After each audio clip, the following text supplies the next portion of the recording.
The enemies are defeated, so let's collect our loot.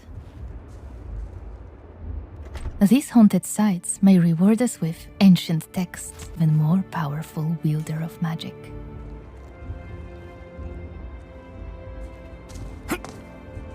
And that's just a brief look at open world activities. Many more await, often tying back to the main objective and opening up new storylines along the way.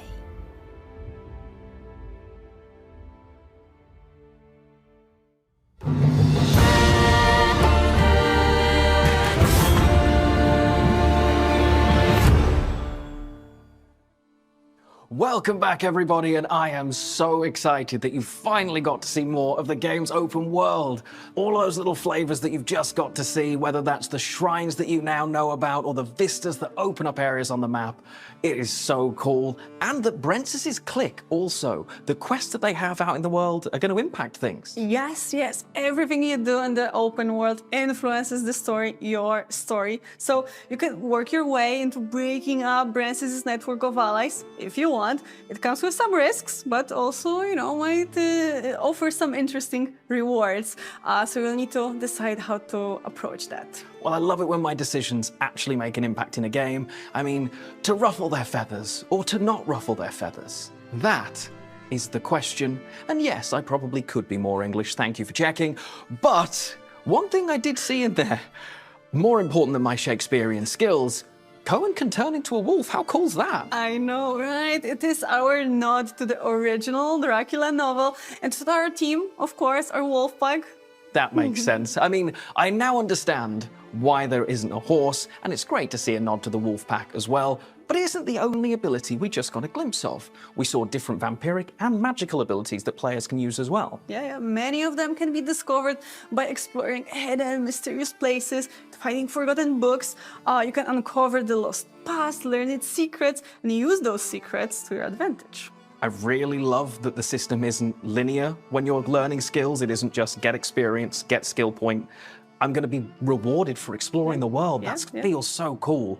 I can't wait to go all over Vale Sangora and try and find every single one of them. Well, I know you will be doing that, I know. And it is fun, trust me. Anyway, I think it is time for the most important part of today's stream, the Blood of Dawnwalker story trailer. See you on the other side. Peggy 18.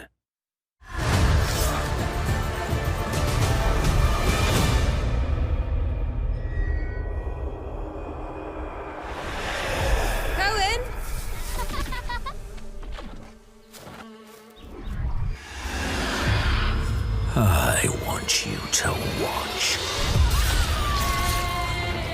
What did you do to me?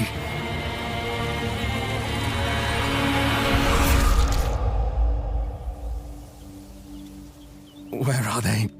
Where are my family? Jesus. The coronation. It's in 30 days. So Princess wants to be a prince now. And mark the occasion with my family's blood. Brentsis will rip you to shreds. There might be another way. If you are to stand a chance, you need to prepare. You need to take risks. Find allies. I have no love for Princess's regime. He is a vile monster. Some have already taken up arms, haven't they? A Vrakir joining the rebellion? Are you serious? What on earth are you? It's as if the Vrakir in you is dormant during the day and awakens with nightfall. You're not the only one wanting to see Brentsis turn to ash. We're in for a rough time. Follow me and do your best to survive. It's easy to go a step too far. Go down a path you can't turn back from.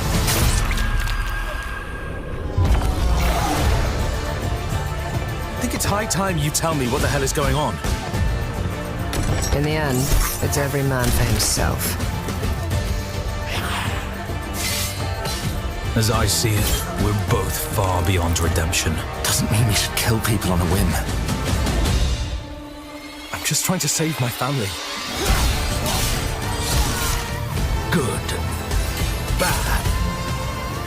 fairy tales people tell themselves to preserve their sanity.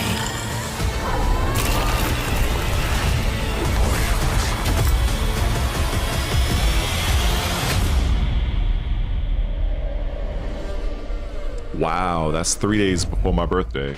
That's crazy. We're back and we've got the release date. We have the release date, That's September wild. 3rd. Mark your calendars. It's only 4 months away. That is 4 insane. months is not a long time. It's going to be here before we know it. And that trailer, it was absolutely packed. I can already imagine everybody screenshotting, going over and analyzing it on Discord and Reddit. I can't wait to read through those later. There is a lot to unpack there, that's true. And our devs will actually dive a bit deeper into it in a moment as well. Fair enough. Well, I won't steal their thunder. Remember, that release date is September 3rd, 2026. Don't forget it, write it down. But we have some more information that you might need that you've been waiting for, and that is the technical requirements. Let's do that. Let's put up that nice infographic made by Mateusz, our amazing graphic designer, and show it to everyone. Okay, so we can see the minimum requirements. That's everything you need to Well, run none the of that Blood of affects me Dawnwalker 'cause on your PC. I'm on Xbox, The so- recommended requirements that we feel will provide you with a great experience, and of course, Ultra for the highest settings. Of course, and we still have so many other important things to share with you as well, including the contents of the different game editions. But before we do that, I know you want to hear more from those Rebel Wolves devs. So we're going to see where they're exploring today. Yes, let's give the floor to Daria Berizavada, our lead gameplay animator, and Piotr Kucharski, our writer, who will tell you more about what you, as a player, can expect to see and do in the open world of Sangora. Ah, but it's not just them, right? There's also Dorota Rutkowska, our producer, and Maciej Wiśniewski, senior level designer, who will give you a bit more insight into how that open world came to life. Okay, guys, take it away.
Every story begins somewhere. And this time, we wanted to take you on a journey to one of the places that inspired us while creating the world of the Dawnwalker. The majestic Polish mountains. There is something about this place, its scale and freedom, that makes me think that this is the best spot to talk about our open world. Yeah, totally. And you can feel a very similar feeling while walking through Sangora, because you can feel the grandeur of the mountains, right? Of course, and you know, when creating the world, we wanted to make it as familiar as possible, but also distinct. So, you know, the players could really admire it. There is the beauty, and underneath the beauty, there is life, there are mysteries, and of course, there are hidden threats. So day and night, just like playing as a vampire or a human, they both offer engaging experiences, but ones that will differ. So we will meet different creatures, different challenges, and of course there will be different opportunities waiting for you. Yeah, but there is something to be found pretty much everywhere, right? You bet. And what I, as a writer, really love about our open world is that it is equally supported both by lore and gameplay. So there is an explanation behind everything that you will see. For example, there are those little shrines next to the road, and of course there is a narrative explanation behind them. They were erected to resemble Francis, to strengthen the perception of him as the Lord of the Valley. Yeah, those shrines and some new frescoes and some of those coins that he minted with the coat of his arms. That was brilliant. He did think of everything. And it's interesting with vampires, or Valkyrie as people call them in our game, because they don't care about money, do they? No, the they only don't, thing no. that is important to them is the blood taxation. Exactly. You know, on one hand, they are monsters. They demand blood. They overtook the valley by force. Yeah. They reshaped religion so it suits their needs. On the other hand, if you look closely, you can say that their rule doesn't really differ much from what the mortal lords before them were doing, before the Valkyrie took over. Yeah, it is really interesting because, like, vampires, they think of themselves as superior beings. Like, humans are just like animals to them. They're like herd. But it's also interesting that if you have a herd, you need to take care of it. So if they want humans to be used properly, what's going on? They want them healthy, they want them strong. I was so late to take on care this. of them, right? Yeah, it is a very interesting aspect of our open do world. a couple of things. Vampires So give I blood missed to the humans as initial, well. So the initial inhabitants of the valley, gameplay. they are I'm just checking healthier. this out right now. Their children are both stronger. Comes out 3 days And before my on the birthday, other actually, hand, which is kind of it raises wild. the question about the morality of this world. To what extent are the monsters really monsters? And you know, to what extent they just introduced a new, different system of ruling? Yeah, exactly. Yeah. And those moral ambiguities were really important to us when we were I'll get creating into this that story. after this.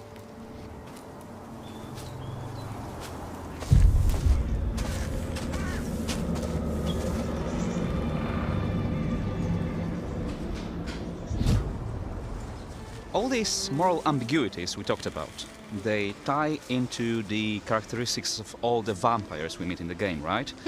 And they do have some really cool animations, don't they? Yeah, of course they do. I absolutely loved working on those animations. Right.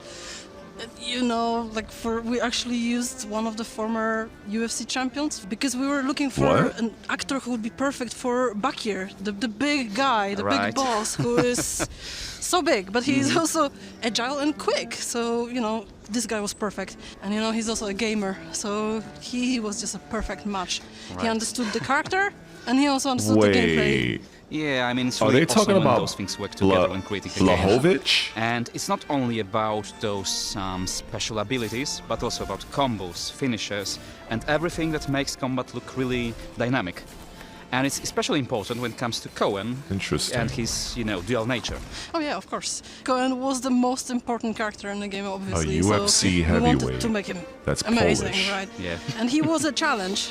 Like, It's you more know, than likely he is at the beginning of his story. Jan and he's Blahovich, just probably. learning everything. He's not a If I had sword to master, guess. or he's also not a seasoned vampire. So we did want to show a little bit of uncertainty in his moves and things like this. Then you start discovering some really cool moves, some combos, and you can start using the claws. You can bite people. How awesome is that? Yeah, I mean, it's all what the gaming is about, right? And it's also about creating a world that is both unique and characteristic, but also feel like it could exist just beside you.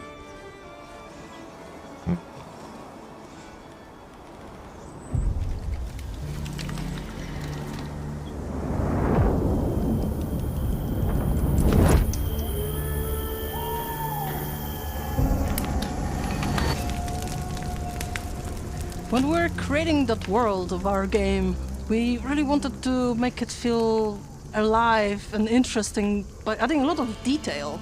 So when you go through the village, you might see a lot of people just sitting in front of their houses and doing some jobs and work.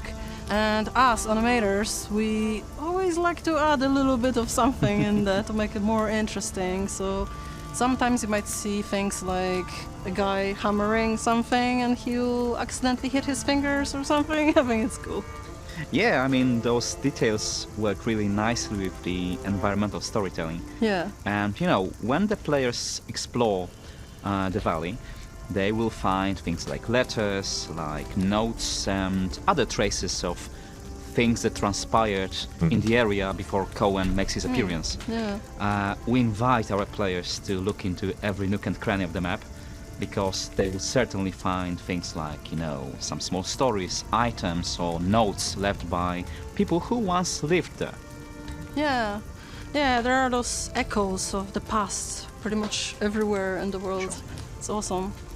And I think that the world also reacts to Cohen reacts to the player. Sometimes just walking through the world, you might see people being captured by vampires and some prisoners going around, and you can attack the vampires and free those prisoners. I think that's awesome, and those actions will have consequences. I totally agree. I mean, it's all about, choices and consequences, right?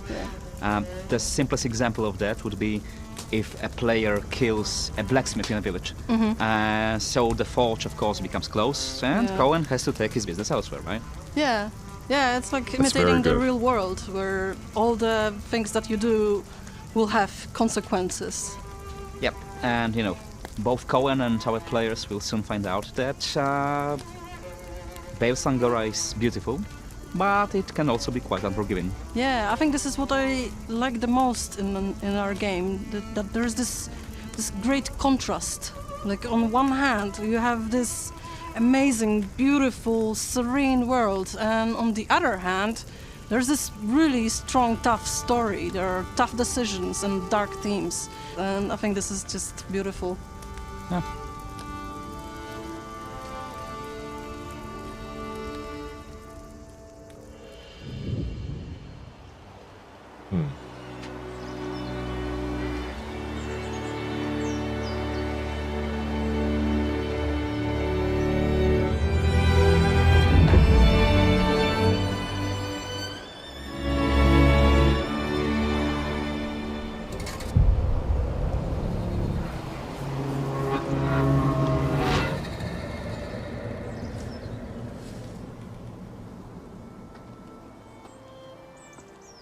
When creating a game such as The Blood of Dawnwalker, it's important to make sure that the open world never feels empty. Every area, every village, every forest should feel like it has life, purpose, and something to discover, right? The world should feel rich and believable, full of people, animals, monsters, and secrets, but never overwhelming. I specifically remember the first time I went up to the mountains in our game, and I saw the Uriashi village. It really felt like a completely different place than Veil Sangora.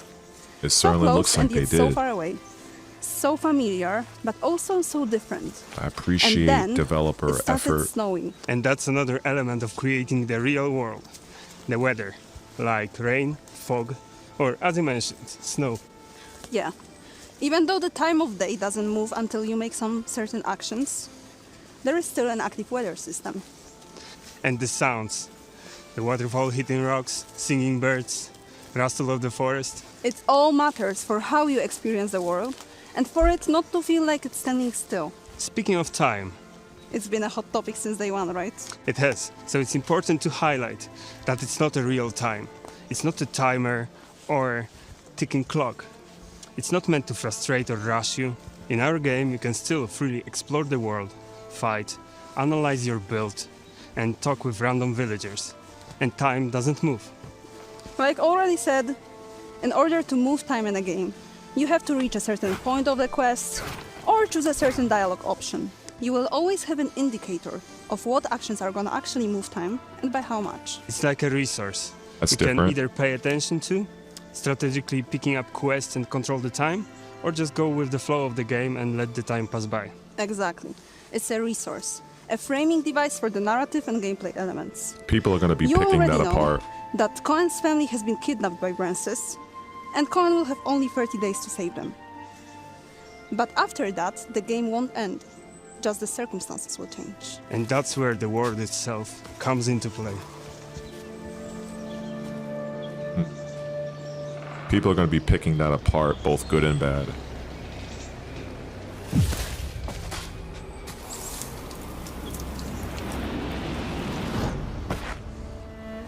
We talked about the weather effects and look at all that snow.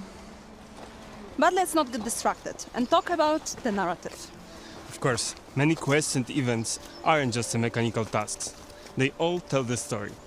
We design the world, so exploration, interactions, and activities all add to the narrative. Yes, and as players explore, they don't just get to see the world, right? They get to live its stories. And that's when we can finally talk about our newest trailer.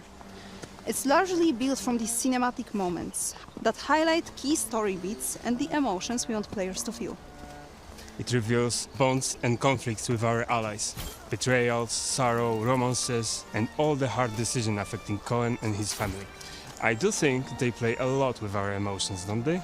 And that's what we are striving for, right? This trailer is really unique because this time it's not only about Cohen. We get to meet his family, potential allies, and other secondary characters for the very first time. And we learn some about their motivations and agendas. We meet Cohen's family in idyllic, happy scenes. Cohen's love for them is clear, and each member of the family is unique. Lunka, the younger sister, whom he protects, Mirto, the younger brother, still learning about the world, and Janna, older sister. But there is hidden darkness lurking beneath. Oh yes, poverty, illness, and other heavy emotions emerge. Esme, mother of Cohen, is struggling from trauma and fear of the vampires. There is also Pieter, who's Cohen's father, basically tries really hard to keep this family together. But he also sometimes feels really helpless. It can't be easy for Cohen.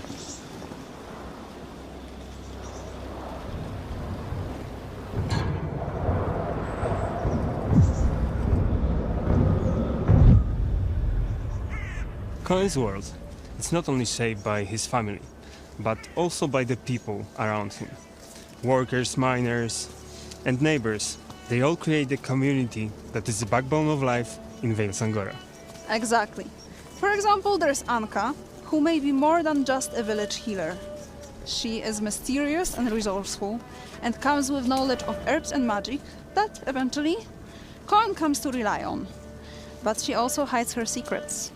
And there is Marat, rebellion leader. He has strong moral compass, and he truly believes that the princess's rule must end. But he's not certain if alternatives will be better. At some point of the trailer, you can also see Laka, who has her own mission and personal goal, which takes precedence over anything else in her life. And that often puts her at odds with others. There are a lot of amazing characters waiting for Cohen along his journey. Agreed. Each of these characters has their own motivations, story, and impact on Cohen's journey. They are not just side characters or companions. They shape the world around Cohen and make it feel alive, reactive, and deeply connected. Their fate, and also Cohen's fate, and how he will shape as a person, heavily depends on the players. Oh yes, I cannot wait for the players to experience all the difficult choices for themselves. The bonds, the conflicts. Every encounter and every decision matters. And it's a world that stays with you. Yeah, a story of family, loyalty, rebellion, and the cost of the choices we make.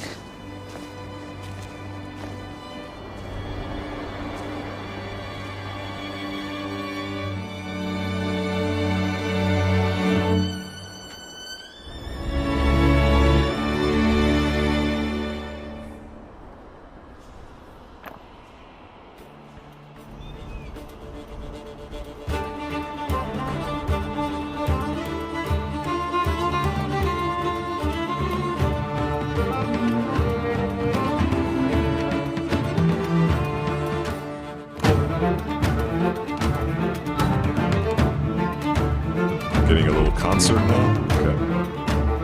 I like it.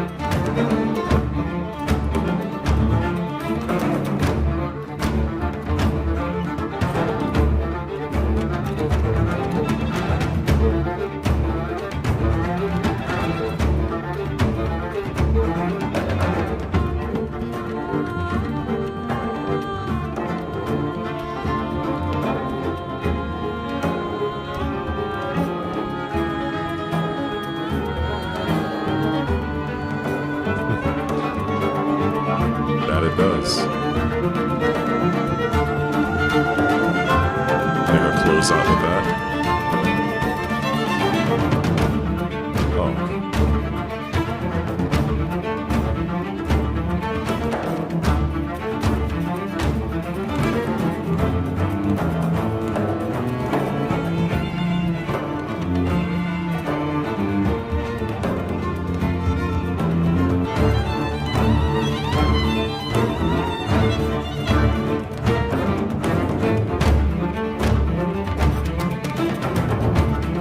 fact that they're doing this out in the fucking freezing cold, and then that's something else that shouldn't be understated.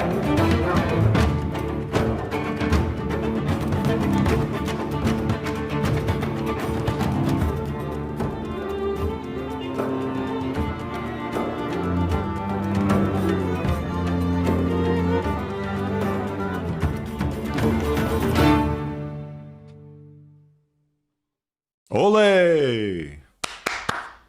And where do we begin? It has to be with that music. It is a bit different, right? It is so much energy in that track. Wow.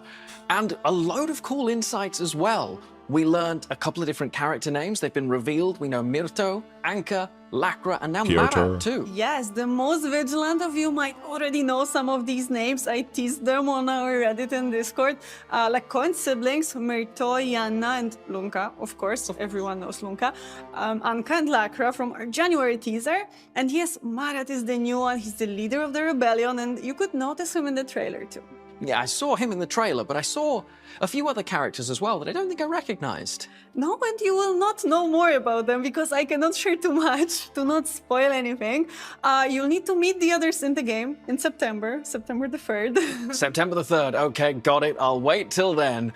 But if I'm not mistaken, the pre-order should be launched any time now. I think we might be already live. Well, what a perfect time for us to look at the different editions of the game, starting off with the digital editions. There is 2 of them, the Standard Edition and the Eclipse Edition, which comes with a digital world compendium, a digital comic book, and a digital soundtrack. And we also have the physical editions as well. Yes, okay. The first print of the Standard Edition, we're calling it the Day 1 edition, will additionally include a steelbook and a map of Ves Angora. Okay. It will be available at retail worldwide, both for pre-orders and for the release while supplies last. Just please make sure to check the product description on your retailer's store page to confirm the included items, as their availability may vary by region. Really exciting to get more than just a disc in a physical edition. I do love a game map.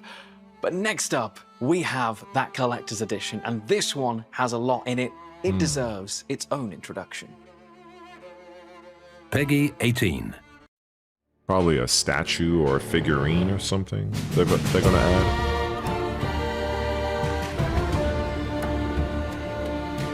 Oh, okay, there we go.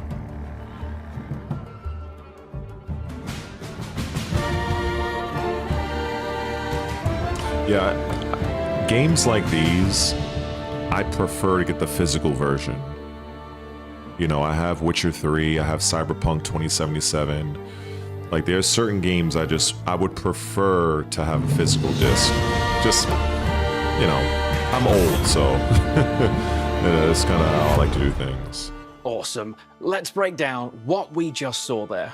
Okay, so in addition to the standard Day 1 content, so the steelbook, the map of Ves Angora, and the game, of course, you will also get a code to redeem the digital Eclipse edition, which comes with the digital soundtrack, digital comic book, and digital World Compendium, as well as a physical edition of the World Compendium and our special Quen figurine.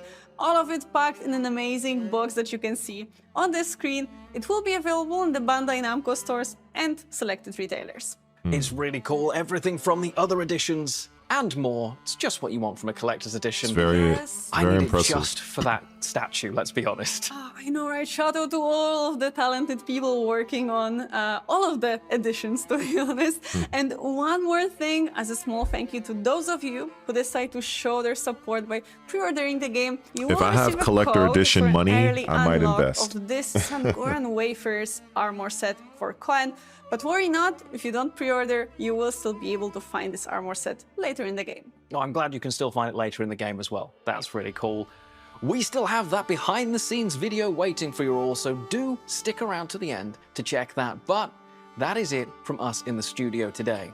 Don't forget, you can still hear more about the Blood of Dawnwalker on all of our official social media channels. I'll be sure to do that. Follow us if you'd like to stay up to date with the Blood of Dawnwalker. And remember, you can pre-order the game already on Steam, PlayStation Store, and Xbox. That is so Store. It's coming wild. out It on is September literally 3rd.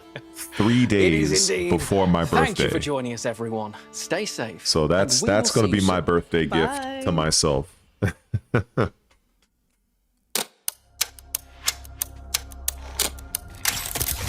maybe I can get somebody to buy it for me, who knows? My name is Maciej Kwiatkowski, and I'm a motion capture performer,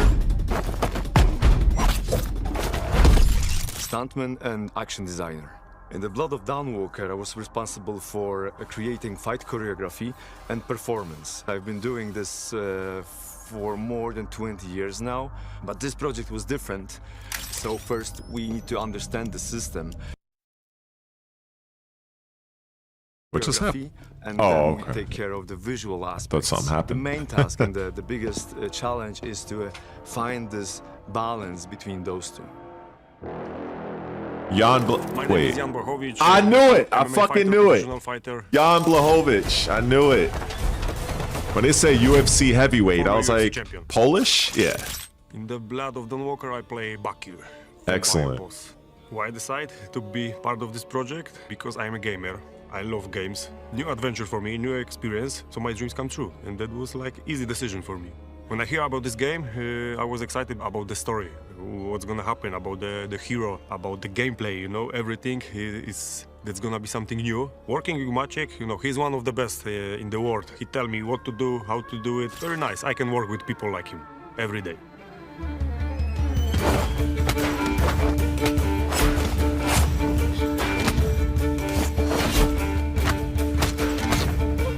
This was very, this was an unexpected surprise.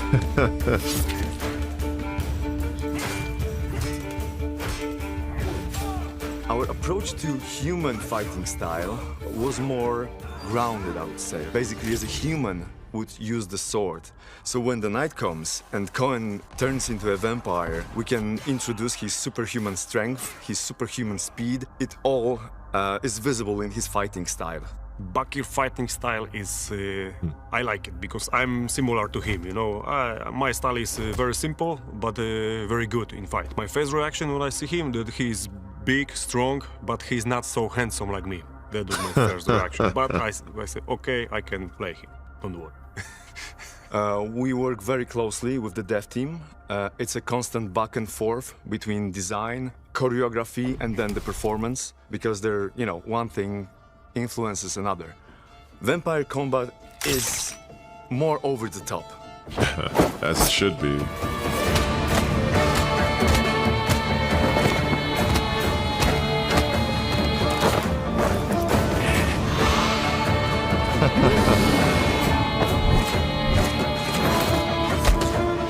This is how it's done, ladies and gentlemen. This takes a lot of time, a lot of effort, a lot of money. So seeing stuff like this, you know, it's important that gamers recognize the amount of effort that goes into something like this. The obstacles. So overcoming the challenges. This project was particularly challenging because of the combat system, and we wanted to find this perfect balance between immersive and responsive combat and visually engaging moves. But once we did it, we're absolutely blown away by the effect. I don't think that I use any Bakir moves. He used mine. People gonna like him and fear him, and I hope so that I'm gonna kill every player, even, you know, minimum 5 times. I just can't wait to see players' reactions, but I'm pretty sure they will love it. They're gonna have, you know, amazing adventure to play this game.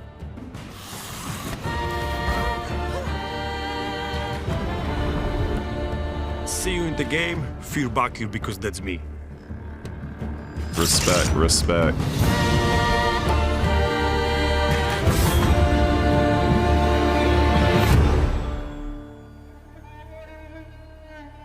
Damn, man, I can't get over that date. That's so wild. Hello, everyone, and welcome to our Blood of Dawnwalker after show Q&A session. I am Tanner from Bandai Namco, but I'm not alone. No. I have 2 fantastic content creators here with me today who have just watched the Road to Launch live stream and have so many thoughts about it. I'm joined by Jess Capricorn and Neon Knight here. I kind of introduced you, but introduce yourself. Hey, I'm Jess. I make content about a lot of stuff, including stuff about vampires like The Blood of Dawnwalker. I'm so stoked to be here. Yeah, I make a lot of YouTube videos about RPGs. This is right up my alley, so I guess that's why I'm here. But of course, we have yet a fourth person, I counted myself, fourth person joining us today is Rebel Wolf's creative director, Mateusz. Hello, Mateusz. Hello, hello. Yes, who are you? I'm Mateusz Tomaszkiewicz. I'm a creative director here at Rebel Wolves working on The Blood of Dawnwalker. Yeah, so we're so happy for you to come here today. I would so butcher that man's name. I would constantly be saying, I'm sorry. I'm just going to call you Mr. Tom. I mean, I'm sure you're just kind of basking in this post-stream glow, but can we ask you some questions about what we saw today and some burning questions from the community about your game? Absolutely. I'm, super anxious to see the comments online, but yeah, let's do this first. Yeah. So take us off from the start, Mr. Neon Knight. Sure, yeah. One question a lot of people in my community asked when I kind of reached out to them, 4 questions, was how you guys approached creating the lore of the Blood of Dawnwalker with, nothing to go off, just starting from scratch, building this whole world from nothing. Yeah, absolutely. So the process was long, obviously. And at first, there was the idea for the character itself. Not Cohen specifically, more about a Dawnwalker, who is this, vampire by night, human by day thing. And from there onwards, a lot of work was done to first build off a story, obviously. There were ideas about, having the general plot for him, but also like the general setting of the valley and what do the vampires do there? How do they appear to people and so on and so forth. And I can tell you that the team has put a lot of time into building out this IP. And a lot of the work they put in there is work that you will not see in the first game yet. We built out more of the lore on purpose, right? So we can have somewhere to go from there. Excellent. But of course, we tease a lot of these things and so on. So they're aiming for a franchise. And on top of that, of course, it's not just about the vampires, right? Vampires are one of the creatures that inhabit that world. But we also have magic, we have all sorts of creatures, and yeah, a lot of creatures that we don't explore in the first game. Cool. Yeah, I was curious about like the beginning. Like, how did the idea for this game kind of manifest initially? Yeah, so like I mentioned, at first it was the idea about the character and like a set of abilities, right? And from then onward, it was kind of like an evolving process because we knew that we wanted him to have different set of abilities at night, different set at during daytime. From there, the concept of time as a resource kind of was born because, we were thinking about how does this work? Like, do you kind of lose control over like when he turns into a vampire or not, if the normal clock was running, right? But in the end, we opted for the system that we have in the game currently, which is that the time passes only when you complete specific actions, right? So generally, this had a lot of like consequences for the game design, for how do other systems tie back into this. We knew that we wanted an open world game, so of course we took some principles that we already had in our minds, but we had to kind of build it up using these new systems. So yeah, it was quite something, I would say. It was a long road to get to where we are now. And yeah, I'm excited. So what do you think was the sort of best part of creating this original world that you had full creative control over, but still using themes and lore that is pre-existing? What was like the coolest part of making that in a new way? Yeah, it's an interesting question because some of us were used to working with established IPs, and of course, both this and working on an IP from the scratch have pros and cons. One definite, good side of it is that we had absolute freedom in what we want to have in that world. But at the same time, this can be kind of a daunting task because you have to put some kind of framework on it. You have to put some limitations on how magic works, how these vampiric powers work, and so on and so forth. So I would say it was a lot of grueling work that our narrative team did. Build this solid foundation. And once that was established, we could kind of build on top of that. We could upgrade it. We could think on how we tell stories in that world, and so on and so forth.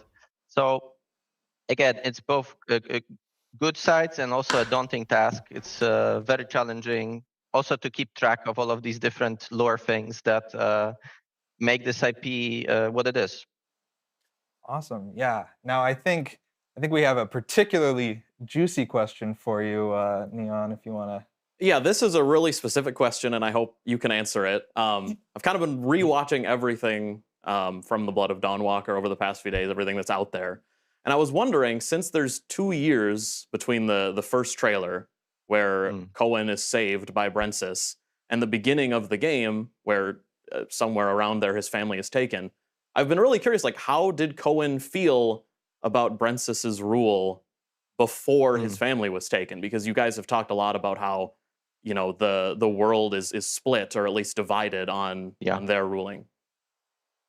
Yeah, so I would say, as most people in the Valley, his opinions are split, right? Because on one hand, the vampires are obviously monsters. They feed on human blood. They demand these payments in blood and so on.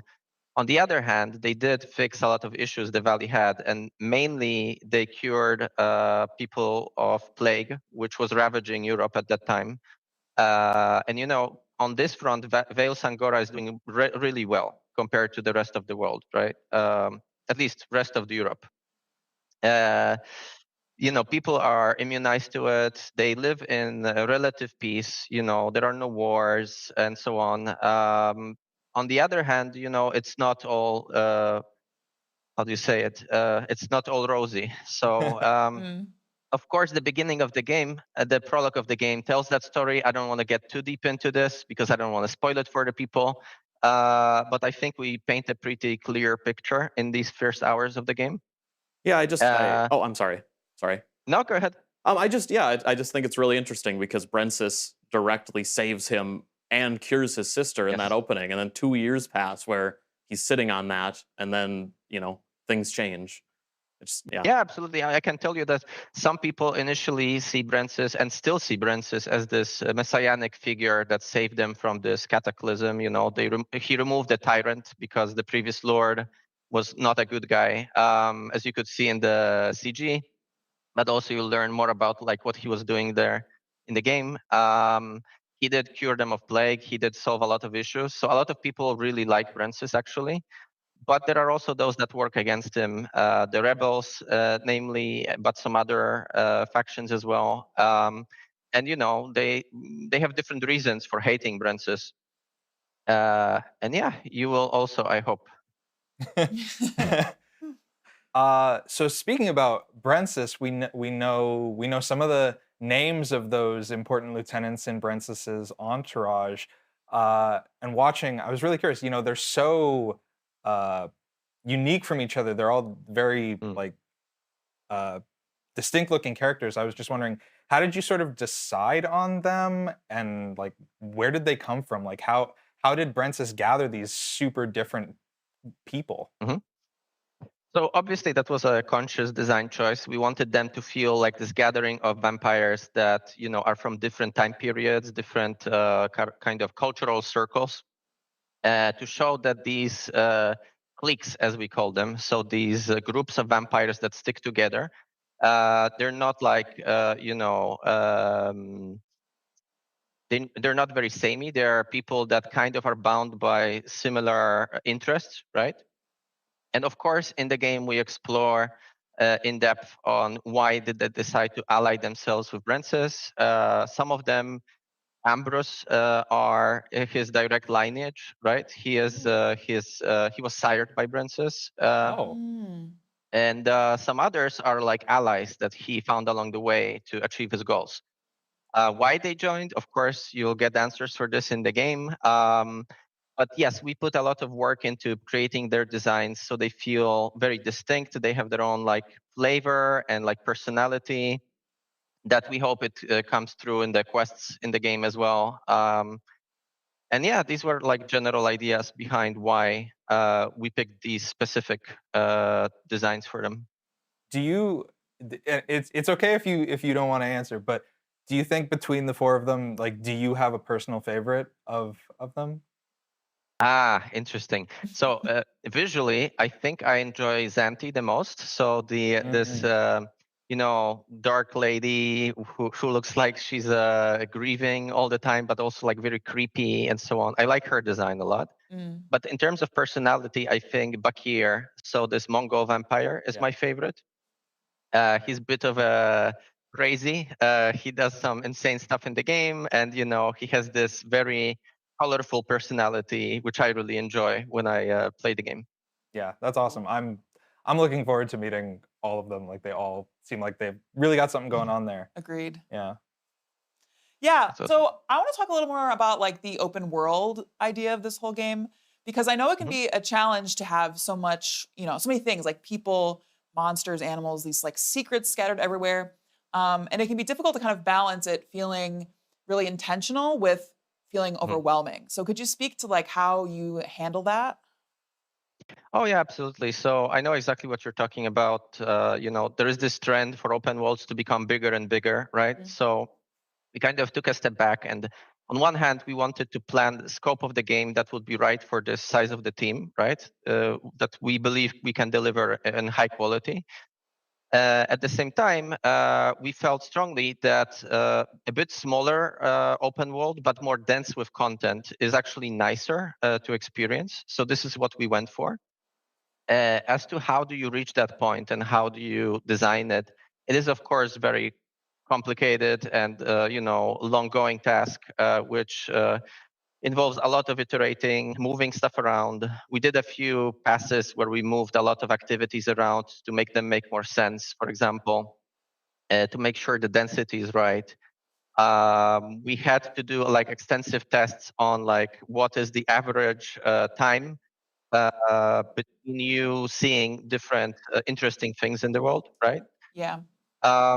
And yeah, generally speaking, it took multiple, I don't know even how many iterations to get to the point where we are, A lot of where we would like add things, remove things. Yeah, absolutely. It was a long process of adding things, removing things, changing things to get where we are now. Cool. Yeah, I mean, I think with a game like Blood of Dawnwalker, where a lot of people get so interested is with the choices and how the choices affect and shape the world. And one question I got 10 times probably from my community was, how often do choices, you know, in one quest spill over and affect another one? You know, maybe a quest that isn't a direct follow-up, but just is showing how you're shaping this world. Oh, absolutely. So for this game, we had this concept, this guiding light, you could call it. We called the narrative sandbox, right? So basically, we looked at games like Fallout 2, which had this game structure where you had a lot of non-linearities in how you wanted to approach content, and you could decide fates of different parts of that world, right? And at the same time, doing even like drastic choices, like, I don't know, killing off a village or something would not make the game break. The game still worked, right? Because using example of Fallout 2, you could still get to Enclave if you knew where it is, if you find out where it is, and you know, you would get these vastly different consequences. So that was kind of what we looked up to, and we wanted to kind of emulate that experience.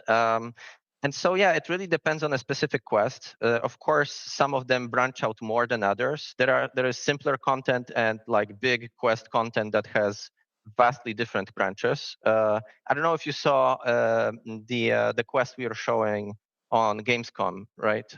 So the Cathedral quest, which has, for example, very different paths based on did you approach it during the nighttime or the daytime. But on top of that, we have branching. We have certain quest lines that spawn of different quest lines, so like kind of story arcs. You can cut off certain branches of the quests depending on how you choose to play, or open up shortcuts to get to certain places, narrative-wise. So yeah, there's a lot of it, I would say. I can't give you a precise number on it because, well, it would be a spoiler, of course, but also like it's very difficult to count. It really depends on how you play.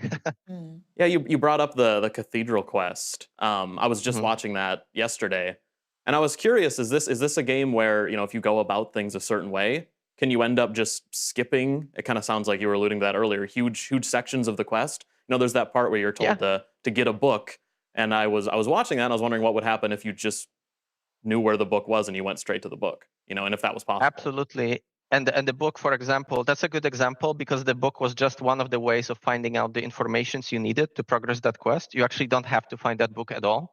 You know, there are other ways as well. And on top of that, you know, yes, my cats are very excited. Goodbye. As well. They want to be included. He will come back. He will come back. I'm sure of it. And yes, you know, like these scripted things, of course, but also like you could, for example, kill Xanthi in the cathedral, potentially like skipping her entire quest line if you wanted, if you found her there and you were strong enough to face her and so on. Yeah, the book is a good example because you have multiple ways of solve that quest, which we didn't show on purpose. Some of the paths that we have in there, we didn't release that yet. Yeah, I guess in a similar vein, I was, you know, it seems like a lot of these choices can make your playthrough very different. Like, how much will one person's playthrough be different from another person's? You know, this is a interesting question because there are definitely a lot of ways it can branch off for different players. But I think there are also like play patterns in players. So when you know, like you have freedom, but you observe players sometimes repeat similar actions, right? So it really depends. Although I believe that a lot of people will replay the game multiple times to find these different ways and experiment with it, try to break it, kind of, which I recommend. We built it in a way to be broken in multiple ways. I hope they will. I also really recommend playing with the consequences you got and not reloading, right? Because I personally think that's much more fun way to play. Speaking from personal experience of playing games like Baldur's Gate 3, for example, where sticking to the things that happened, especially bad rolls, is just way more fun, you know, because you get very unique playthrough. And yeah, I think the game is built in a way that allows for a lot of different experiences. The main goal itself is built in a way that you can complete it in multiple different ways, vastly different in terms of how you approach it. And yeah, some of the big plot lines you might miss out on completely. And again, that's kind of on purpose. We didn't want to force them upon you. We didn't want to railroad you into these, right? So it's really up to players which characters they enjoy, which ones they want to interact with. Will they even find these plot lines? It's up to them. Cool. So speaking of living with the consequences, I noticed in the stream they mentioned like, oh, if you kill this blacksmith, they're not gonna be around to, you know, perform their job anymore because, you know, the death usually precludes working. So it made me curious.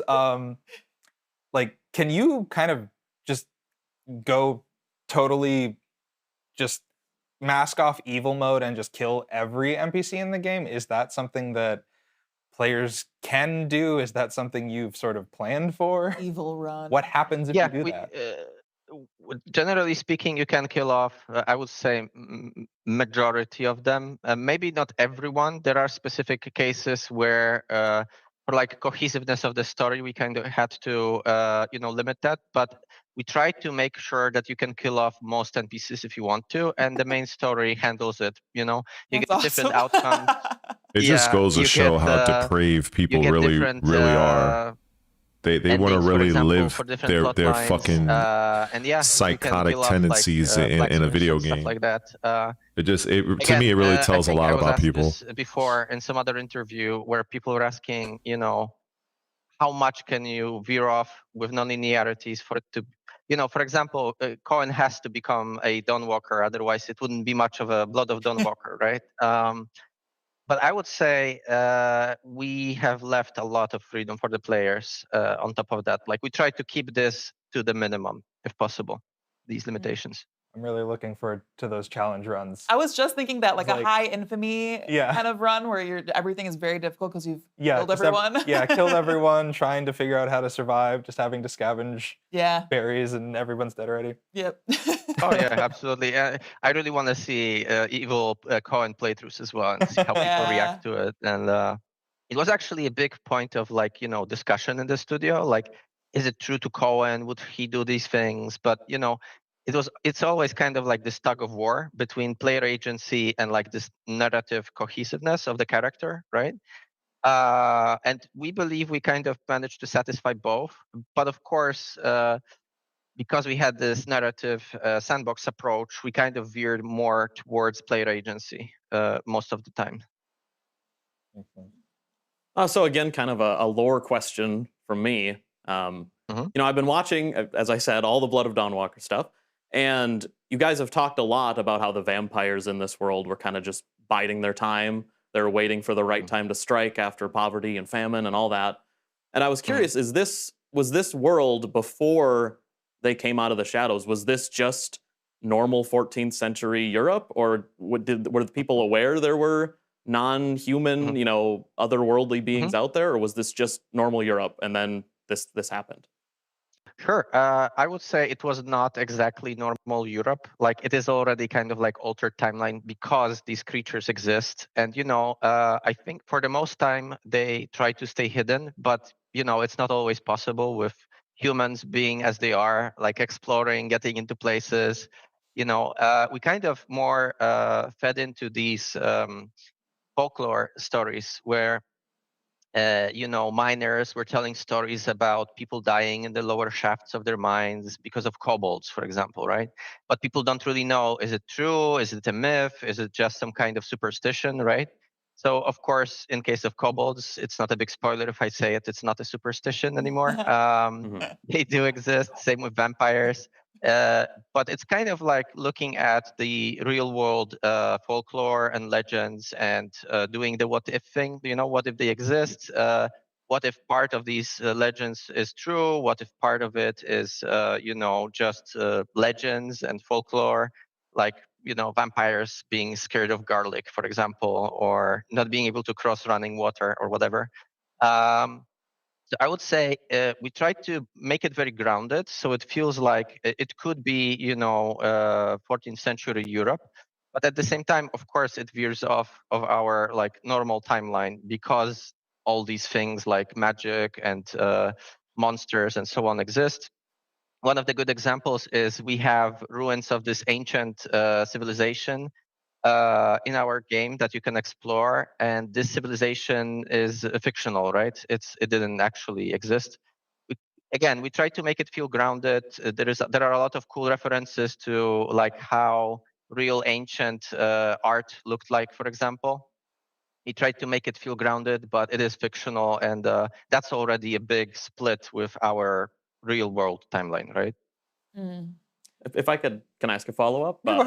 So were vampires known to? Did people know they existed, or were they just total legend? Maybe because in that intro trailer, when he's saved by Brensis, Cohen seems surprised, but maybe not quite as surprised as I would be if a vampire, cured my sister of the plague. He just seems mildly surprised. Yeah, absolutely. I think for majority of people, it is like a legend, like a lot of people probably believe it. Most of, majority of people never seen one or never met one, right?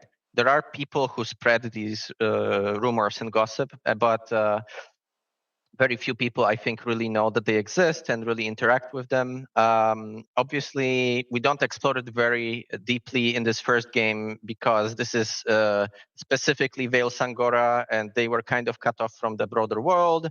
It's kind of already isolated community, so to speak. But I think for most people, it was a legend. Like Cohen probably heard legends about vampires, but didn't know how much truth is in them. So when he actually saw them, from my perspective, it was a mix of like shock, surprise, adrenaline, because his sister was almost killed a minute ago. And now, she lives and he doesn't know what to make of it. And yeah, like the backstory of these 2 years, this gap between the CG and the prologue is kind of where people kind of try to make sense of it and come to terms with it, right? Mm. Yeah, and I want to hear about the other non-human creatures and characters, like kobolds you mentioned. I know that there are those Uriashes that are in the game too. Yes, like, what can you tell us about that? beastmen. Mhm. Yeah. So we have a number of them, and like I mentioned before, there is way more than we are showing in the first game, designed for this IP, and I'm sure we'll add more if we have a chance to make more of the Dawnwalker games. Nice. In the first game, yeah, I already talked about kobolds. You mentioned Uriashi, so the kobolds live deep in the caves and like mines, and they are feeding on meat. They're obsessed with meat, they always hunt, and they need to feed, and they are kind of like a hive mind. So they communicate with each other seamlessly, and they're like this group intelligence, basically. The Uriashi are people who are like, I would say, half people, half goats, right? And they live high in the mountains. And the way they stay hidden was kind of scaring people away with like causing avalanches and so on. Oh, cool. They have their own unique culture. They can use magic as well. They have their own unique brand of magic. And generally speaking, a lot of them are distrustful of Brancis and his regime, but a number of them decided to join his army actually and come out of the shadows with Brancis and his retinue. So you might expect to meet them in Brancis's army. What else? Well, there are more which I don't want to talk about because we don't want to spoil them, of course. Although you've probably seen some of them in the trailers already that we kind of hinted at. I guess I'll put it. That I'll leave bat it there. creature, yeah. I'm riding so high on this kobold You're revelation. stoked, I'm dude. so when you said kobolds, I was just like, oh my! I didn't even consider kobolds I didn't in the either. equation. I'm into it. Fantastic. Yeah, they're pretty cool. I like them. Yeah, but let's switch gears a little bit and touch on the combat, which is obviously a big part. That's what of I'm this interested game, in. So Yeah, I would love to hear more about the skill tree and like the abilities. I saw a little bit of deflect parry action in there. Like, what can you tell us about the combat? Yeah, absolutely. So as you could have seen, the combat is directional, but we put a lot of effort to make it very accessible because we know that a lot of people, might be a little bit daunted because of the directions, the level of complexity, and so on.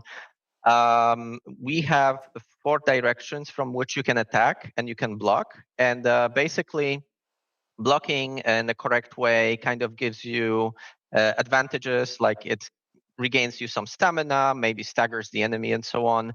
But you can also use something we call the Omni Block and Omni Attack, which is basically allowing Cohen to attack from random directions if you prefer. It will probably not allow you to min-max it as well as you would if you actually use the directions, but it's really up to the player. We also made it very customizable in terms of the difficulty settings. Basically easy mode. On purpose. We have this robust system where you can adjust the RPG difficulty separately from action difficulty, for example. Okay. Like how the stats scale up, like with the higher level enemies and so on. This, or like the amount of health, the damage they deal. That would be the RPG side of the difficulty. And then you have action, which is like the opportunity windows. So basically, they're like, taking a modern day Assassin's Creed so style forth. difficulty. So you can customize a lot on this front. Which I don't Of mind. course, you can also modify stuff like the directional markers, which are kind of like a helper to show you from which direction they are attacking, for example. You can turn that off if you want. If you want more hardcore experience, just animation based. And on top of that, as you mentioned, we have development trees and these special abilities. We have 3 development trees. Vampirism, which obviously contains all the perks and powers related to being a vampire. We have Sword Mastery, which relates to all sword fighting abilities. And then you have witchcraft, which is the human magic. You can use it only during daytime. And this refers to all the hexes that you can cast on people, this super speed that you could see in the stream, and other abilities like that from this family. And what is important to also note here is the development trees are divided into two separate sections. You have perks, which are like these like passive upgrades for your character, right? Like how much damage you deal with certain thing, how do these go into like synergy together, and so on.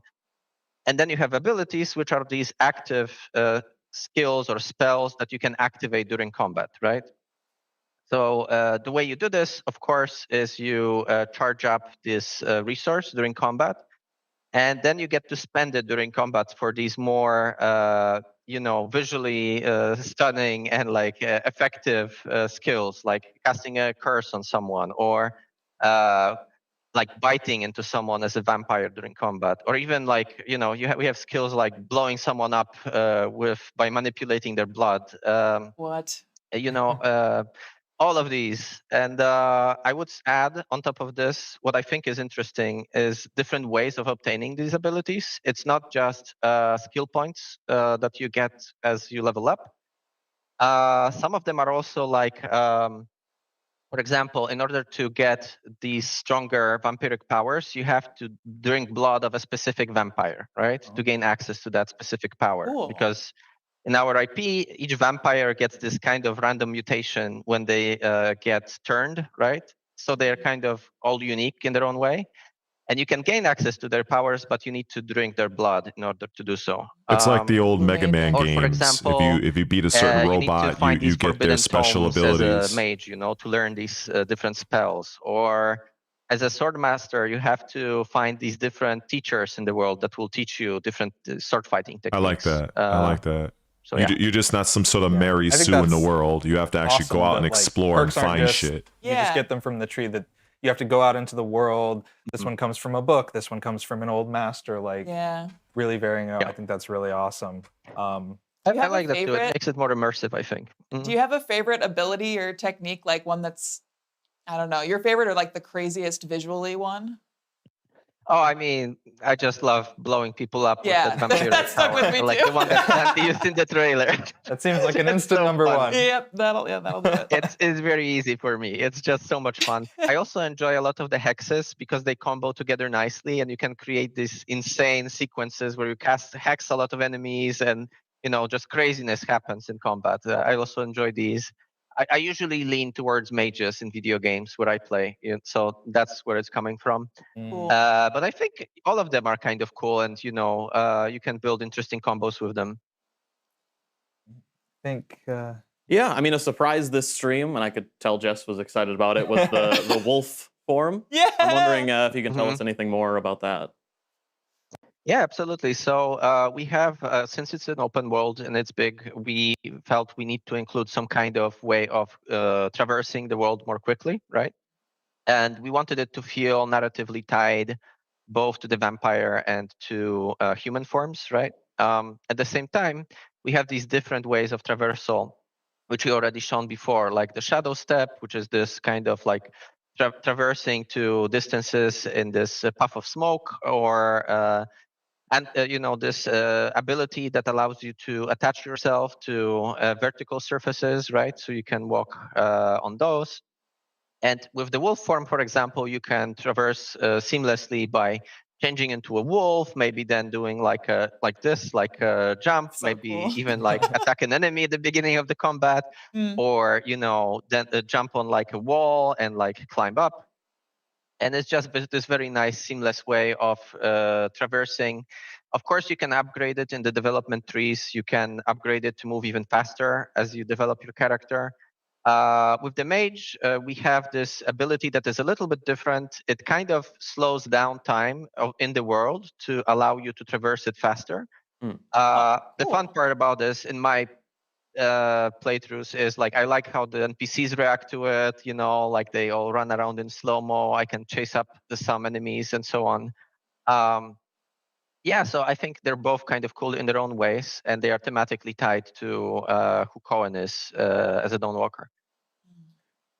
Well, we're running out of time, but I think we have time for maybe 1 or 2 more questions. Right there at the end of the stream, we touched on the mocap, so. Yeah, I loved seeing all the behind-the-scenes mocap stuff. Like, it just looks so fun Peggy 18. to do. Absolutely, And, yeah. I wasn't personally involved, but I know my brother. He loves, participating in these sessions, and our cinematic director, Paweł Świerczyński, he of course also participates in those. Our animators, and yeah, it's always lots of fun. Of course, it was a lot of work to figure out like specific identity for Cohen for how he should fight and move. Because he's not like a seasoned superhero, right? He is this basically peasant who was learning sword fighting from his father. His father used to be a mercenary, so he taught him all he knows. But it's not like this flashy acrobatic tricks stuff, right? It's more like a mix between, like, I would say, traditional sword fighting, and of course there is a little bit of gaminess to it because we needed for it to work with the directions and with like game combat, right? So it was an interesting challenge for sure. I think directional attacks specifically were a big challenge for them. But yeah, the end result I think is pretty cool. And you could see the mocap artists were really enjoying it as well. yeah, it's so cool you got the UFC champ in there. It seems like he was on a blast. Yes. Yes, that was actually very interesting. Yeah, because he was a big fan of the studio, in our previous games. So he was very keen on participating. And yeah, it was really cool to have him on board. Definitely. Yeah, so I mean, we have one last question here, and this is a big one, Neon, if you want to. Yeah, so today we saw a little, hint of romance in the Blood of Dawnwalker. That's something a lot of people have had questions about. So the question is, how important is romance in Blood of Dawnwalker, and how do those choices, or if at all, how do those choices affect the story? Yeah, absolutely. So of course we were aware that a lot of people want romances in the game, and I think it's also narratively a very interesting thing to do because you get to explore different sides of the character. Of course, giving you an opportunity to express yourself, but also like seeing how he interacts with these characters on more emotional level, right? What I can tell you is that we have a number of these romances, and this is not the primary concern of Cohen in this game, to find a waifu, so to speak. but well, he has a family to save. And, I guess that's important. It's a very difficult year. It's a very difficult year for him. Let's put it like this. But these romances, I would say, we put a lot of effort in making them interesting. I think all of the characters that you can romance are very interesting characters. I do have a personal favorite, which I won't name right now because that would be too spoilerific. But generally speaking, we wanted them to feel like real for like the time period. We wanted them to feel, plausible for the situation Cohen is in, because again, he wouldn't like spend too much time on it. And of course, as all other activities, they cost you time. So you need to think carefully. It's worth it. Yeah. Yeah, getting a girlfriend does take time. Gotta put in that effort. Yeah, you sure do. All right, well, Mateusz, I'm sure we could sit here and talk to you and pick your brain all day, but we know you gotta get back in there and finish the game so we can get our hands on it on September 3rd, which is coming up very soon. So thank you so much for joining us. I hope we speak to you again soon, and we are looking forward to hearing more in the future. Absolutely. Thank you for chatting with me. It was fun. Yeah. Yeah, nice to meet you. Thank you. Thank you. Nice to meet you. Bye-bye. All right. Well, I know that was a lot. In a good way. We'll take a moment here. But I mean, that was just so much. I mean, we heard so much from Mateusz from the stream. We kind of just jumped right into talking to Mateusz, but there was so much in the stream. I mean, you were talking about clothing. You were that's where I want to the real life humans. Yeah, the knitwear, the Polish knitwear.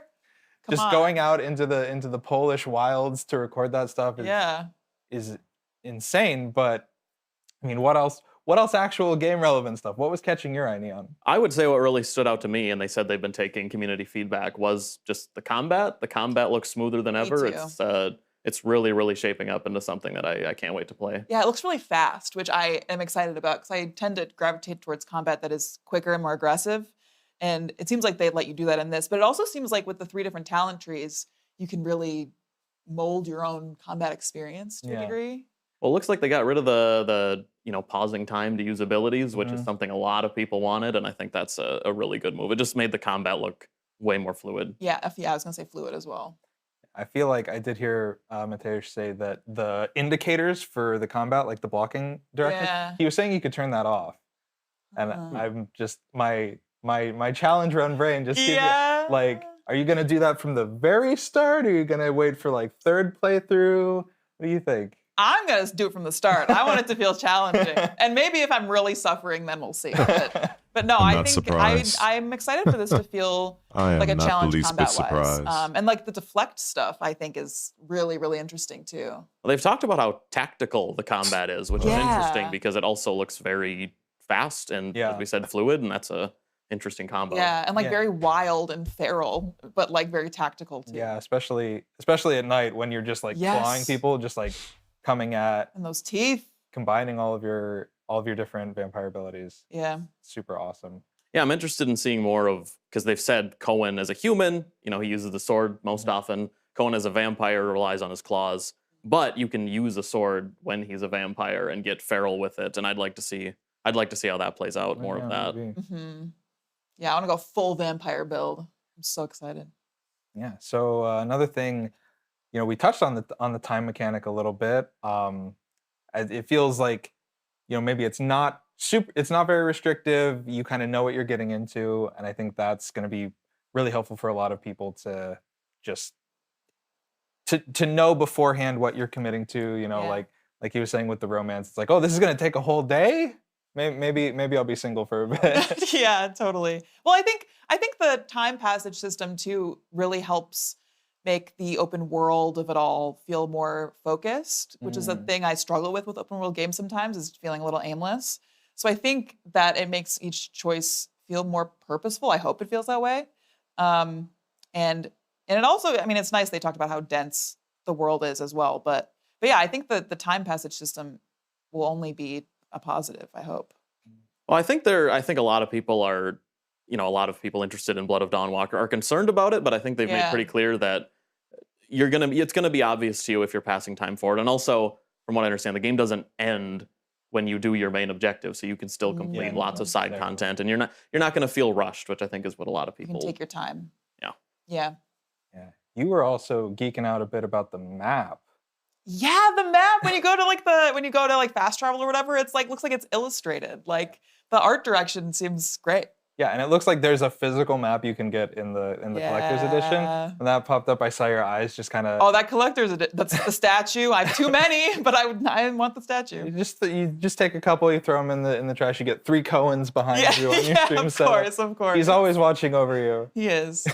Oh man, but no, the map it looks gorgeous. I really haven't seen like a world map that has looked like that in a game before. Yeah, like the colors and seeing all the tree areas, the wooded areas, the towns being laid out like that. Like I think it's a really good looking map. I know it's stylish. I know it's weird to just sit here and be like, the map looks really awesome, but it does. No, the gamers will understand. Yeah, the gamers will understand. The real ones know where I'm at. The map geeks, you understand. Yeah. I'm curious just how difficult you can make life for yourself. They talked about killing the blacksmith, and then you're locked out of that blacksmith. How far does that extend? If you kill every blacksmith, what do you do? Yeah, like, can you not upgrade your sword anymore? Or do you kind of just have to go with I don't think I'll do that. I'm not a psychopath. Then don't kill the fucking blacksmiths. Like, I'll do it. These people are fucking strange, man. Oh, can I kill everybody in a game? Like, that even get the fuck out of here with this low-key fucking psychosis these people have. That's an option, I think, is, God. People we are want to be the fucking hero, but in a much more true way. Yeah. We want to be evil. I think we all do. No, you want to be evil. I don't think they touched on it today, but they said in a previous stream that if you let your blood hunger get too low and you're too hungry, you might just be talking to your best friend and you'll eat him. And then his whole storyline's done. It's over, which is incredible. Run. Yeah, the hangrier. I have to just go sit in the woods until I'm really hungry. Then I come back and try to talk to somebody, see how much I can satiate my bloodlust. God. I mean, yeah, I think I'm tantalized. Are you tantalized? I'm tantalized. Are you tantalized? I wouldn't use the word. I am tantalized. It's not the specific word I would used use, the word. But Bro, at this point, these guys are annoying me. They're fucking annoying me. Yeah. So basically at that point, they have absolutely zero to offer instead of talking about being tantalized and going into the woods, purposely getting hungry so they can go and slaughter everybody and then question, well, if I kill everybody, can I get my upgrades? Like, get the fuck out of here, man. These are the very people that I can't stand in real life. Like, because I like, for me, this is my little fucking rant. And this is actually one of the main reasons why I'm not so big on Grand Theft Auto, because to me, that game is that franchise is largely popular because it allows people to do the most depraved, sick bullshit, and it literally appeals to people's deep-rooted depravity. That's what it is. So when I see people like, oh, can I kill everybody in the game? Why don't you, like, are you trying to tell me something? Like, this is how you really think. This is, so you, if there was no consequences in the world, you would go out and blow everybody away. That's the type of shit, like, when I feel that like that from somebody, I'm like, there's something psychologically wrong with them, and they're acting it out through a video game. Like, that's what that tells me. I'm not a fucking fan of that shit. I think these people are fucking sick on the low, and they're hiding it behind a fucking video game. You know what I'm saying? Like, oh, I want to kill everybody in the game. Oh, how come I can't kill everybody in the game? What, like, so what do you, okay, so if you kill everybody in the game, then what do you, then why are you playing the game? Just go out, just like it, I'm trying, like, it makes absolutely no sense to somebody that has any kind of cognitive sense. It only makes sense to people who are literally sick in the head. This is like literally like murderers will literally wake up and they say, you know what? I feel like killing somebody today. That's exactly what they do, but they're doing it in real life. These are people that want to really act it out in real life, but they have a means to do it in the fucking video game. I'm just not a fan of that shit. I am not a fan of that. I'm just not. I've always felt like those people are fucking sick to me. Like, of all the, like, you have the fucking game director of the game in a Zoom call or whatever they're using. And one of your questions, oh, I want to be super evil. You know, can I kill everybody in the game? It reminds me of this dumb bitch that, it reminds me of some idiot chick that I think it was Crimson Desert I was watching. Wait, was it Crimson Desert? I think it was Crimson. Yeah, it was. And they were talking about riding, like, flying dragons or whatever. And she said, and she was like a well-known Twitch streamer. And she was co-hosting with Luke Stevens. And she asked something, I think it was like in the first 5 minutes, they were talking to the fucking creative director of the game. And she asked, oh, can you bang a dragon? Like, can you fuck a dragon? I watched it live and I'm like, how sick do you have to be that your first question, you have I think people need to understand this. The creative director of a game, he or she is the one that is literally overseeing everything. Okay. That is the person that is like at the top. their time is limited. All right. Your first question is to ask, can you fuck a dragon? To me, you instantaneously lose all sort of intellectual anything associated. Everything. I will not follow you. I will not subscribe to you. I will not even look in your fucking direction. So when I see people, you have a creative director of an upcoming open world game that is made largely by the developers of The Witcher fucking 3. And one of your questions is, oh, can I go and kill everybody? Oh, and if I do kill everybody, can I still get my upgrades? I can't. I just can't. I can't. So, and then there was another guy there. I think it was him on the left. And he said, and I was going to mention it, but I was like, wait a second, didn't he just ask the same fucking question, but he just worded it in a different way? I think it has something to do with, oh, well, if you kill this one person, can I still do the quest or some fucking shit? And the director is like, I can tell this guy, he's trying to be patient. He's trying to answer their questions.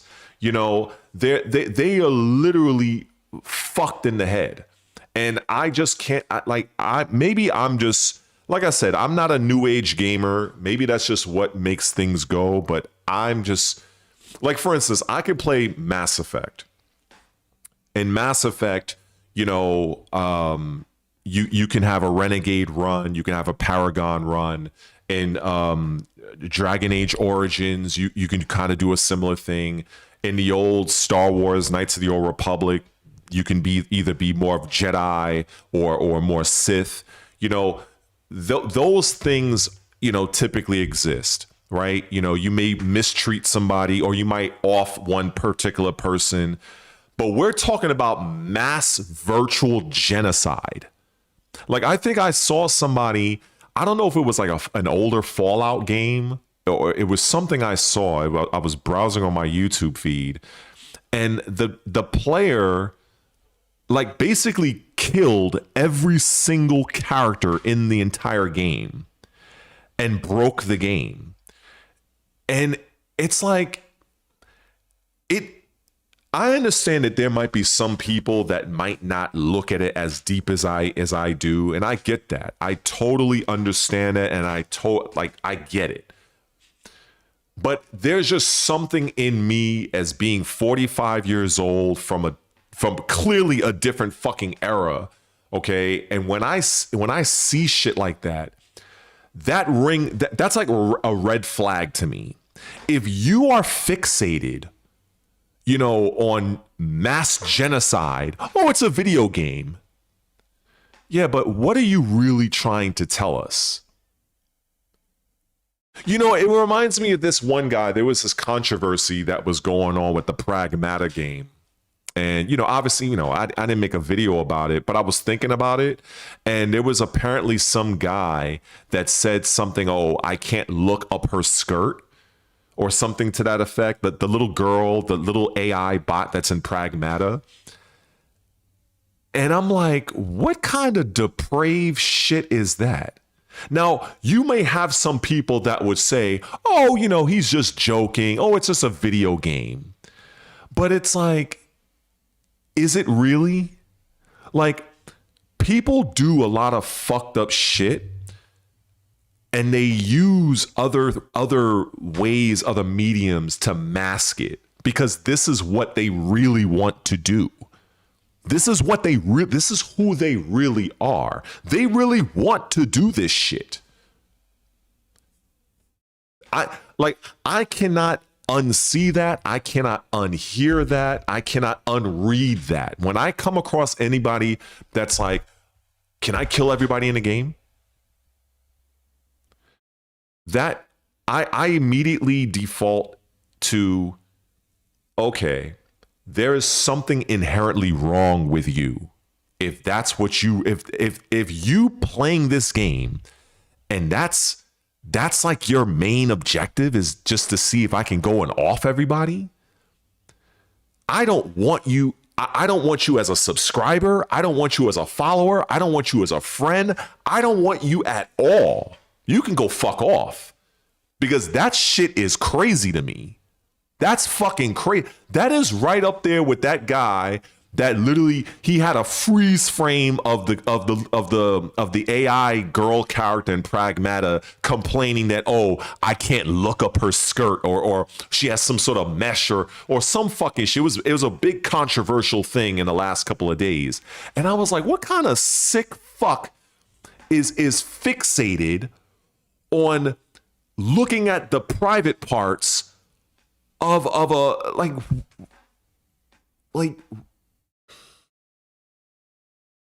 this shit, bro. I can't. That shit is fucking strange to me. That shit is strange. That is some weird shit. I can't. It's like, how do you?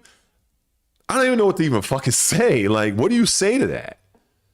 You know what I mean? Like, I wish, that just getting back to what we just seen, I wish that those people asked better questions, because you're doing a live stream. There's several hundred people watching, and one of your questions is to ask, "Oh, can I commit mass genocide in your game?" That's basically what it is. That's your fucking question. Can I mass genocide your whole game?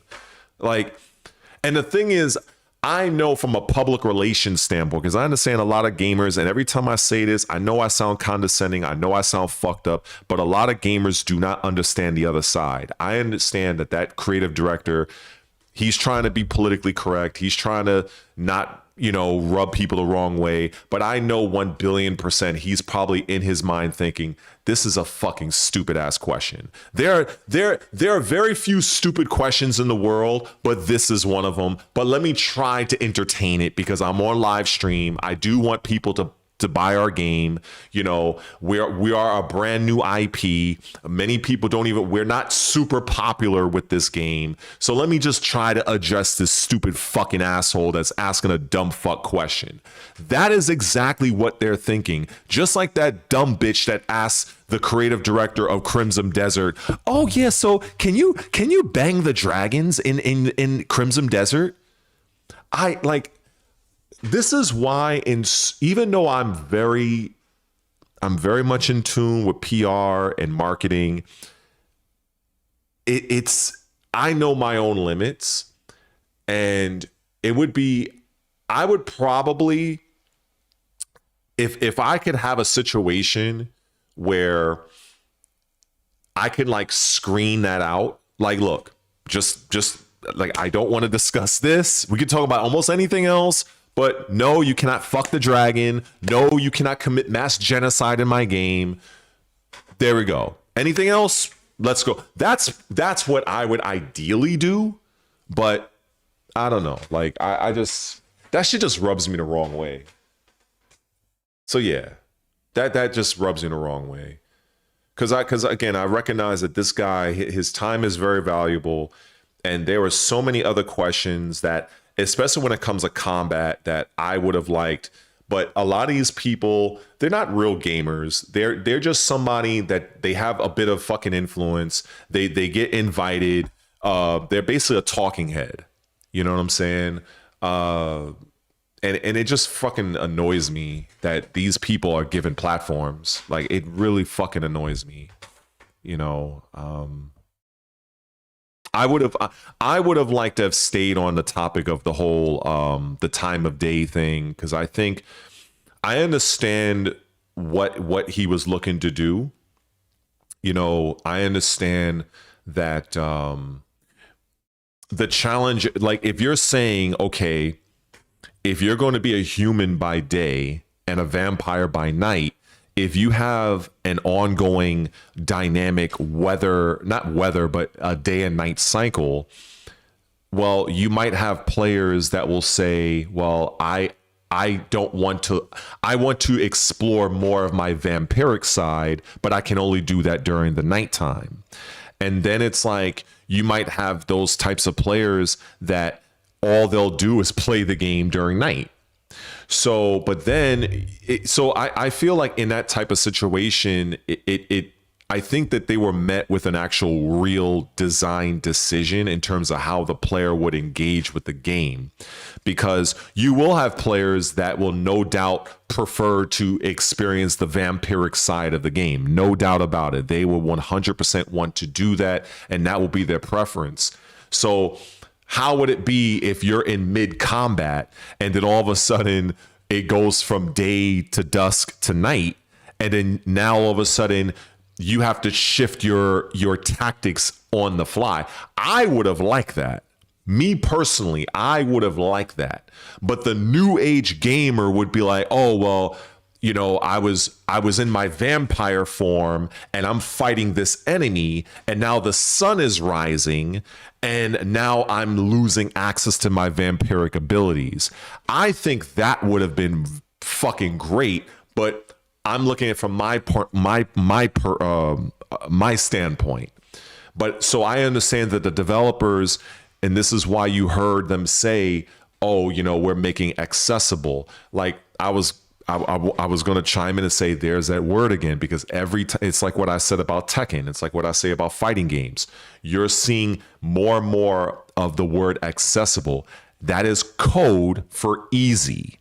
So that's why they're going that route. When he said something about you have a 4-directional combat style of approach to combat, immediately those who may not even be aware, that is pretty much what the game For Honor is like. In the game For Honor, you have a 3-way directional combat style where you use the right stick to move your weapon either top, left, or right. And if the enemy is attacking you from up top, you have to move your weapon in that direction to basically put the weapon in between you and the other opponent. And that's where you had a game like Kingdom Come Deliverance. They basically X-copied that, even though many people don't even call them out on that. But that's fine. Everybody copies off of everybody. But that's where the style of combat from Kingdom Come Deliverance came from. It came from For Honor. So when they're mentioning Blood of the Dawnwalker, that's what that made me think. Is like, oh, okay, they're utilizing the For Honor style of combat, but they said 4 directions. So, you know, I'm thinking, okay, so you got left, right, up, and down, you know? And then you heard them say something about the omnidirectional. Well, that's obviously for those that, you know, they want a more modern, accessible style of play, which that's fine, because I then heard him say something about that you can curate the difficulty, whether you want to ramp up the RPG aspects or you ramp up, you know, different aspects of the game. You can make one aspect more difficult than the other. And that immediately brings me back to Assassin's Creed, where in Assassin's Creed, you can make it to where the exploration is more difficult, but the combat is easy. Or you can make it to where the combat is easy, but the RPG aspects is lighter. So I appreciate that in giving people those options to where they can curate the type of experience that they want. I think in today's time, I think that's pretty good. I don't have a problem with that. If you want the game to be absolutely merciless, you can set it to that particular way. I think that's the best.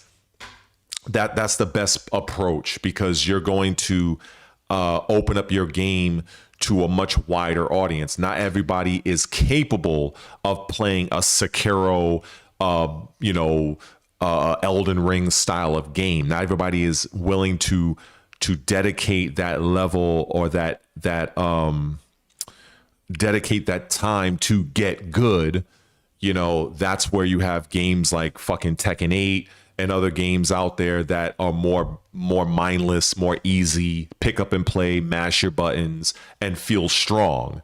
And, you know, this is why that is happening in today's society, because the games are costing so much money to make they need to have the game accessible, keyword, to everybody or as many people as they can, so that they can get a chance to recoup those development costs as well as the marketing and everything else attached to it, whether it's the voice actors, the motion cap, all the other things that the typical gamer has no fucking idea about. All they know is the game comes out on such and such date. I'm going to swipe my debit card and press my buttons. That is the extent of what most gamers understand about this industry. But when you actually take it upon yourself to see what is really going into the creation of these games, you know, the time away from their families, the resources, the man hours, everything, you know, you should have a greater appreciation of the effort and the scale, but a lot of times they fucking don't. You know, they're just mindlessly mashing buttons and they don't know jack shit about the other side. And that's the side that I appreciate more. This is why I really love those developer deep dives where they kind of peel the curtain back to kind of give you, you know what, this is the way. This is what we have done to create the game that a lot of people are gonna pick up and enjoy, you know, because not all developers are created equal. You know, you have developers out there that don't give two fucks about their community. They're literally chasing the bottom line, you know, how much money. But then you have other developers out there that will actually take community feedback and not only take the feedback, but they'll actually do something about it. Those are the developers I prefer to support. Those are the developers that I look at and say, you know what? If I am going to spend my money, they're going to get my money. This is why, you know, it's always easy for me to go back to a game like Tekken 8 and look at that game. That's its own style of development, or should I say developer, I guess their MO, their motorruptive operandi, I think that's how you pronounce it, versus a game like Dead or Alive 6 Last Round, versus Diablo 4 Lord of Hatred DLC, versus Invincible Versus. Like, every single one of these developers I look at, and I'll even throw in Lords of the Fallen 2 from CI Games, I look at each of these developers as having very different approaches to the way they develop their game. I don't care about the genre. The genre is irrelevant to me. The genre is just merely it's a shooter, it's a fighting game, it's an RPG. It's how the developer is approaching the design of the game. How are they taking feedback? Are they taking feedback? Are they acting on this feedback? You know, are they making a concerted effort to make the game better?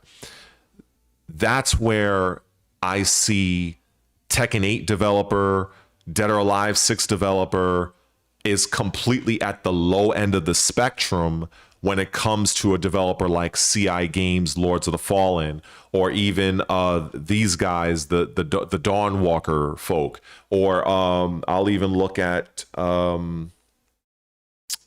Invincible Versus, especially if you want to compare it just on the fighting game standpoint, you know.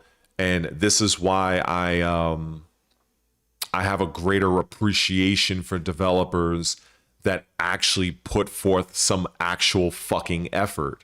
You know, it's not to say that, and to be clear, it's not to say that developers don't put no effort.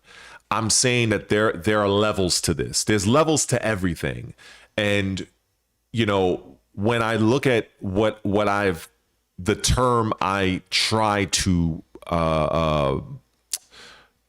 spread out to the community, which is value proposition. When I look at the value proposition of Dead or Alive 6 Last Round, there is no value proposition. You're basically playing a copy and paste 2019 DOA game. That's basically what it fucking is. When I look at the value proposition of a game like Tekken 8, okay, well, the game launched in a relatively complete state. The game looks good. The game has a fantastic practice mode, but it clearly is marketing toward a more casual audience because they've spent $122 million to make the game. So I understand from a business standpoint why Namco decided to go the direction they did with Tekken 8. But then when I look at a game like developer like CI Games with Lords of the Fallen, obviously by many is like, oh, it's just a Souls clone, it's an Elden Ring wannabe or whatever. But yet and still, Lords of the Fallen, for those unaware, the developers created not one, but two entirely different worlds. Two. If you've ever played Legend of Zelda: A Link to the Past, that is more in line with Lords of the Fallen.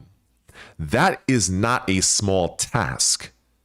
Basically, they have two entirely large because it's not a full open world, but it's more of a semi-open world that's stacked on top of one another that you can cross over with no load time, by the way, and what you do in one world affects the next, and vice versa.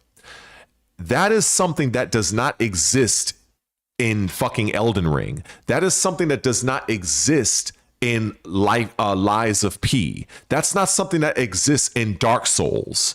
So to try to call Lords of the Fallen is just this clone, it's not telling the full story. And then on top of that, these guys, they have made 60 updates, many, I would say most of which that has been free to the community.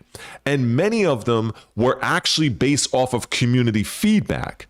So a lot of you that have never even heard of Lords of the Fallen or never played the game, I'm utilizing that as an example of when you have developers that give a fuck and they actually look at the community and what the community is not favoring, and the developers literally got to work and made it.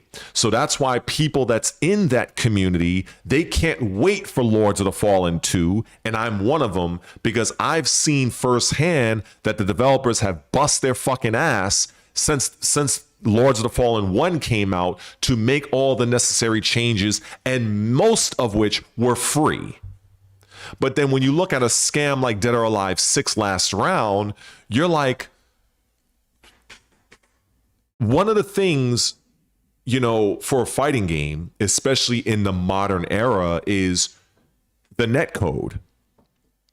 And for many people who are not around during the 2019 Dead or Alive 6, DOA 6 had a horrific online experience. It was shit. It was absolute dog shit. It was literally it was day and night compared to Killer Instinct, which, quite frankly, this may be a hot take, but Killer Instinct had the best online netcode of any fucking fighting game in recent memory. Okay, I've seen almost every fucking thing. Killer Instinct had the best. I've never had an issue playing online with Killer Instinct. I never had a crash. I never had a stutter. I've played that game. It was about as perfect online as you can be. So the opposite was fucking Dead or Alive 6. So now you're taking a 2019 fighting game that you fucking abandoned their entire community after a year of release, and you're coming out with it in 2026 with no fucking rollback, with no fucking crossplay. Fuck you. Fuck you. And you're asking me to pay $40 for this shit? So then I see the people in the fucking hypocrites in their community. I'm not going to say their names because, you know, I don't really fucking need to. But they're saying one of them, he mentioned, what is it? I think is it Evo Japan? It was something coming up. I think it's something in I forgot what the fuck it was. But apparently the Dead or Alive creators are gonna go to some sort of event and they're gonna make an announcement on stage about something. And you know, I'm gonna cover it. But if it's not them saying we are adding rollback and crossplay to our upcoming game, I don't give a fuck what they have to say. I don't give a fuck if it's a new character. I don't give a fuck if it's some new gimmick they're gonna add to photo mode. I don't give a goddamn rat's ass. I don't. Because I can tell you this much. If they're going to add a new character to that particular game, more than likely it is not going to happen at launch. And you're going to have to wait for a period of time after the game is launched, and bet your fucking ass you're going to have to pay for it. So not only you're charging me $40 fucking dollars, but then you're going to have the nerve to announce, oh, we're having this new character. Oh, well, we don't know. We can't give you the release date, but here's what's coming. Fuck you. But the Dead or Alive community are going to go all over it like flies to shit. And this is why I've said my share of times, you know, and the point that I'm making obviously is it's kind of like the vast difference, the ocean differences between one developer in handling their community versus another. And I have been talking about Dead or Alive for the last 7 minutes or so, because they are it's such an egregious slap to the face. It really is. It is such a slap in their face. Like how like they must have had so much confidence in knowing that their community will accept anything. It's like Nintendo fans. Nintendo fans will literally accept anything out of Nintendo. Literally. They have no standards. They will accept any fucking thing. Anything. I've seen it over the years. I have fucking seen this shit. So I find it very difficult for me to really respect these type of developers. I find it very difficult. And then for people, you know, depending on when you join this stream, as I'm yapping about this, you know, there might be some people who will say, well, you know, you're comparing a Souls-like game of Lords of the Fallen to a fighting game. So I'm like, okay, I'll bite. I can easily compare Invincible Versus to Tekken 8. I can compare Invincible Versus to Dead or Alive 6 because they're all fighting games. And if you want to split hairs, you can say, oh, well, one is 2D and one is 3D. So to kind of go down that rabbit hole is like a waste of my time, because it's just going to never end. When I look at Dead or Alive 6 last round, I see absolutely zero value proposition. Zero. And you are not going to see, and the reason why I say that is because I have seen Dead or Alive creators. I have seen them. I don't need to mention their names. All you have to do, if you were to type up Dead or Alive 6 last round and just type it in your YouTube, outside of Team Ninja, you're going to start to see much larger content creators that cover DOA. Those people, I don't need to mention names. They're easily recognizable. These people, they are not calling out this bullshit at all. And this is why when I made that video about Tekken 8 in terms of hypocrites, I would call the DOA 6 people hypocrites as well, because they're not holding their feet to the fire? Why are you glazing over a fucking game where their main advertisement that they showed, I think it was in February or March, I forget what month it was, basically let me explain this. It is toxic positivity, and I just want to acknowledge the chat for those few of you that's here, but it is toxic positivity. But I want people to, if you take it upon yourself, and I want you to do it for yourself. I don't need to do it because I don't feel like I'm force feeding you. But any one of you in this chat, the 5 of you that's probably even still watching me or listening to me fucking yap up a storm, I urge any one of you to take to your own particular YouTube and watch that Dead or Alive 6 last round trailer. And be honest with yourself. What did they show? What did they show? I'll tell you what they showed. They showed the same fucking stage. They showed the same music. They showed the same characters. They showed the same moves. The only thing they did different was show a slight variation of the photo mode. And that trailer, I believe, was about 1 minute and 37 seconds. And so you're asking me as a consumer to spend $40 and your first trailer is basically nothing but what was shown in 2019. But then on the flip side, you have the major content creators of that community that's glazing the fuck out of this, saying, "Oh well, you know, you can play the core version where you have 4 characters, but you can play the whole game." Instead of them taking the approach that I'm taking and saying in one uniformed voice and saying, "We appreciate that you're bringing DOA back, but there really wasn't anything that you've shown us that warrants $40. Because for those of us that do want to buy or want to have everything, it's a $40 purchase. So what are you showing us that's different? You know what the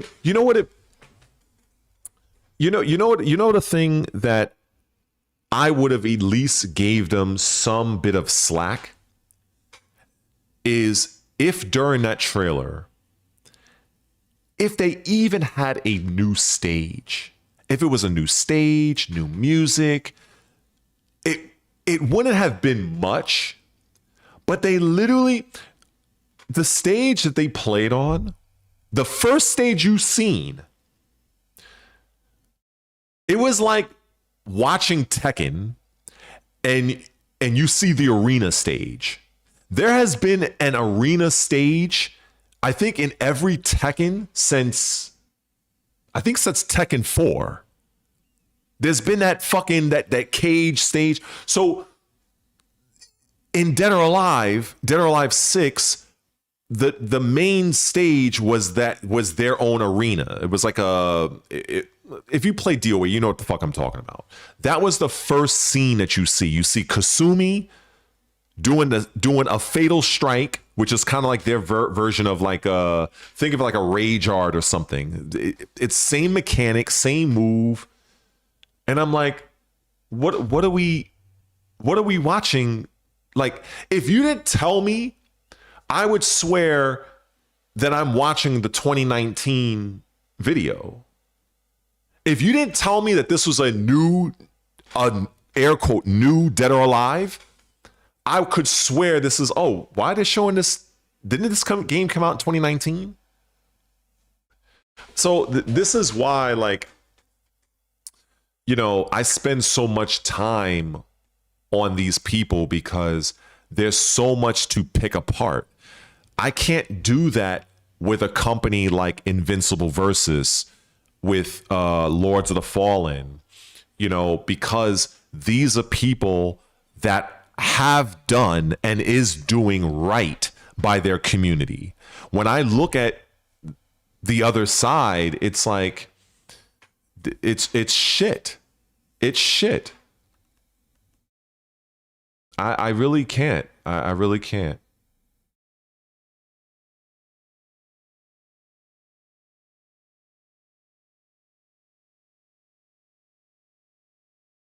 But, you know, but yeah, man.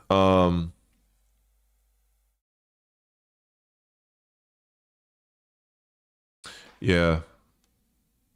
That's the thing, you know, I'm reading what you guys are saying here. Like, I'm happy for their community, because I'm not gonna lie, I'm not the avid Dead or Alive player. I can play it, I enjoy it, but I'm not hardcore on it. So I appreciate that they're at least bringing the franchise back, because I hate to sound like Triple H, but it's best for business. It's good for business, because right now, as I've said, Tekken 8 has no competition.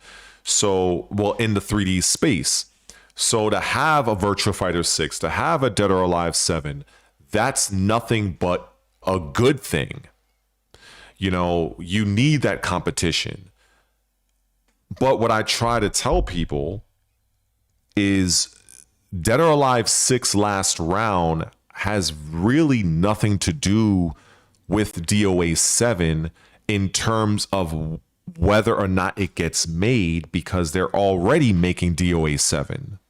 And this is why, and I've said this before in several videos, if this is not a Virtua Fighter situation where Sega literally put a Virtua Fighter game on PlayStation exclusively, and the reason for that was to gauge whether or not the community would show up and show out for that game.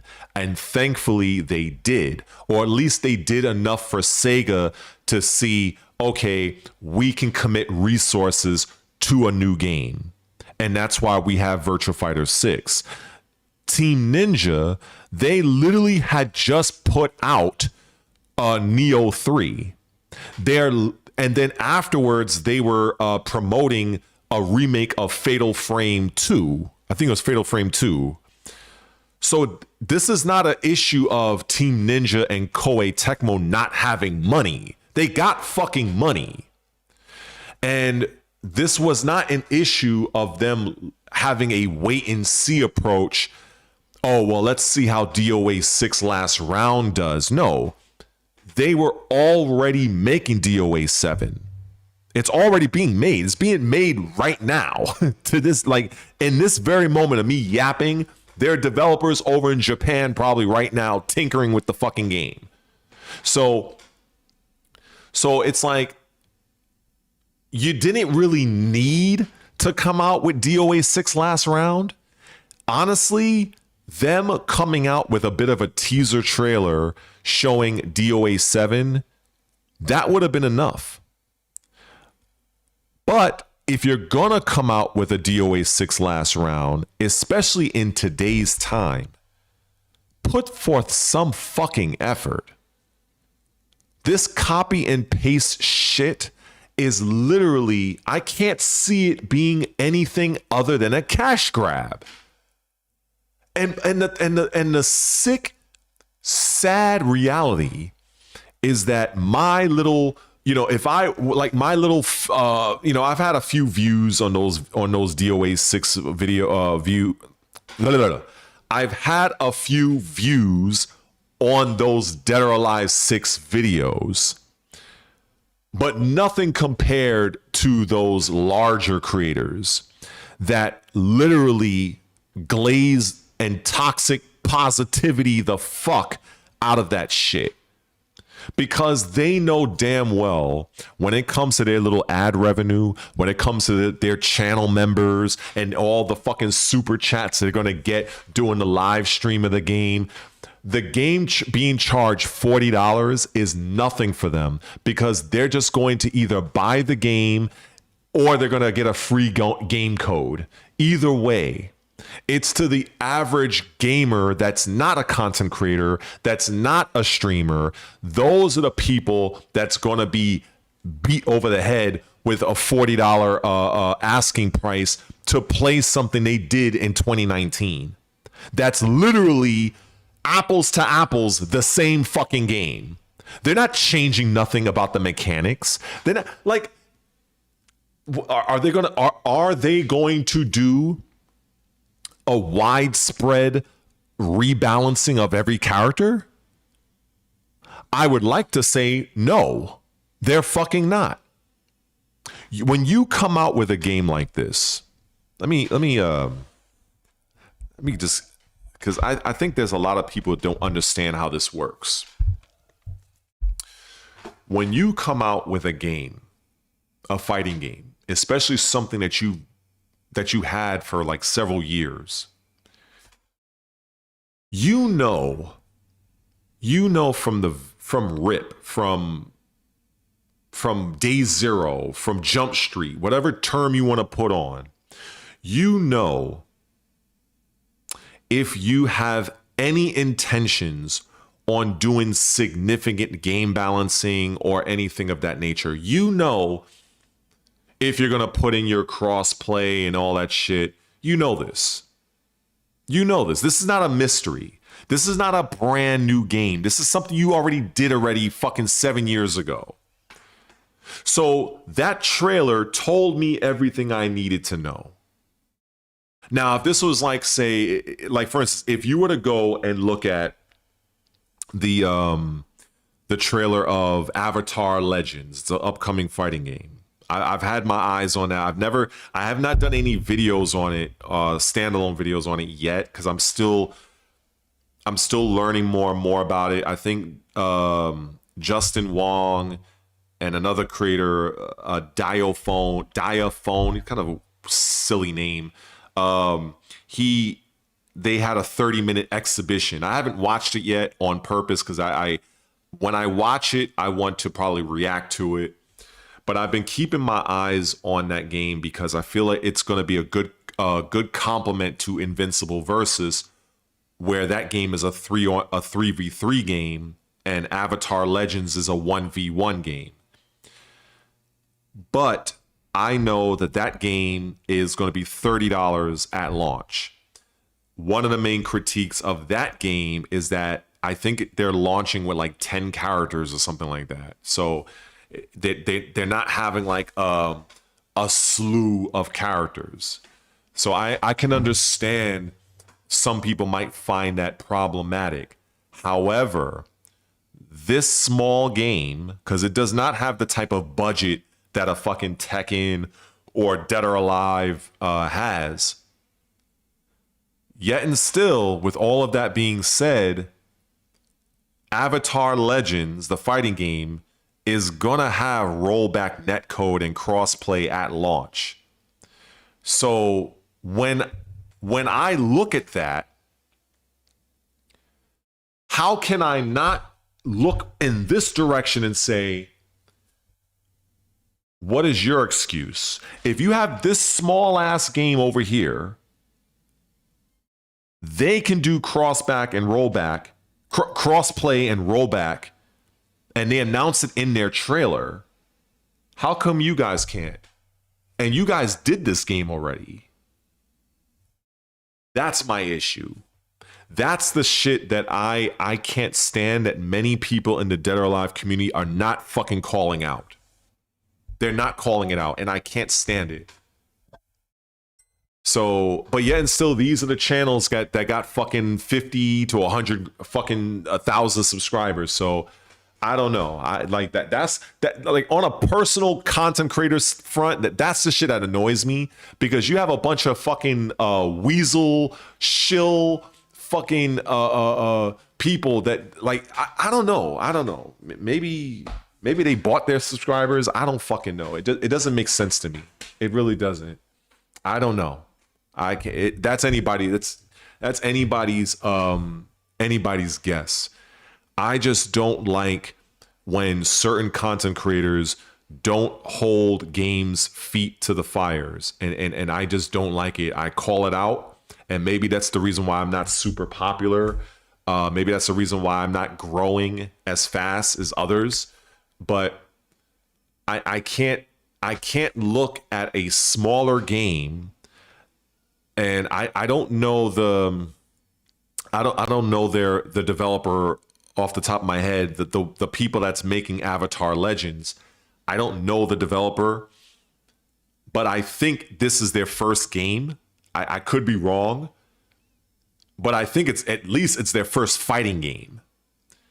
And you have rollback and crossplay, but you have Team Ninja, a fucking massive studio, bringing out a 2019 game that they abandoned. And that's another thing I can't stress that enough.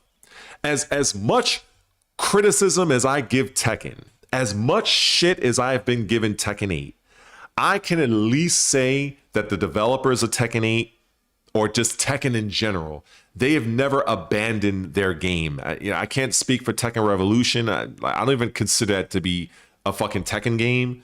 It was more of an experiment to see how Akuma would be. That's why they brought in Akuma for Tekken 7.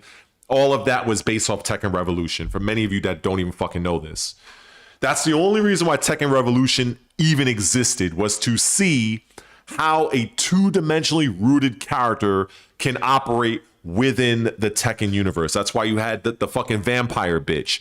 She was... Anyway, I'm getting off a tangent, but topic. But the point is, you have a studio that's making their very first fighting game, and they can do crossplay and rollback netcode, but you have a massive studio in Team Ninja, they can't. And you're asking for $40 fucking dollars? Make that make sense to me. Make that make sense. I think every single fight, I think Fatal Fury has crossback and rollback. Crossplay and rollback. I think fucking 2XKO has it. I think Guilty Gear Strive has it. So how in the fuck does DOA 6 last round, no crossplay and no rollback? $40. Like, I know I'm sounding like a broken record, but it's really it's like it's a mind fuck. It is literally a mind fuck. Truly, it's like my head literally exploded on stream. Literally. I don't know, man. I don't fucking know. I don't know. Like most gamers, they don't look at why a particular character was chosen. They don't look at those things. They only really see the aftermath. They see, okay, well, this is how the character is affecting the meta. This is how they're, but they're not looking at it from the other side. This is why I say that the only purpose that Tekken Revolution served was to see how Akuma would be in this game. That's why they had the not the vampire. I think she's more of a succubus. So that's why they had her in the game. That's why she had the little dive kick, the little bullshit, because she basically broke the rules of Tekken. So before they commit the resources to bring in Akuma, they wanted to have a test using that Tekken Revolution character. That's the only reason why that game existed. There was no other reason. Like, I don't know what other content creators tell you guys, but that is a reason why Tekken Revolution didn't have like a wide, massive release. If I'm not mistaken, I think it was an exclusive to Sony because it wasn't on Xbox, and there was a reason for that. So, but But a lot of people aren't really familiar with that. So it is what it is. You know, this is what happens when every character in the game of Tekken operates within a certain parameter. But then you have other characters like a Noctis, like Clive, like the fucking vampire bitch, like Akuma, that literally can either break the rules or bend the rules. And that's why these characters are literally cancerous to the game, because you're introducing something completely alien.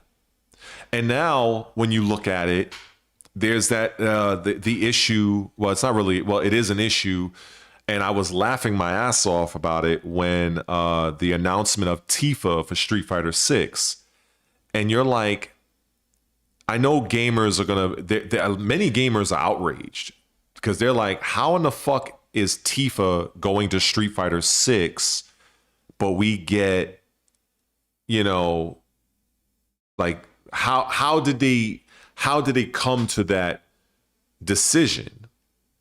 And there's a couple of reasons for that, possible reasons. And a lot of gamers may not understand. They just see the outrage. And there's a lot of, believe me, there's a lot of other things out there. You know, I had the intent on making a video on, for those that may not be aware, PlayStation went up in price again, right? I think now it's like upwards like $800, I think, the new PlayStation 5 price. People are outraged about that, but they don't really understand what's going on behind the scenes that's causing that. So I just see a lot of this whenever I'm going through YouTube and I'm seeing much larger channels than mine. They're reacting to a particular thing, but they're not really understanding why the shit happened. They're not understanding, okay, well, what's going to come next? They don't. It's no hate. It's just what I see. So if I were to go and make a fucking video on, Tifa is going to Street Fighter, I'm willing to wager I would probably have maybe 100 views on that video. And that's at the high end. But I would actually break down the possible reasons as to why that is. Because I've seen hardly nobody else talk about that. They're outraged. You know, they're making a video of outrage. Oh my God, Tifa's going to Street Fighter 6. Rah! But why?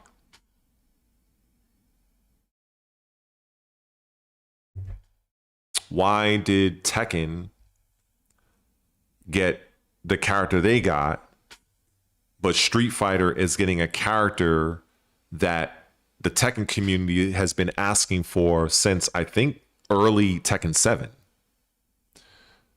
So, you know, but so a lot of times I kind of feel like, I'll be honest, like there's many times I deeply feel, what's the fucking point of me sitting in this chair, setting up all my shit here, may or may not turn on my studio lights. What's the point of me making this video when, you know, especially if I'm putting forth effort? I might add some B-roll, I might add some articles explaining why should I do that? And then I upload and it's like 50 views. If I'm lucky. And that's the thing that frustrates me. And then when I look at these other people and I'm like it's very I've heard this term before, soul crushing. It's very, because you feel like, then why am I even bothering to put forth any fucking effort? Why not I yap, I hit end, upload, and fuck a thumbnail, fuck all this other shit that's going to take me fucking over an hour to do. Why am I putting forth all of that effort for what? That is how I feel, because I don't believe that many people that not the people that do engage with me, but it just feels like me putting forth that effort is just, it's like, what's the point? What's the point? That's why like it's a little bit easier for me to just go live and just yap, because whoever's in the stream, they'll be in the stream. They dip in, they dip out. They don't give a fuck. You know what I'm saying? I might be talking about something that they don't care about and they leave. But at the end of the stream, I may or may not post the whole fucking thing or cut it, edit it, or not edit, but just cut out certain parts. You know, because I can tell, I can fucking break down that, oh, Dead or Alive 6 is a cash grab. I can break down, oh, Diablo 4 DLC. That's a great value proposition. I can break down why Tekken 8 is the way it is. And I've been doing so since day zero. And it's like, you kind of get to this point of what difference does it make when you would hope that some of the larger channels would grow a brain and do some kind of real research and use their platform to hold certain developers' feet to the fire. Because I know if I try to do it, my video is going to go nowhere. And that's another thing that really annoys me. Really annoys me. And it annoys me whenever I hear people talking about Xbox and PlayStation. It annoys me when people are complaining about price increases. Like, you people don't know any fucking thing. Literally, they don't know anything.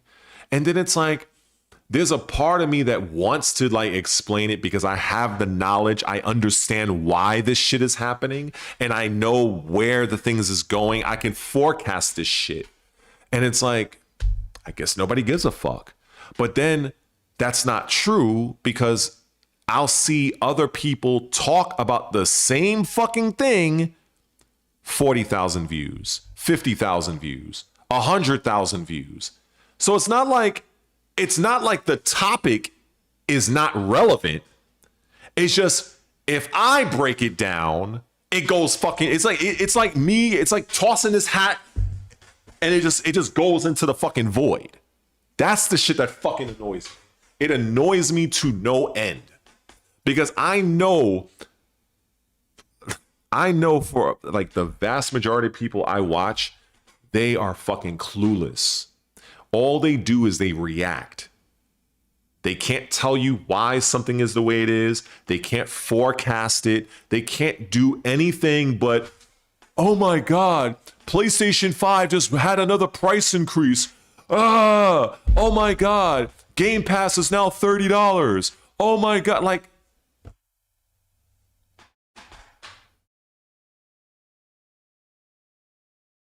it's like, all right, okay.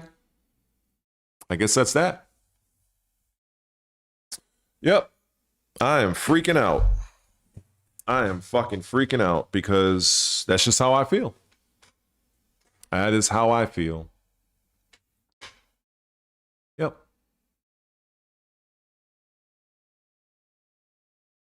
Yep. Oh, and that was another, the DRM situation.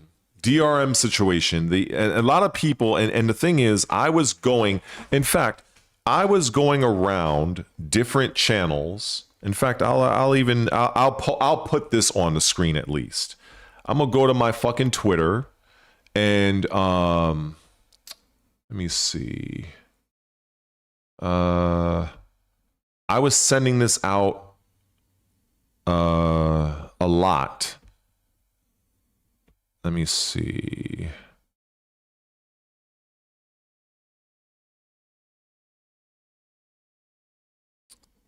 Where was it? So many people were talking about, wait, do I have this? Yeah. All right, so here it is. So I was literally reacting to many people that were talking about this whole PlayStation 5 and that whole issue. And the thing is, like I've said, people, they don't understand. Just so I can have a tally, is there anybody in the chat, and I'm sure there's like maybe 5 of you in here, do you guys see what's on the screen right now? I mean, you can just press 1. That would be, you know, a little crowd participation. That would help. If you see that what's on the screen here, you know, just let me know, because this is the thing that I was trying to educate people on. And thank you. And with that, when I go back to this, I say many gamers either don't know or forget that PS4 had DRM built into the console, and they took this stance to further undermine the Xbox One back then. And while people claim the recent issue is a bug or what have you, it's important to recognize that this issue is a part of the console. And then I had this article right here. In fact, that's the clipping of the article. I think I saved the article. Did I save it? Let me see. I don't know if I saved it. I might have just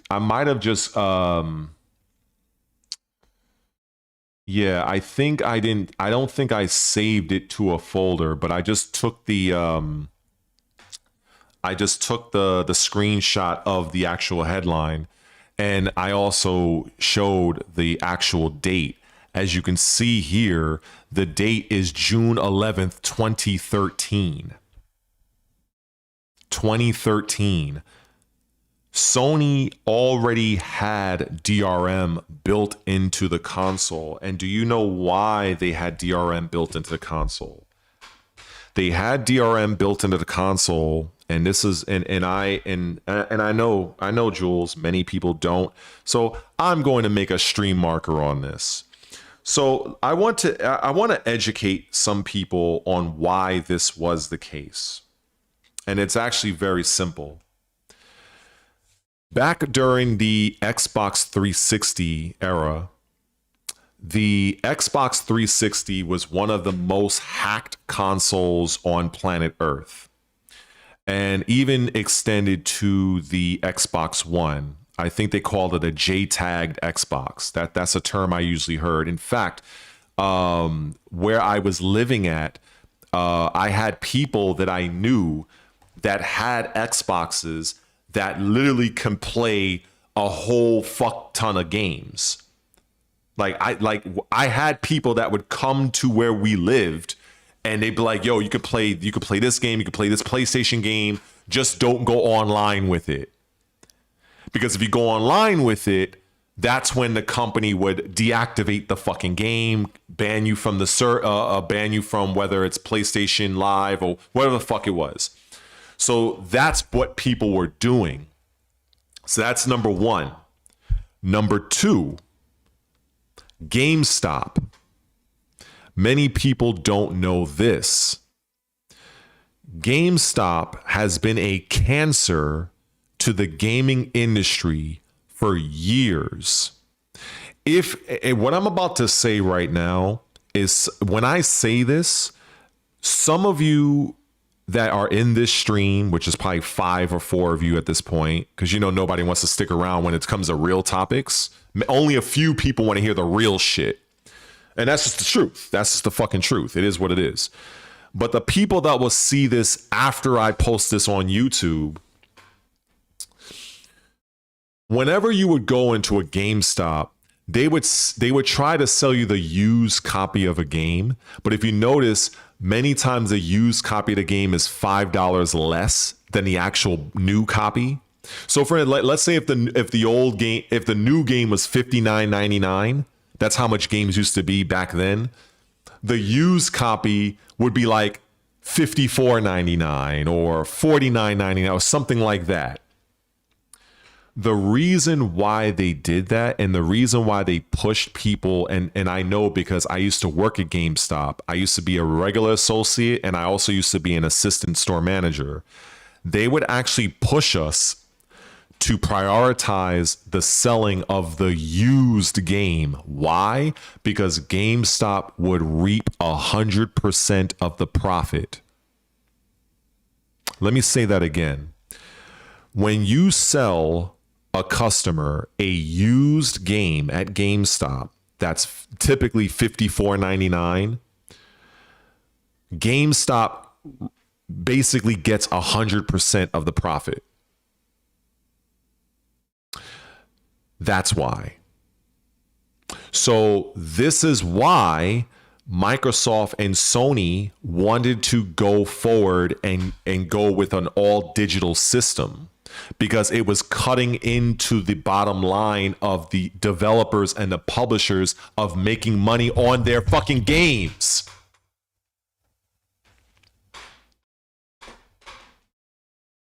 Maybe I have to say it again.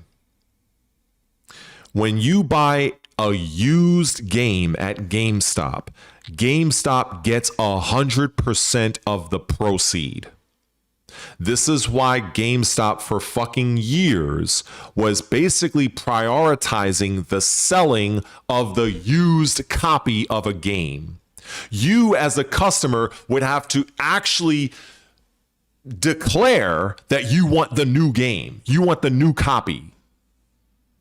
Because once you buy the new copy, there is a portion, as it should, there is a portion of that $59.99 or $65.31 with tax that goes to the publisher, that goes to the platform holder, which is either Sony, Nintendo, or Microsoft, that goes, more importantly, to the fucking developer that created the fucking game. When GameStop sells you the used copy, which is like a few dollars less, they get 100% of the fucking sale of the game. So this is why Sony and fuck Nintendo. I was about to say Nintendo. Sony and Microsoft decided to go more in line with the digital aspect. But what was going to happen is that the business of GameStop was going to go to fucking hell. Anybody that is aware, and I know that there isn't many, if you study the stock of GameStop at that time, GameStop's stock, if you think Ubisoft is bad, GameStop stock went off a fucking cliff when the announcement came. I think it was the PS4 and the Xbox One was going to be digital at the very, very earliest. That this is when the rumors was circling around for what PlayStation and Microsoft were going to do. You know what Sony ended up doing? This is why I say fuck Sony to a large degree, because they are very much scumbags. Sony backed out of that, and they, in an effort to undermine Microsoft, they reverse course on every fucking thing. Sony PS4 was originally going to be released at the same price as an Xbox One at $499. Sony PlayStation 4 did have DRM, which would ensure that people cannot just pirate fucking games.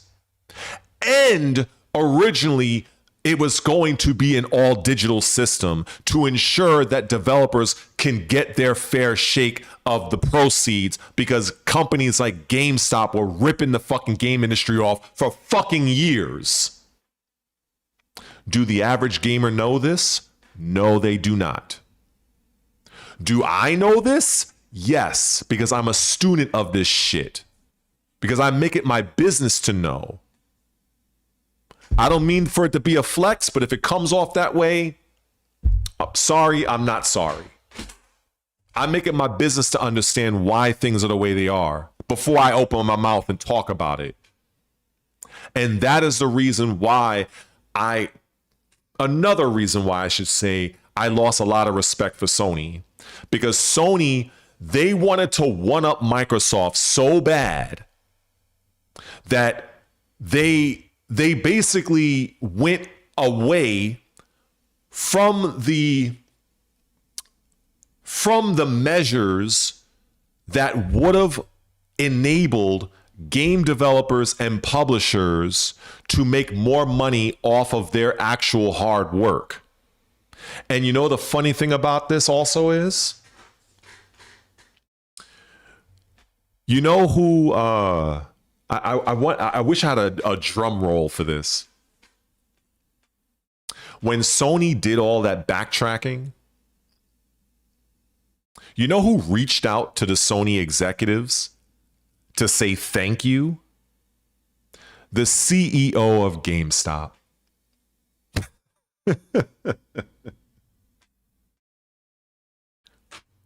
Sony didn't have to do this. So it was already established that the PlayStation 4 at that time was slightly more powerful than the Xbox One, because the Xbox One, based on the Asian territories that Microsoft could never breach, that is the reason why Microsoft decided to go in a more entertainment, more of an entertainment centered console. That's the reason why they call it the Xbox One. It was designed to do TV, movies, and all this other shit in between. So they're in the same space, but the console war that many of these trolls and many of these fools on Twitter that want to continually to bring up, that aspect of console wars died during the 360 and the PS3 era. Microsoft decided to go a different direction, but also realizing that, look, GameStop is literally ripping off the fucking industry, because they are literally pushing customers to buying used games, and the money of those games are not going back to the developer at all. It's going directly into the pockets of fucking GameStop. So that's why when they had those announcements that Sony and Microsoft were kind of like almost on some sort of a team up to go all digital, that was making GameStop shaking their fucking boots, because they knew that would be the death of their company. But because Sony wanted again to undermine fucking Microsoft, they reversed course on all of that shit. And for what? For fucking what? You're already the market leader. You already won the 7th generation thanks to The Last of Us that came out of left field and saved their fucking ass, the console war between Sony and Microsoft. So you already did that. Your console is already a little bit more powerful. So why are you undermining Microsoft even more? But this is history that you're not going to get from hardly anybody. I don't want to say nobody, because I'm sure there are some people out there that know this, but I have not seen not one channel talk about this at all. That is what is. So when I'm seeing now people talking about, oh, DRM, I'm just like, remember, there's a difference between stupidity and ignorance. These are gamers that are just ignorant. Many gamers just don't have the information. That is the very definition of being ignorant, not being aware, not having all the facts, all of the information. So being ignorant is not a bad thing.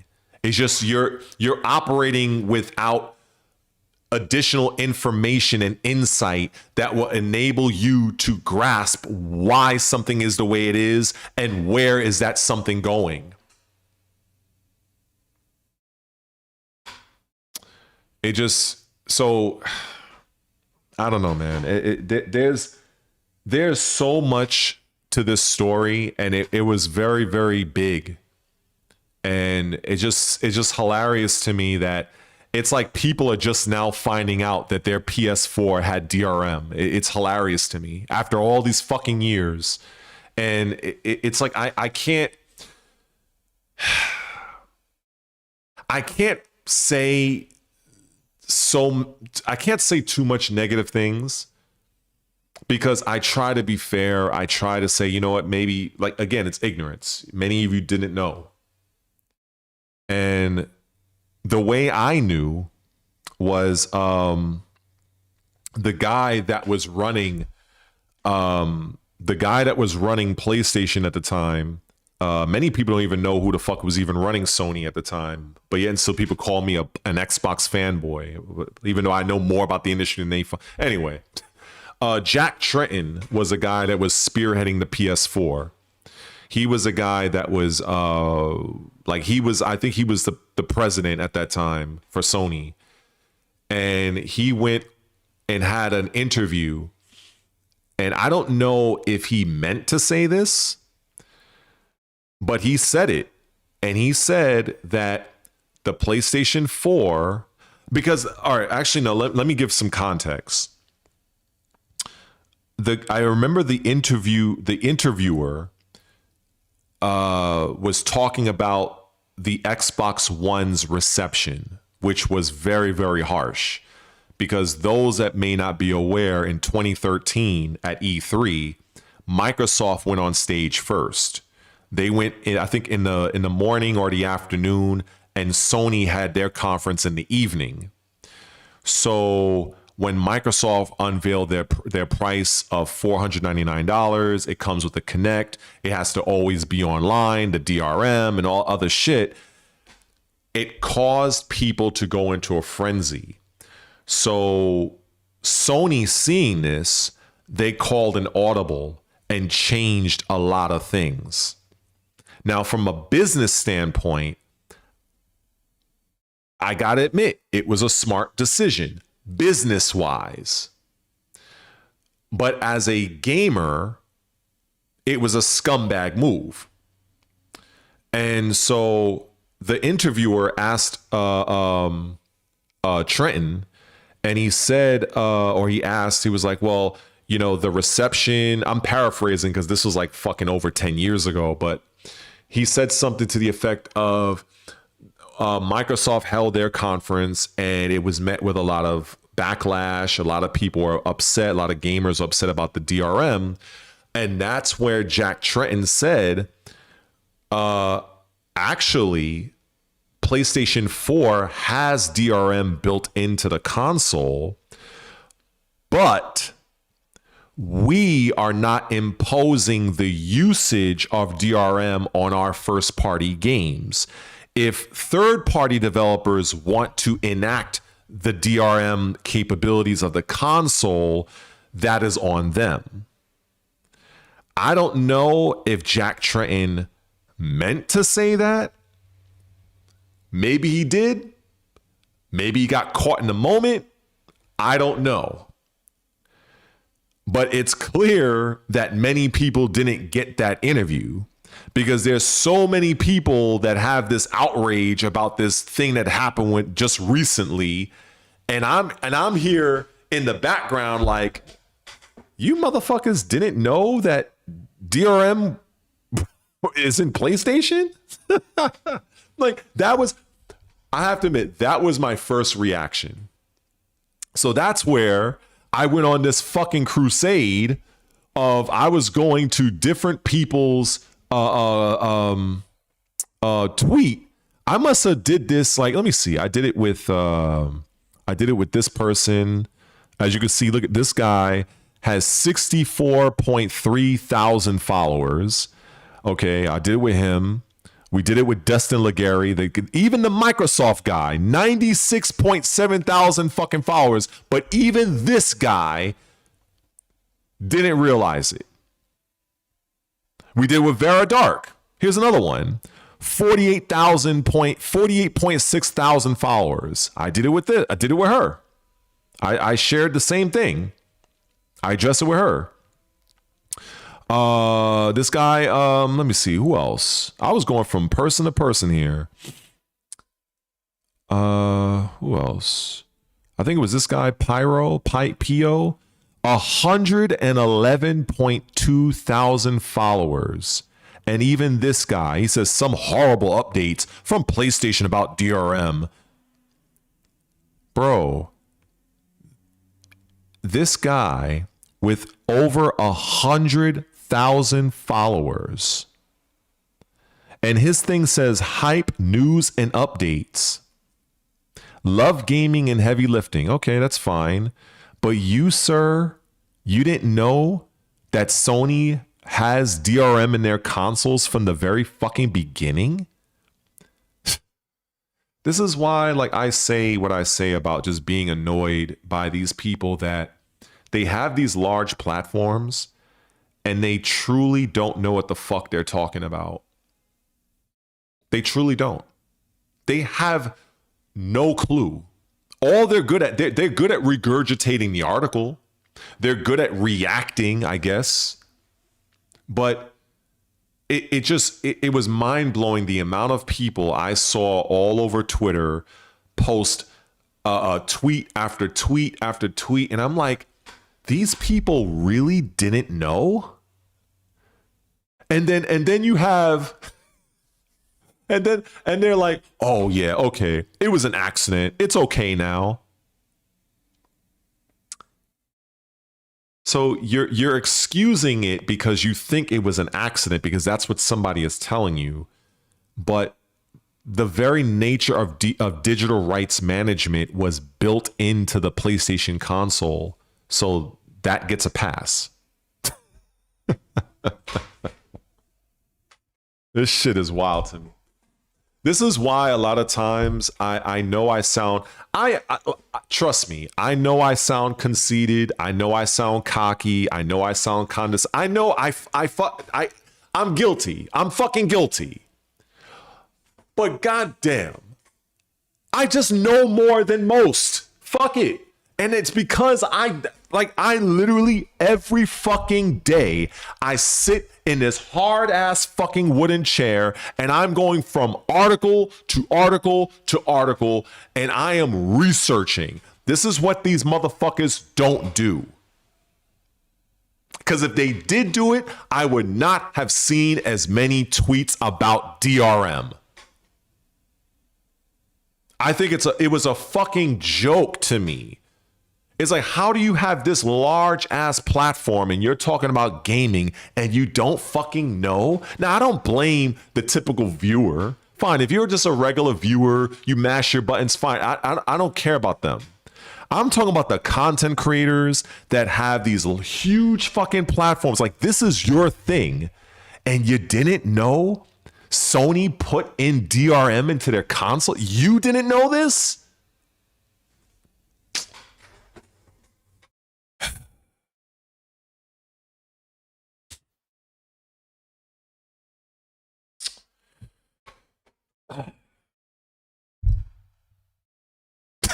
What am I to say?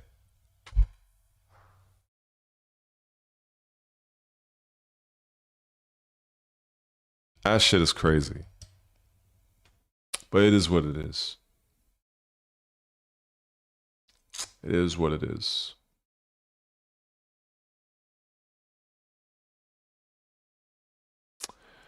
But at the end of the day, you know, this is what people want to look at. This is what people choose to follow. And, you know, obviously I want to grow. Obviously I would like to have, you know, that type of success. But at the same time, I still want people to be informed. I don't want people to be surprised about something that has been integrated into Sony hardware since basically 2011. Like, I just think that's wild to me. Like I said, I don't blame the typical viewer, you know, the consumers. I don't blame them. It's the content creators that have these large platforms. Some fucking how, I don't know how maybe they got lucky. I don't know. But I just find it very disturbing because then it becomes a blind leading the blind sort of deal. Because now, you know, these channels, these content creators, these streamers, they have such a massive following. So if they are ignorant to certain things, and not doing their due diligence and not doing any kind of research, then when they post their little video on it and they're getting their 100,000 views, 50,000 views, and then maybe some of you that's in the fucking chat right now that watches some of those videos, you guys are not getting informed. So then what ends up happening, because that might be your favorite content creator, you think, oh, well, I guess this has to be the way it is. This is where you have the blind leading the blind. Nobody is really informing people on this is not something you should be surprised about, because it's already in the console. So what are we talking about here? It's just wild to me.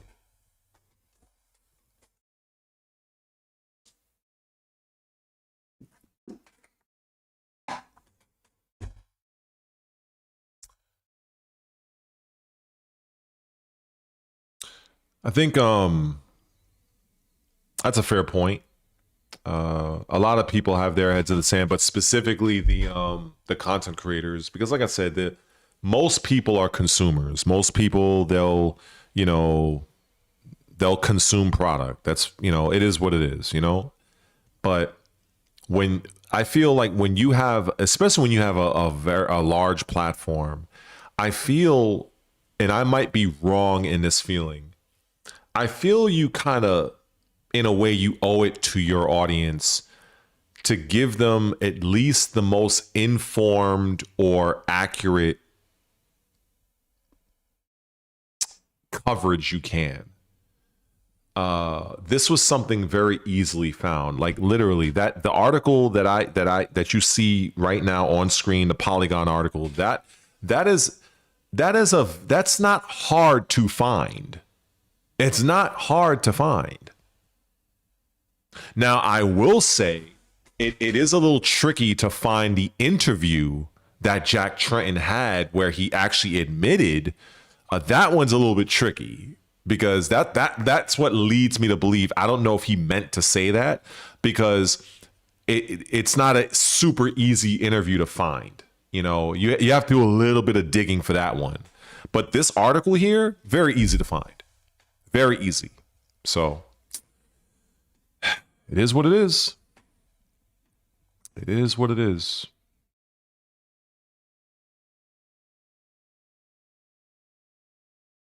This happened in 2013. The article happened in 2013.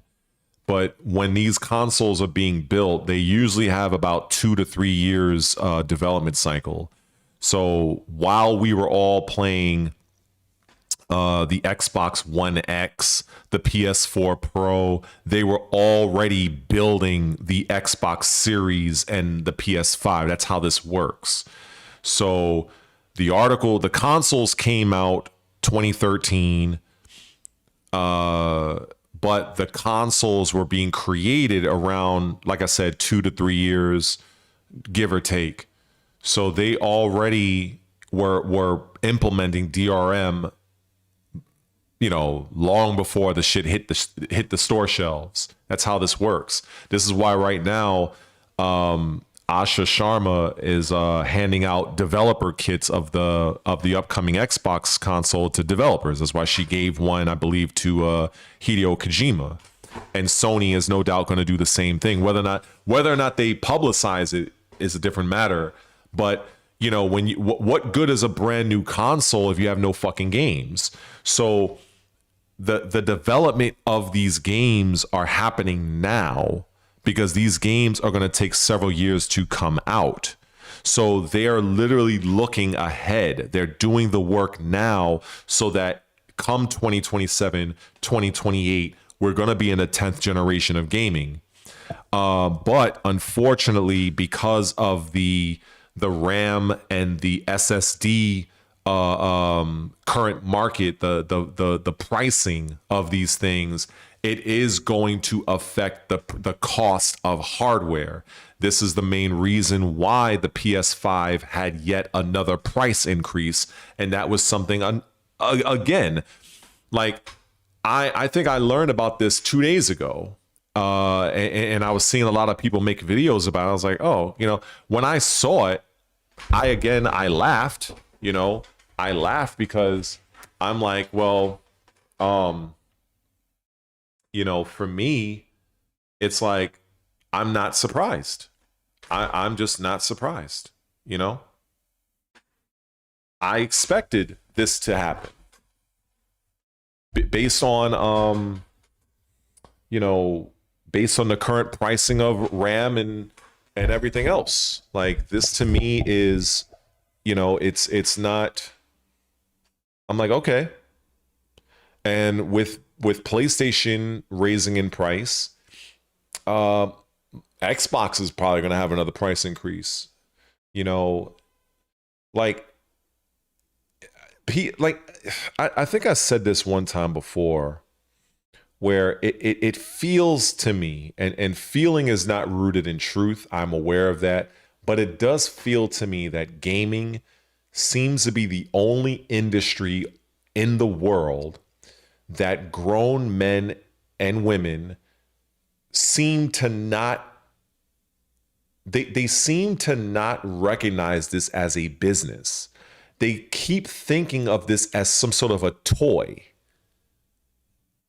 And I don't see any other industry that's like, it's treated that way. I don't. Every other industry in the world is, it's like people understand it's a business. But for whatever reason, and actually, no, I do have a theory on this. Most people, they grew up playing video games. And I think, and this is my own headcanon, this is just my own thoughts, but I feel that because many people grew up playing video games, when they get into their adult life, they still look at this as a childlike thing. It's like the notion of video games, it did not grow up with them. They're still looking at it as a ha hee hee, it's a toy, it's fun. No. This is a multi-billion-dollar fucking industry, and these companies are doing what they need or feel they need to do to make money. So when you have an a RAM crisis that is, based on the reports I've seen, gone up about 187 or 189% year over year for RAM. You really think that console makers are going to go lower in price for their hardware? Fuck no. But the typical gamer doesn't, they can't seem to grasp that. They just can't. And I don't think they do it on purpose. I just think that it's just something that they just cannot look at gaming as an actual real business. They just can't. Because it's something that many of us, we've had a lot of memories doing it as a kid. And I don't think it grew up like that. The thought of gaming as a business, as an industry, I don't think, like, an adult is not looking at the auto industry like this. They're not. They're not looking at guns like this. They're not looking at fucking pick whatever industry. They're not looking at it like that. But video games, it's like it's very fascinating to me, actually. It's very fascinating.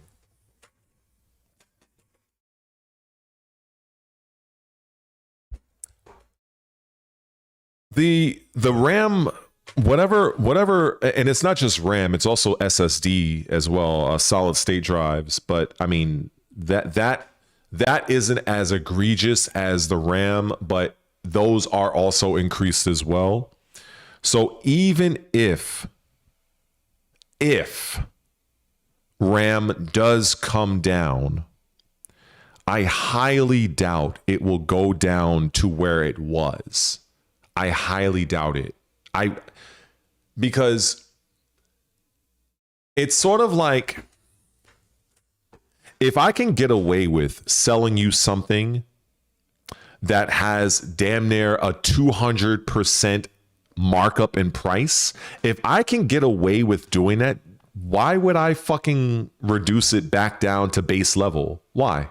Why should I? You are already buying it. So that's why I don't see RAM going down back to where it was. I don't.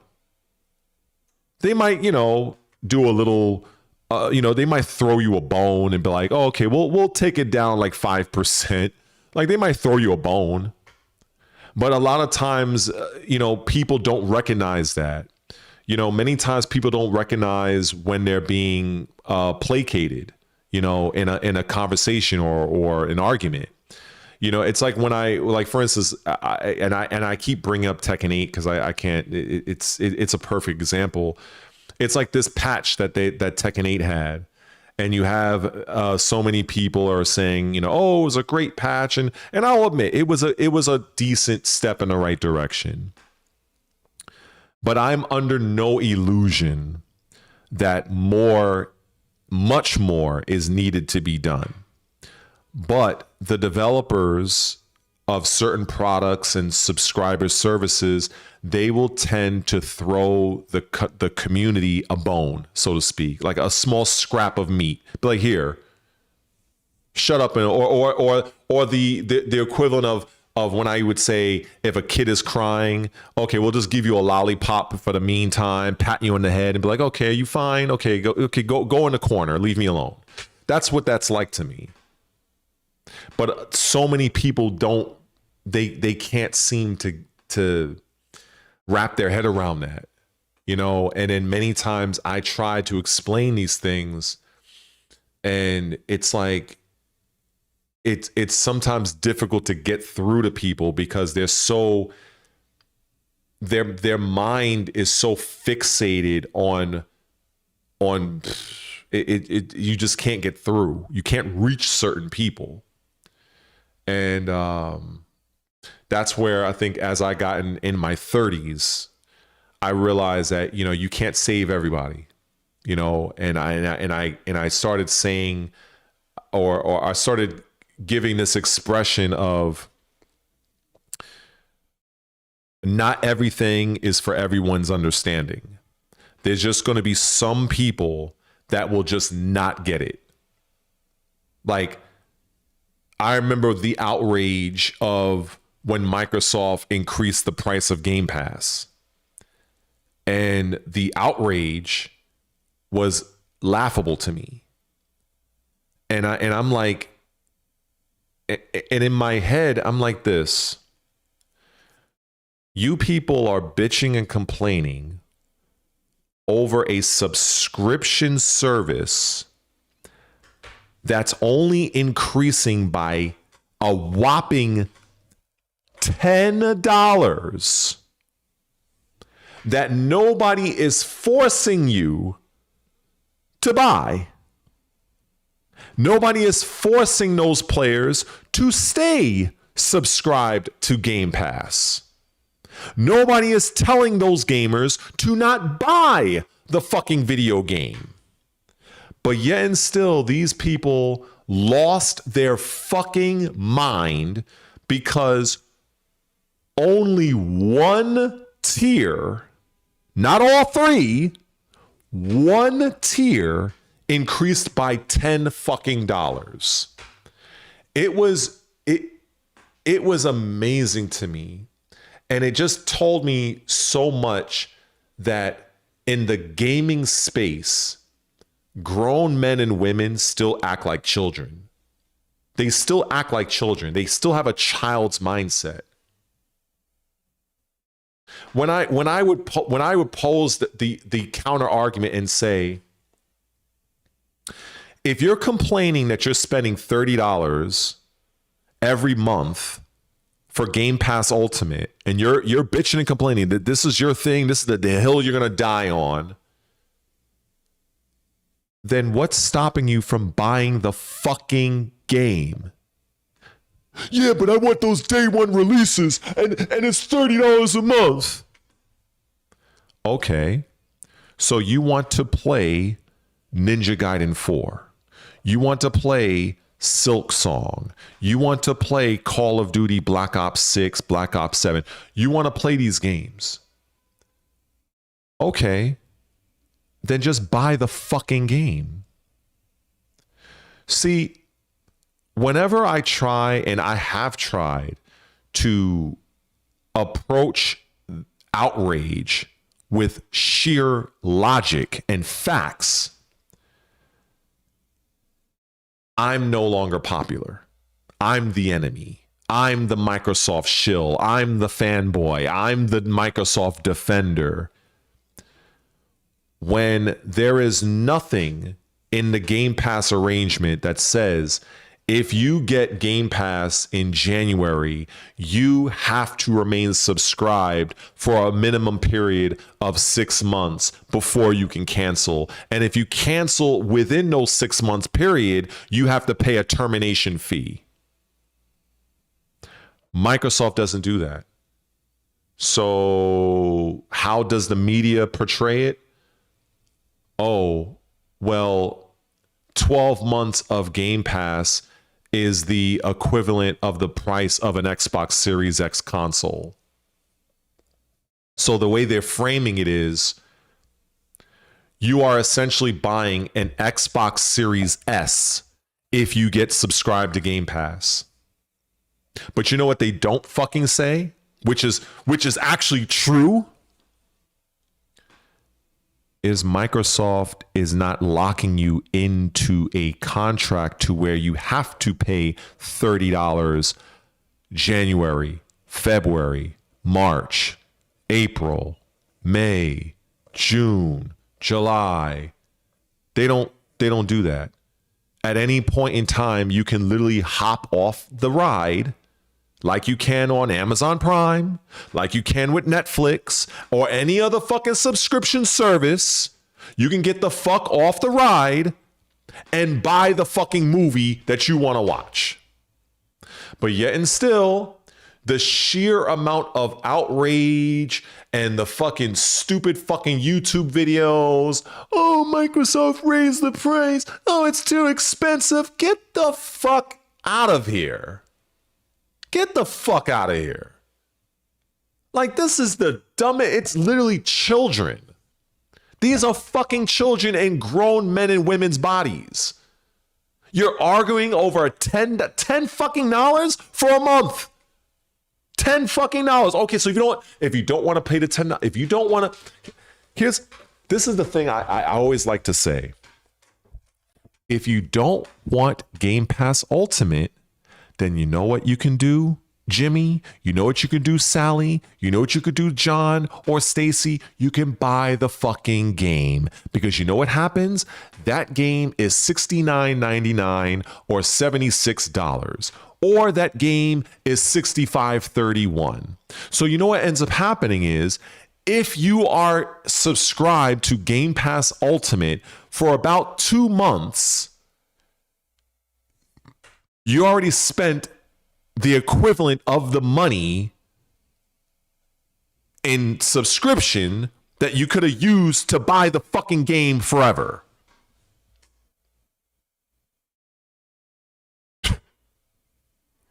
It's absolutely insane to me. It's insane. This is why I made a video. And you know that video only did about 100 views. In fact, I'm curious now. Because I'm actually wondering, how many views did that video get? I'm curious. Let me go and look at this real quick. Let me see. Let me go to my channel. And let's look at my videos. I think I can search for my stuff here, right? So let's look at Microsoft. Right? Okay. So I don't Okay, well, I did this one. Obviously. So, okay, if I go down the list, right? So I break down in this video. Here is the reality on why Microsoft bought Activision Blizzard. Completely different topic, but again, relevant because people actually think it had everything to do with Call of Duty, and it didn't. And it got a whopping 128 views. Yay. Let's see. Microsoft increases all Xbox hardware amidst my... Okay. And I did this 7 months ago, and this is I break down why Microsoft increased their hardware pricing, and this got a whopping... I was like surprised. 275 views. Yay. Woohoo. And let's see, what else? Where is it? Oh, Xbox raises prices. I was surprised. This has a whopping 678 views. And I actually break down exactly why Microsoft raised their prices. Like, basically, I did this. Time to set the record straight about Xbox. We did that. Game Pass 11 months ago. I broke this down, 482 views. So for me, I guess that's a decent size, you know. But I've been talking about this for fucking months. For months. Like even this one. Here we go. Why are Microsoft porting, and look at this one. Why is Microsoft porting games to PlayStation? This got a whopping 90 views. 90 views. 90 views. So I literally explain one of the most major controversial things in gaming, which is Microsoft porting their exclusive games over to PlayStation, and I'm breaking down why this is 90 views. Like, so from my perspective, the only way I can really look at this as is there is a serious algorithm issue with my channel. I have a lot of dead accounts on my channel that does not engage with my content because I know that these topics are discussed by thousands, hundreds of thousands of people. So it does make me feel like it feels like it's pointless for me to even do this. It feels that way. I do it because this is the path I'm currently on, but it's like it just feels this way.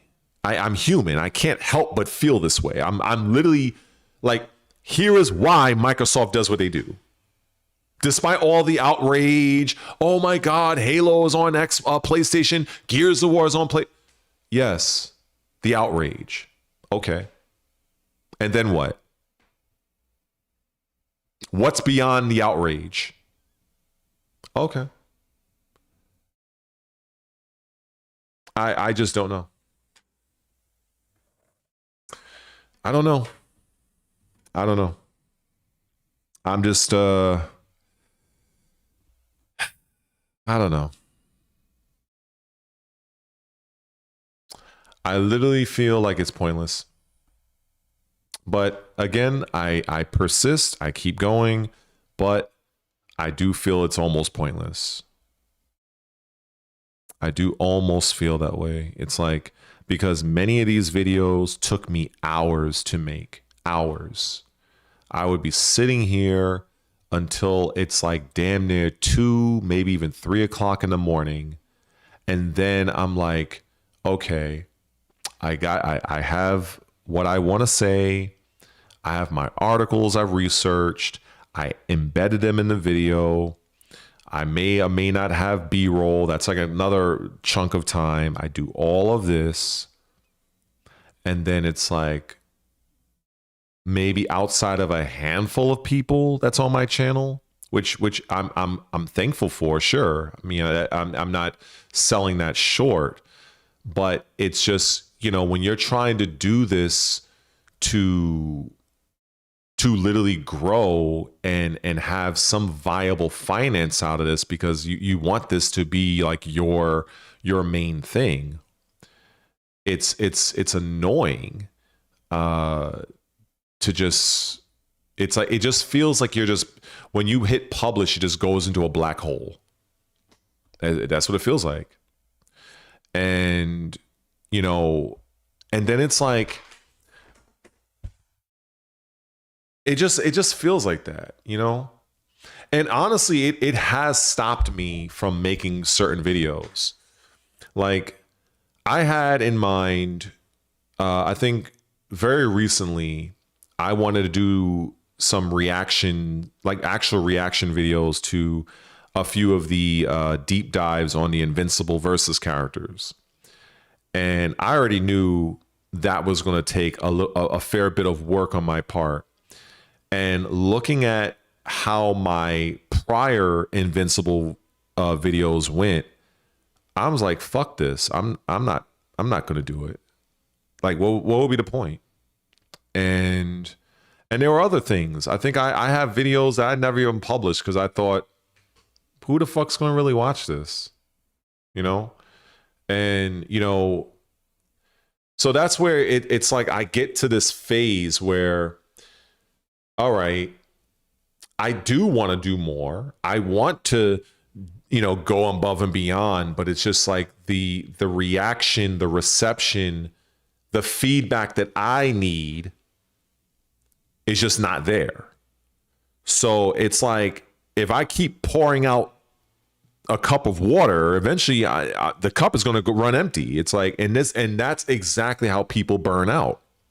Because after a while, it's like you put forth all of this effort, all of this time, you know, and it's like, you know, and I understand, you know, it's easy to say, well, you know, looking at other creators but it's like, when I do look at other creators who are completely dumb fucks, I'm not going to sugarcoat it. They are fucking stupid. They don't know what the fuck they're talking about. It's just a bunch of bullshit. And it's like, it's like somebody telling me 2 + 2 is like 20. It makes no sense to me. So it's like, and honestly, I was feeling like that the last few days, and especially now that I don't even have my Xbox, you know, so I'm already frustrated about that. And I was like, you know, I'm not gonna fucking do anything. It's like, what's the point? But then I caught wind of the Blood of the Dawnwalker showcase. That's the reason why I even went live, honestly.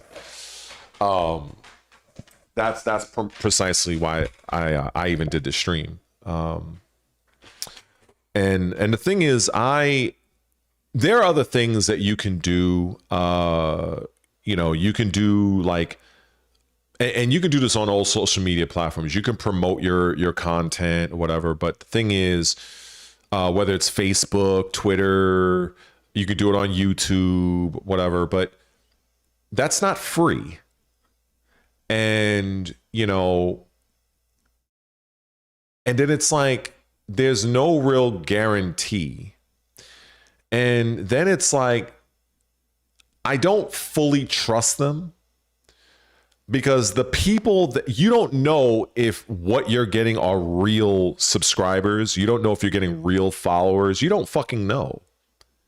Because companies, it doesn't take much for them to be like, okay, well, if you go and pay to promote your video for a period of time, because it's basically a campaign. So you select how long you want the promotion to go for that particular video.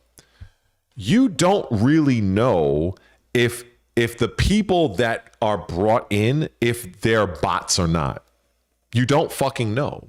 Because in your mind, you're like, I got like 40 subscribers from this promo. Okay. Well, you don't really know if they're real. So what ends up happening is, okay, well, now I'm going to pay for the larger plan. Now I'm going to pay for a larger campaign. And that's how people get in this fucking rat race. But a lot of people don't know that, because they don't, it's there is an underbelly of social media marketing that is very scummy, and it's not something that, because I'm aware of it, I don't want to get I don't want to get involved in that. That's why I don't promote my shit like that, using third party. This is why I don't do it, because I don't trust that the leads that I generate are legit, because it is a real thing that you can buy subscribers, you can buy Twitch followers. This is well known.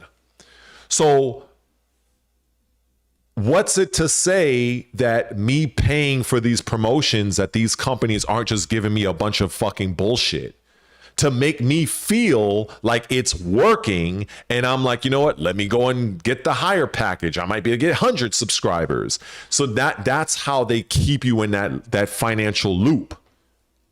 But a lot of players, a lot of people, they don't understand marketing. They don't understand advertising. That's the underbelly of this shit. So I choose not to play that game. I mean, I appreciate the suggestion, but when you know better, you do better. But yeah, being a Twitch streamer, for instance, it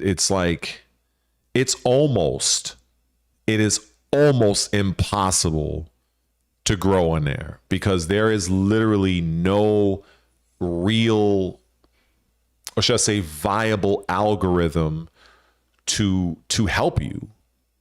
It's just you are like, I like to consider Twitch streaming like a Venus flytrap. You literally, when you go live, you're literally opening the leaves of a Venus or a spider with a web. You're putting out a web and you're hoping that something flies and gets stuck on it. Well, if nothing gets stuck on the web, you're not eating. That's just what it is.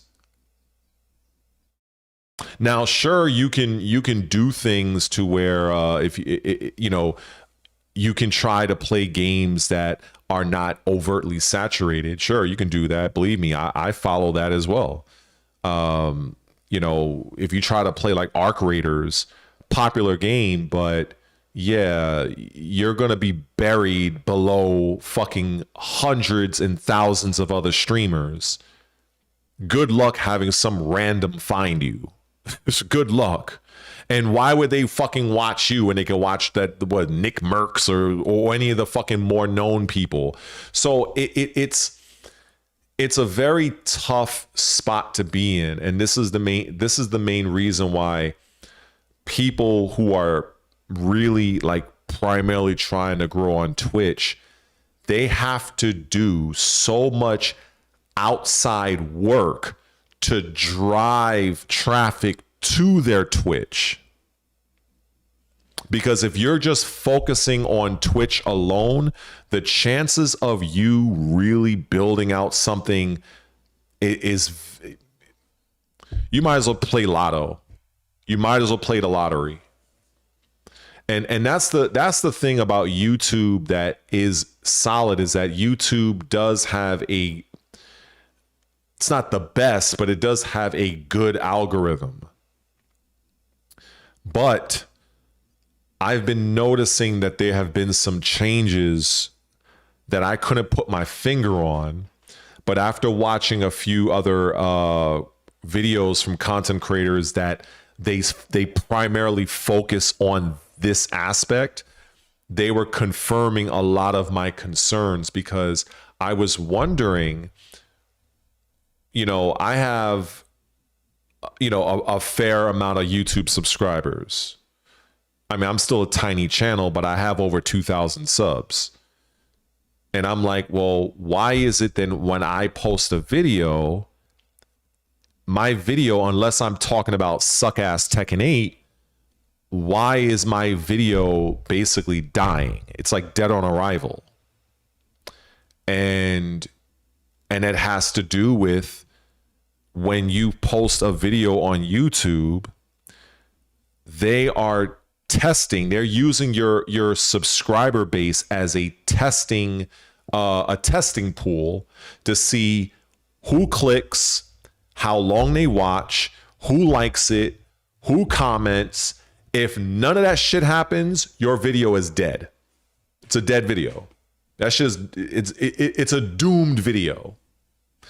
But the problem here is, and this is something that most YouTubers go through, is when you first start YouTube and you're trying to get monetized and you're throwing out a whole bunch of shit at the wall and seeing what sticks.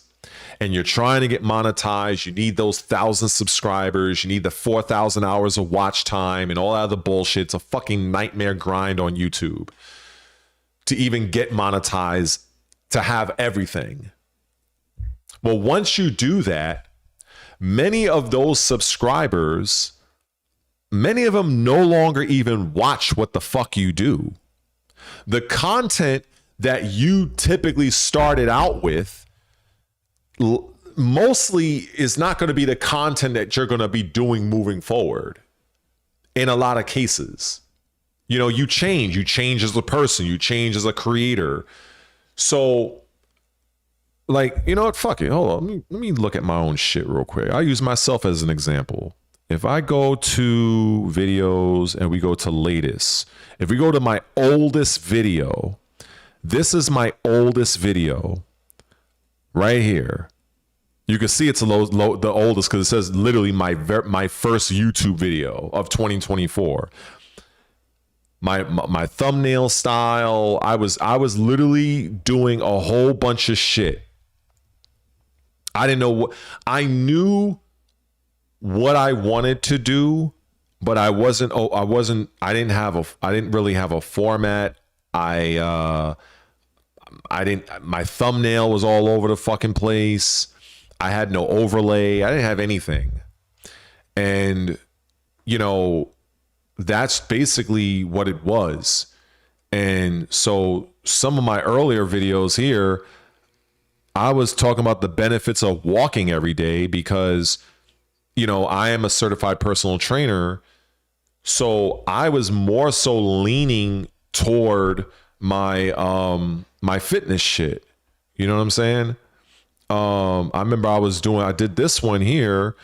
This was like me doing my pull-ups. And when was this?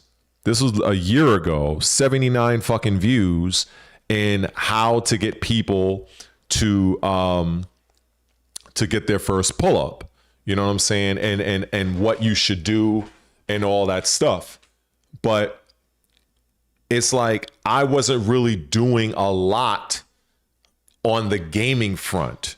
Like, because I wasn't sure if I really wanted to go down the fitness route or if I wanted to really go down, if I wanted to go down the gaming route. I didn't know what I really wanted to do at that time. So, because I didn't know if I really wanted to leverage my personal training for this. I didn't really know. And so, I really just didn't really know. So I'm like, okay, I'm doing fucking static holds here. I was doing a negative rep here by just basically lowering myself down under control. Because that's basically how you're going to drive more muscular activation in the muscle fibers by doing more negative resistance reps, where your body is about 30% stronger in the negative when it comes to all sorts of weight training, whether you're bench pressing, squatting, pulling yourself up, doing dips. You're always about 30% stronger in the negative, meaning you're more likely to control weight of a squat going down, but once you get in the hole, you probably can't squat to come back up. That's basically that 30 percentile range. So people who have a sticking point, as I'm doing here, where I'm just kind of demonstrating the pull-up here on what you can do, muscles to prioritize to help you get better stability. I wasn't sure if this was the route that I really wanted to go down. I didn't really know. But then eventually there was a game called Assassin's Creed Shadows and Dragon Age the Veilguard that really just kind of got my attention, and I just started talking about that. And then next thing I know, let me see, where is it? Oh, then I talked about branding. I talked about that, talked about walking, and this is where I talked about the PS5 Pro. I even did that. Many people don't even know I even did that, because many people that's on my channel now, they weren't around at the beginning, so they wouldn't know that I actually had a video where I'm talking about the PS5 Pro and breaking down what I think about it, where I think it's going. Is it a cash grab? A lot of people didn't know that. And then of course with Ubisoft, this right here, this thumbnail here of Ubisoft doing a bunch of fuck shit right here, where this particular thumbnail, this is from their little pop toy that Ubisoft did, where in the background it was a destroyed Torii gate from it came from the bombing of I don't know if it was Hiroshima or Nagasaki, where there was one Torii gate that was the one part of it still remained, and it became very symbolic to the Japanese people. And so Ubisoft decided to do this bullshit, and so that's why I say not only did they force this Yasuke character that caused so much controversy, but they were also very insensitive to the Japanese people, and going so far as to release the game during the anniversary of a subway terrorist gas bombing that happened in Japan. So literally there was a lot that happened, and that's why I thought about speaking about that. But again, like I said, a lot of times I feel like, what's the point? Because the amount of effort that I put into that video, I remember it took me close to 3 hours to do this video. 3 hours to do a 13-minute and 14-second video. Because I wanted to just get as many things accurate, and I was doing a whole bunch of other shit, and it's like, okay, it is what it is. But when I look at what's going on with their upcoming Assassin's Creed Black Flag, and they're talking about their stealth system, they're talking about the parkour, they're talking about the weather system. Well, all of that is a copy and paste from Assassin's Creed Shadows. All of it. They didn't just make something specifically for Black Flag. No, they literally used every single thing from AC Shadows and copied and pasted it to Black Flag, or resynced.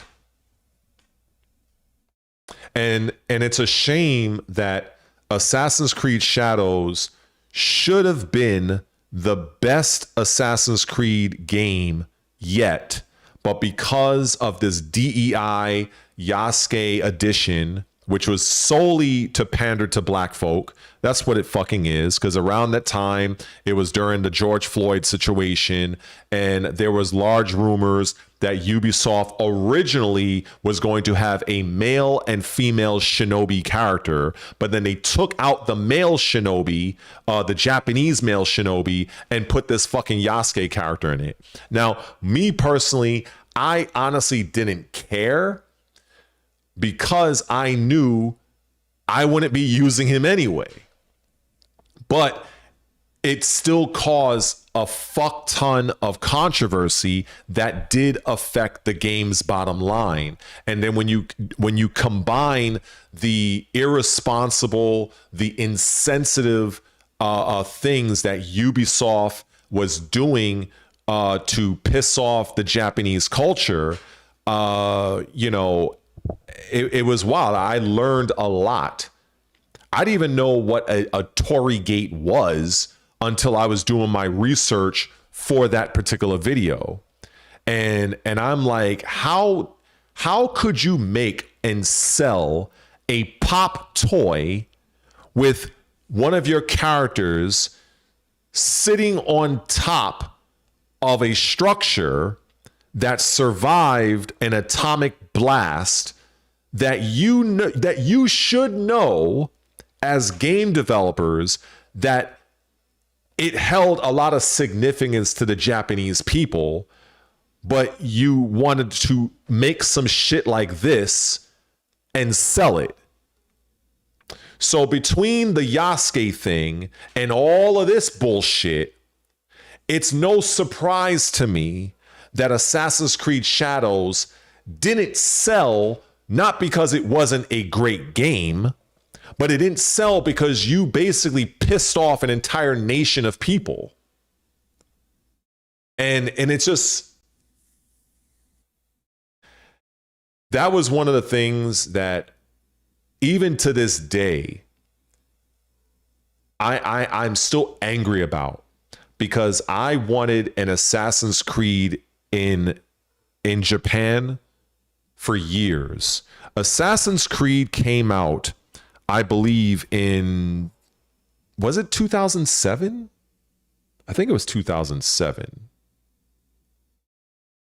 I think it was 2007 when Assassin's Creed first came out. And right after that game came out,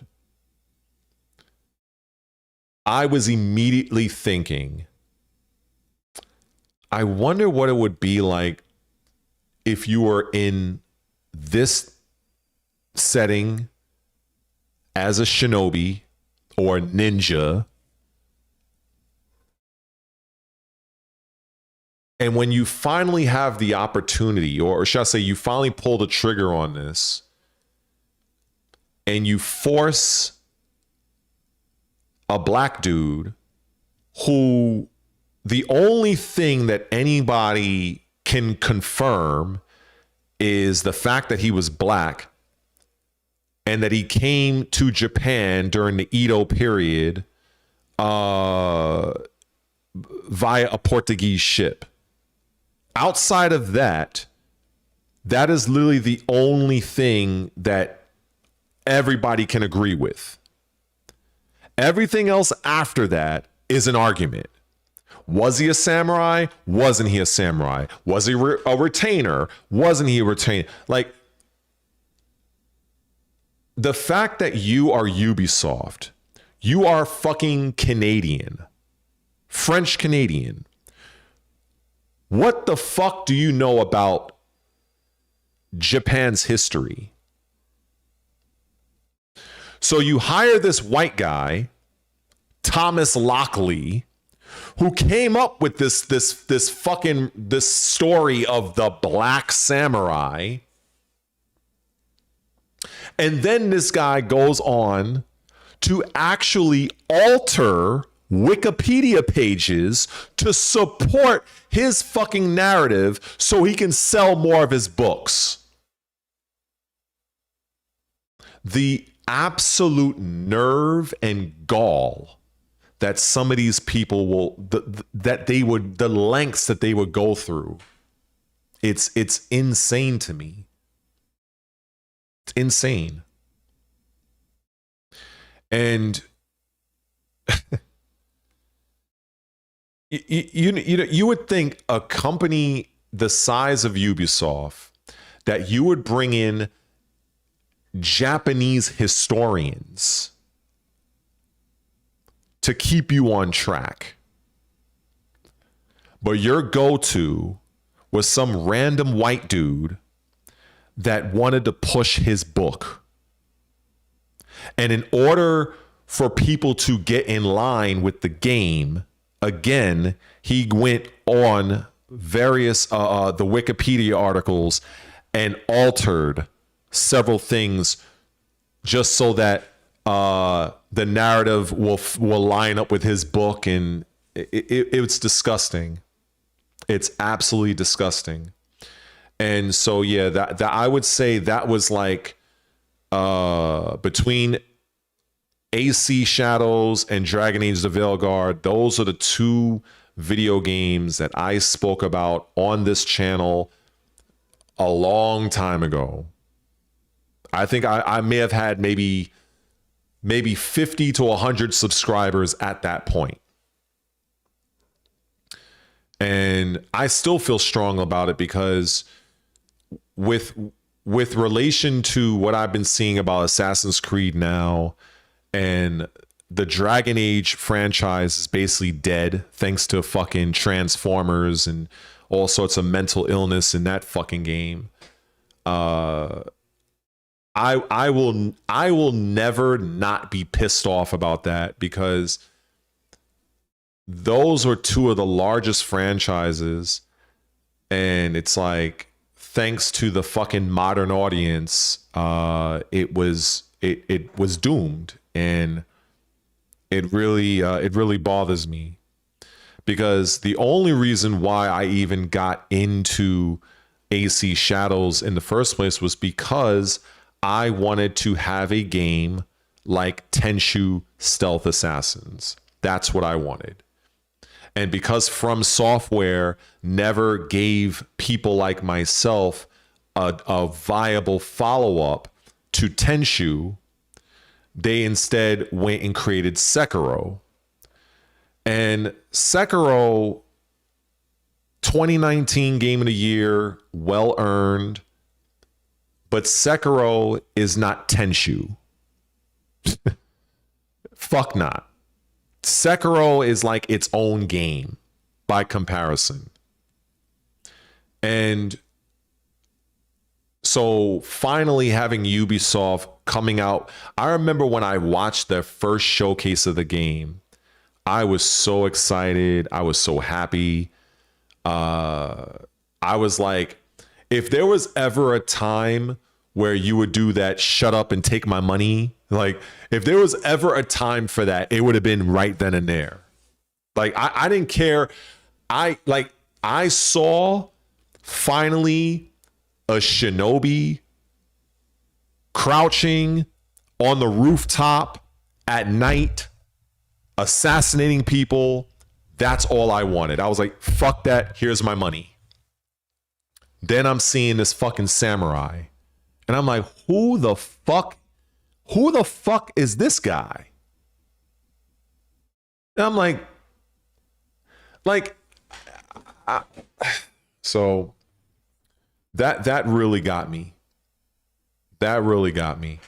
But I will say, like, I enjoy the game, but you know, they added a lot of gay, homo, mental illness shit to the game. Apparently, a lot of people were making YouTube videos of Yasuke running around in like a loincloth and romancing the non-binary characters, and that did nothing. This is why it does not benefit a game to add mental illness shit.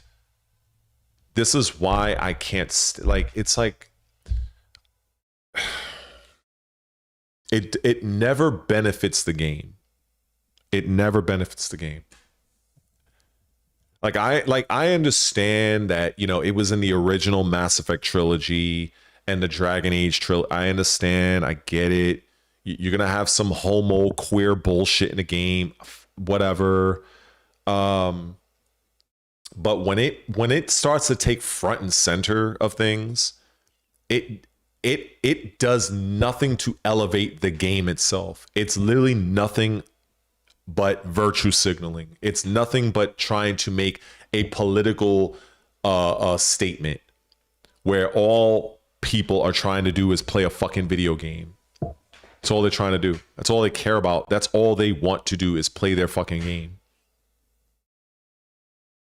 And so I saw right through it. I saw, okay, so you're putting this Yasuke character in the game because you want to pander to black people during the time of the George Floyd situation. That's why he's in the game. He served because the excuse, the excuse they gave? The excuse they gave was this: we want the gamer to be in feudal Japan and look at the world through the eyes of an outsider. That's what the game developers said. So let me see if I get this straight.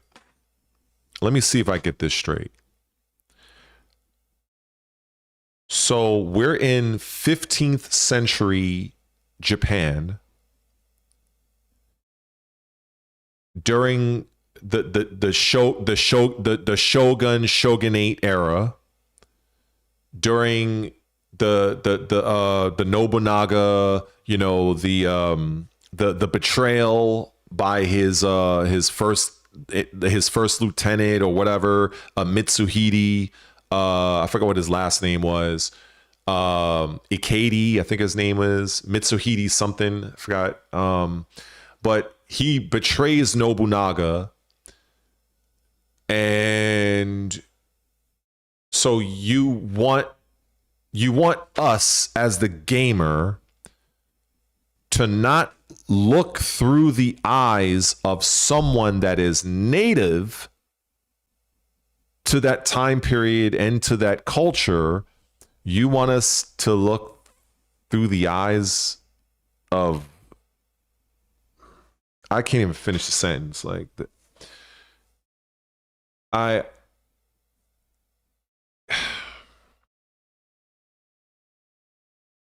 this should have been, this game should have been far larger in terms of sales, commercial success than what it is.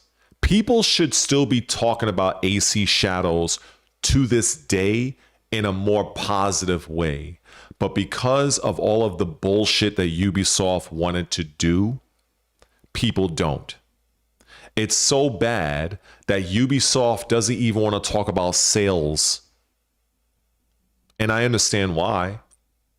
Because the game did not sell as much as they were hoping. Pragmata listed their sales.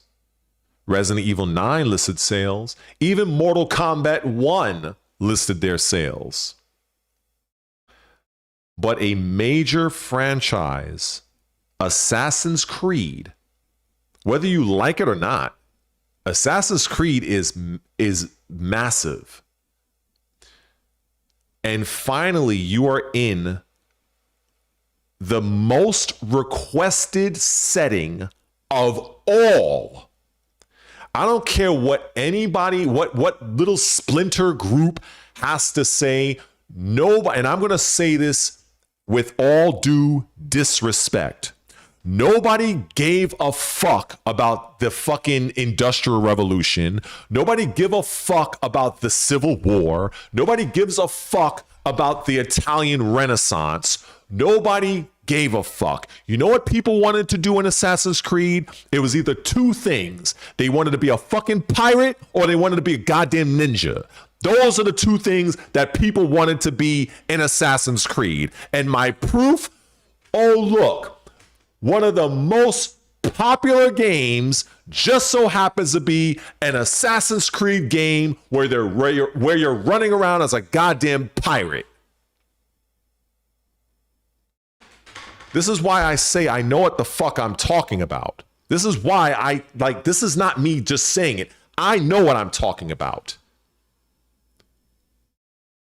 Nobody gave a fuck about Assassin's Creed being in Italy. What the fuck is in Italy? Nobody cares. It just so happened that the Ezio character, Ezio Auditore, and the story and the writing It just so happened that they caught lightning in a bottle. But from a story setting standpoint, if you were to have a worldwide poll around the planet Earth and have every single location, feudal Japan and pirate would be the top two. Everything else, they would be fighting for number 3. Everything else. If we're just talking about setting, we're not talking about the characters, the fucking story, the setting, the time period. The game is called Assassin's Creed.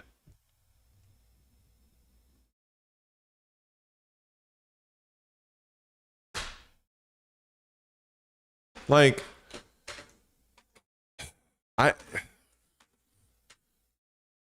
how did they possibly think? Never mind him being black. I don't give a fuck.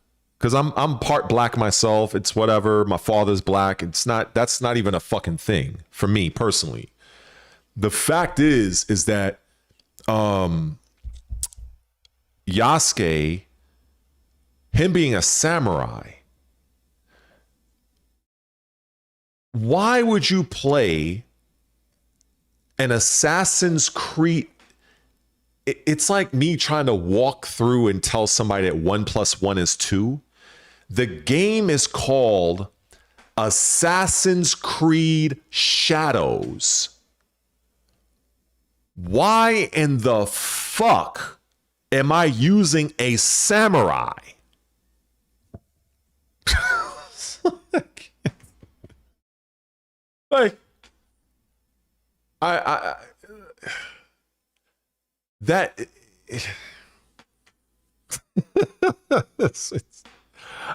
it's like I will never.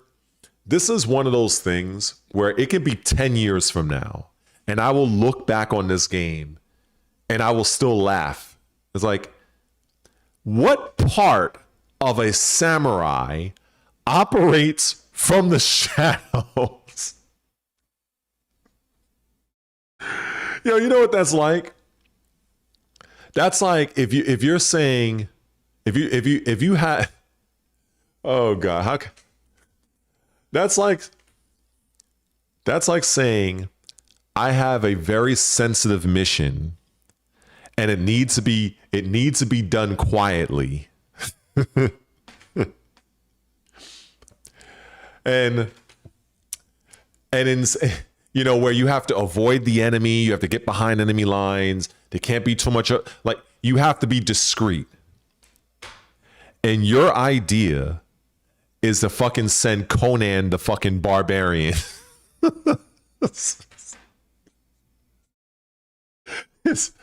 Oh my God. That's how I look at this. Like,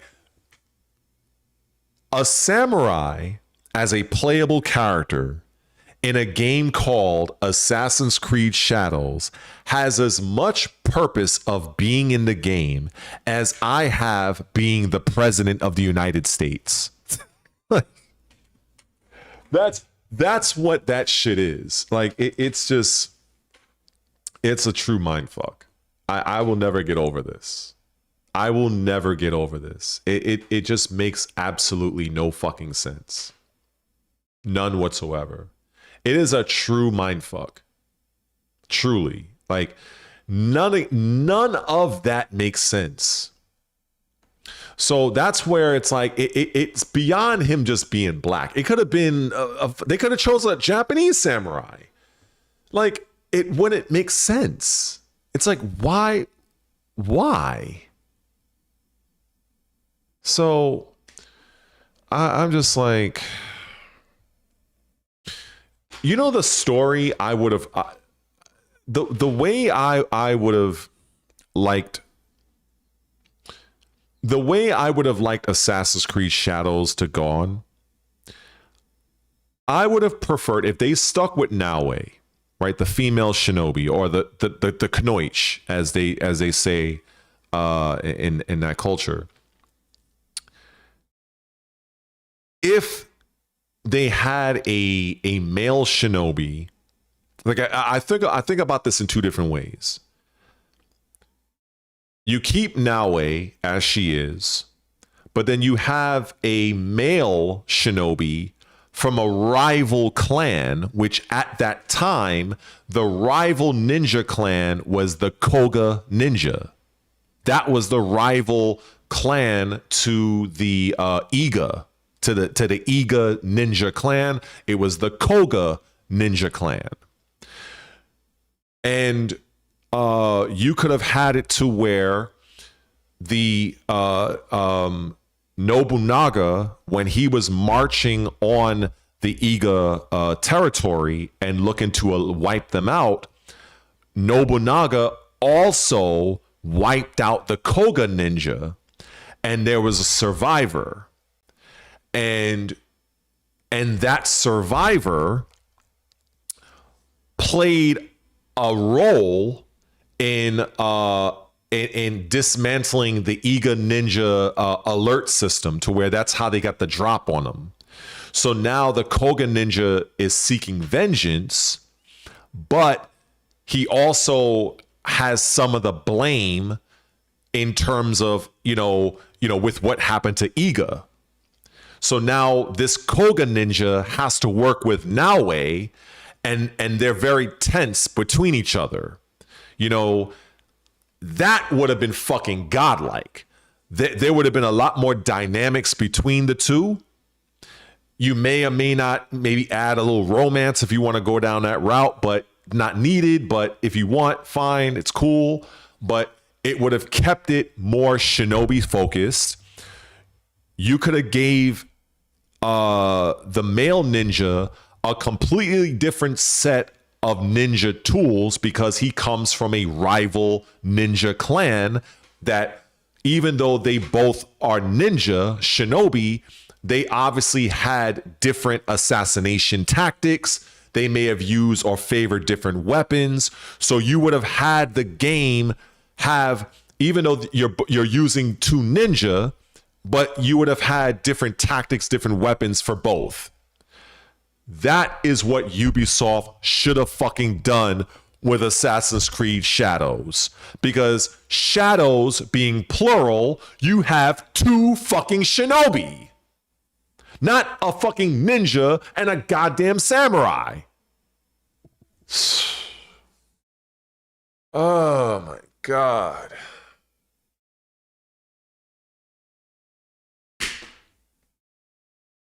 The other way they could have done this is they could have had it, even though I prefer the first one, they could have had it to where the father ninja, who happened to be an actual real life historical character by the way,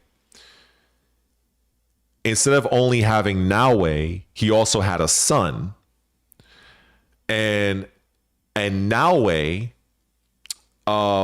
was looking to prove herself to the father. And I could see that dynamic as well, because historically, based on my research and understanding, there really wasn't female ninja. And that might come to be a surprise, but most of what females did was they infiltrated in places that the males couldn't. They gathered information. They posed as like servants. They did like shit like that. They weren't the ones that were really the combat. They weren't the ones leaping over the fucking rooftops and shit like that. That's all a myth. That's all a myth based on the research I've done. So there wasn't really female shinobi in that sense.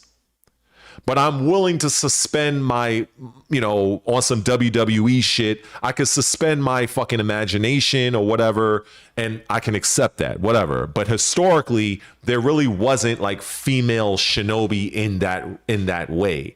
Again, based on my research, they were more like servants, or posing as servants, eavesdropping, being in places that the typical male shinobis, like, you know, they couldn't get to.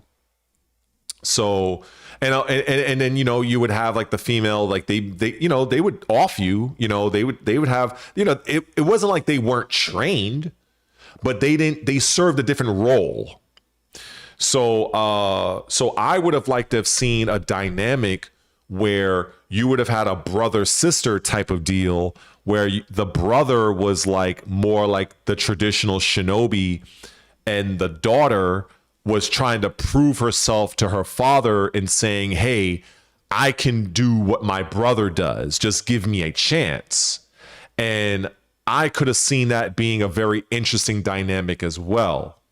And then maybe along the way, maybe, I don't know, maybe the brother gets killed or whatever, because I've seen a dynamic like that in other games, you know, where if you choose one, you know, maybe the if you choose the sister, the brother dies. If you choose the brother, yeah, you know, vice versa. You know, I've seen something like that even with the it was in a different way. I think it was Dragon Age 2, where there is very early on in that game, you're always using Hawk, for instance, but you know, there's a part in Dragon Age 2 for like the very few of you that have even played the game, where very, very early on in the game, depending on your choice, your sister of the family dies or your brother dies or something like that. And I think also depending on your class, you can have the family member, because basically one of the family members get bit by a dark spawn, and I think if you make a choice, or I think if you start the game as a Grey Warden, God, it's been so long since I played Dragon Age 2, but I think there was an option where if your sister gets bit, instead of her dying in the story, you can make her into a Grey Warden, and she would actually come back later on in the game to help you. That was back then when they actually had good writing, you know. They had great writing back then. I don't know what the fuck they're doing nowadays. But there, you know, so I would have liked to have seen something like that, because again, going back to Tenchu Stealth Assassins, you had Rikimaru, which was the ninja, right? And or the shinobi with the katana, and you had Ayame, who was the female shinobi in this game, and she had dual daggers. You know, so I would have liked to have seen that, but unfortunately, we got you know what we got in AC Shadows. Now, I did buy AC Shadows. I love the game. It's funny that I haven't even gone through. I haven't beaten it. Anybody that's played Assassin's Creed Shadows, let's just say I haven't even unlocked Yasuke yet. I haven't even done that. Like I've been spending so much time just going through the world. The game is absolutely beautiful. The parkour is phenomenal. The lighting system is the best it's ever been. The weather system is probably the best in gaming right now. But unfortunately, all of that takes a back seat because of all of the controversy that the game has. And it's a shame, because one of the most anticipated Assassin's Creed games is going to be remembered as nothing but a DEI, homo, mental illness fucking title. Like, it's a shame. And I would think that during a time where Ubisoft is literally, their stock is in the fucking toilet. In fact, you know what? I'm curious. Let me see what their stock is right now, because I haven't looked at not Microsoft, Ubisoft stock in a while. Let me see where they at right now.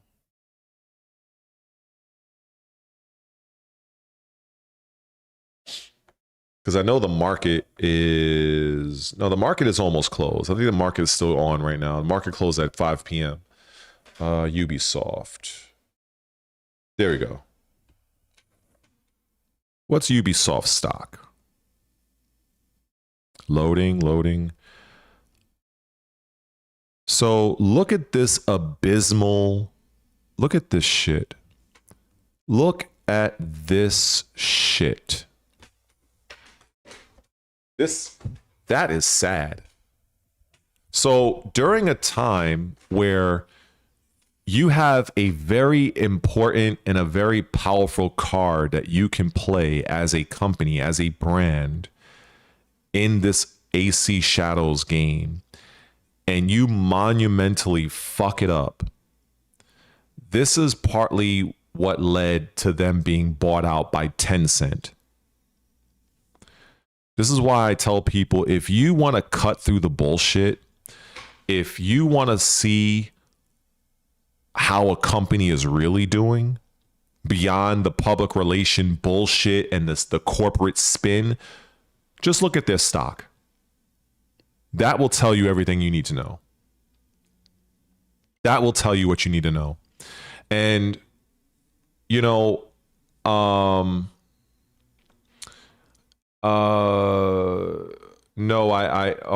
that's off topic, but no, I have not seen a DOA YouTuber. I mean, they can sneak diss me all they want. That's fine. Whoever it is, God bless them. I hope they got a lot of views. It wouldn't be the first time somebody tried to sneak diss me. It wouldn't be the first time. I don't honestly care enough because I'm basically saying the fucking truth about DOA. But it is what it is. If their naive community wants to go out and spend $40 for a 2019 game, that's their business. But yeah, so if I go back to the stock report here, and if we look at 5 years, I want people to see something here. So this is 5 years. So if we go back here, this is 2022. So just to kind of illustrate this, back in 2022, or rather, if I can zoom this in, right? Look at this date. I want you guys to pay attention to what does that number say open and high. If you look at these numbers, they're all in the 40s. They're all in the 40s. Closed at $42.23. Opened at $42.40. The high was $42.98. And they did not go below $40. That's how it looked for Ubisoft December 13th, 2021. That's how it looked. Once upon a time ago. And, you know, and this is what I like about this. Can I go back to all? If we go back to all, so if we look at 2005, if you look at here, 2004, look at where they were. This is something that people really need to look. This is 2004, everybody. August of 2004. Look what they opened at. See that number? If you really look at this the way that I do, and it's very important to see this and understand this, is that Ubisoft is basically around the same level now that they were in 2004. I can't explain how sad that is. That's some sad shit. That is some sad shit. In 2004, Ubisoft opened at $4.43.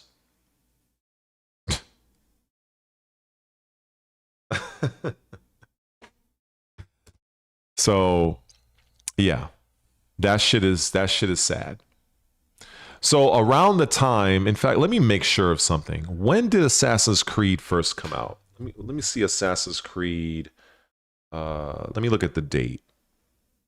Assassin's Creed 1 release. This to be sure. So Assassin's Creed was November 13th, 2007. Okay. So we can go back. We can go to that date specifically. Let me see. So if we go to, see, this is the real shit that other content creators don't fucking do. So if we go to, what was it, November 13th, 2020, November 13th, 2007. Okay, so let's zoom out of this. So 2007, let's zoom this in. November, right? November. Here we go. Look at where their stock was now. Look at the date. I hope you guys see that. I hope you guys see that. I hope so. I'm leaving it on the screen because I really want this. I want, even if it's one of you, to really zero in on this. When Assassin's Creed first released, in this month, in that month, they opened at $28.35, and their low was $25.50. That was their low, so they didn't go below that. It's amazing, you know, when you think about it. So I just showed you where they were in 2004, and then the release of Assassin's Creed blew their company up. It blew their company up. Yep. It is what it is. Tell me when I'm telling lies. Tell me when I'm telling lies.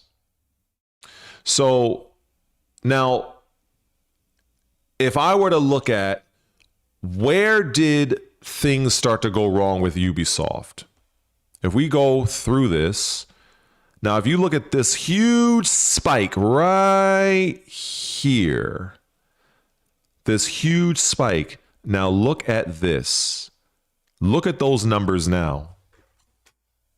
If you were to tell somebody that there was a time where Ubisoft's stock was $100, people right now would probably be like, get the fuck out of here. That's where they used to be. And that was 2018. That was 2018. They opened at $93. Their high was $100.15. Their low was $91. Again, tell me when I'm telling lies. Now, what happened in, what is this? June of 2018. What happened? Let's see. I'm just curious. What game or games released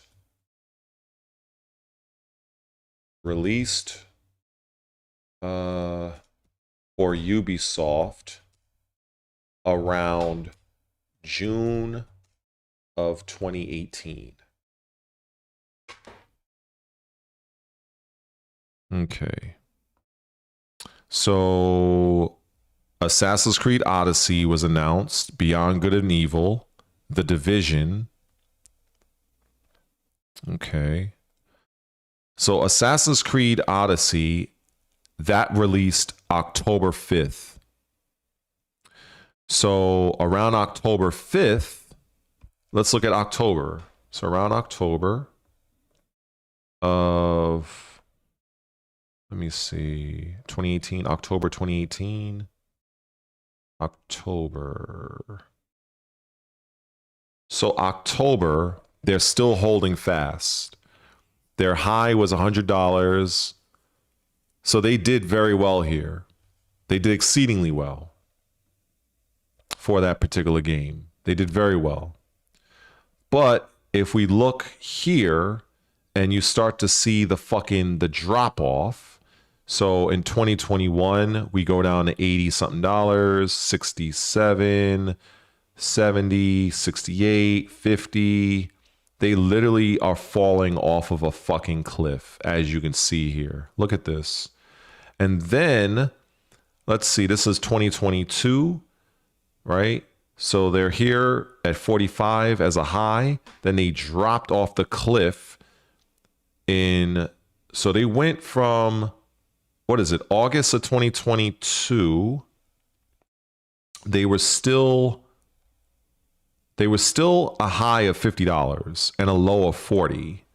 And then, then the next month, 28 as a low. And then October, 25. And it just keeps going down and down and down and down. You hate to see this. And now you look at where they're at now. And they are at they're about $4.91. That's what happens when you choose controversy over community. That's what happens. That's what happens when you want to prioritize the modern audience. This is what happens when you do certain shit like that. Go woke, go broke. All you have to do is just look at this very video and just follow along with what I just showed. And it is amazing that Ubisoft stock right now, in the year of our Lord, April 28th, 2026, is only slightly higher than where Ubisoft was back in April of 2007. No, excuse me, 2004.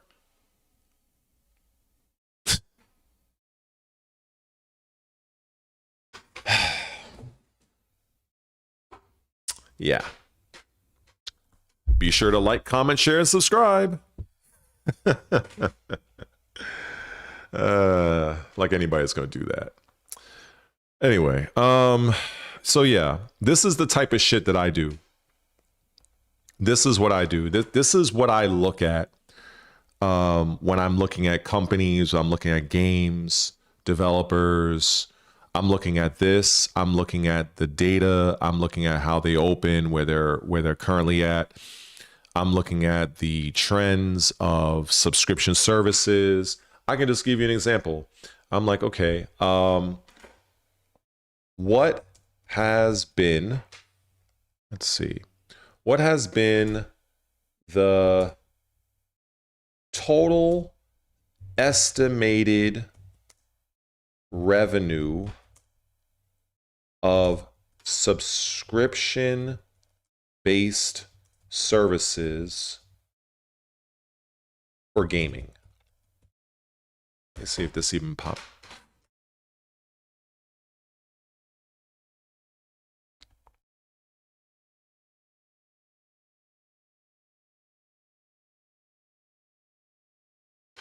See,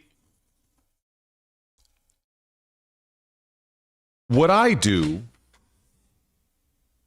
on this channel, partly of what I do, is it's not hard. It's not. It's time consuming. But what it allows me to do is it allows me to get insight and information that most people choose to not put forth any effort into. When you look at what's on the screen right now, is it really any surprise why you have so many companies, be it gaming or otherwise, that are going the subscription route? This is precisely why physical media is going to die. It is only a matter of time. It is only a matter of fucking time. This goes into, let me see if I can highlight it better. It goes into even 2031. If we go to read all. Look at the bottom there. 2035, $47 billion. So why in the blue hell would companies, even outside of gaming, why would they not jump on this? Year over year, this has seen, I mean, look at this. 2024, $11.53 billion. 2025, $14.3 billion. 24% year over year. This year, expected to range between 13.1 billion and 16.5 billion, depending on segmentation. Segmentation basically means the market, like in terms of gaming, things like Netflix and stuff like that. So depending on the segmentation, on how well it's adopted, for instance, if Netflix has a huge rapid growth, it's gonna, like they say, a high tide lifts all boats. So basically, this is all subscription, whatever. Well, actually, no, correction. Sorry, I'm thinking of. I'm including Netflix. My mind just went elsewhere. My mind went to Netflix because I'm looking at global services for everything, but I forgot in that moment I'm looking at everything for gaming. So I apologize for that. Because I'm kind of used to looking at things across the board, but specifically for gaming, the segmentation is basically Microsoft and Sony and other gaming subscription services like Ubisoft Plus, EA Play, and stuff like that. So that's what they're talking about. The segmentation between the different subscription models or packages across other companies within the gaming genre. That's what segmentation means. But yeah, I mean, looking at long term, including mobile and cloud segments, right? 47 billion by 2035. I totally see that because, you're also we're expected to have more growth in the AI department, more growth in terms of the quality of our internet.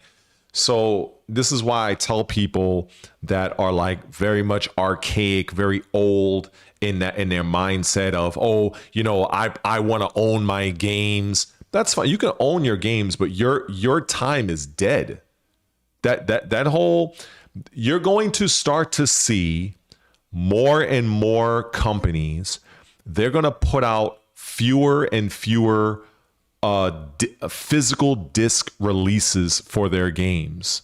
In fact, I was watching earlier today when I first started the stream, I was watching The Blood of the Dawnwalker, which is a great, fantastic looking game. But they are going to have a limited amount of physical copies.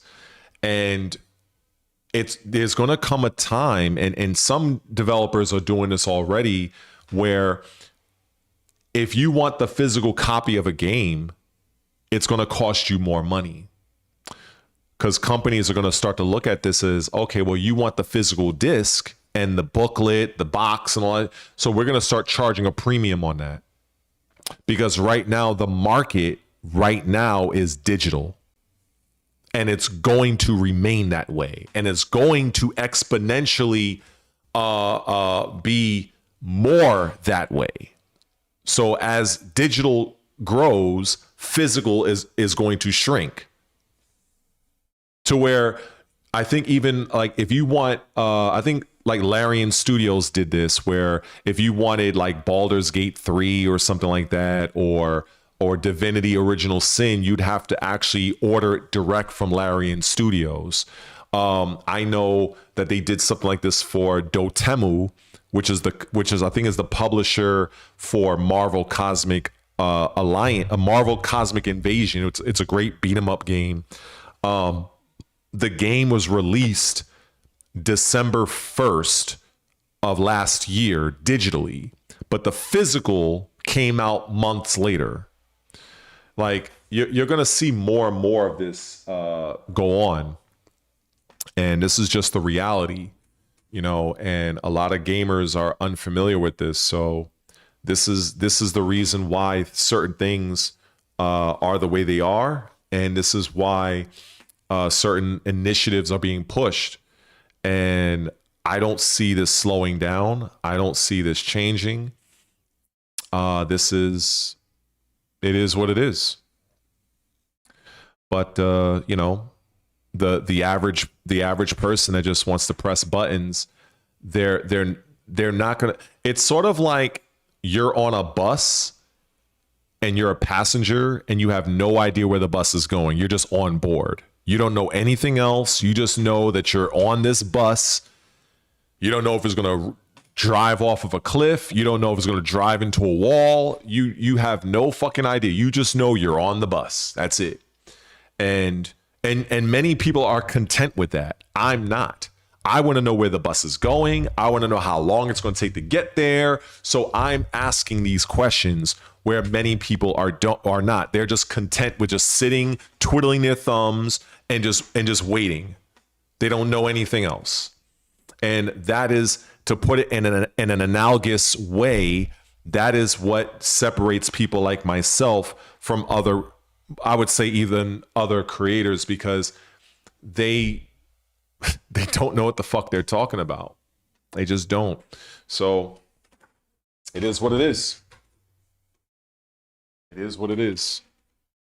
I have no problem going on anybody's podcast and shredding their hosts or whoever they have on their panel to tinsel, to shreds, to atoms.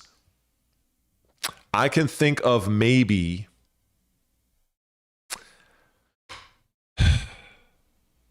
off the top of my head right now, I can think of maybe 2 people in the entire gaming community right now where if they were to talk, I would find it insightful to listen to. Everybody else is just a button masher with a large platform. That's it. I would literally destroy anybody on their own podcast. Pick a topic. We want to talk about AI? Let's talk about AI. We want to talk about PlayStation? Talk about Xbox? Talk about the rising cost of gaming? Talk about Tekken 8? Damn sure Tekken 8. I'll fillet anybody in that fucking category. But I realize, and I think the only way, or the only possible ways that I can see a spike in viewership in terms of expanding my own presence is that I have to get on a larger platform. Like, if I were to get on somebody like Colt Eastwood, and we're talking about Microsoft and PlayStation, if I were to be on a program like that with him, that could do very good. That could do very. It could do me. Why am I drawing a blank here? I guess I have so many things in my mind right now. That could do wonders for me. If I'm talking about Tekken 8, there really isn't anybody in the Tekken space that can hold a candle to me. Everybody else, if you like, I watch almost everybody. To me, they're all stuck. Everybody in the Tekken community, for instance, they're all stuck on character buffs and nerfs. That's all they're stuck on. They don't know anything else beyond that. So me trying to engage in a very deep, serious conversation with anybody in the Tekken community would be a complete waste of time. I would more likely be getting annoyed because of how dumb and ignorant they are. because you would have players that are like, you have players that are very good at the game, but that's it. That's all.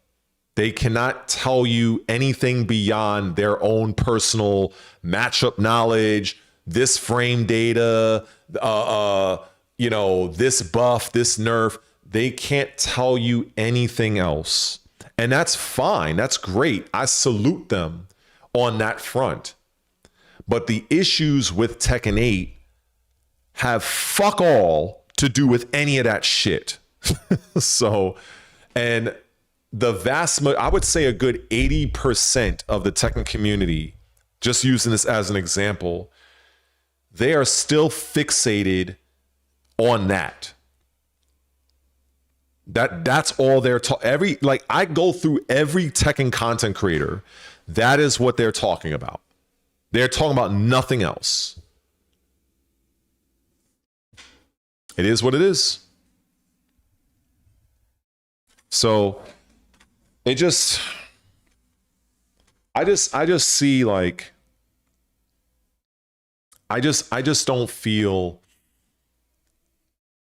I will get significant exposure if I don't go on those types of platforms that are very large, that are not necessarily, for instance, not a debate, because they can't debate me.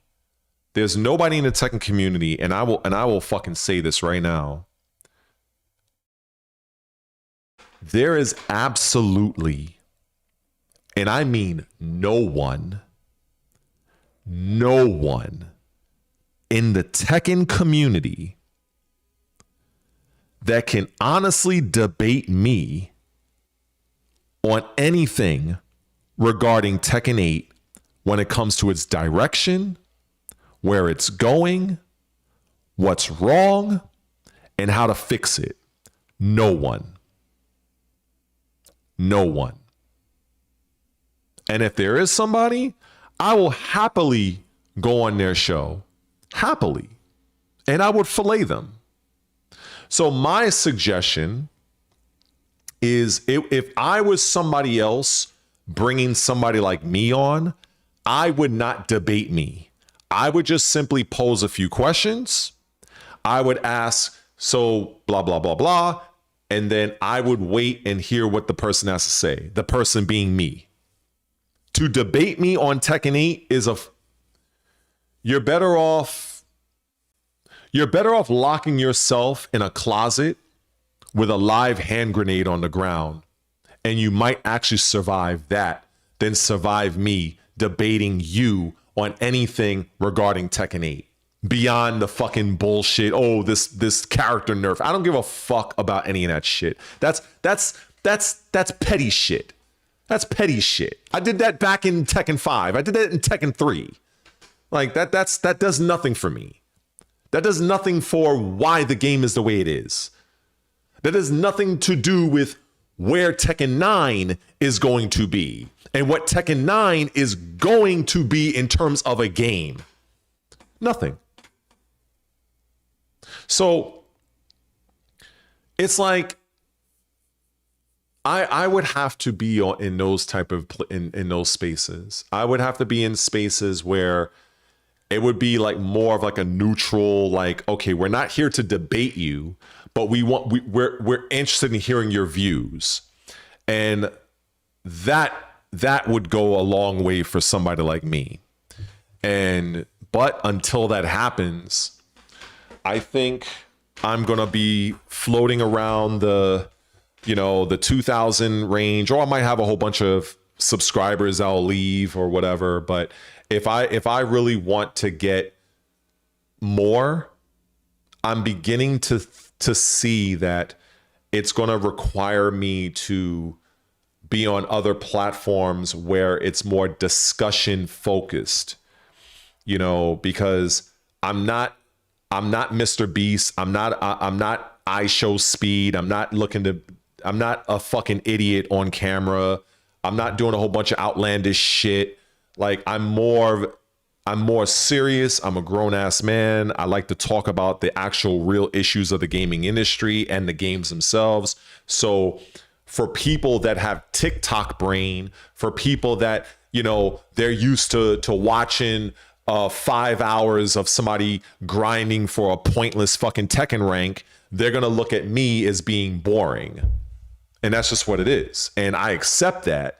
So I understand that my path forward is more than likely going to be on those discussion forums of people that may have, you know, the 100,000 channel that, you know, oh, you know, you have some very interesting perspectives on gaming, where it's going, the upcoming Xbox console, your thoughts on Tekken 8 as a game, where do you see the Tekken franchise going? That type of discussion, which most people would find boring, those are the spaces that I think I need to be in. Because looking at like content as it is now, it's just not, you know, I mean, that's where it's like, okay, I can go and, for instance, I can completely be a hypocrite myself and start playing a whole shit ton of Tekken 8 and fucking live stream that game from sun up to sundown, rage out every time I get hit by a rage art, get frustrated, blackout on live stream, fucking literally fucking have a seizure and probably pass out. And that I will probably get a fucking 500 people in my stream right then and there. I know it. I know it. Beyond a shadow of a doubt. To this day, the most people I ever had in a stream was because I was playing Tekken 8. I'll never forget it. I had 81 people. 81 people. For me, that's fucking insane. Watching me play that suck-ass fucking game. And it wasn't like I'm doing it like I'm under no illusion that I'm not this super well-known player. Like, I'm not. I've been around since fucking Jesus Christ walking on water when it comes to this franchise, but I'm not somebody that has, had the benefit of using a carried character like King or any of these other characters that allowed players to get far in the competitive scene. I didn't have all that. I was a character loyalist to Lei, and that character basically was fucking mostly dog shit, with the exception of Tekken 3, Tekken 2, and Tekken Tag 1. So it is what it is. So I wasn't I'm not a notable player in the eyes of the current Tekken community, but people were tuning in to watch me lose my shit, rage the fuck out, and talk hella shit about that game.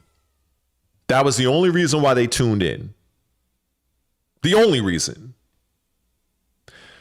And I know that there is not many that can shit on Tekken 8 quite like I can.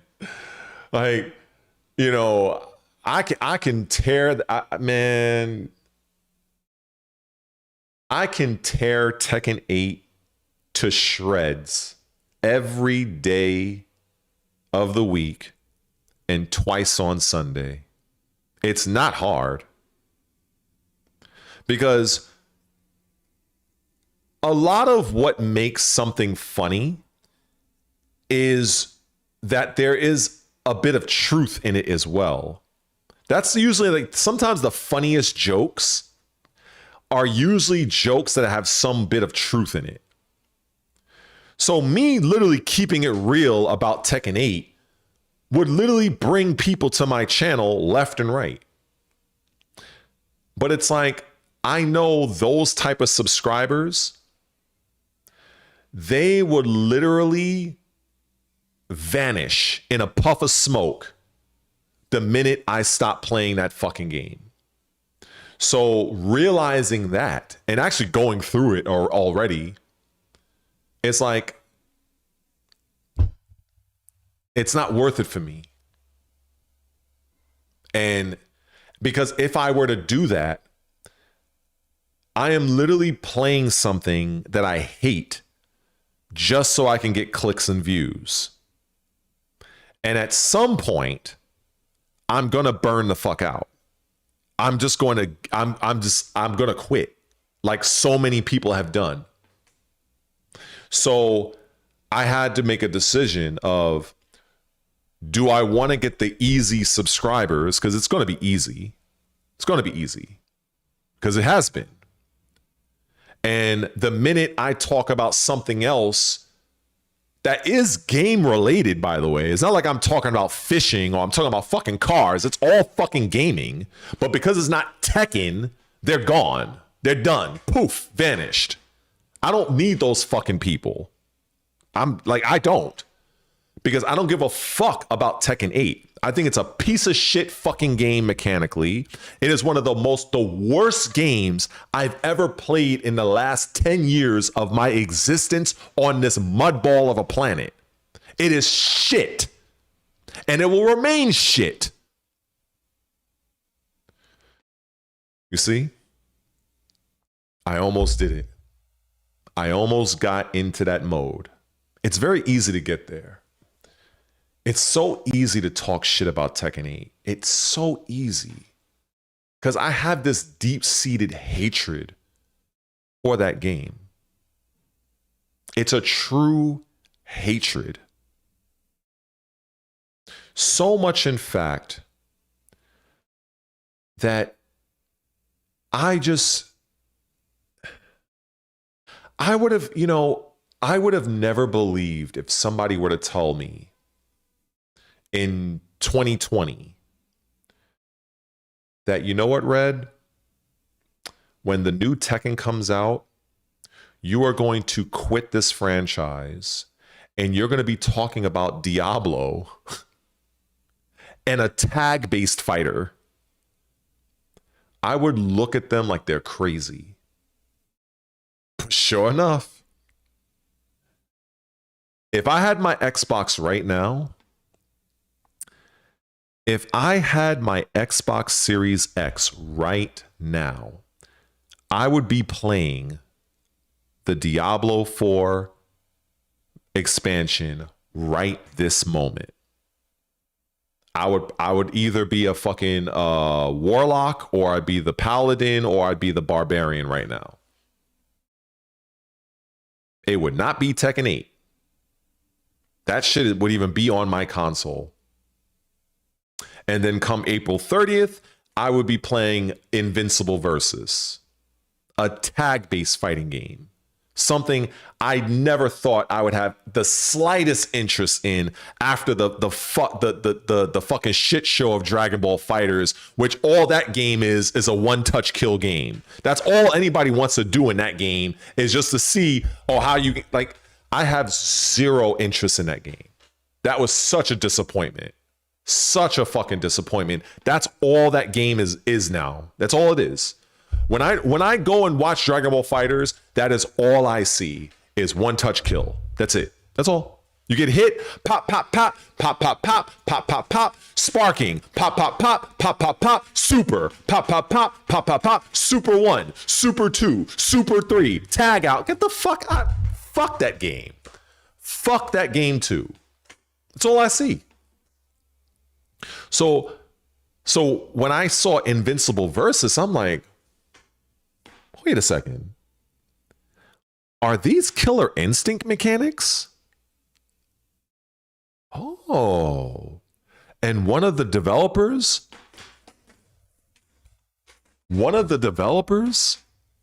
is actually worked on Killer Instinct? Okay.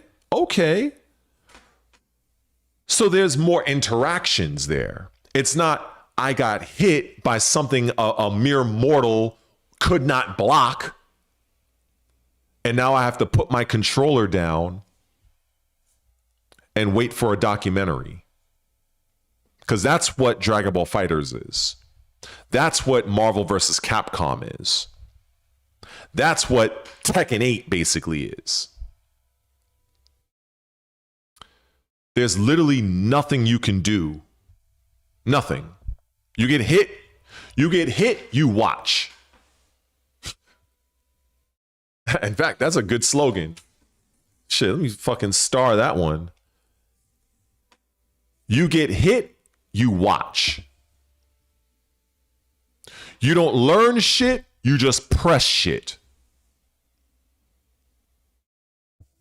That's what those games are. And you know what? Look, when it comes to Dragon Ball FighterZ, you know, look, I had the game at fucking launch. In fact, hold on for a second. Fuck this shit. Let me look at my shit real quick.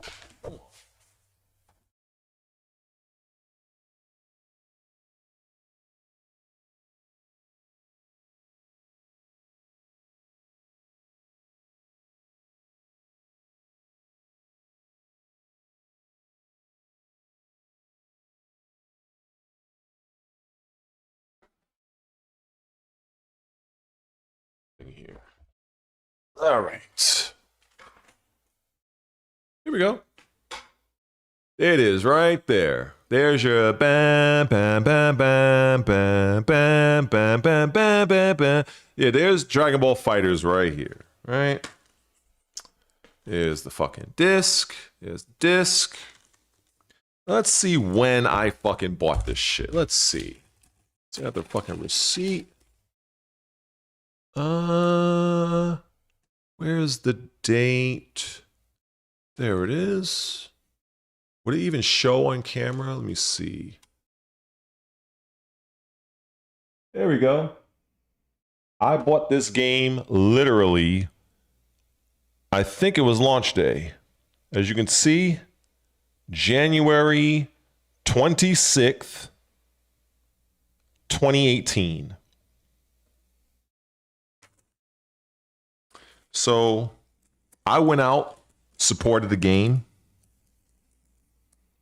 and you know, and yeah. And then after a while, oh wait a second, I have another receipt. Wait, what's this? Oh, I have a second receipt because I pre-ordered the game. Okay, that's what this is. Wow, I even have my pre-order receipt. Holy shit. So I supported the game and I enjoyed the game. You know, I love Teen Gohan. Well, actually Frieza is my favorite character in the show and everything. And so I use Frieza, I use Hit, I use Teen Gohan. And then eventually I ended up, you know, I wanted to use, because at the time when I played, this was fucking years ago, Super Saiyan Blue Goku and Vegeta, they weren't really that great. You know, I don't know where they are now, but back when I was playing, one of the top characters was Adult Gohan. He was busted, and people were using Adult Gohan and Android 16. And this was before they were nerfed. Like the very first big nerf of the game was addressing those characters. And Kid Buu. Kid Buu was pretty busted as well. And but yeah, you know, I really enjoyed the game. I played it for a while. And you know, but once I started to see, like when I'd play and I'm starting to see, you know, just like I just started to see the whole meta change. And then I would watch certain tournaments and then I'm like, I was turned off. I was just turned off. Oh yeah. Cell was busted as well. I mean, this was this was like when the game first came out. These were the characters that were like really fucking stupid. You know, so I remember when they did the first patch that nerfed Adult Gohan and nerfed Android 16. I think then the next patch they addressed Cell, they addressed Kid Buu, and And then I think that, and then around that time they brought in Bardock. Bardock had some busted bullshit, but it's like I would watch the tournaments at the time, and I just started to see the game de-evolve in it was just the same fucking thing. It was like I just lost interest. I just lost interest in the game, and then over the years, it's like I would every now and then, you know. Maybe I would be watching like a Tekken major tournament, maybe in 2020 or 2022 or something, and I would see like maybe a tournament for fighters, and I'm like, that's what this game is now. It's just it's like one long practice mode session that's masquerading as a competitive game. It's like literally. You hit your opponent, it's like you're back in practice mode. You just run through your bullshit, and that's it. And I'm just done. So I just didn't have no interest in that game. But I'm glad that, you know, I think people are still playing it. I think people are still competing in it. I know they had a recent patch for it. But I have not installed this game. I think it's been 6 years. I think I stopped playing this game in, I want to say 2020. I think it was 2020 when I stopped playing the game. And that was 6 years ago. And I haven't looked. Sometimes I sometimes forget I even own this game. I sometimes forget, like I have to look in my, because a lot of times I don't look in my container because I have a big container of games. And a lot of times I don't look in it because I've been mostly on Game Pass, and then I have a few digital games I have. But every now and then I'll look at my physical games and I'm like, holy shit, I own this? Like I own this fucking game? Like I'm like, holy fuck. Shit. You know, so I don't know, man. Yeah, I mean, you know, everybody, you're gonna enjoy what you're gonna enjoy, and that's fine. Nothing wrong with that. But I just don't enjoy the game anymore. I just stopped. There's literally no interaction at all. There's no combo break mechanic. There's nothing. There's nothing you can do. I remember one of the things people complained about many to ago was that the push block in the game was real bullshit. It was not that reliable. It was just really haphazard, and it was like there's really nothing else to that game. Just find a team that can kill you in one hit. That's basically it. And people were largely not really even playing a team they liked. They were just playing a team to kill. That's it. They would be like, okay, who's the best team I can... It's like, it was like, it was no longer about playing the game. You're literally trying to find a team to end a character in one touch. That's pretty much what the game came down to. And I seen that years ago. And it looks to me to be the same. Not much has changed. So I didn't see no real mechanics being added. Maybe they altered something of the meter. I don't know. But in terms of like any real defensive mechanics, it's all bullshit. You know, especially when you compare it to Invincible Versus. It's like a game that's day and night. You know, there's actual interactions with Invincible. Because that system comes from Killer Instinct, and with Killer Instinct, you know, there's shit that you can do if you're getting touched up. Like now, there's things you can do to avoid it, but there's an exchange. There's a mind game there. There is no mind game in Tekken. You get hit, you watch. There's no mind game in Dragon Ball FighterZ. You get hit, you watch. There's no mind game in Marvel vs. Capcom. You get hit, you watch. No, actually, you get hit, you go to the restaurant. Because they're going to be, by the time they're done with you, you might as well order yourself a fucking meal. Like, it just, those games have absolutely no appeal to me. No appeal. But, you know, seeing Invincible versus, you know, whether that game does well commercially, I don't know how well it's going to sell. I hope it does good. But that's where a lot of my focus is going to be. So I'm just, I got to get my system back. I like repairs haven't even done on my Xbox yet, but there's a, you know, a reason for that. I didn't have the money for it, honestly, you know. Truth be told, I'm not exactly rolling in the dough. I'm not Maximilian, dude. I ain't got the money like that, you know, especially when I'm like, you know, bills and shit like that or whatever. So and also it broke down at there's a line, I'm guessing.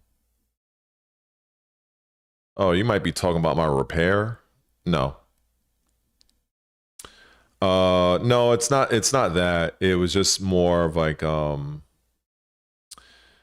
I remember Jules actually asked this earlier, but I was busy watching the show. But basically what ended up happening is, you know, staying ahead of my fucking light bill, staying ahead of the Con Edison bill, and other shit that I got going on. My system having a meltdown basically was like the last thing I fucking needed, because the way my money was, it was allocated to certain things. Like, you know, I had my money set aside for Invincible Versus. I had my money set aside for the Con Ed bill. I had my money set aside for cable, and whatever else. So when my Xbox fucked up on me, I'm like, God fucking damn it. So I brought my system in on the 18th to a spot in, like, you know, downtown Brooklyn. And but when I was talking to the guy on the phone, I told him, like, look, like, you know, basically I didn't have the money at the time to do the repairs and shit like that. You know what I'm saying? Because basically it was going to be 6531 for the diagnostic. So he explained to me that, oh, you know, we take it apart, we give it an internal dusting, we get rid of all the dust that's accumulated, we apply fresh thermal paste to the CPU and whatever, and all that stuff, right? And then if there's something else that's wrong with the console, we'll let you know. So he says, like, if your Xbox needs a new power supply, if the power supply costs $100, right? He's just using arbitrary numbers. You would only need to pay us about $40, because we will apply your 6531 for the diagnostic fee toward any additional things that your console might need. So I'm like, oh, okay, so that's fine. That's fine. So I told him on the 17th of this month, is like, look, I ain't got it right now. I'm gonna keep it real with you. You know, this was not what I was expecting, you know, or whatever. So he was like, okay, you can bring your system in and we'll work on it. And then, you know, when it comes time to, like, you know, settle up, you know, you'll pay the bill and then we'll release your console. So I'm like, okay. No problem. Fine. Cool. I think that works. And he's like, you know, we can hold it up to 2 months. I was like, even better. It won't even take me that long. So I take it in on the 18th, and it was much further than I thought it was. And then there was a guy that was there that I did not speak on the phone with, but the guy I spoke to on the phone, he made a note. So the guy looked at the note. He was like, "Oh, okay. So you'll take your payment. Well, not the payment. We'll take the console." And, you know, I see my coworker made a note on this account and yada yada yada. So I'm thinking everything is fine. So Now, obviously, right now it's the 28th, but I called them on the 25th. And I was like, all right, let me reach out, see if what happened, because I haven't heard nothing from them. So it turns out that their manager pretty much kind of, you know, said no to the deal, to the arrangement. And so this whole time from the 18th to the 25th, I'm thinking, okay, something was done on the system and they didn't do shit on the system. So I can't be mad because, you know, the guy on the phone, he was basically doing me a solid by saying, look, if you ain't got the money up front, you can take it up with us later after the repairs are done. So I can't be mad that his manager was like, we're not doing that. The thing that I'm a little bit bothered about is that I wasn't told about this, because I feel if I hadn't called on the 25th, I wouldn't have even known that. So I'm kind of in between where I can't be mad at them because it's still a business, but I was under the pretense that, okay, you're going to do me this solid, which I appreciate the favor. And I would at least learn that something, you know, X, Y, and Z was with, you know, X, Y, and Z is what is wrong with the console. But now I'm learning that nothing's been done. So when I get my little bit of money on May 1st, which I have to fucking wait. And I feel like I wish if I can fast forward the next few days, believe me, I would. So I cannot stand that I am literally grinding out the rest of these days until May 1st. And then that's where I'm going to go back there. I'm going to give him the fucking money. And then I'm going to see what's what. And this whole thing has resulted in me missing the launch date of the Diablo 4 expansion. I'm going to miss the fucking launch day of Invincible Versus. So to say that I'm fucking pissed off is an understatement. And you know, I wasn't going to ask anybody, you know, oh, can you loan me the money or spot me the money and I'll pay you back? Because I wasn't going to do all that because, you know, I have people I know, but a lot of them ain't going to do that. And, you know, I do have like a little, like a $200 something payment from Google for YouTube, you know, which was, you know, which is fine. But YouTube is not releasing that money to me until the 21st of May. So that money is doing me no favors right now.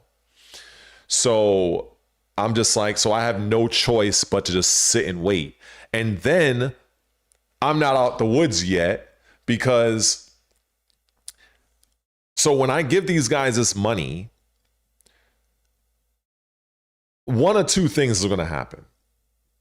Because I highly doubt that the issue that I experience with my console is because of overheating and dust. I highly doubt it. If it's a power supply issue, that when I spoke to the guy on the 25th, I said to him, do you have I don't know where I said, I don't know where in everything I said that I'm demonetized on YouTube. I don't know where, I don't know if there's anybody else in the chat that heard me say that, because I did not. But anyway, I'm going to continue because I don't think people understand what I'm talking about. Maybe it's a language barrier. I don't know. But so anyway, where was I? So I got fucking derailed just now. Okay, yeah. So if it's a power supply issue, the guy mentioned to me that they don't have any more power supplies for a Series X, so they're gonna have to order it. So I said, okay, well, how long is that gonna take? They're like, oh, it could take up to 5 business days. So, all right. So basically time is just ticking away. So I got to wait till May 1st to give them their money so they can do their fucking job and find out what's what. If it is a power supply, I then have to wait 5 days for them to order it and get it back. Then I likely have to wait however long for them to get around to installing the fucking shit. And then the nightmare scenario is if they tell me, well, we're sorry, Mr. So-and-so, but it looks like your motherboard needs to be replaced. And that, from what they tell me, is going to be between $300 to $700. By which case, if it's $700, I might as well just buy a brand new Xbox, which is going to take me even more time to get up the money to do that. So I'm very much on edge when it comes to this whole situation because there's a lot of variables I don't know. And like I said, I don't get my YouTube money until May 21st, which does nothing for me right now. So that's the thing that is very annoying. I am missing out on content opportunities because I would much rather have gotten started making my shit for Invincible Versus, because at which time I will then say fuck Tekken completely, because I would be spending the vast majority of my fighting game time playing Invincible Versus. Basically, I would be doing what Main Man Sui is doing with Tekken. I will be aiming to do that with Invincible Versus. That's the, just to put out there, that's the fucking plan. That's the plan. Simple as that. But I can't do that without a fucking console. So I am annoyed. I'm concerned because I am not Main Man Sui. I am not Maximilian Dude. I'm not any of these other motherfuckers that get hundreds and thousands of dollars off of doing this shit every month. I ain't got it like that. Shit is rough here in New York. I live alone in fucking Brooklyn. It's fucking. I'm lucky if I barely make the $100 minimum every single month on YouTube. Barely. And that's the only reason why I'm having the amount that I have coming for May, because I was not able to meet the quota for April. I just missed it. Because on YouTube, if you don't make $100, Google will not release your money to you. That's how it works on YouTube. It just carries over to the next month. So that's why smaller channels like myself, this is why we need channel members. That's why. Because the ad revenue it's decent, but the ad revenue is really dependent on how many views you get and depending on the video. So, for instance, I have about 16 channel members on this channel. Well, it was 17 until like yesterday. So some people, they bail because maybe they don't have the money, or maybe they don't like me, maybe don't like the fact that I'm not talking about Tekken 24 hours a day, 7 days a week. I don't know what it is, but that's on them. But at current, last I checked, it was 16. So YouTube on the studio app, it gives you the total amount of money that all your channel members are contributing in total, right? Some members are at $2. Some members, I think one particular member, he's at the $10 mark, which I'm mind fucked at, especially since he's been at that for a while. So salute to him. And then I have about 5 people that are at the $5, which is kind of surprising as well. So all totaled, it's about $40 and something cents. So what that means for me is that means that 40 something dollars over the course of that month, I now have to somehow generate about $60 in ad revenue, which adds up to $100.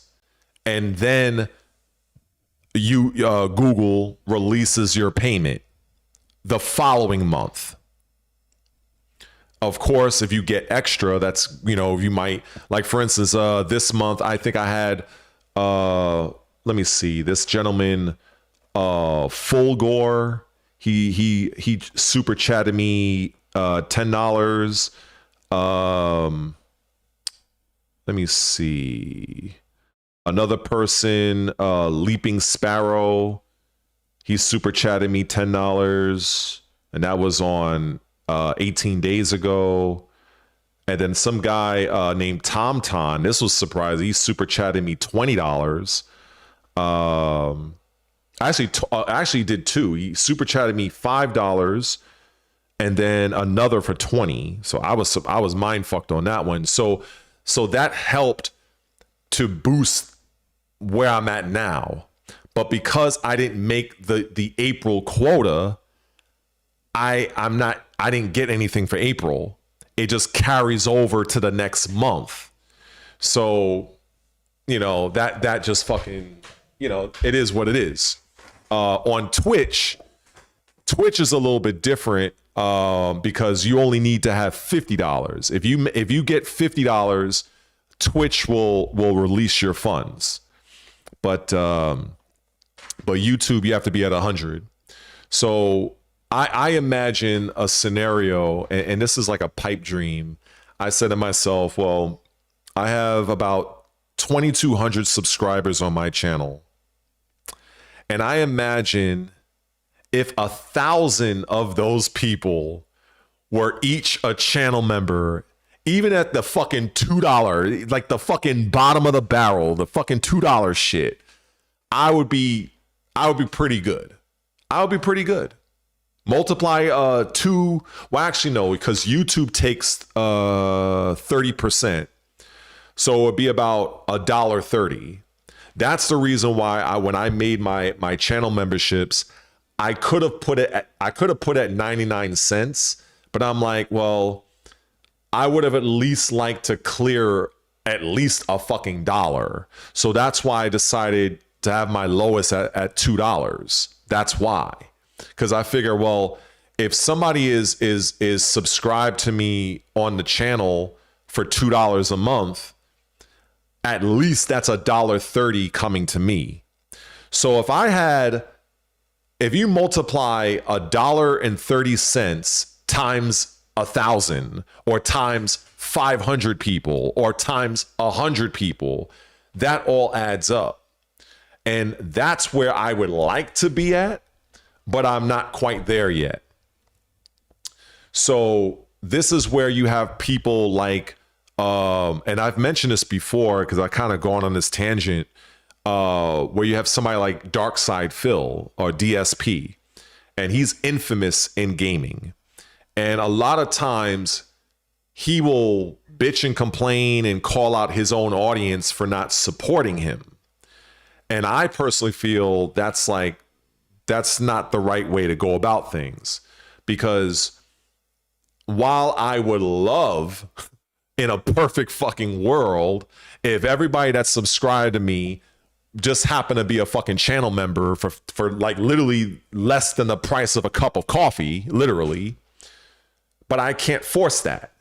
Like, some people got it, some people don't got it. Like, I can't do nothing about that.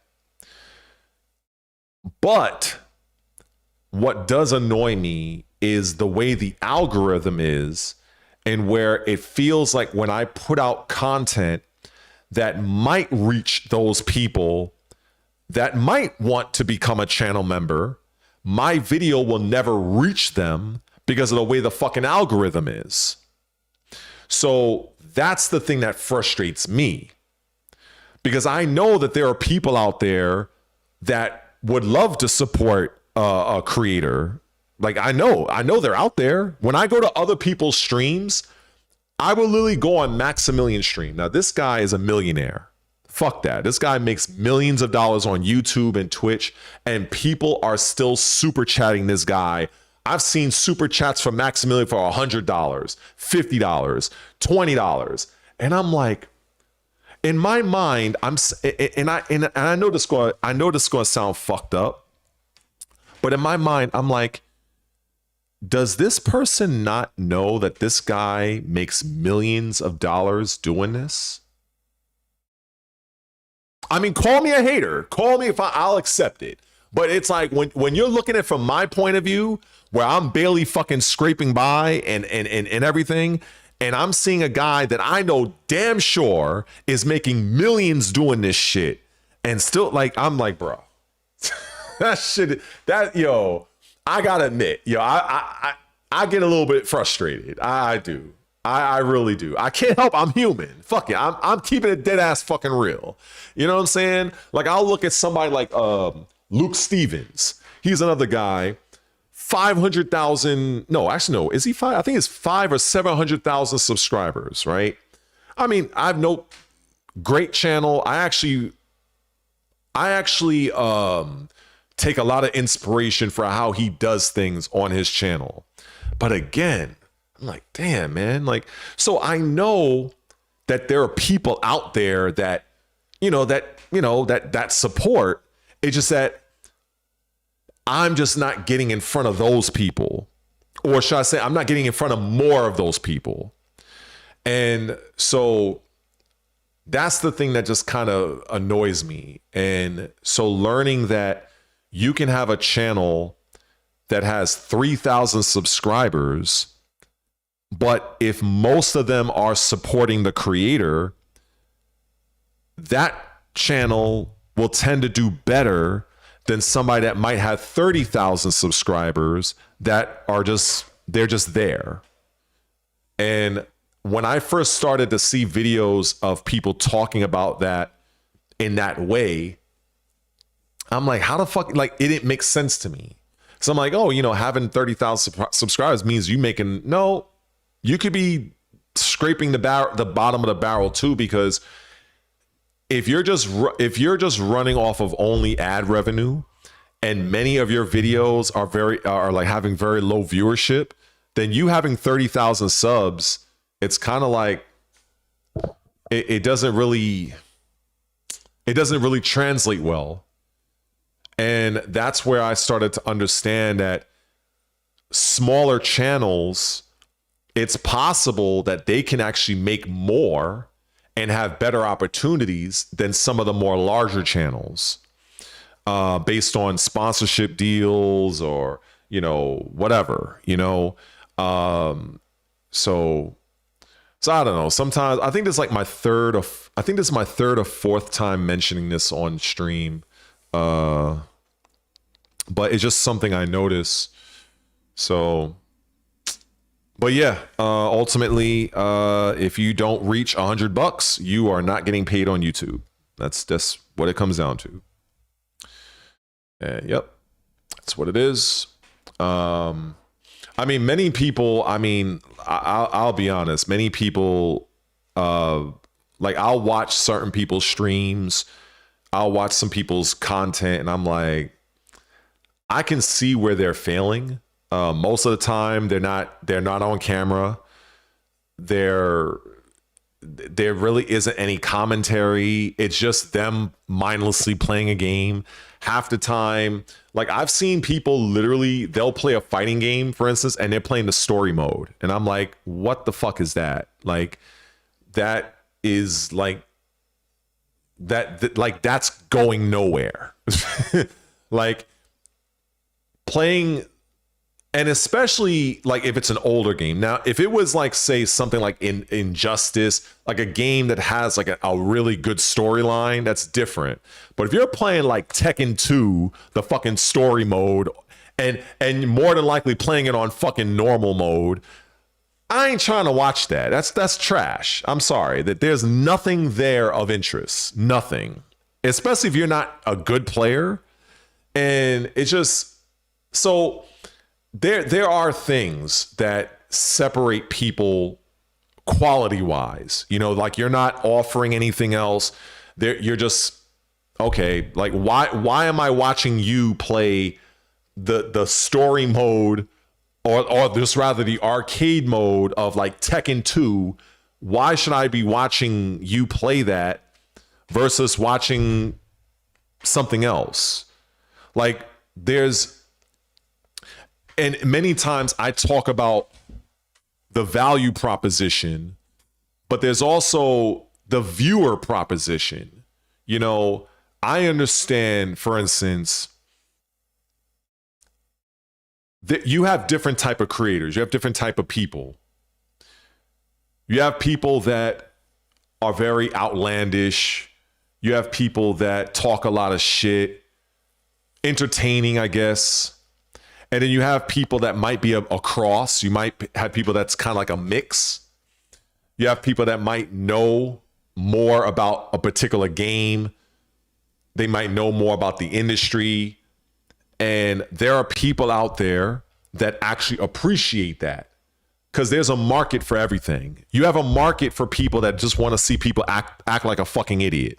There are people there's countless people on Twitch and YouTube that do that, and they have large followings, and they're dumb fucks. They're idiots. They literally have nothing of value, nothing. They're just brain rot content, but they serve a purpose.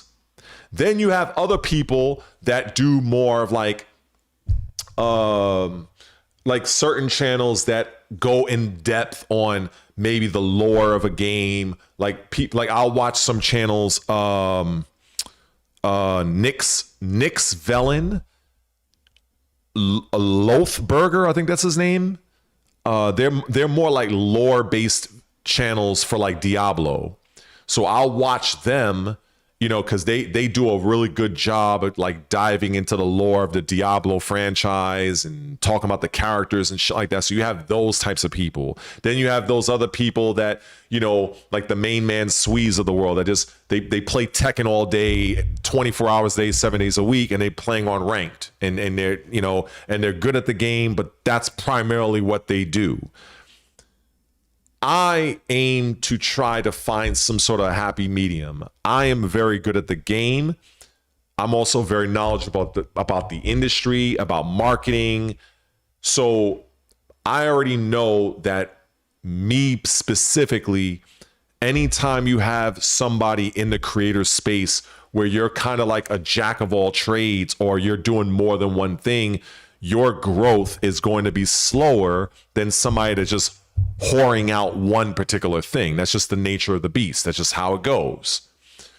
I never wanted to just be the Tekken guy, because I hate Tekken 8. I think it's a shit game from a mechanical standpoint. There's no way I'm getting around that. I'm always going to hate dealing with certain aspects of Tekken 8. There's nothing outside of Namco outright removing it, which I don't think they're going to do. It's always going to be present. So I'm always going to hate that aspect. But when it comes to talking about the game, talking about, you know, why this is the way it is, what's going on with AI, the future of AI, how it affects gaming, what's going on with PlayStation, what to expect from Xbox, all of that shit, there is hardly nobody that can touch me in any of that. I haven't come across many. So it's just a matter of finding your lane. And if people want to go, for instance, if they want to go and play fucking, I don't know, let's say they want to play Tekken 5 and they want to play the fucking story mode. Okay. So what else are you doing? I'm just sitting here watching subpar, also like very low level gameplay, by the way. So why would I sit and watch a stream of some guy that's not on camera, not saying anything, playing an old ass Tekken game, and you can clearly see the person's not even that good at the game? Why would I be doing that? What is the viewer proposition there? Am I learning something? Am I being entertained? Am I being informed? Is there anything going on outside of me watching somebody else play a game that came out damn near 20 years ago? There's no viewer proposition whatsoever. So I don't waste my time watching the stuff like that, for instance. You know, the only time I may watch something like that is if it's probably something like if it's somebody that I know And if they're doing like maybe like a player set, like they're playing against their friend and they're solid at the game, I might watch that. Or if they are doing that, it's more like in the background and they're talking about other shit. Like they're just literally, it's like when you invite a girl over and you put the Netflix on and it's just on in the background. You're not really watching it, but you're doing other shit. That's what I would do. Like I would be like, all right, what is he talking about or she talking about while they're just playing fucking Tekken 5 or Virtua Fighter 2 or whatever the fuck it is. But if I'm not hearing anything, it's just that, I'm out. Like I might give a good minute and I'm done. Like I don't because there's too much other things that I could be watching. There's nothing that's informing me of nothing. I'm not learning nothing. I'm not being entertained. I'm not being put on to nothing. There's not a new combo you discovered. There's nothing. Just that. So that's where I feel like if you're the sort of creator that does that, don't be that guy. Don't be that girl. It's not really gonna go nowhere. And if it does, it's probably gonna be in the back of somebody else. Maybe they shout you out or something like that. But organically, that's going nowhere. You're better off playing a more recent game. Get a fucking webcam. Talk about the game, narrate your game, be like, hey, this is what I'm doing, this is why I'm doing it, and I'm going over here to do this. There's your foundation. But I'm not gonna watch somebody play a game that is mad old. There's no webcam, there's no microphone. I don't know what the fuck you're doing. I don't know what your gameplay style is. I'm not learning shit. I'm just, you know who can get away with that? People like Asmongold, the fucking 4 million channels, Penguin Zero. He can literally go live and pick his fucking nose and he'll have over 100,000 people in the stream. He can do shit like that. That's why I say certain things don't apply when you are a much larger creator. When you get to that type of high-end level, you could do what the fuck you want. You can literally do anything. You can start a stream and just go to sleep. And you'll have a whole fucking chat that's like interacting with each other. They're entertaining each other. And I mean, it's harsh, but that's real shit. I gotta turn some lights on. It's getting kind of dark here.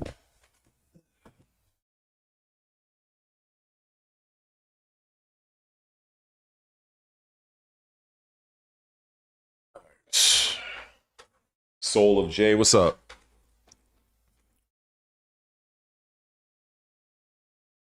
Yeah, so yeah, I'm just fucking ranting at this point. It's like in my mind, I wanted to and I might just do it. I might just do a video on the real reasons why Sony increased their fucking PlayStation again. And I can tell you they're probably gonna raise it again. I'll probably look into more about what's going on with the AI, not the AI, or the RAM. I'll probably look more into that because that's where I look to see what articles I like, what's current, and then I see if it's relevant to what I'm talking about. Then I'll fucking do my recording, put it in my editor, my editing software, that's going to take like fucking hours. I think the fastest I've done was maybe an hour. That was the fastest I've done. If I'm not doing anything, then it's like, okay, well, I might have those people that might bitch and complain about the quality. So it's almost like I can't fucking win. It's like damned if I do, damned if I don't. But I did learn of some other things, and I touched on that earlier. There was a channel that I follow. He pretty much, he's like one of those YouTube gurus, and he was talking about how the algorithm has changed and how the YouTube, they're not necessarily, like when you post a video on YouTube, it's not all the time going to your subscribers. YouTube is going away from that slowly. He was basically saying that YouTube is testing the topic. They're testing. Now he did say, yeah, like, all right. I think the way I interpret it is this: you have 100 subscribers. When you make a new video and you publish it, all 100 subscribers are not going to be notified. Only a select segment of those subscribers will be notified. And then also they're factoring in if it was a topic that particular segment of subscribers, was it something they watched previously? So, for instance, if there's a bunch of people that watch something from Tekken, I'll just use Tekken as an easy fucking thing to talk about.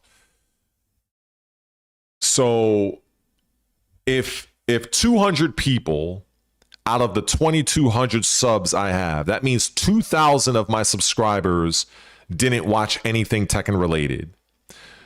So what ends up happening is the people that are a part of that particular subscriber base, because they're not clicking, they're not commenting, they're not sharing, they're not doing any fucking thing. That is going to weigh down my new video, and it's going to send a shit signal to YouTube, and it's going to limit or drastically limit the reach that video will have for new viewers. That's the thing that fucking sucks. And that's a situation that many content creators, especially people like myself, that's what we deal with. And it's very annoying. So even if I were to focus on Tekken content, which has it has yielded the most results on my channel, there is still a large portion of my subscriber base that literally no longer interacts with my channel because they were around for like 2024. So many of them don't even interact. Either they don't go on YouTube like that anymore, or they don't fuck with me anymore, but they're still subscribed. So if YouTube is testing my video against them, then my video's doomed. Doesn't matter. So that's the fucking issue. And I can look at my analytics and I can see when you are looking at browse in your YouTube analytics is generally your current subscriber base that's really kind of engaging with your content. The suggested is generally your cold traffic, your new people that's seeing you for the very first fucking time, because they may watch a particular video, and then what ends up happening, my video will get suggested to that new person. And then if that new person happens to click on my video, that's where you get suggested views from. That's how that works. Suggested is just, it's primarily from the standpoint of a new viewer. And then they calculate how many, what's the conversion rate of getting those new people as new subscribers and so on and so forth. So the algorithm has changed, apparently, to where the way things used to be has been altered, to where now YouTube is going more in line with a topic way of things, as opposed to just alerting all of your subscribers. Fucking housefly. Yeah, so in terms of doing that, they're going a completely different route. And so I suspected this, but I'm not, I know a good fair amount of the algorithm, but I'm no expert. I'm not a fucking guru of this shit. So when I watch channels that specialize in that, I'm like, oh, okay.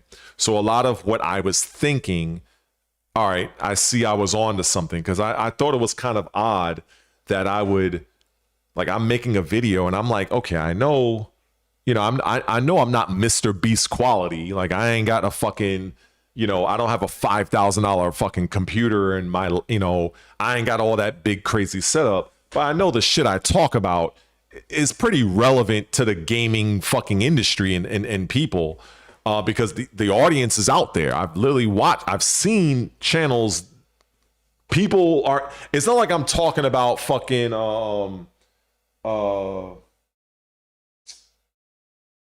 it's not like I'm making a video on the finer points of like of Game Boy. Like, there might be some people might be interested in that, but let's be honest, nobody's really talking about fucking Game Boy at this point. So I'm just using that as an example. So I know it's not my topic, and it's like, again, I'm being realistic. I know I'm not the best person in terms of delivering shit. I think I'm pretty solid, and my thumbnails isn't the best. I get that. So I try to factor in all of that. But it's like, it's not hard to look at the other channels and be like, yeah, these guys aren't that great either. But the audience is there. So I was left with only one other, theory, is that the algorithm is just fucking with me, because I have a lot of people on my subscriber base that just, quite frankly, don't interact. Like, literally, whenever I post a video, I generally now see about the same people that comment in the video. Like, I kind of see the same, same group of people. So it's like, okay, so if I see somebody brand new, I can recognize them like right away. It's like some new person in your neighborhood. Like, you'd be like, oh, I never seen this guy before. It's like that. Same thing if somebody chats in my stream. Like, okay, I can see the person's brand new, or maybe but I can see who is a regular and who isn't. So, but yeah, when it comes to like these, the algorithm, it definitely is different. And sometimes I sometimes think, if I were to start a brand new channel, which I was flirting with that idea because I thought about doing like a spin-off channel just for fitness. And but then it's like, fuck, man, I gotta go through the monetization shit again. Like, I gotta go through that process. Like, do I feel like doing that again? So, but I have a feeling, if I started a new channel and I really zeroed in on one fucking thing, then yeah, it probably would grow faster. But how long would I want to stay with that one thing? So that will put me in the same boat I'm in right now. So it's just, it's very frustrating. Like, I think about some of the early videos I did, where I did, for instance, I did a video on Assassin's Creed. Like, who from those videos that watched those videos, like back in early 2024, 2025, like, I haven't really done an Assassin's Creed video in like, it's been over a year. So those videos I made about Tekken, chances are that person that subscribed to me for me talking about Assassin's Creed Shadows back in 2024, they have basically disconnected from me. But because they're still on my subscriber base, if YouTube is showing my new video to them, well, my video is dead on arrival. So that sucks.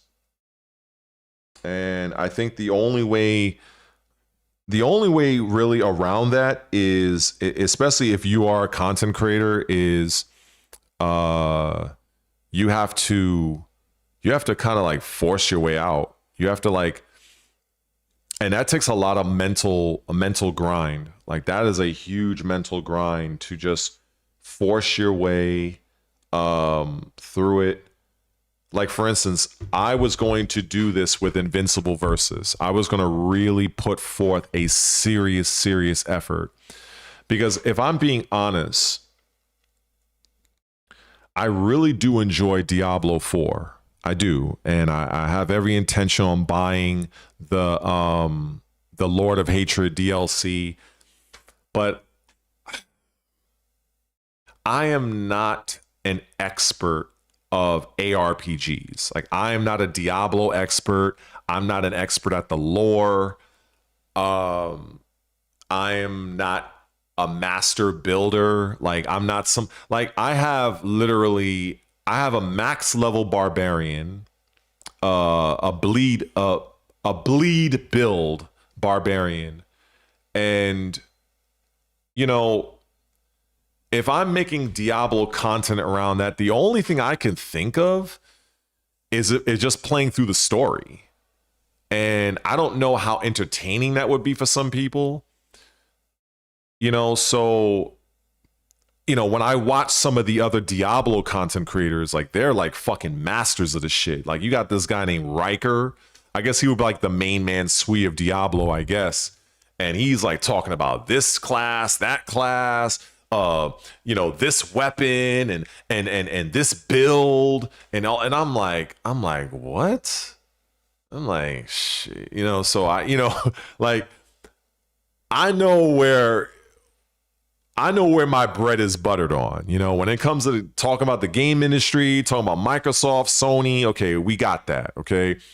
I hate Tekken 8, but I can talk about Tekken 8 till the fucking cows come home. I can do that, even though I don't really want to.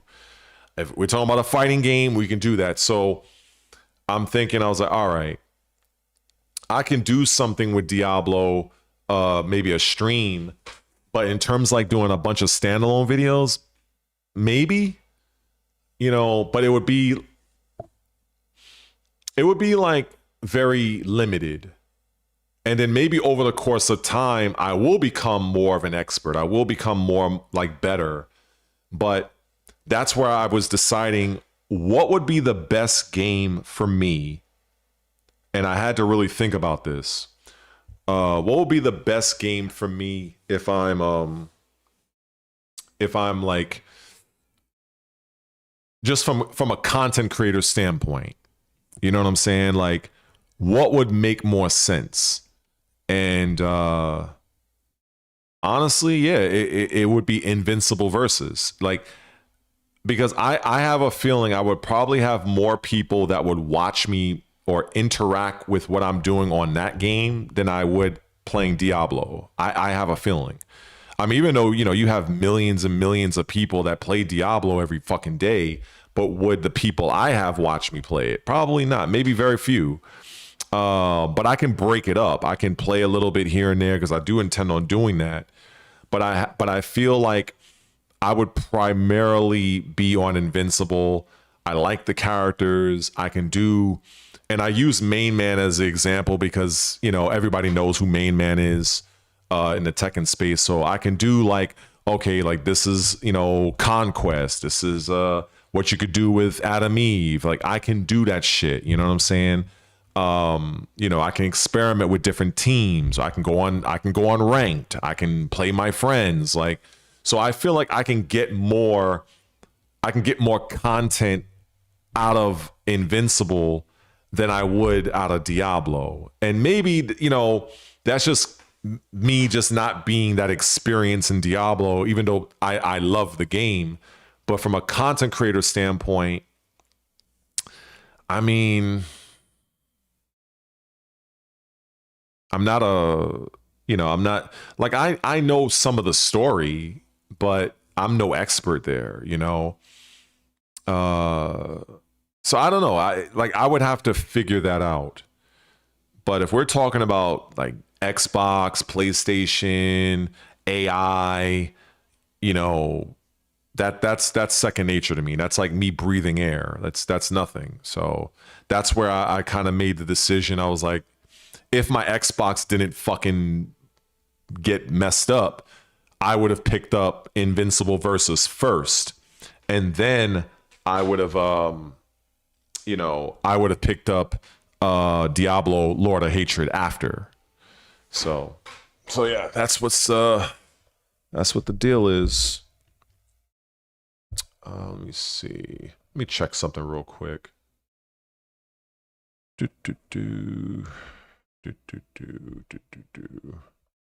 But yeah. But you know, it's always fun jumping on live and just kind of ramble, whatever. Because like, what else am I gonna do? I don't have my Xbox is done, so I can't play anything. So, and if anybody got a question, I know there's a lot of people that lurk, so I don't think anybody has any questions. If you have questions, I have answers. But you know, a lot of people like to lurk, so. Oh, and aside from the people that say hello, so I appreciate that. The Invincible videos, I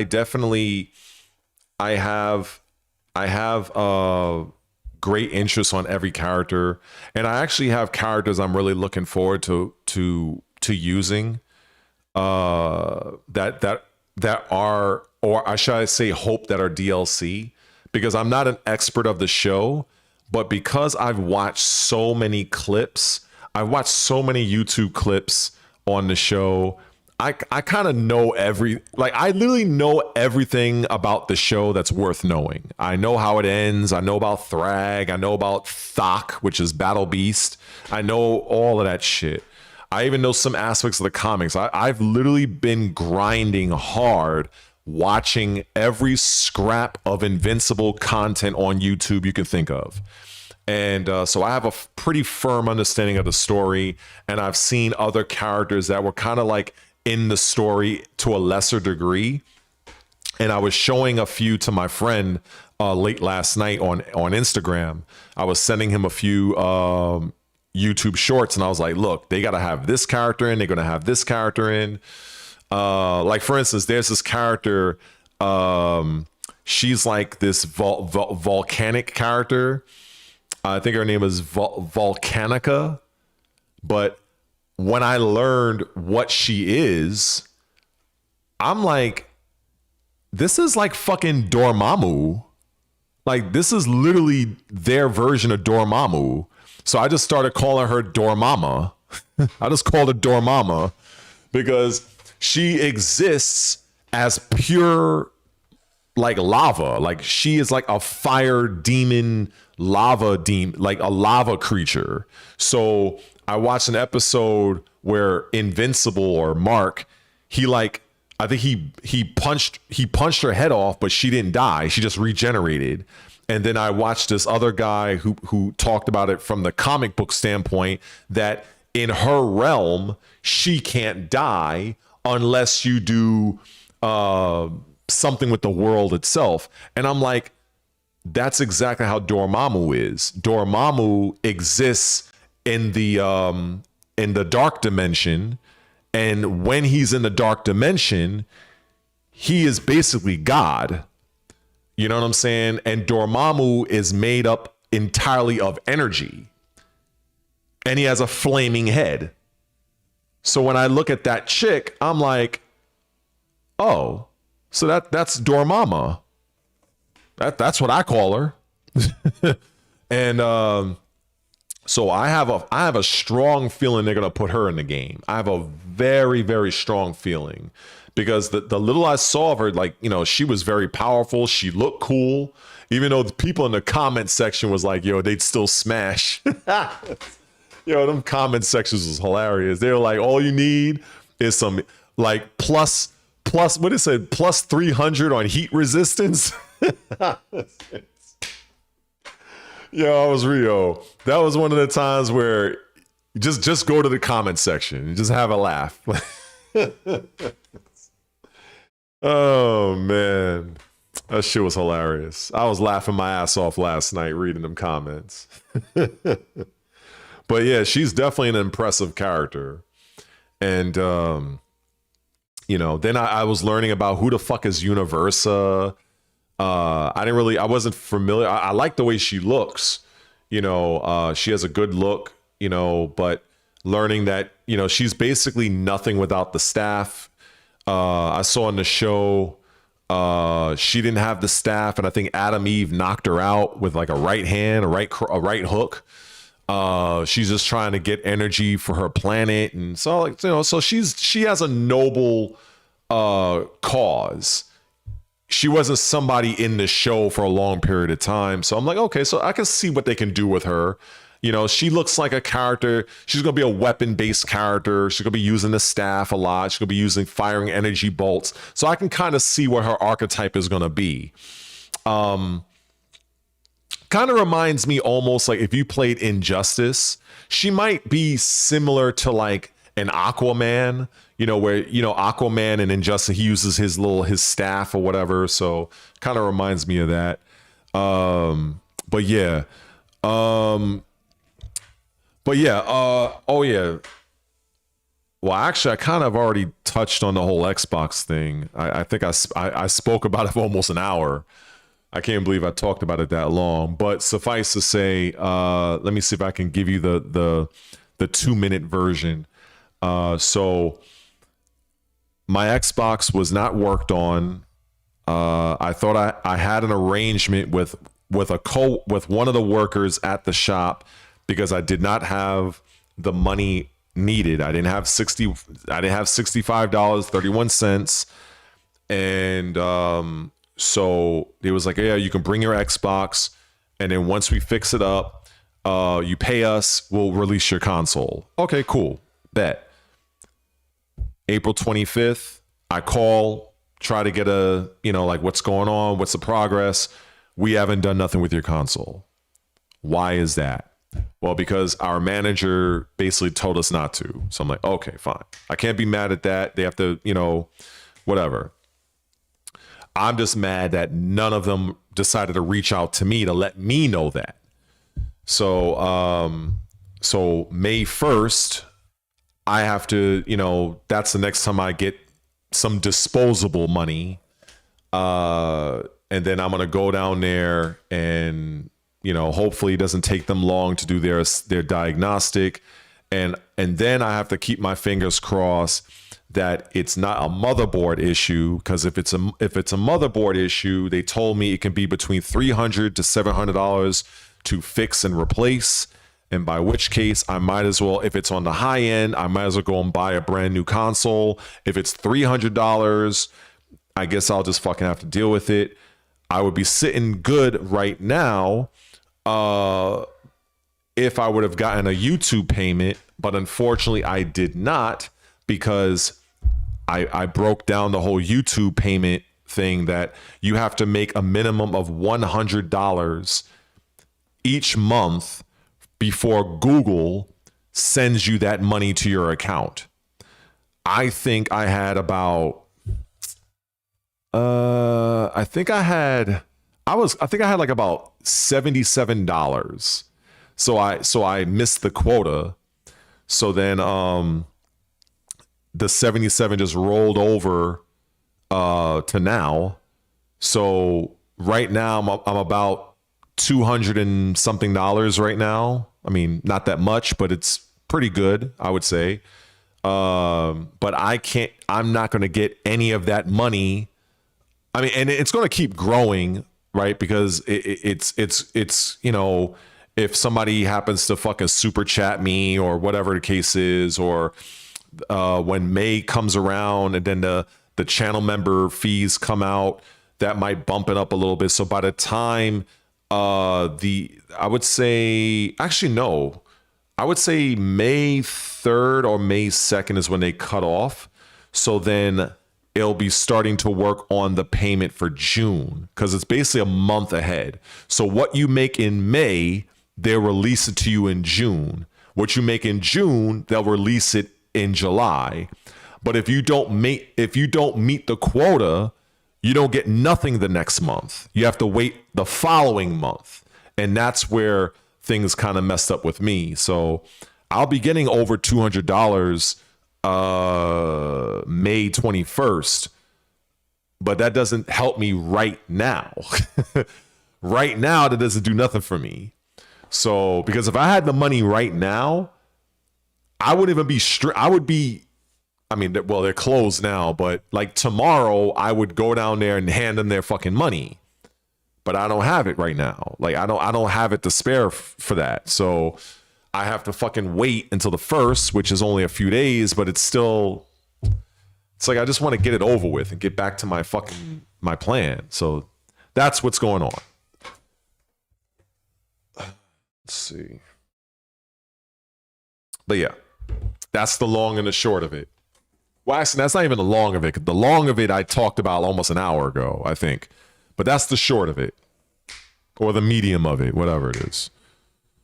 So, believe me, my system failing on me was definitely not what I was looking forward to.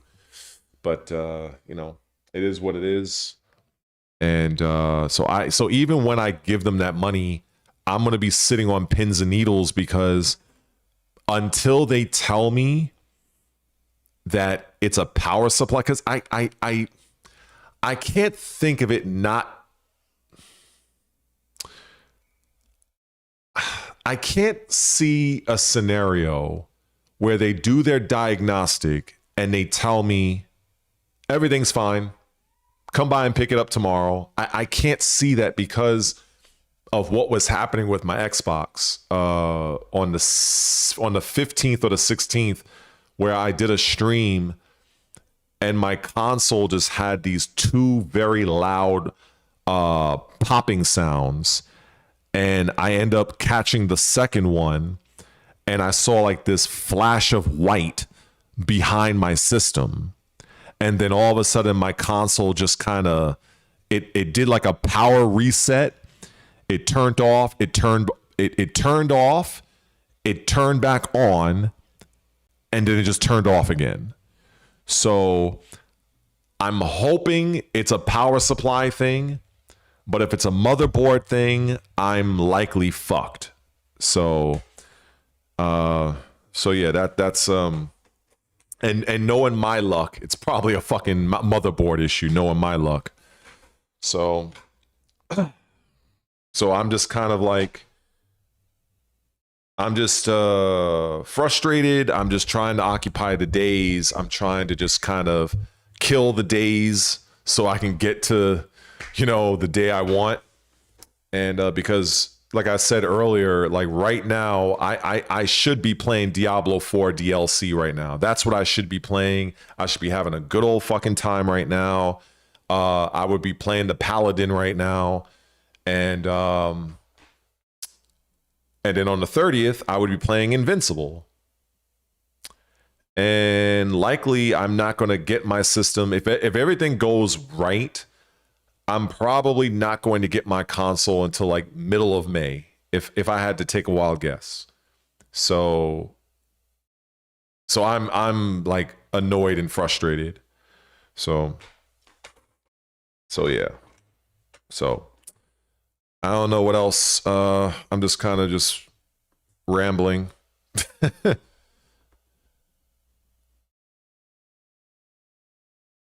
I mean, there's a lot of fucking stories going on in gaming right now, but I just I didn't feel that motivated to even do any serious recording because of all the craziness that's been going on in the last last 2 weeks. So it's like, I don't know. What am I going to do? Talk about Tekken for like the 20 millionth time? Like, what else am I going to say about Tekken? I could shit on Tekken. It's easy, but, that's going to get old. I think it's already old. Dead or Alive. I've already talked about that cash grab already. I talked about that like about 4 hours ago. Yeah, to really, I mean, there's other things, but I'd probably just do a separate video for that.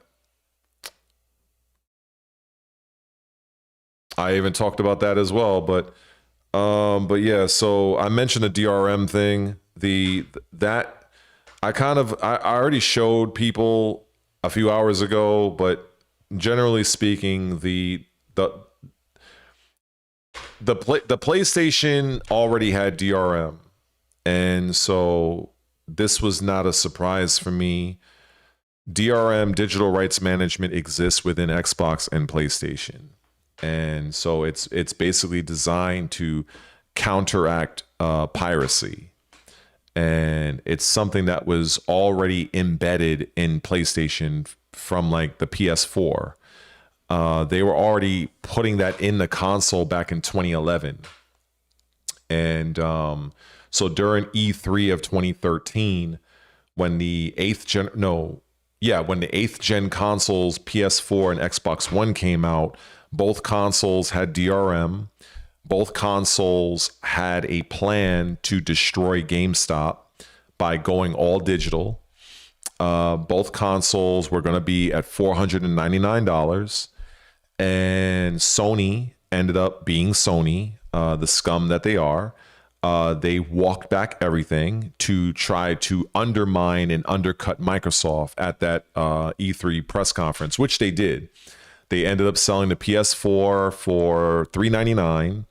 They removed the going to be with the PS4 because that was going to be their rival to the Kinect.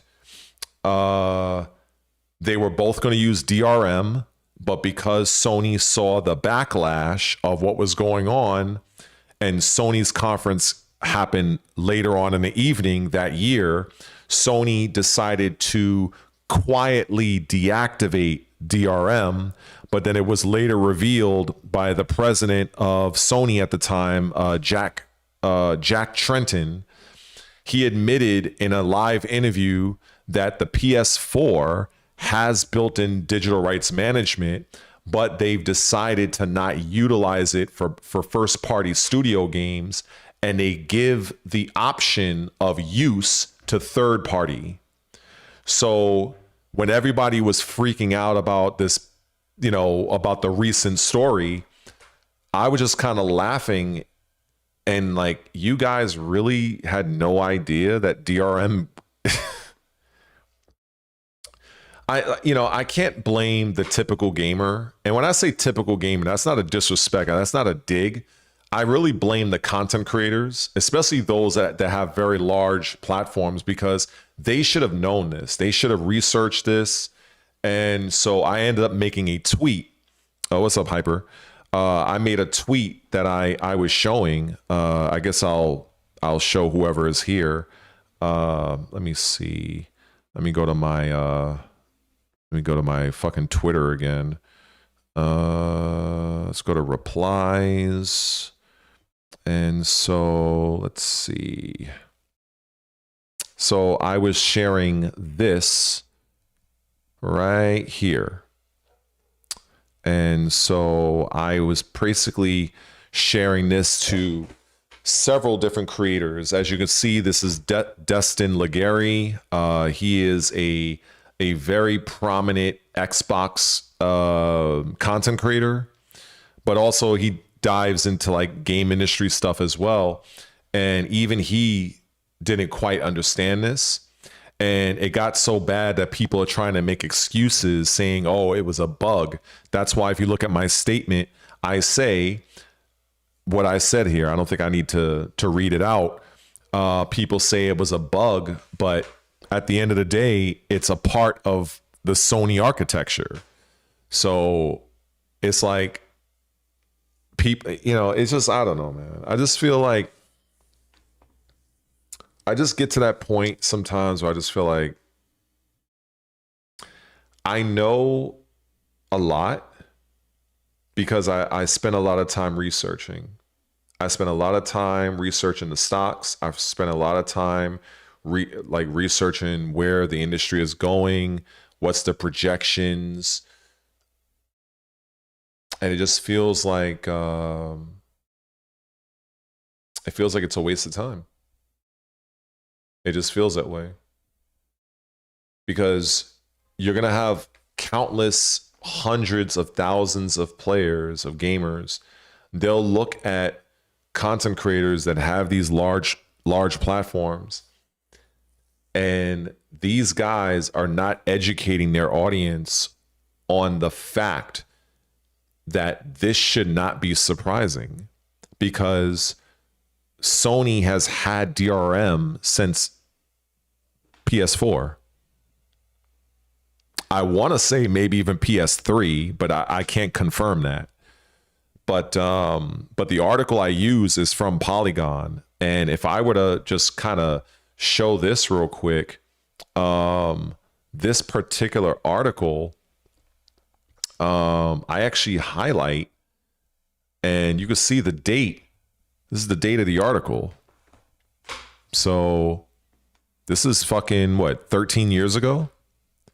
So this is like, to me, this should have been one of the easiest things that should have been known. But clearly it's not. So you have a bunch of content creators that they're just taking the story and running with it, and they have no idea what's going on. And I'm just like, bro, how do you guys not know this? Even some of the more PlayStation centric channels, you know, I would like to believe in the vast YouTube universe. I'm sure there's somebody out there that has done the research, as I have, that recognizes that this shouldn't be a surprise, because this is what Sony does. And it is what it is, you know? But yeah, so there you go. This is not a surprise to me. And then you have the what is it? The increase of price of the PS5. That's also not a surprise to me. Things go up in price. And, you know, looking at, let me see, what is the average cost of RAM today versus this same time 2023.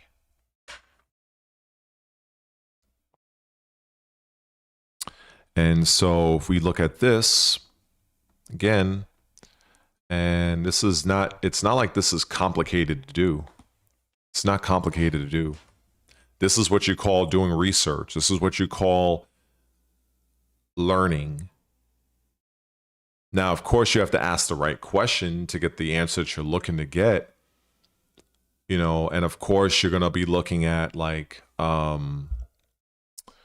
you know, different sources and stuff like that, because the way this works is Copilot joint. It basically takes multiple sources and spits out an article, right? So then you can decide to go into the articles themselves. You can go into maybe older, like older sales records, like maybe older prices from Best Buy, from Amazon, and you can compare and contrast. So you can, there's many different ways that you can corroborate information, but I don't even think many of my peers even do this. I don't. I think what they do, I think if they do show something, it's from somebody else that did the work.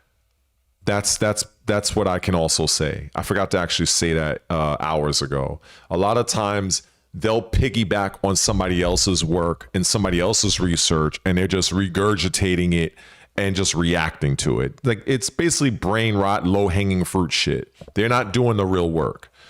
So I see that a lot as well. I see countless channels do that.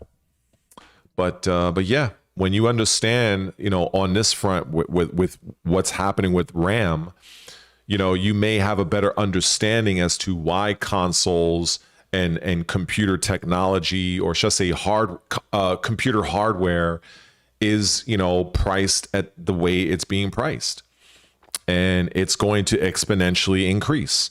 I don't believe that there's going to be, if there is a moment of respite, if there is a moment where the prices do come down, it's not going to be something that's significant, because you have to understand these companies that make these the RAM chips and the cartridges or whatever, they're making a shit ton of money. So if I can get away with selling you something that should be costing $50, but I'm able to sell it to you for $200, do you really think I'm going to go back to $50? Fuck no. Fuck out of here. Unless there's like some sort of like an oversight, or not an oversight, like if there's like a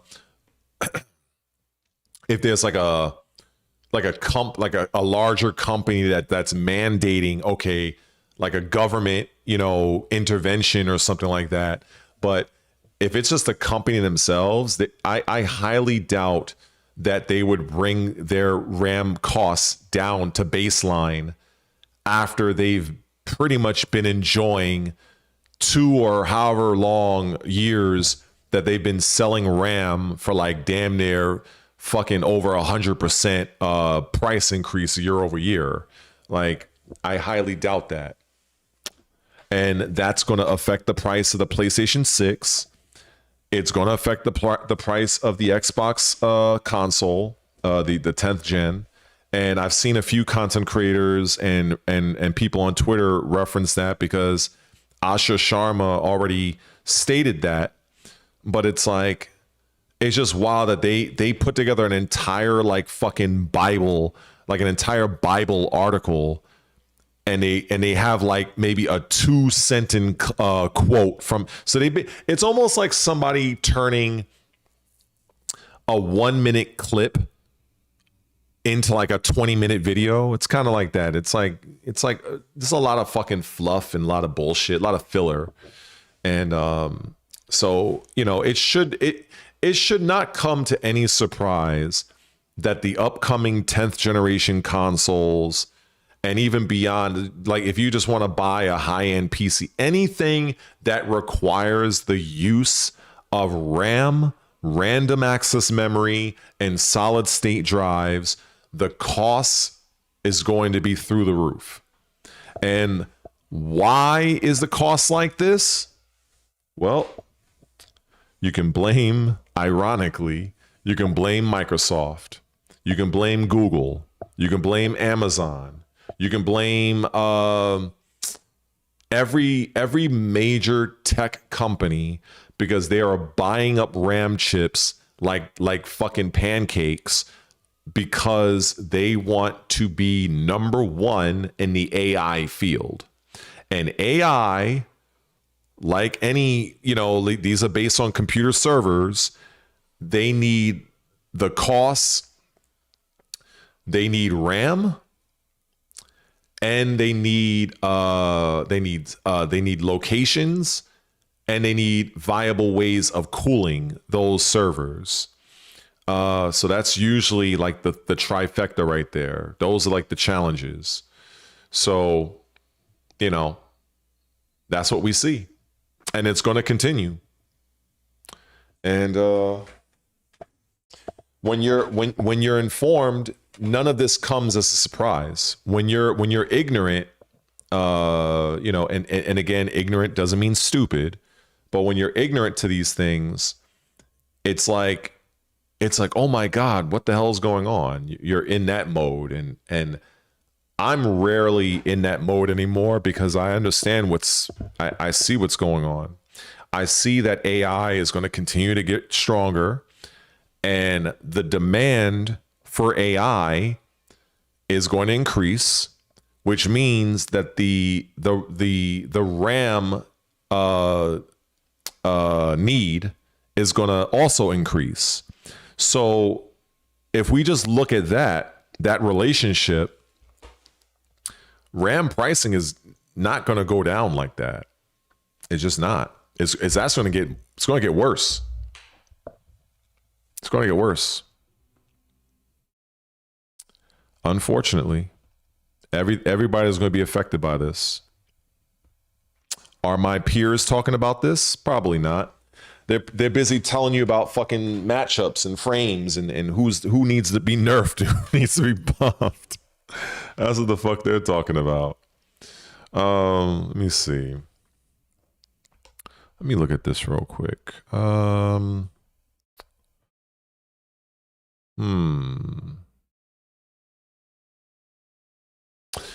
What is the projected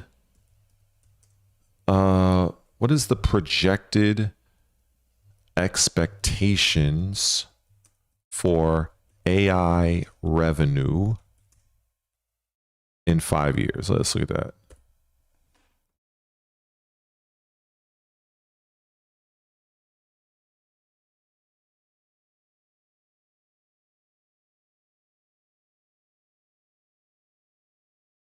Well, there you have it. See, this is what I do for the fucking 4 of you that's probably in the stream that are probably lurking. This is the boring shit that I do.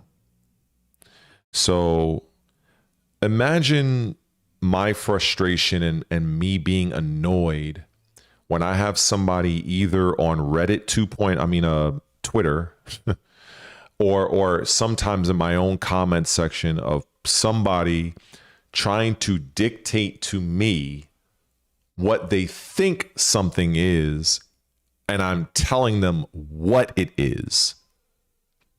And it's very annoying because I try to be respectful, especially months and months ago. Like I had a lot more patience back then, and it's like now it's like I'll have people that they will swear up and down that they have a seat at my table. They know what the fuck they're talking about.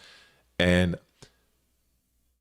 based on their interaction, based on how they're replying, I can immediately tell when somebody has no clue.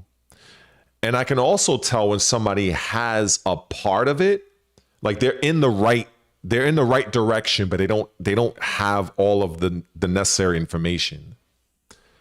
And many times those same people, their ego won't allow them to basically be a, I won't say be a student, but have their cup empty and allow me to be like, hey, this is what it is and this is what it's not.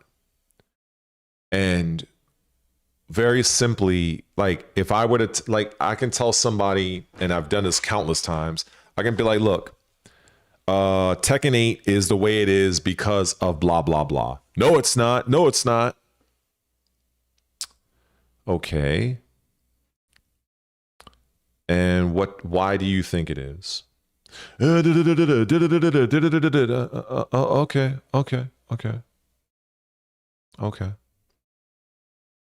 So what do you think the percentage of the overall fighting game genre is within the gaming industry? What do you think that percentage is?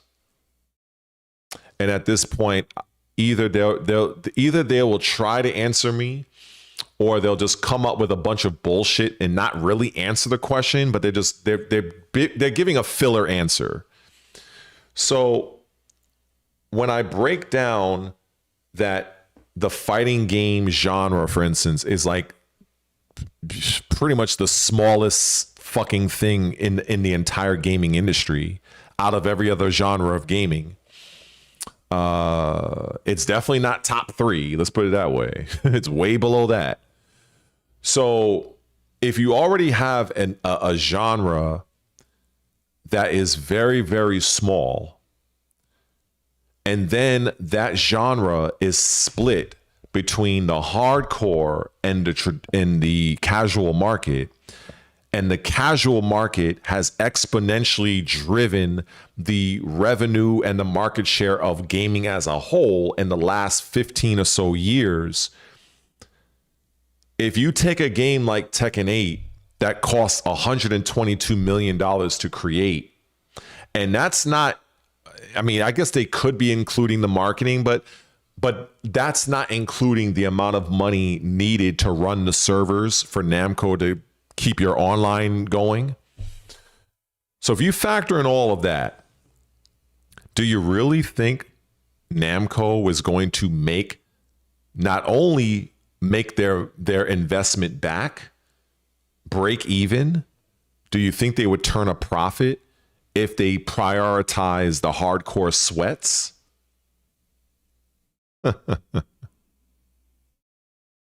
They wouldn't. So while as much as I hate Tekken 8, I tend to look at things from a businessman standpoint and a gamer standpoint.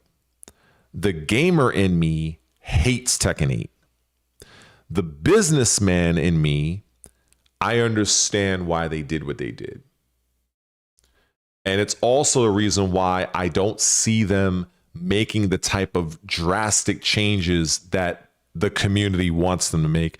They're going to do enough to pacify that community just so that the developers can say, hey, you can't say we didn't do anything.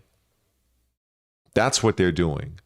The goal with Tekken 8 was always to prioritize the casual market because that's where they feel the bulk of the money is going to come from Tekken 8. That's the facts. Maybe this would be different if it was a different genre, but in the fighting game space, that's what it is. If you wanted to make a fighting game where you have more of a traditional hardcore prioritization, the budget of that game, the amount of money it costs to make it cannot exceed the type of money Tekken 8 cost. It can't. Because you're going to be forced to increase your total addressable market, and you're not going to be doing that with the hardcore sweats. I can tell you that beyond a fucking shadow of a doubt. I will bet my fucking soul on that. That's how certain I am of that. 1,000,000,000%. You are not going to get that type of money back appealing to the hardcore sweats when your fucking development cost exceeds $100 fucking million. It ain't happening. Maybe if it was 30 million, 50 million even, 122?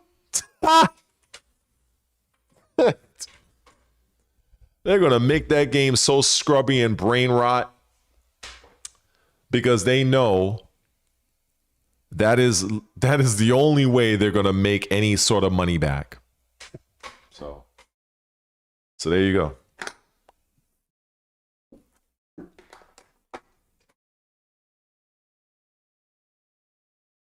I'm still kind of amazed how many people just they're not aware of this reality. They're just not.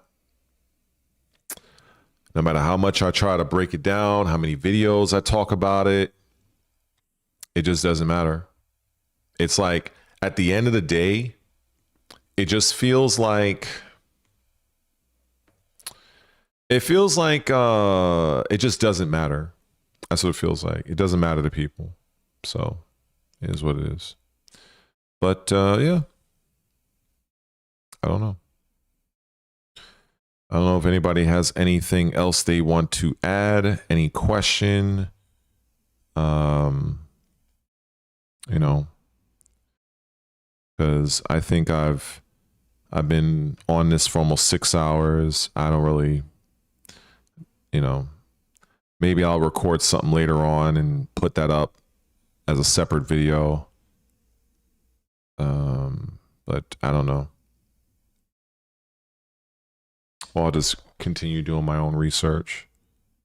Listen to some fucking music or whatever. I think that's what I'll do. Fuck it. I'm going to listen to my favorite tune. And that's what I'm going to do. Because There's only 9 people here. Soon it's gonna be like 5, 4. So I'll keep it live for a little longer. Let's see.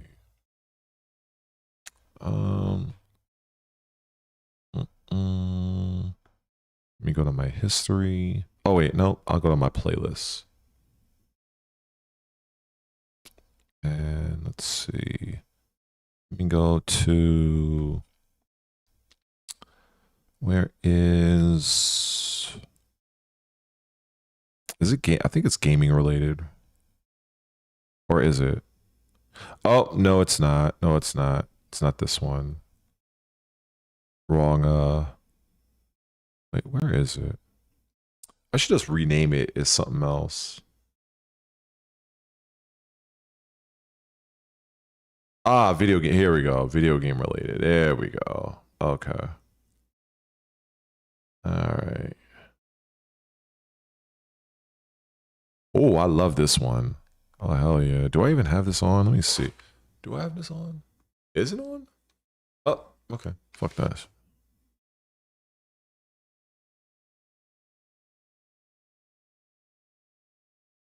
Oh, this fucking advertisement bullshit.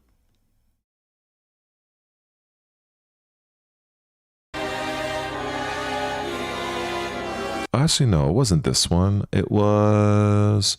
Where was it?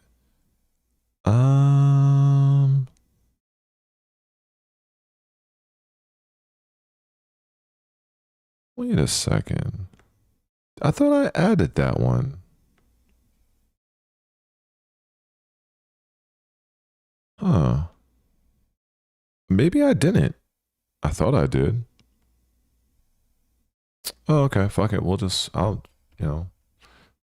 Let me see. Oh, wait. It would be on his channel, I guess. At least I think so. Let me see. Is it this one? I think it's this one. I think it's this one. I like this one.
LinkedIn is pretty amazing at helping you grow your small business. We cannot stop your new clients from emailing you at 3 a.m.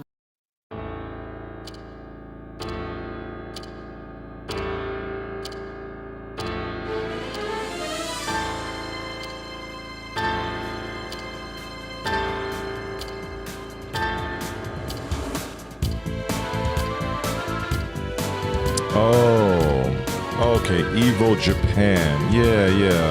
That was the thing that I remember I mentioned this hours ago, because I've been on here for almost 7 hours. Yeah, that's the only thing I would have interest in, is to see what those fools have in store for Dead or Alive, just so I can laugh at it. Because I know they made an announcement that they're going to be taking the stage. So I guess I'll check. I'll be on the lookout for that. Outside of that, I have no real interest. I have no interest in it outside of that. There's really nothing of interest. I don't think there's a title from NetherRealm. I have zero interest in Tekken 8. I have zero interest in Dragon Ball FighterZ. So it literally would just be what the DOA people have cooked up. Maybe a surprise announcement from Sega for VF6, but that's about it for me on that. I didn't cover anything. My Xbox is kind of fucked up, so I have to wait for repairs on that, and which I've already spoken about 2 times in the stream. So I haven't really had the motivation to record much of anything. Only reason why I even did this stream like 6.5 hours now was because Blood of the Dawnwalker had a gameplay reveal. So I'm surprised I'm actually still on live right now, because that was like literally hours ago.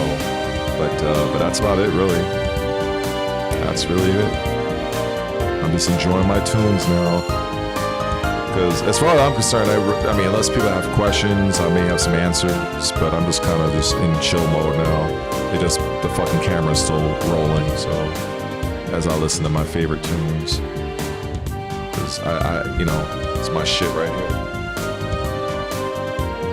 Yeah, they had a panel, it was really good. They had something earlier, what was it, 12 o'clock? Yeah, 12 o'clock. You can probably watch it now, so, I'm sure it's on their website or something. It should be on the Namco website. In fact, let me see. Where would it be?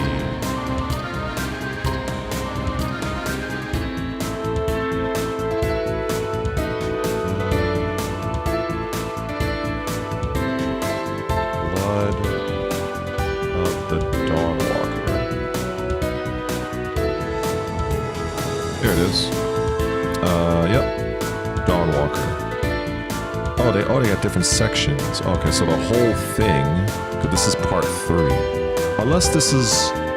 Okay, well, I guess, whatever. So, I guess go to their fucking site here, and then you'll see it. So, there it is. So, you got that. This is the Castlevania Lament of Innocence. Or, no, there's something else. I can't tell with this title, with this here.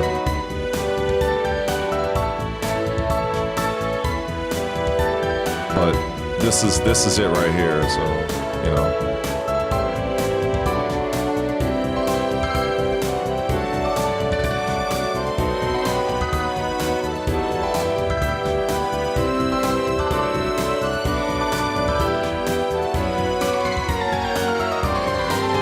Oh, I think this is the main one I saw. Peggy 18. Okay, so this is the this is the long one. Oh, let me subscribe, actually. I need to subscribe to this one. Okay, so this is the one you would want to see. Yeah, this is the 55 minutes, 53 minutes. So this is the main one you want to see. I'll more than likely be watching this later on myself. I might even do some separate videos for it. I don't know, because when I started the stream, I started it late. I think it was around 12:30 when I started. When I think of AI, I think of the future for the trades. I see AI as this PhD level assistant, and they know more than me. I really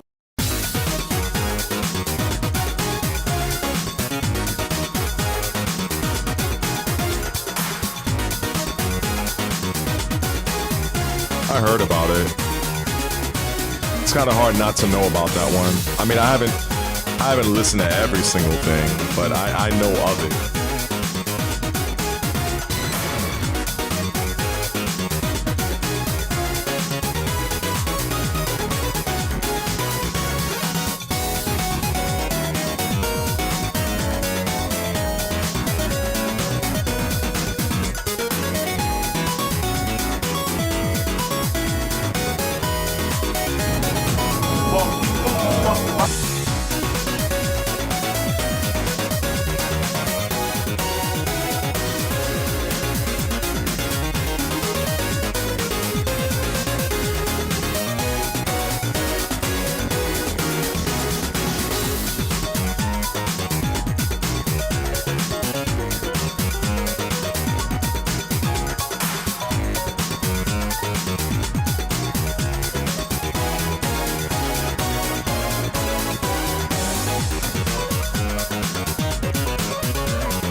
never really played Devil May Cry that often, honestly. I watch the cutscenes a lot though.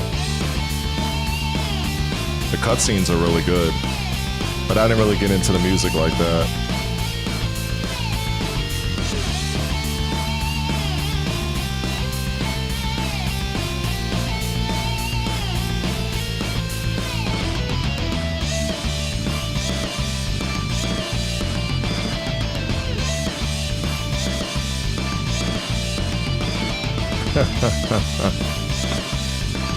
Let's go.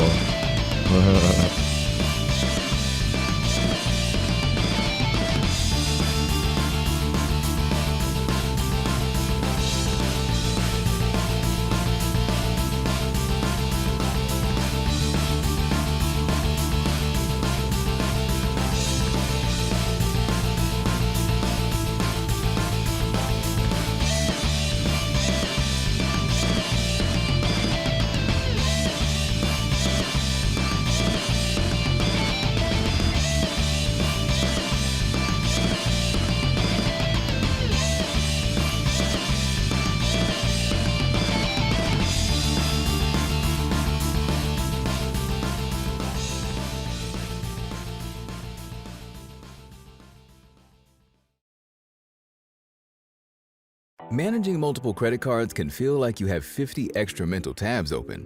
Switching apps, trying to remember which card earns what. Is it points, miles, cash back? It can make your brain swirl. But Intuit Credit Karma can do all of that for you. With Cards Optimizer, you can see which card to use for each purchase, so you can stop guessing and start earning maximum rewards. Clear your mind. Earn more rewards. It's a win-win. Intuit Credit Karma. Download the app to get started.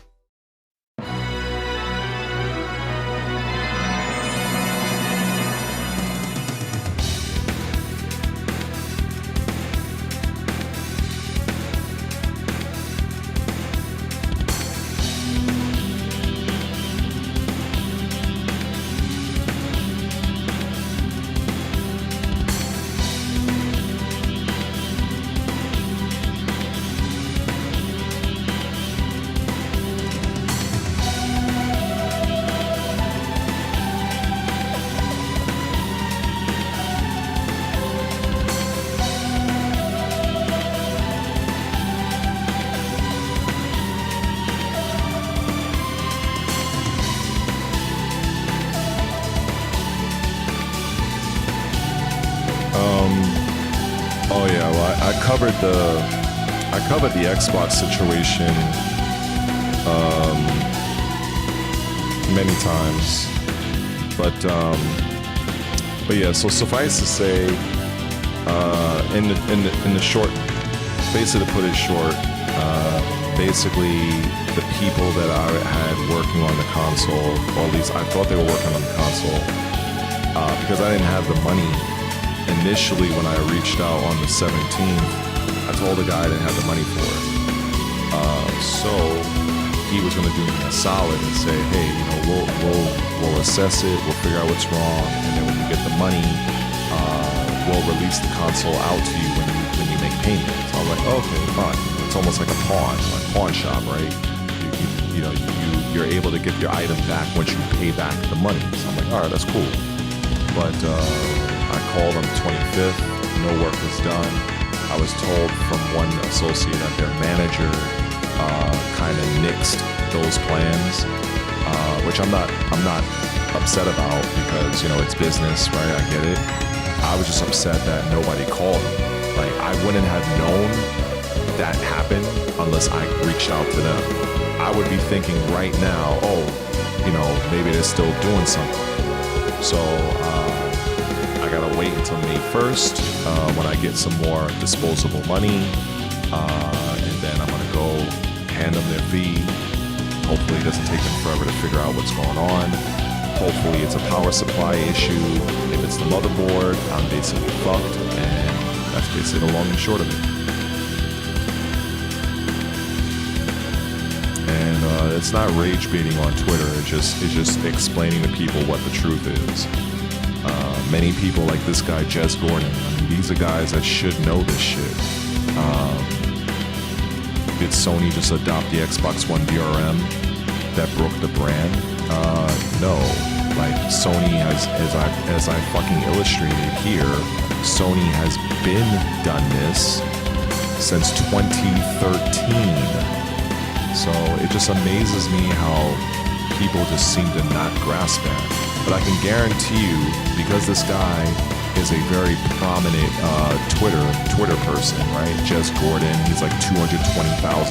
So he doesn't give a fuck what I say. But hopefully maybe somebody on his channel will be like, oh wow, you know, that's pretty interesting. Usually when you have people like this that have such a very large following, they tend to not really they don't really regard anybody else unless you're on their level from their point of view. Like, this guy wouldn't really interact with me in any meaningful way unless I was like a Destin Legary, Colt Eastwood, or somebody of that note. So the fact that this guy doesn't know this, and there's a lot of people that don't know this, and I'm like, this fucking is a part of PlayStation. Like, anyway, this is why I put it out there.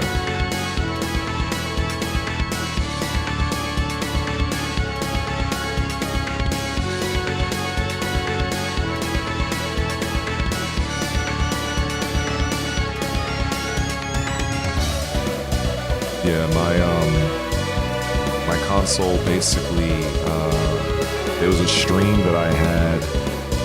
In fact, I do know Jules was in that stream. I don't know who else was in it, but I was playing it, and then all of a sudden I heard like these loud, like 2 loud pops, and I didn't know what the fuck it was. But the thing is, I heard it before, but I didn't know where it came from. Like, I'd never heard of nothing like that before.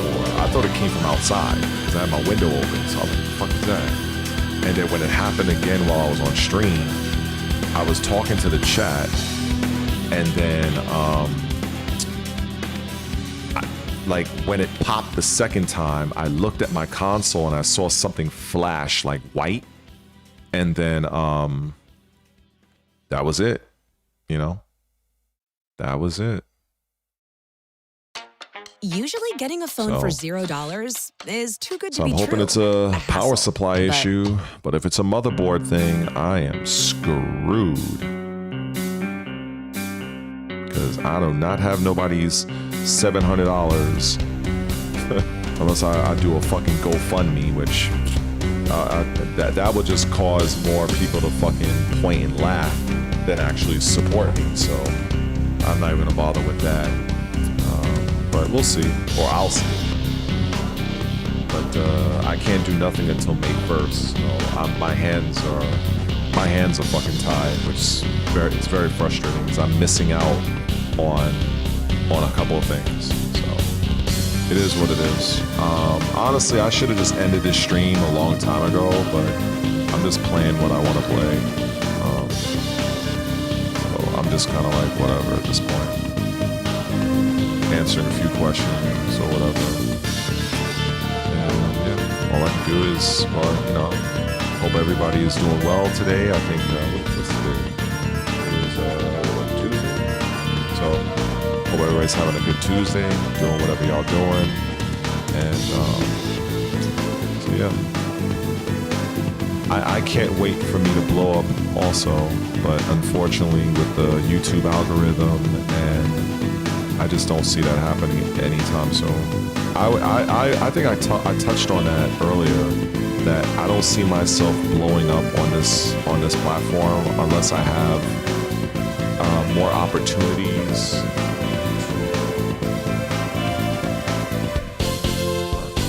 Looking out my window. Yeah, unless I have some opportunities to go on larger podcasts and discuss like gaming related shit.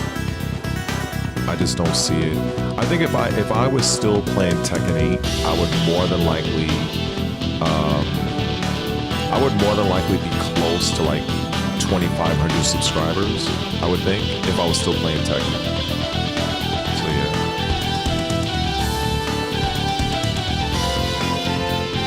But yeah, I mean, I still haven't forgotten about Jules' birthday. It's kind of hard not to because that's literally the day the release of Invincible Versus. So I would have been live streaming that game, but unfortunately I don't have a fucking console, don't have the game, won't have the game. So I don't know if I'll stream that day. I wasn't even gonna stream today, but the only reason why I did is because the Blood of the Dawnwalker thing was on. So I was like, all right, let me check that out. And then here I am 7 hours later, still with the camera on. So yeah, Jules' birthday is April 30th. So I don't know how old or how young she is, but I hope that when the day comes, I hope that it's memorable and that she has a great birthday, celebrating with friends and family and whatnot.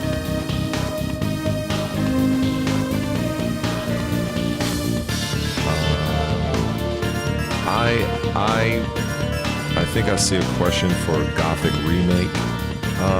I have interest in both. I have interest in both games, but we'll see, because, you know, I ain't got the money like that. And, but I do have interest in both games. Because I played the demo of Gothic Remake, but it was, oh, wow, you're 26? Oh, you young. Well, compared to me, you know. But yeah, that's good, that's good. 26, I think I was still getting frustrated going to Tekken tournaments across the United States. But it was good, it was fun. But I hope that you have a great one. And because I don't think I'll be streaming on that day. I don't think I will. But maybe after, you know, maybe a time after, I'll ask you, you know, what you did for your birthday and how it was and all that good stuff. Oh, it changed to Heihachi. I don't mind this tune, but I don't feel like listening to it right now. In fact, what I want to listen to build anything just by thinking about it. Meet Base 44. This was like almost like such a great. Hold on, let me get my playlist, because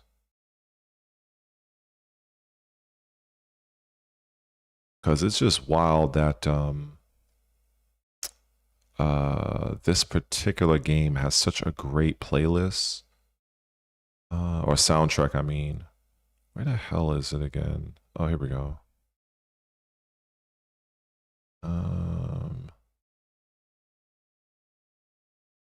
Let's see.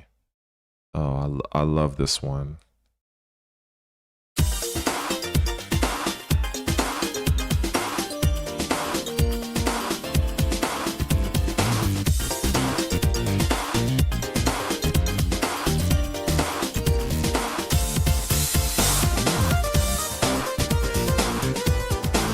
I mean, everybody heard Streets of Rage. Everybody heard that. I've heard that soundtrack for years, so it's like, when I come across something that I find like discover, like, I like to play that.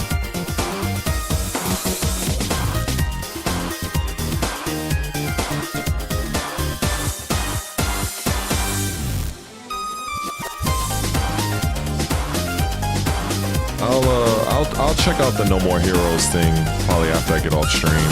I'll see what they have.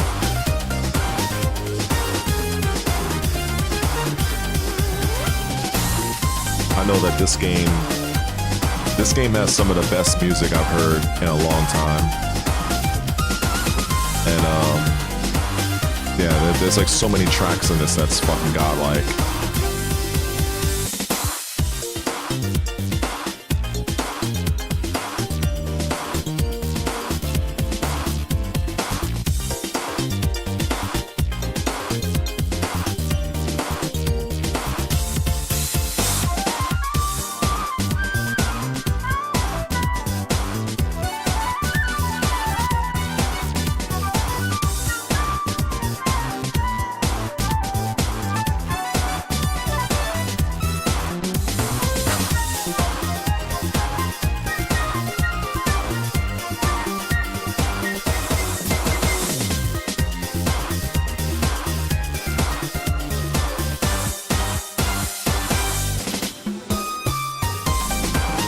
It amazes me how these people just don't understand what the fuck is going on.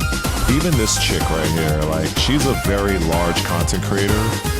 It's like nobody understands what is really... It's so fucking annoying, man.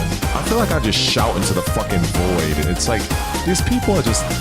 I don't want to say they're stupid, but on matters like this, they have no idea what the fuck they're talking about. Every single one of them. Her, this guy, every single person, they have no idea what they're talking about here.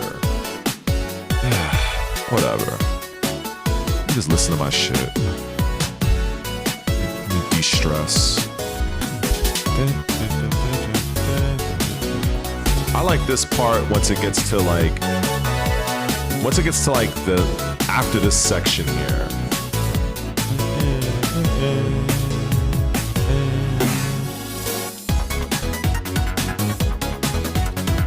I don't know if I can make 10. Because it's gonna be tough to choose 10, but it would be something, and that's assuming if I don't get copyrighted for some of them.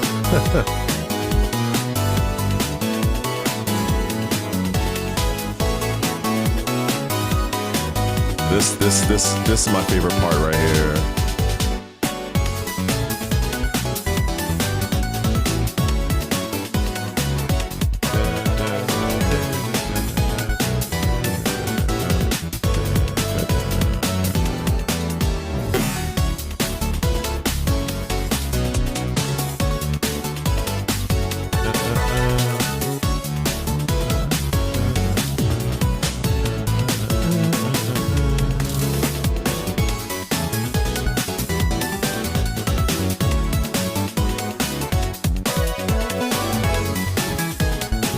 As much as I don't mind Luke Stevens, but again, everybody is taking this whole PlayStation DRM thing. It's like these people, they're like children in grown-up bodies. They have no idea what's going on here. The fact that I think they don't even know that PlayStation 4 had DRM in it. Like, why is this a fucking surprise to people? Like, it's like, this shit is annoying, man. This shit is real annoying.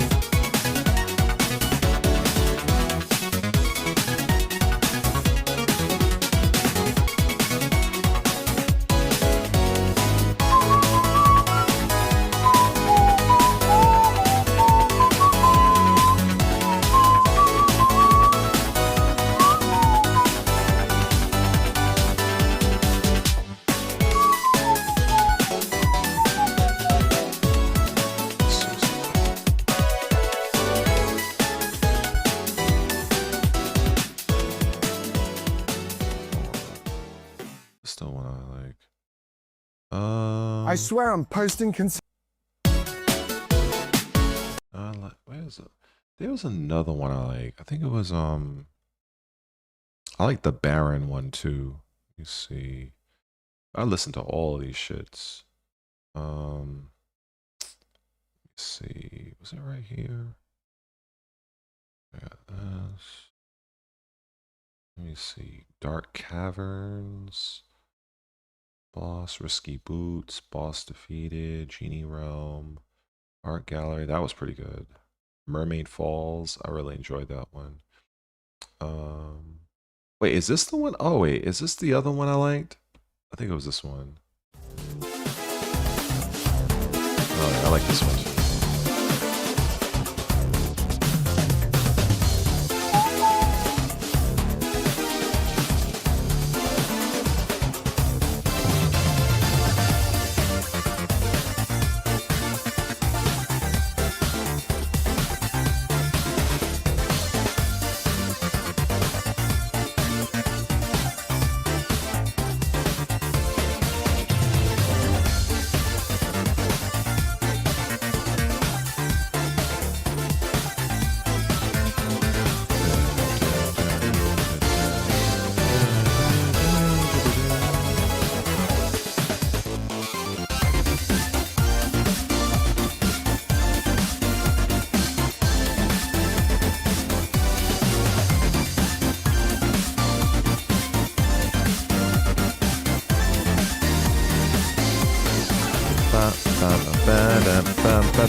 That was fucking great.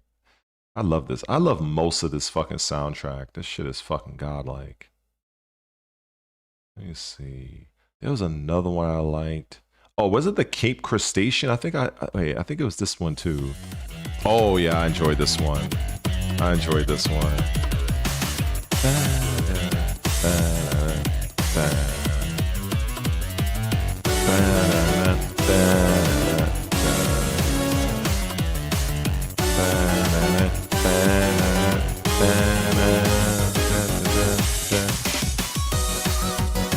I would like Lily. I need a jump rope to this because the tempo of this shit is godlike. I would totally jump rope to this shit.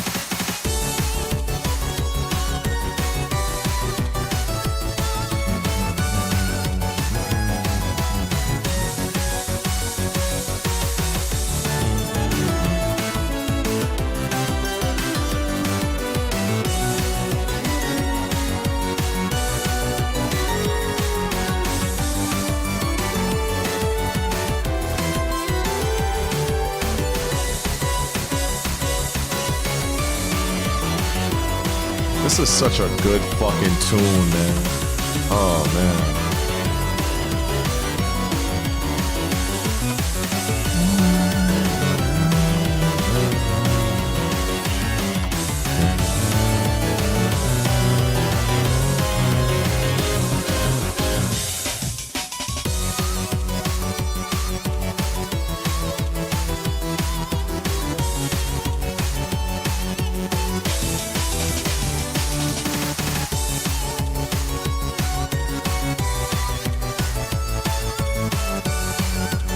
These people are fucking stupid.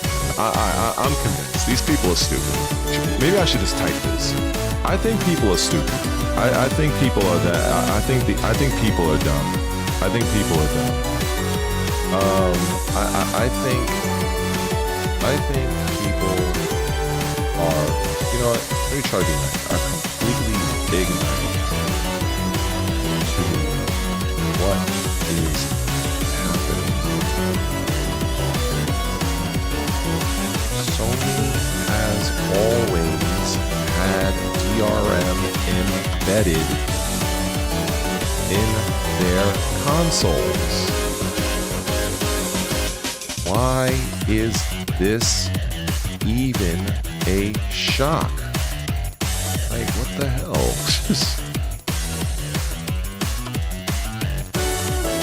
Again, I will post this very old article. Like this is so wild, yo. These people are just that fucking stupid.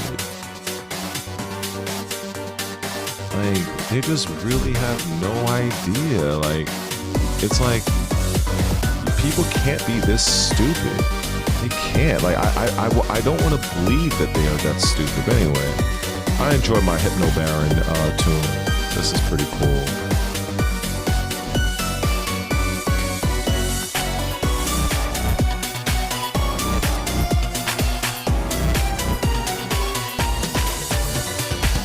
A standard computer? What are you getting at? Oh, you're probably talking to somebody else. I have a laptop.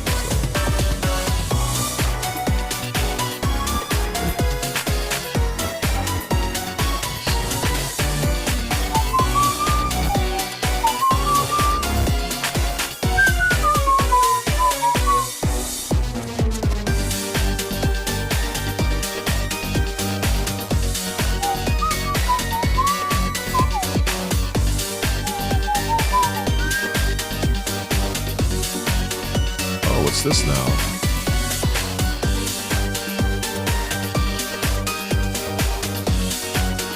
Oh. What is this? It's like an old letter, right?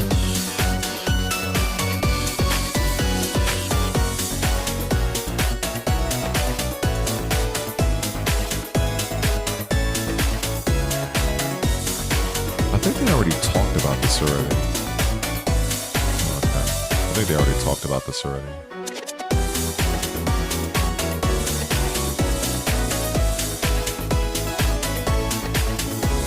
Yeah, I think they were talking about this game coming to Nintendo Switch, I think. Because I remember they did a post, they did a, like I already know of these changes to Virtua Fighter, so this is nothing new. So I think this is just addressing, yeah, the Nintendo, yeah, this is all about the Nintendo Switch version.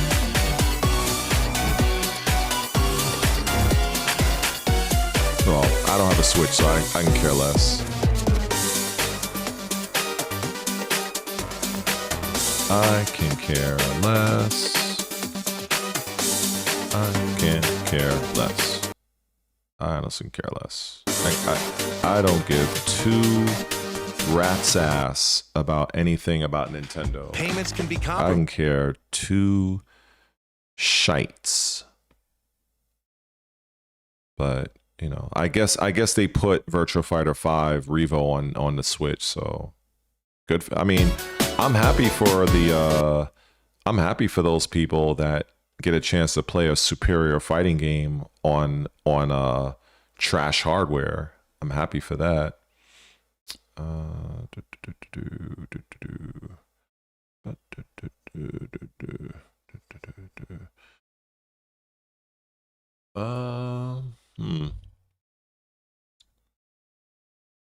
don't know. I think what it is right now, I want to play something, and it's like my Xbox is not here, and I'm just like, it's like I'm trying to find something to do. I don't feel like it's like 7:25. I don't feel like I'm in the middle of like, I don't want to do anything, but I just want to play a video game, but I can't do nothing because I don't have my fucking console. And I'm frustrated that I'm likely not going to get my shit back until middle of May. And then there's no chance, there's no way for me to know for sure right now if my only issue is a power supply. And if it's not, it's going to run me almost $700. Like, so I'm very frustrated. I'm annoyed. And I just have a lot of uncertainty right now. So I'm just like finding shit to do. I think that's probably the reason why I haven't ended the stream yet. I'm literally just, this is what I would be doing. I would be sitting here right now thinking, what do I feel like doing right now? Like, honestly, what do I feel like doing right now? I can go to sleep. Okay, I can do that. Even though it's 7:30. Maybe I get something to eat, but yeah, I'm in one of those modes where my mind is like thinking like 40 miles an hour on every possible, like, okay, well, what if it is a motherboard? I ain't got no fucking money to pay for a brand new Xbox. Not right now. That's going to take me a bit. You know, and then it's like, you know, the money I need to do other shit, you know, like do my, you know, my fucking grown-up adult stuff, you know, that's going to take precedence. So this is literally like an expense that like I'm just fucking annoyed. I'm just really fucking annoyed right now. So I think usually in moments like this, I'd probably either go to sleep. I don't feel like going to the park right now because I don't have the interest. And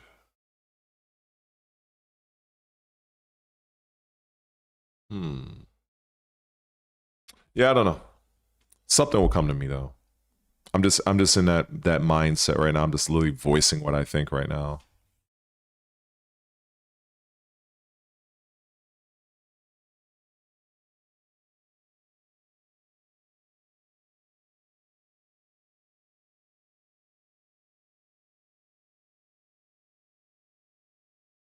But yeah, I really enjoy the soundtrack of this game. I actually enjoy the game in general.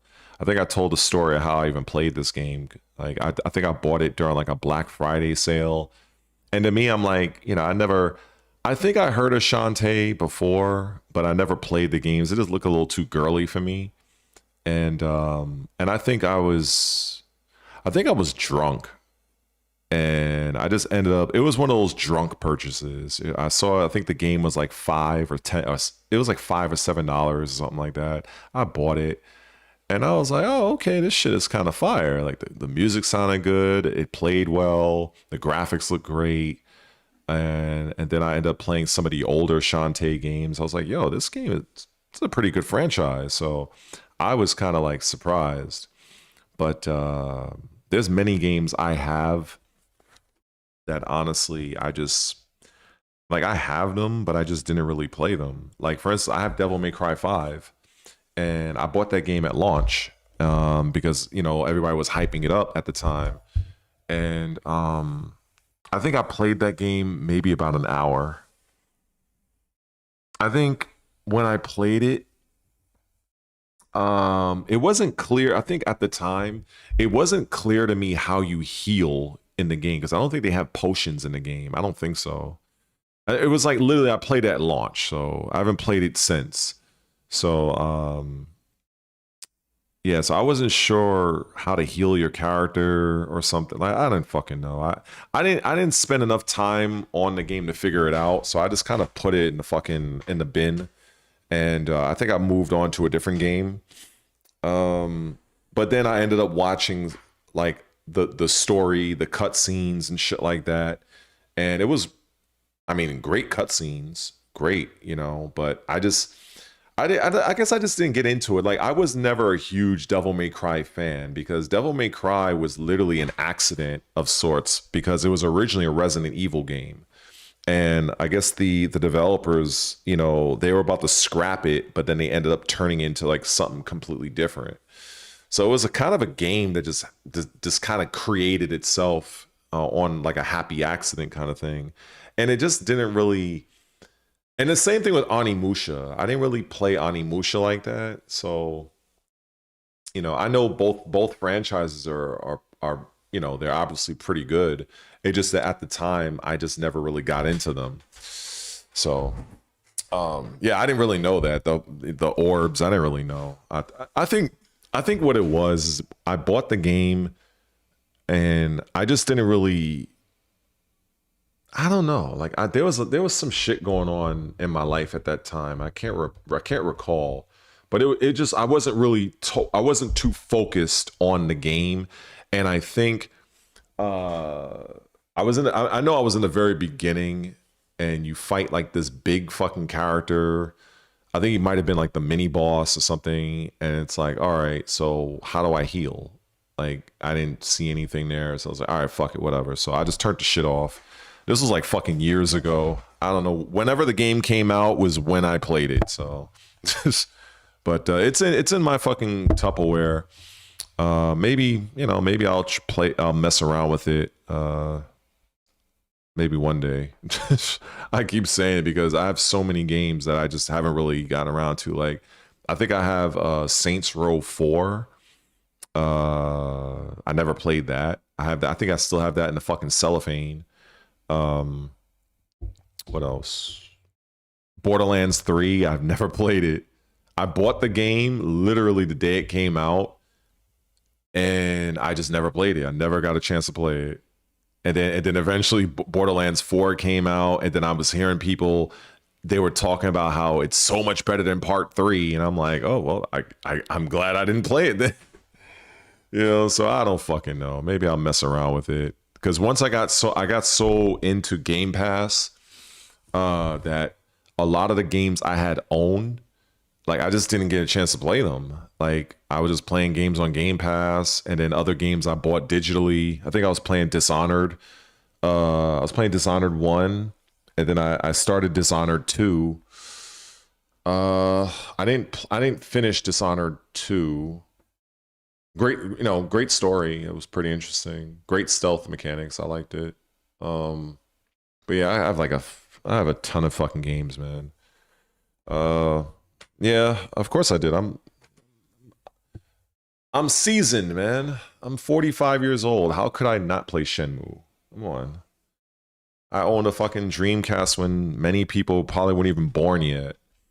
So yeah, so I had that.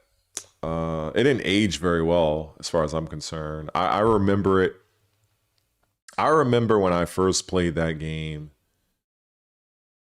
In my mind, I thought it was like had the best fucking fight scenes ever. Like in my mind, little did I know. I remember I fought this guy. I think he was like in the bar, and he was using a mantis style, and he was like one of the henchmen of the guy that killed your pops. I wouldn't fucking remember his name now unless I googled it, but yeah, it was a cool game. In fact, I think another game that I really liked way back was Enter the Matrix. That shit was wild. I have fond memories of that game because I remember using Neo against Seraph, and I just remember, like, you know, the blocking was dynamic. You can move around and, you know, slow time, and it's just crazy. Like my thought process of games back then was so different. Like when I look back at them now, I'm like, what the fuck was this? But at the time, I was like, this shit is godlike. So, but yeah, I mean, I did all that shit. So, like, if it's a major popular game from fucking eons ago, bro, don't forget that I'm 45 years old. I've probably played every single thing that's worth playing, and if I haven't played it, I know of it. So that's kind of, now if we're talking about a new game, that's different. You know what I'm saying? Like, but if it's something back in my era, like when I was growing up, of course I either played it mostly or I know of it, and I probably didn't buy it because I didn't have the interest in it. So that's pretty much what that is. Like people tell me, oh, did you play Call of Duty, you know, whatever, the best one? I'm like, yeah, I'm aware of it. I wasn't into first person shooters like that at the time, but I know of it. Oh, did you play Halo? Yeah, I know of it. I played it late. Oh, did you play Splinter Cell? Of course. Did you play Knights of the Old Republic? Yes. Did you play Jade Empire? Yes. Did you play every single Final Fantasy? Yes. Did you play Phantasy Star? Yes. So it goes on and on and on and on and on and on and on. So yeah. You're more than likely to get me if it's something brand new. I think somebody mentioned the mouse game. Obviously I have not because I didn't have the money to buy it. So, but whatever I don't have, I usually just watch. I bless somebody on YouTube. I give them a shit ton of watch time, and I just watch like the cutscenes of a game and just call it a day. That's typically what I end up doing. All right, let me see. Let me check this. What else we got here?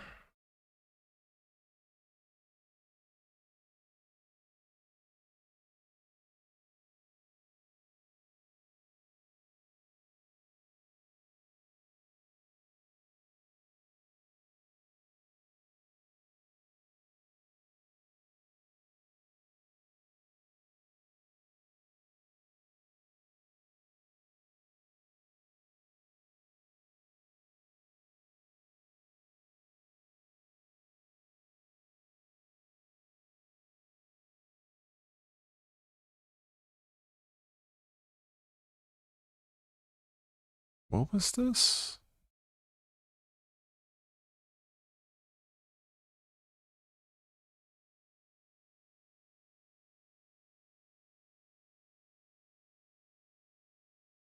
Oh, it's a PlayStation exclusive.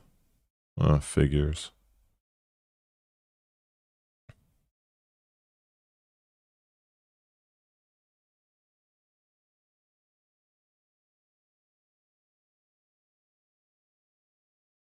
Okay. Let's see. You know, the thing I always tell people that I always give a strong recommendation to just watch the movie cutscenes of Injustice and Injustice 2. Like, that was like some of the best viewership or the viewing that I've seen. Because it's wild to me how the video games put together a much better story than many, if not all, of the DC movies in the theater. Like, it's not even a comparison. Like, the voice acting was fucking top notch. It was just very, very strong. Very, very strong. Let me see. But I don't know. I think I don't know. Maybe I'll probably head to the store, pick up some bagels, and probably just relax with her. Oh, they put oh, look at that. Oh wow. They finally put crossplay in Mortal Kombat Legacy. Ah, look at that. Look at that. That is great.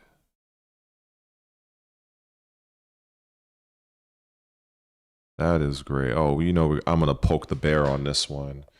Let me see. What's their name? Team Ninja, right? Team Ninja, right? Yep.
Fuck that. All that shit.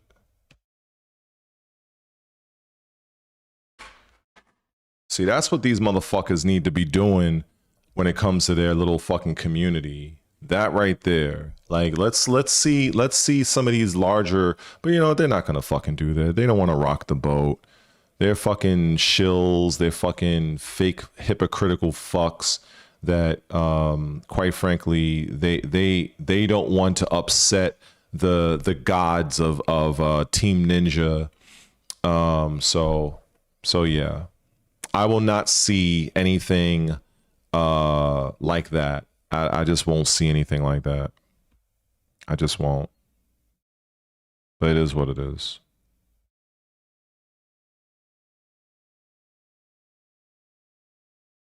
Oh, I don't know. I guess. Wait, did I? I don't know. I thought I posted it. Maybe I didn't. But that's so random. Unless the shit got deleted. Or unless, wait, did I have it as a reply? Let me see. Maybe I did by accident. Oh, okay, I did. Oh, okay. So okay.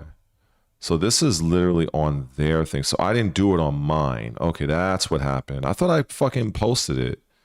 You know what? Fine. Fuck it. It's good. So now everybody else is seeing it. That's fine. Unless wait, is this mine? Because it's not a post. Shouldn't the, because this is the last one I did. So yeah, so it's not here.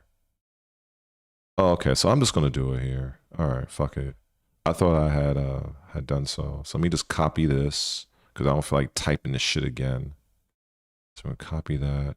I'm gonna quote that. Wait, what? Oh, wait a second. Okay, I see. Should be like this, right? Or wait a second. Okay, here we go. This is where it's at. All right. Okay. Okay. There we go. So now it should be on my shit. Cause I was like, wait a second. I thought I had done it. Let me make sure. What?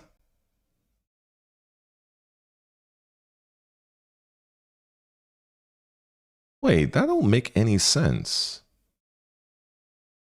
All right, maybe am I bugging here? Because it says to quote, and I did, so it should be.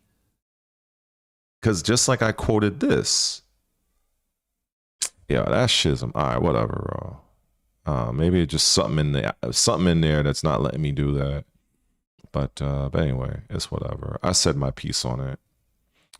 But yeah, I think that it's just that aspect of people calling out shit is just they're not gonna do. They're too busy. You know, like the fact that you have fucking Mortal Kombat Legacy, and you know, I don't know if they have rollback, but the fact that they have crossplay, and in fact, how much is this shit? Let me see something. How much is Mortal Kombat Legacy? God damn, the fuck? $50. What? Why in the fuck is this thing $50? Damn, okay, shit. I don't know. Maybe it's because they have more than... All right, maybe it's because they had more in one game. That's probably what it is. I don't really know. All right. Maybe that's probably what it is. But either way, this is how I feel. I mean, you know, well, like addressing Team Ninja. See this shirt right here? Like this is what I challenge the fucking DOA community to fucking do. Like where's their fucking nuts at? Like where's their fucking nuts at? I understand, like, you know, actually fuck that. Like, I don't care. Like, call the shit out. Like these motherfuckers charging $40 for some fucking 2019 game that these motherfuckers abandon your fucking little community, and then you guys are fucking just can't wait just to drop $40 to play this bullshit again. And then now we just get in at the fucking Mortal Kombat. Now they have fucking crossplay. Like, I swear, man. People in the FGC, like they will literally accept any fucking scraps that's sent to them, man. They will accept anything. That shit is sad, bro.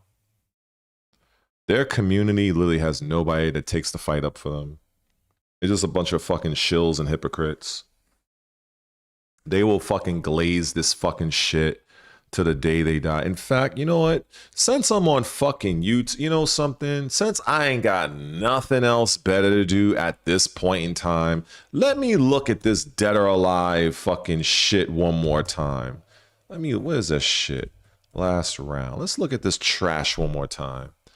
I gotta see this fucking trash. Let me see. Shit was 2 months ago. Let's look at this garbage. I'm gonna enjoy this. I don't even want the music playing. So literally, and I love shitting on this because I love shitting on this because at this point in time, at this moment in time, this is bringing me fucking glee right now. So you have, okay, so the very first fucking thing in your trailer, the first thing we see, in fact, we're gonna slow it down because I want this shit to be fucking played back nice and slow. Let's see, nice and slow. I'd say 75%. Okay. So we have this chick Okay, that's fine. So the first thing you show is Kasumi, and you show one of the main stages from the last game. You know what they could have done? Would it have killed them if they would have just simply showed a brand new stage? Wouldn't that been nice? If they would have just showed the first brand new stage. Oh, I'm gonna have fun with this one. In fact, we're gonna slow it down a little bit more. I want to revel in this shit. I want to be methodical and purposeful and vindictive on this shit. Fuck this fucking game.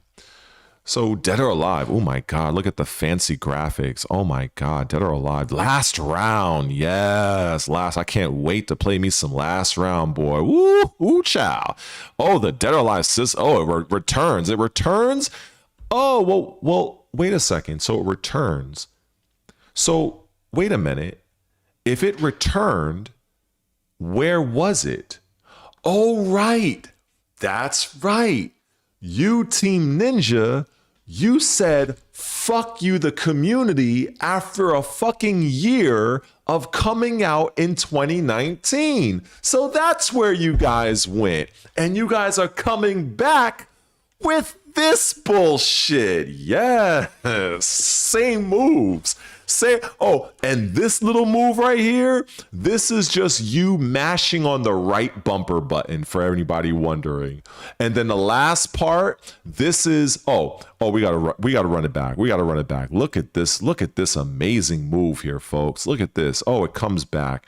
Oh, and look what they do. Are they showing any new moves? Of course not. Oh, 2, 3, and then here's her version of what is. This is her version of what is known in Casino 8 as a rage art. So, but in this sequence, they allow you to do 3 attacks that precede this move right here. Oh, actually, no, that wasn't it. What the fuck? Maybe, who knows? Maybe that was a change. Maybe, hold on. I might be wrong. I will have to go back to that. But I've seen this before. Okay, so that's the little easy. So like this is like their universal counter or whatever that takes meter. Nothing new there. Combo. I've seen people online do that fucking shit. Okay, oh, now you're giving us access to all of the characters we bought already. Neo Tengu, a character that I believe people paid for back in DOA 5.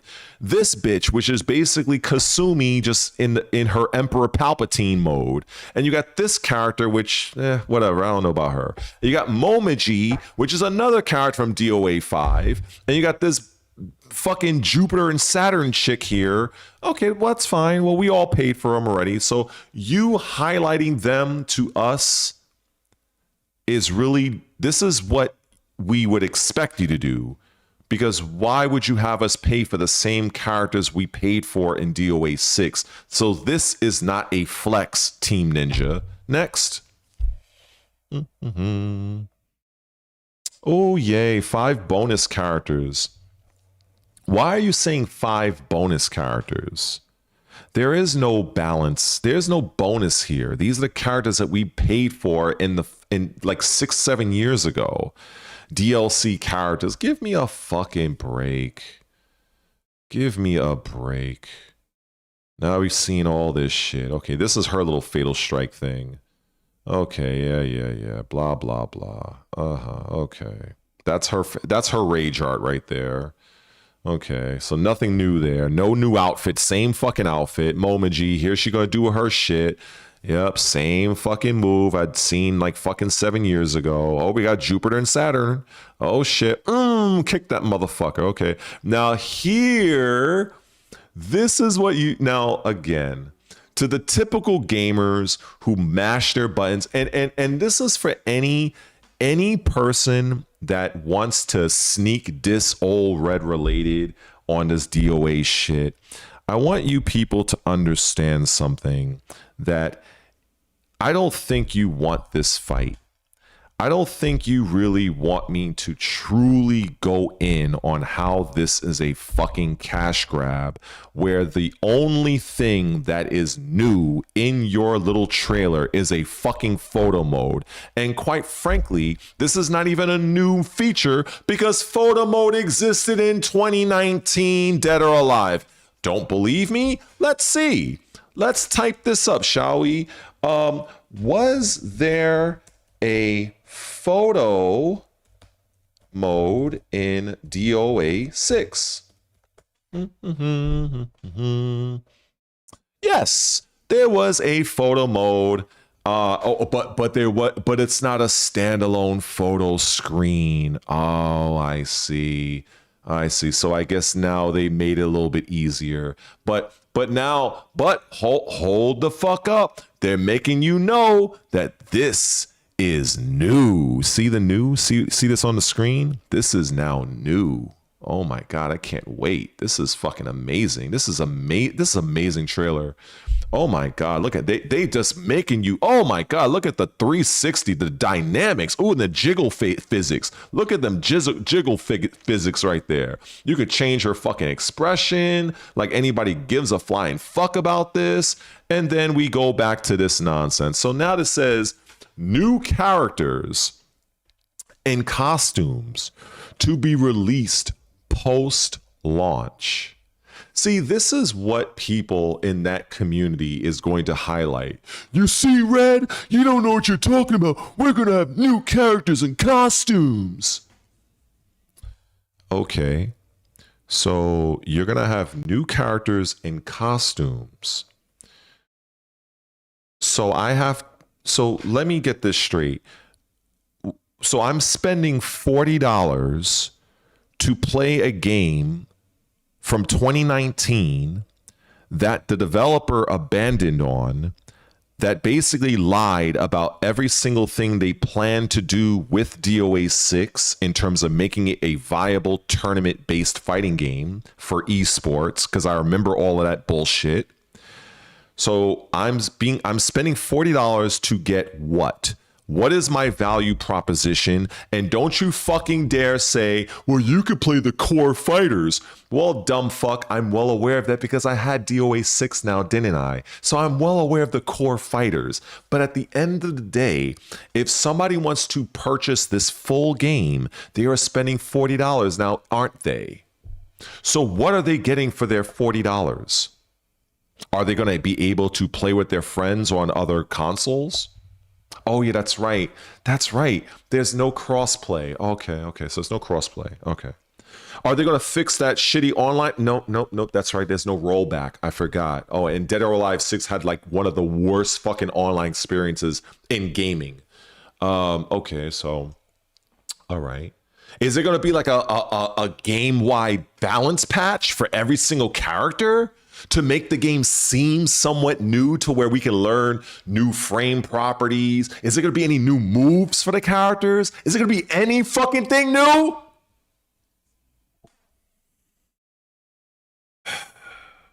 No.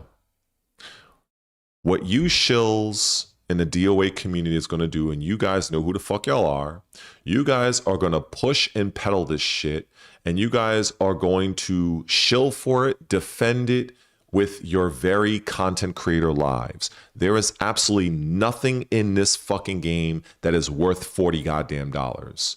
But shame on all of you for pushing this shit and not holding Team Ninja's fucking feet to the goddamn fire. All of you guys are fucking shills, defenders, and goddamn hypocrites. And you guys are poor excuses for community leaders, as far as I'm fucking concerned. Fuck that.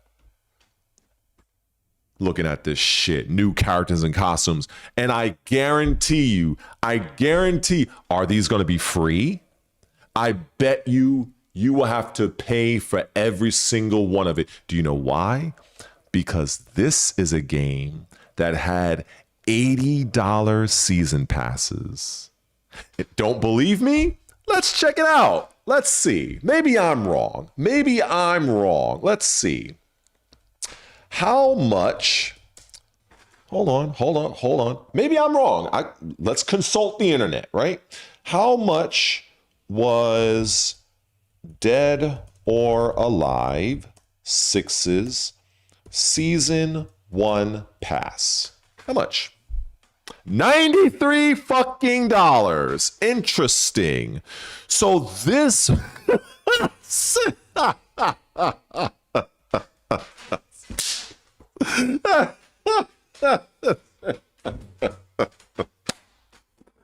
yeah.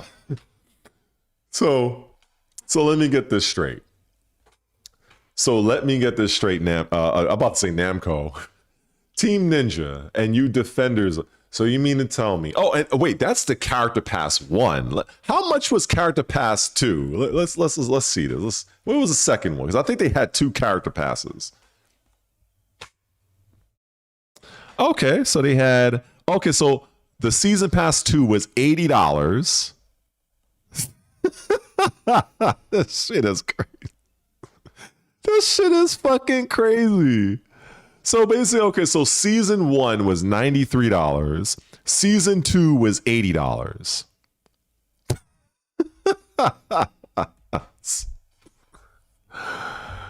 Oh my goodness.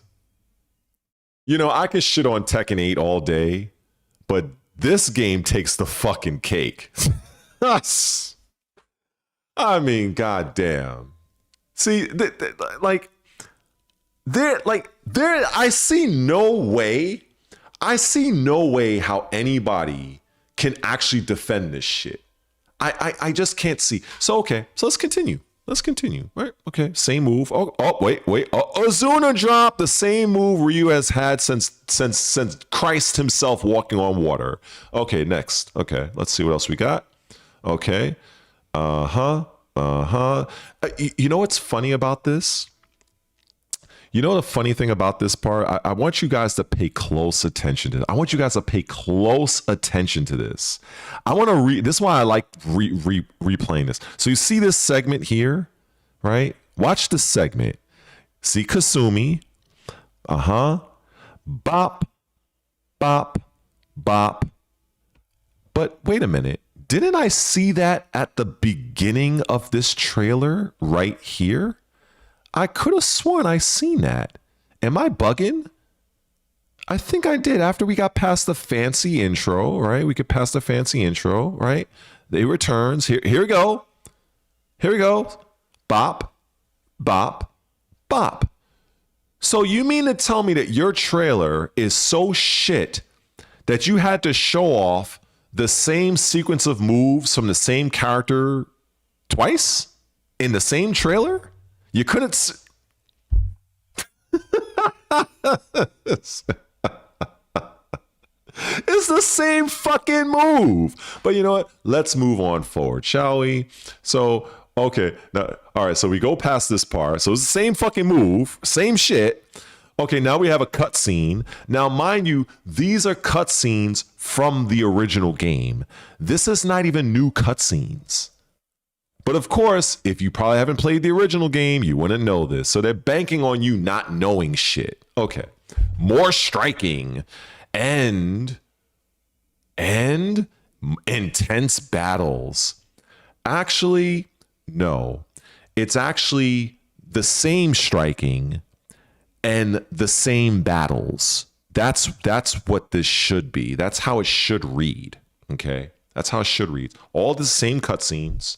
Okay, and they're using the same stage. So you mean to tell me you couldn't use a different stage? I want people to understand this. This very stage is basically the equivalent of the arena stage in Tekken. It is literally the de facto stage in Dead or Alive. And you mean to tell me in your trailer you couldn't pick something else? You mean to tell me you didn't have a new stage ready to go? You didn't have nothing? Same shit? That's it. That is your last round. This is it. Okay. It comes out June 2025. Okay. Yeah. And we get this. And so you're getting this. Now, if you look at this costume, this is what they're marketing here. Angelic Maid Marie. Now, I'm no direct game developer. I'm not. But I have to tell you, if I'm just looking at this for what it is, this is peak fucking laziness. So basically, the majority of the outfit is white. So there's nothing else going on here. Even this is kind of the frills here is kind of like whatever. They have a little light blue here. Okay, that's fine.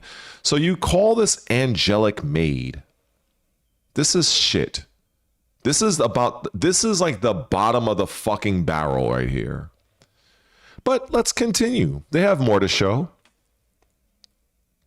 Oh, the core fighters, and this is what the shills and the defenders are going to say. So basically, this is the free version. Okay, so but what happens if I don't like these characters?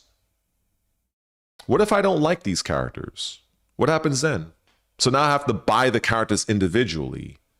Okay, but if I don't want to do that and I want to save some money, I guess save, air quotes, I'm just going to have to buy the full game, which means I'm going to have to spend $40 fucking for this. Okay.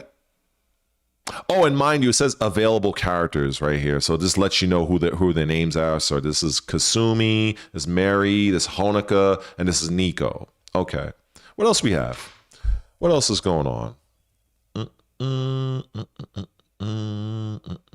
And that's about it. So basically, this is a minute, and basically it's a 90-second advert.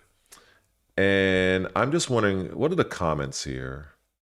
So this guy, we are so back. Now just remember what you've learned from the vanilla release. You know what's funny about this person? This is such a hilarious comment. This guy says, remember what you learned from the vanilla release. I want to address this guy, and he'll probably never see this video, or she. I don't know who it is, but maybe you don't remember what happened in the vanilla release, because in the vanilla release, Team Ninja completely abandoned the game. It was a dead game a year after release. And they walked back almost every single promise that they had for the game coming in, as well as having the nerve to charge your community $93 fucking for their season 1 character pass, which only had 2 characters.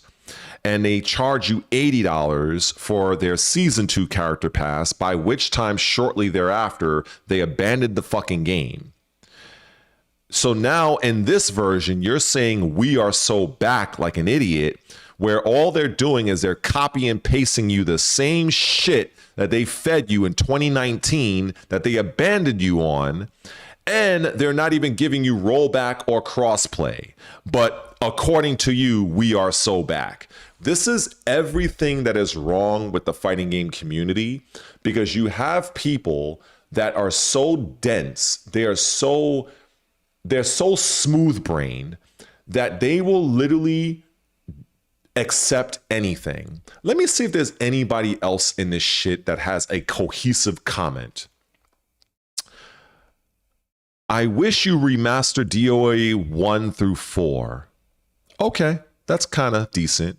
DOA back, let's celebrate. I'm praying for more stages, and please bring back tag mode. Sorry, Mr. Strike JR13, they will not. Please continue to support DOA. I'm sorry, Mr. Dubson FGC. They have shown that they do not give a fuck about your community. So basically, these are people that are very hype, very upset, not upset, very hype, saying we're back, thank you. These are people that are just, I feel like I want more for their community, but I don't think they want more for their community. Like I said, I can talk shit about Tekken 8 all day, but the one thing I can't really say is that the developers abandoned Tekken. That's the one thing I can't say. I have to at least give the Tekken developers at least that. I have to give them that. But this shit was absolutely trash. It's egregious, and you know, if you know what, honestly, I'm not gonna mention their names. But you know what I'm gonna do?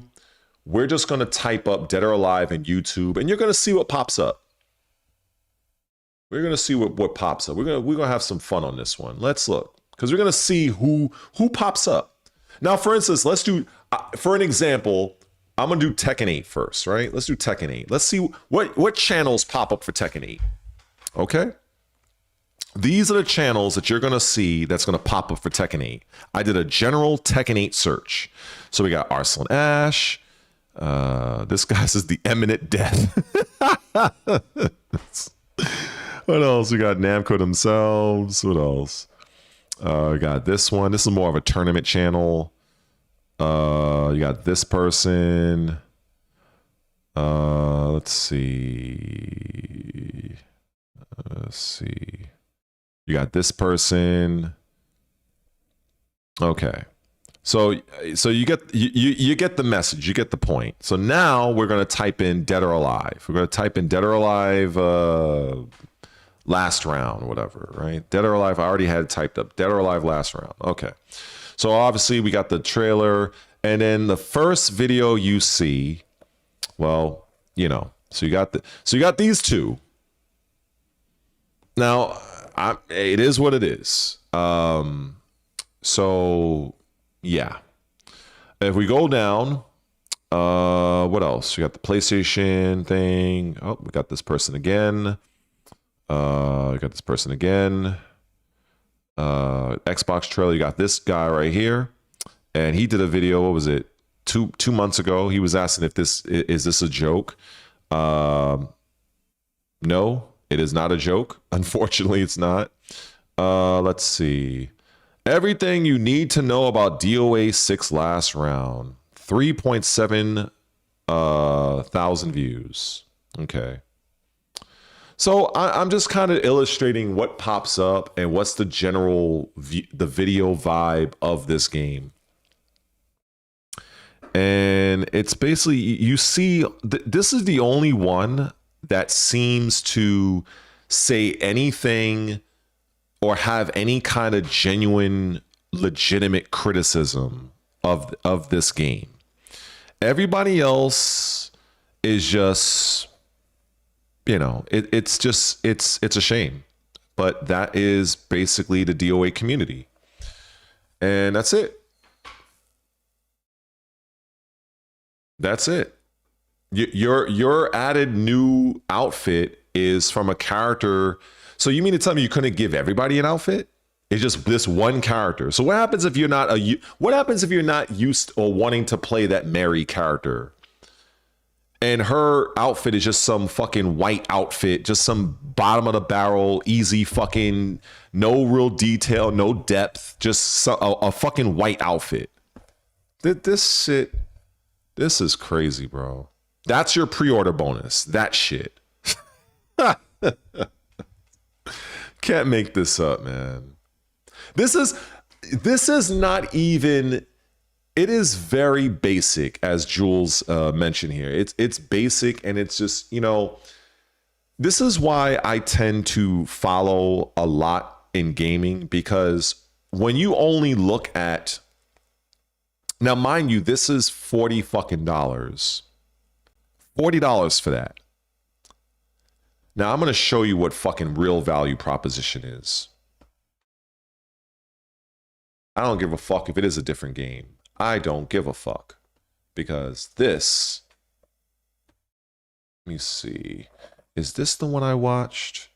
There was one that I watched that actually showed, let me see, was it this one? Yep. Okay, it was this one. I think it was this one.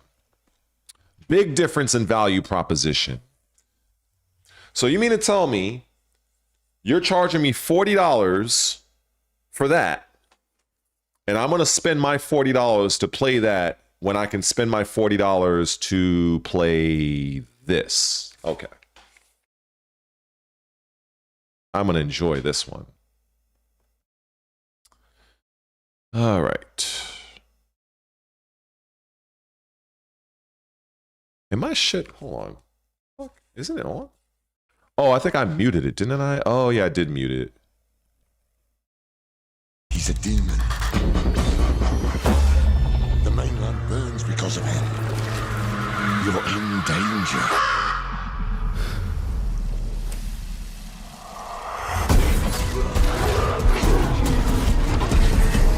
So right now, in fact, let's do the slow treatment. We did it we did it for DOA, and I don't give a fuck if it's a different game. This comes down to fucking developer effort. That's what I'm looking at. I'm looking at the effort from the fucking developers. And as far as I'm saying, fuck Team Ninja. So when I look at this, it already said a brand new fucking campaign. So you know what they could have done? Why couldn't they just make a new story for Dead or Alive 6? Oh, that's right. Yeah, we're just gonna repackage the same fucking game. Okay, moving on. So right now, so we have one new thing. We have one new thing. That's the campaign. Okay. So we have that.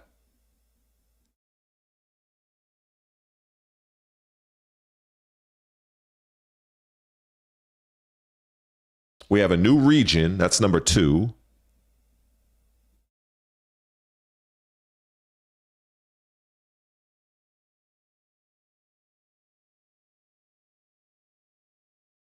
New Paladin, so new class, that's 3. In fact, there's 2 classes, so I'll count that as 3. So there's a new Paladin, there's a Paladin, and there's a Warlock. So you have 2 new entirely. That would be the equip. You know what that would be? That would be, in fighting game terms, you have a brand new character. That basically you have 2 new characters. So right then and there, you're already winning. Okay, what's next?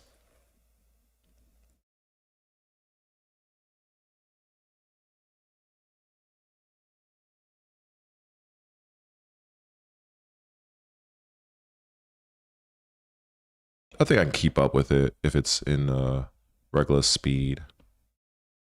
Yeah, there we go.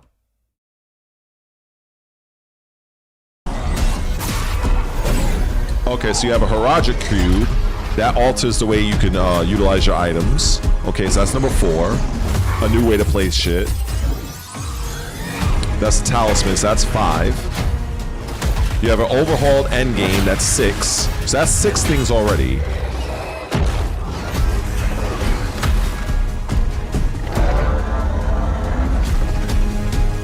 Oh, and every single character. So, you know what this would be? Let me put it in fighting game terms. So basically, they're reworking every single skill tree for every single character class. You know what that means in fighting game terms? That means that they rebalanced the entire game, the entire cast of characters. They reworked all of their frame data. That if you want to compare it apples to apples in a way that's understood by fighting game players, that's what Diablo 4 Lord of Hatred did. They literally took every single character class and reworked every single character class, every single fucking perk, every ability, every single thing. So that's literally number 7, I believe, if I'm not mistaken, in terms of changes. Let's see.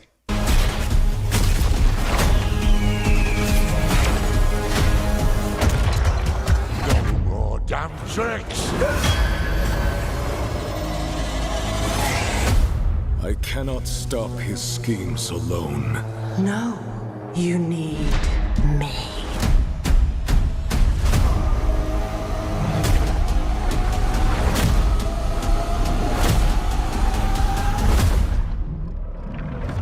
I will make Mephisto pay for this.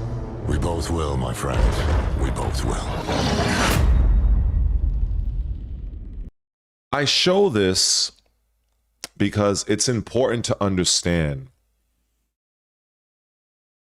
It's important to understand the difference between a developer that puts forth effort and a developer that is doing the bare fucking minimum for a cash grab. And while there is a very significant difference between Diablo and Dead or Alive, the fact of the matter is, you have a game that, if we really want to compare things, let me put it to people this way, and I think this might be better understood. So let me just kind of break this down.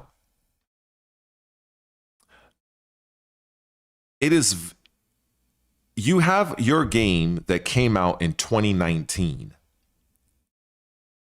2019, that was basically during an entirely different generation. It was in the fucking 8th generation hardware. Okay. You have absolutely nothing new, nothing of note for this fucking game. Okay. So now we take Diablo 4, which is a game that came out in 2023, this generation, and they've decided to create an entirely brand new fucking region.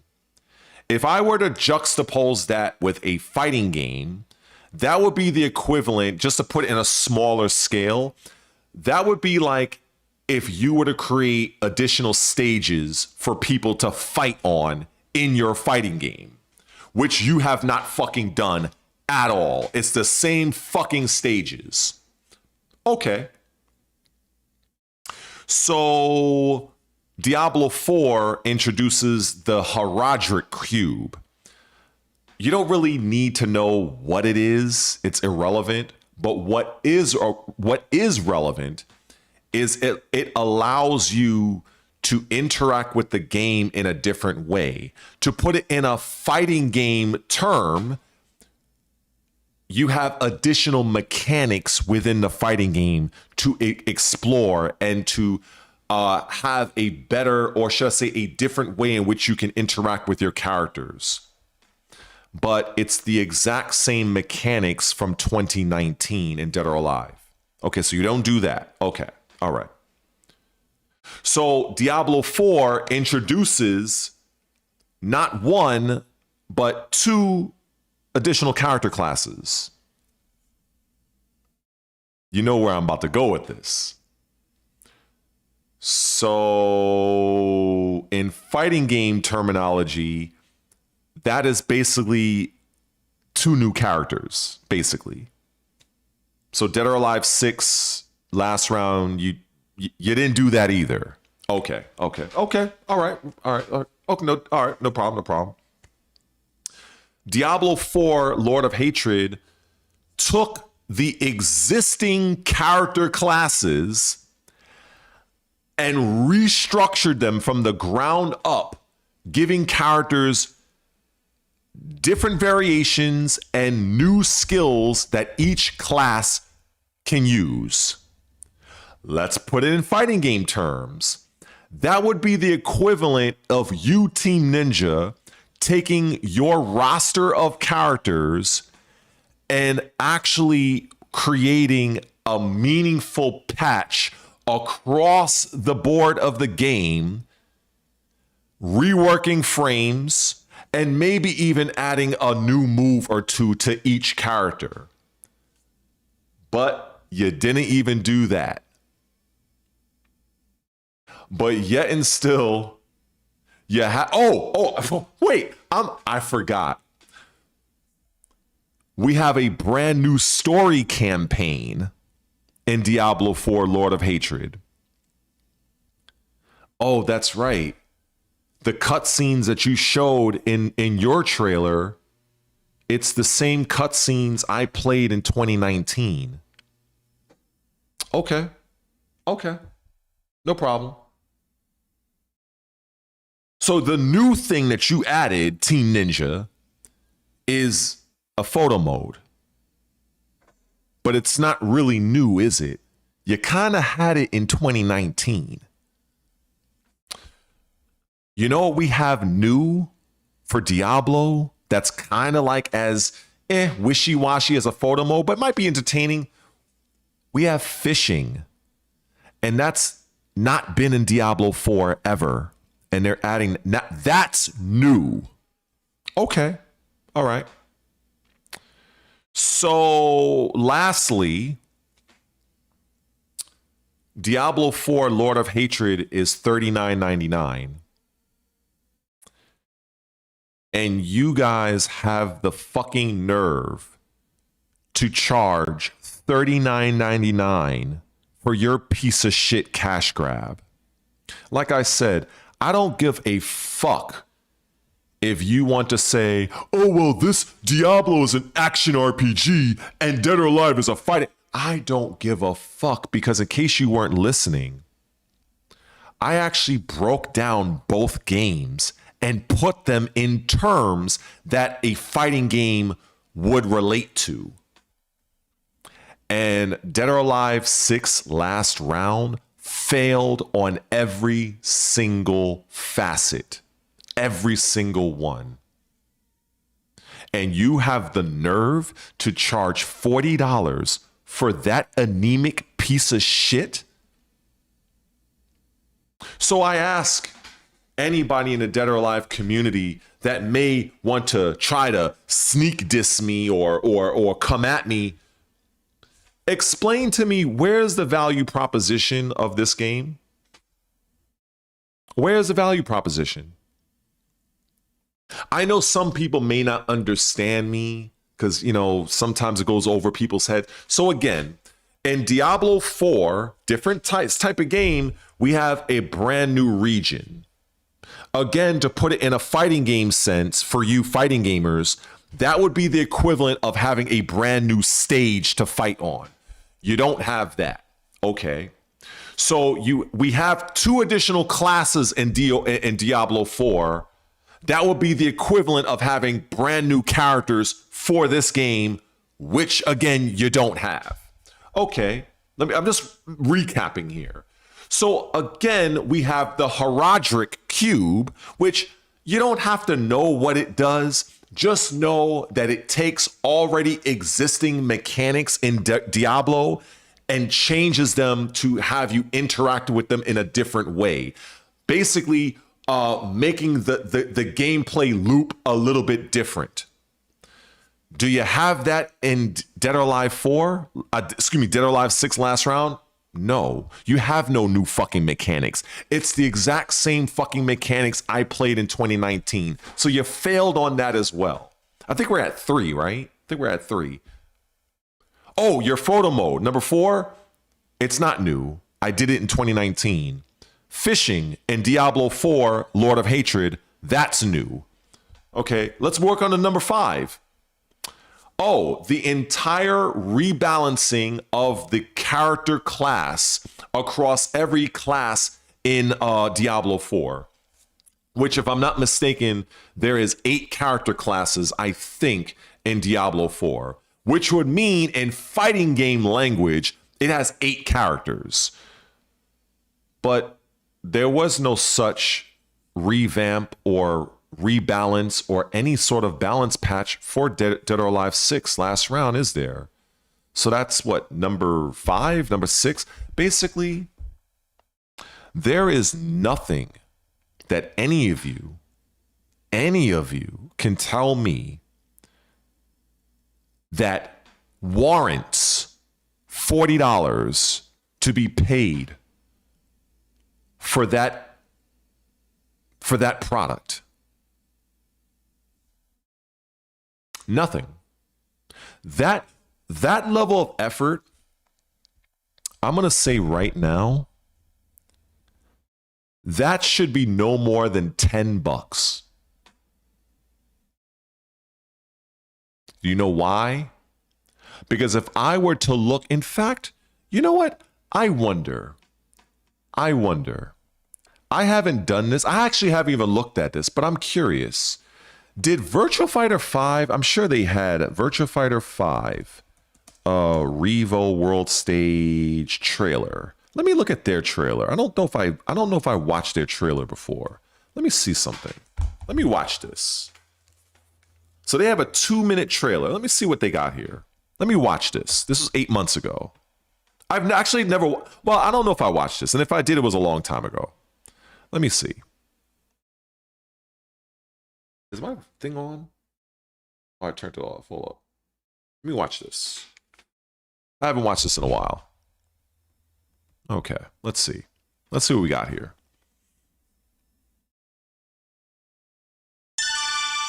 This is the Virtua Fighter 5 Revo World Stage trailer.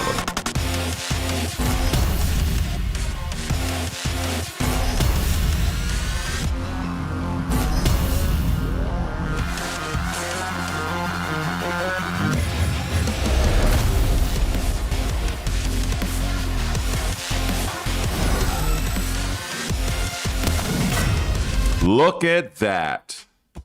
Right there. Now, I will say, in my opinion, I think they probably should have pushed that a little bit earlier into the trailer, but right then and there, this, oh my goodness. I'm just gonna let it keep going.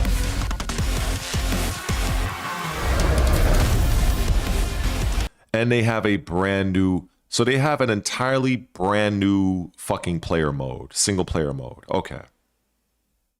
So that's two things right there.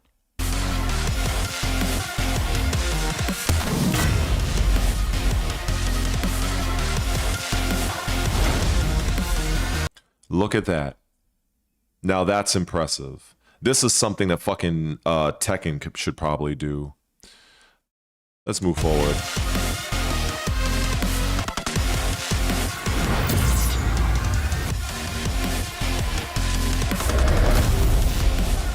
Oh, number 4, we have rollback netcode. Look at that.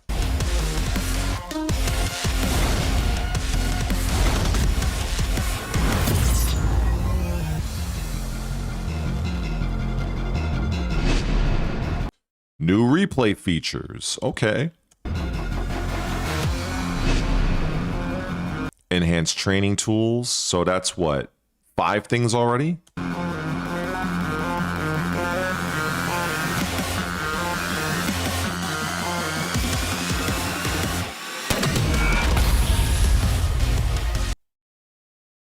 Okay.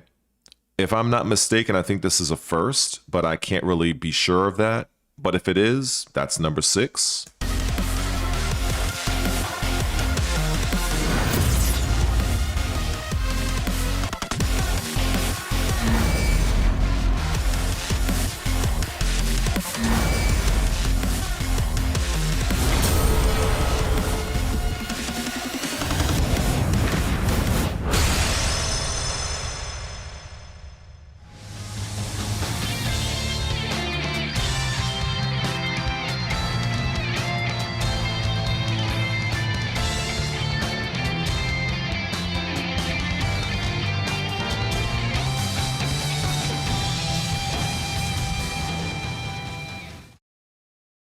And just to confirm and let me just put this out for the fucking video, how much does VF5 Revo cost?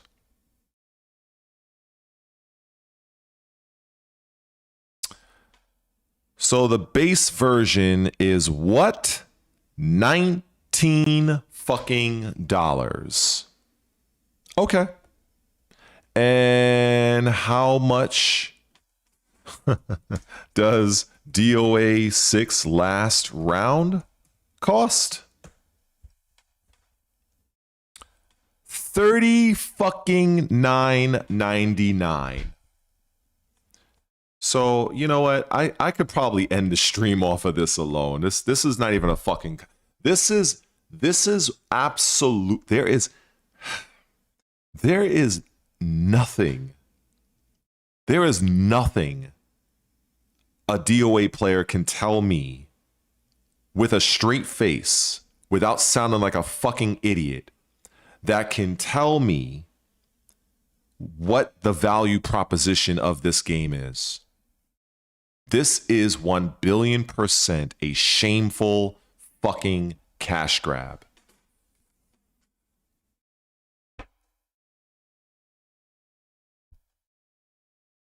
Maybe I didn't switch the fucking camera. Shit, I fucked up. I guess I did. But anyway, that was just me. I think I didn't switch the fucking camera. But I'm like, look, at the end of the day, The Dead or Alive last round, that shit is absolutely a shameful cash grab, and shame on every single DOA content creator that is glazing this, that is supporting this, that is hyping up for this, because you people are part of the fucking problem.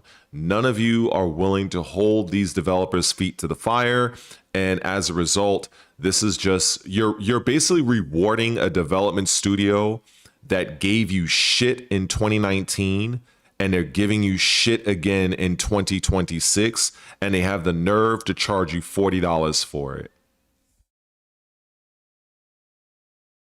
And that's it. Fuck that. Anyway, well, that carried me like what, for another hour of me yapping about this nonsense. Yeah, I think that might be worth me posting just for the shits and giggles. I think it will. I think I'll have fun with that one. 100%. So it is now 8:34. Let's see what time. Yeah, it's 8:34 p.m. And yeah, I think that's I don't know what else to. This is like a mic drop moment. I don't know what else to say here. I really don't know.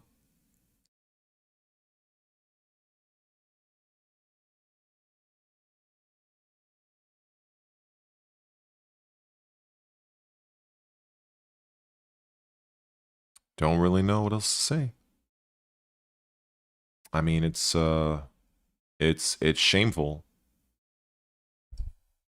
So I will probably post that later on, and you know, I don't know.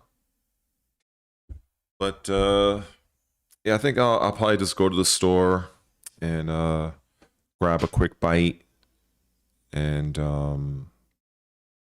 I'll be salty as I scroll through YouTube and I'm seeing fucking dozens of people like posting Diablo 4 fucking spoilers and story bits, and then come April 30th, more like Invincible stuff.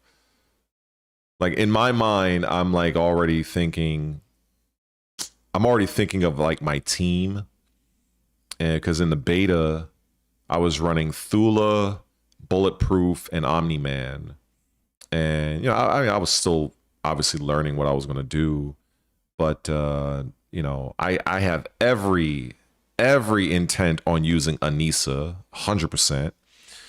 And you know, the funny thing about that is I watched the trailer of, and I have a better appreciation of it. I was telling a friend of mine this. I watched the trailer of, in fact, you know what? Why not? Fuck it. I'm winding shit down. Let me go watch this, because I actually found great interest in this. Let me play this again.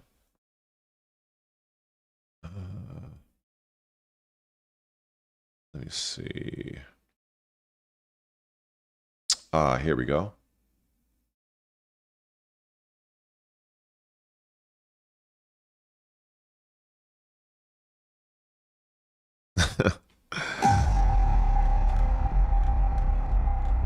I have a greater appreciation for this. Hug your kid. You never know what. You're fucking with the wrong father.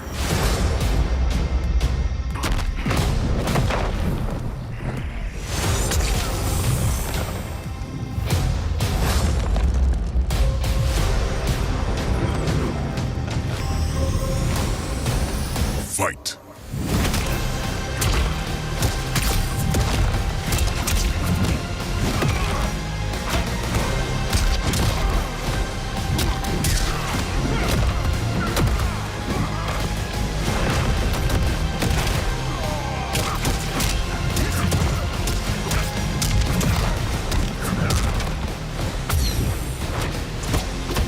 All right. This right here if I can kind of, was it? Let me see. Was it over here? It was it. He throws him this way. Yeah, that part right there. It's funny. When I first watched this, it's. I have to admit, and I will admit this. I had no idea who the fuck these guys were. I had no fucking clue who either of these guys were. I really didn't know. The only thing I could say at that time was, wow, these guys sound really good. Like, I did not know that they were from two different shows. God is my witness. I had no idea. When I first watched this, I was like, who the fuck are these guys? And so now that I know so much about both of their shows, when I look at this now, I have such a better, or should I say a greater appreciation for both the characters. But now playing Omni-Man in the video game, that little dodge that he does in the game, in this trailer, the developers for Invincible Versus, they gave that same like property to Anissa. That's what she does. And so I was like, oh, okay, I just realized that. And the thing is, the Omni-Man's fatality, I wonder if the Invincible developers wanted to use that particular one, but because it was used in Mortal Kombat, they had to go for something else. Because that was pretty crazy how like he holds you in place and it's like there's a fucking train that's running both of you over, and it's like it's just mad extreme. And so yeah, I have such a greater appreciation for both Homelander and Omni-Man, but it's wild that I had no idea who either of these characters were. I was so mind fucked. I was like, who the fuck is Homelander? Like who the fuck is this, Superman? And like I literally thought it was like Superman in like an alternate costume at first glance, and I was like, nah, this can't be it. No, this is somebody else. But who the fuck is this? And I was like, who the fuck is Omni-Man? Who's this middle-aged dude? You know, and but yeah, it's so crazy. Like, you know, this trailer was like a year ago, and it just, what a difference a year makes, right? But great shows. I think right now, The Boys is in their last season. I'll probably check that out. I rather the season end. Then I'll go back and binge watch it, because I hate watching a show and then I have to wait for the next episode. I can't fucking stand that if I can help it. So yeah, The Boys is looking good. The show and the Invincible show is looking good so far, even though we gotta wait till next year for season 5. So yeah, I think that's it.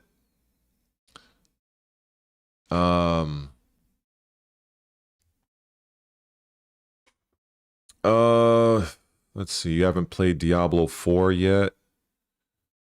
Yeah, Diablo 4 is fucking great. I appreciate the commitment that the developers have to that franchise, and I've said it before in other videos in the past where I don't know if the developers would put forth the same level of effort if they did not have competition from Path of Exile. And this is why I say competition is key, you know, because, you know, Call of Duty has Battlefield, you know, well, it used to have Halo, but, you know, Halo fucked up, you know, and Tekken doesn't have no competition, you know, and Diablo has Path of Exile. I mean, there's other ARPGs out there, but pretty much like most people they're usually falling into the Path of Exile or the Diablo side. It's usually they have other games, sure. I think they have one. It's like a newer one called Dragonkin or something like that. But it's kind of like a AA version. You know, it's good, but it's not. Overall, it's not as good as PoE or Diablo. But again, like I said, competition is always better than no competition.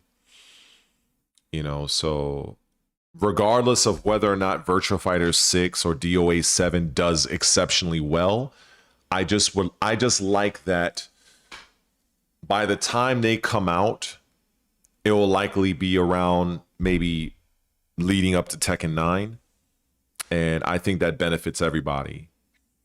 But right now, if you want to play a 3D fighter, your only option is Tekken 8, unless you want to go and play Virtua Fighter.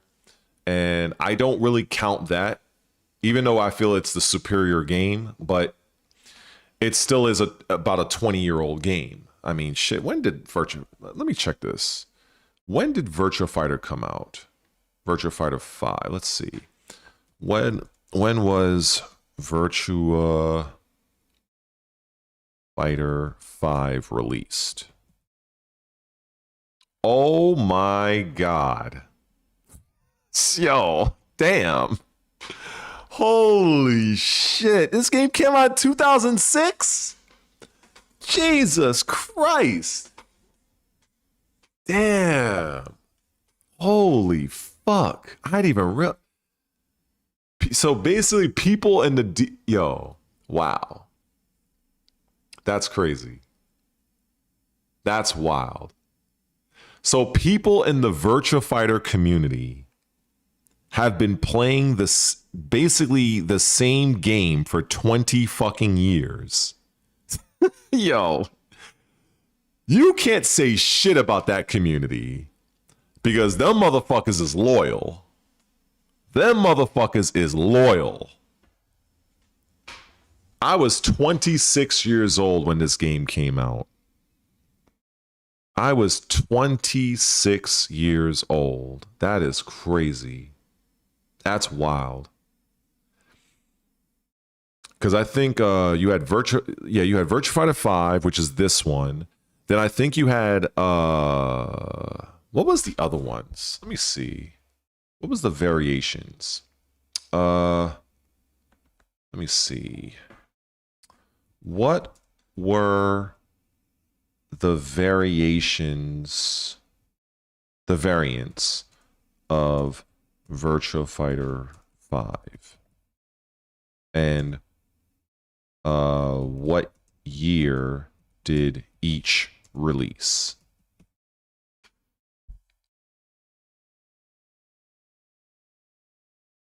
Ah, okay. So we got the OG VF. Ah, okay. So VFR? Okay. That was the first upgrade. Then Final... Okay, I remember Final Showdown. Oh, they had Ultimate Showdown. Wow, okay. Wow, that's crazy. Jeez, look at this.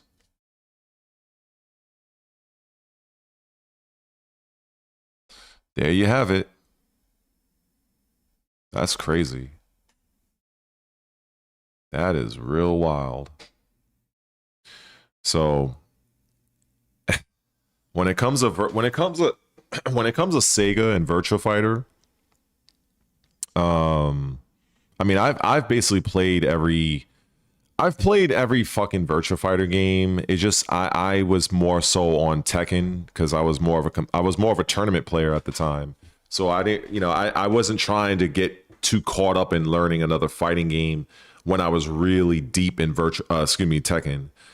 I played other games. I played Street Fighter here and there, but it wasn't like I dedicated a large chunk of my life for Tekken, and that's why it's hard, kind of leaving that franchise behind because I put so much time into it.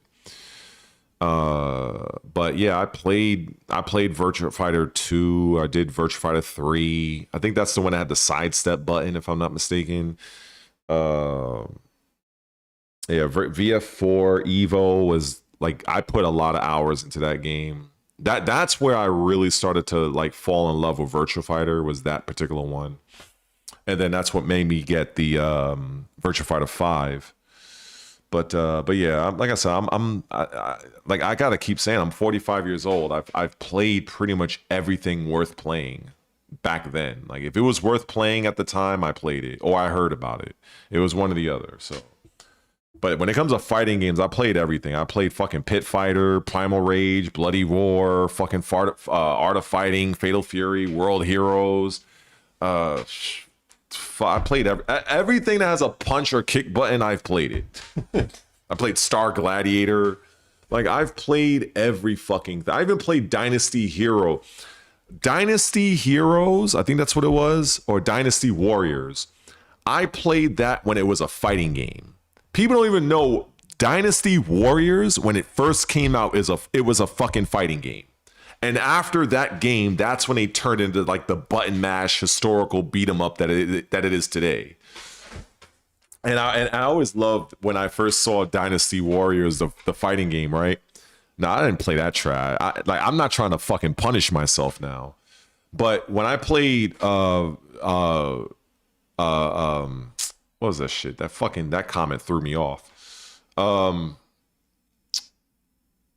Hold on, let me reattach my thought here. Yeah, so Dynasty Warriors, the video. In fact, you know what? Hold up. Let me show you what I'm talking about, because this shit was crazy. I think that's what it was. It was Dynasty Warriors, the fighting game. Fighting game. The intro music was pretty good, though. I gotta admit, the intro music was godlike. Hold up, let's see. Intro. This shit was godlike. I haven't heard this shit in mad long. Oh shit! Here we go.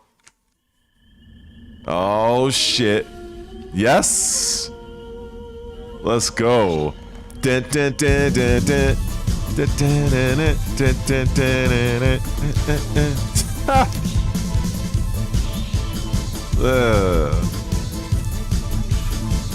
Hey.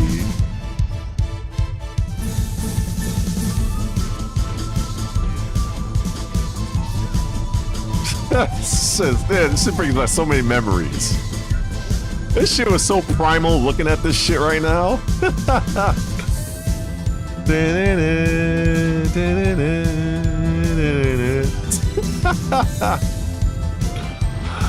Oh my god, this shit was so horrible.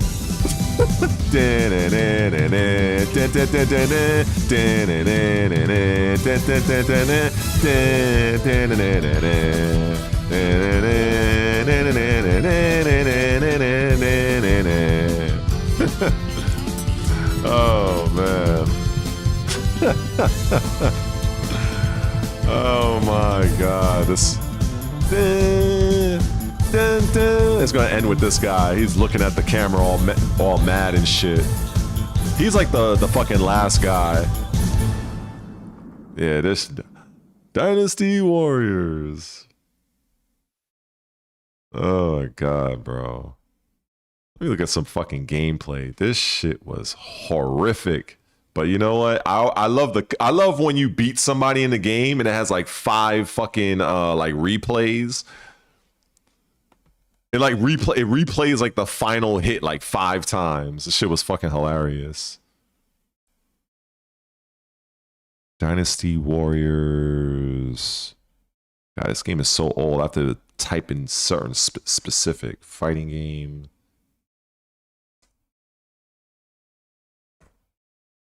Let's see. Or maybe, you know what? I think it was PlayStation 1 if I'm not mistaken. I think it was PS1.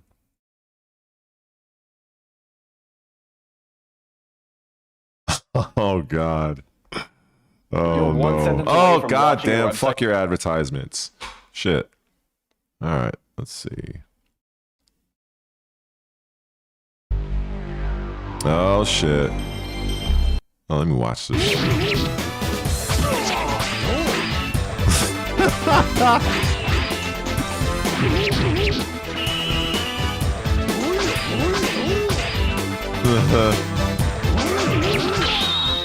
Yep, got parries.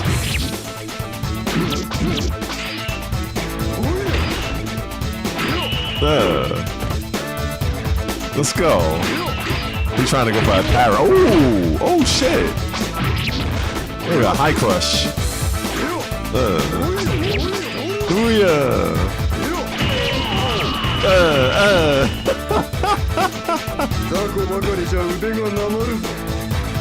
Oh my god.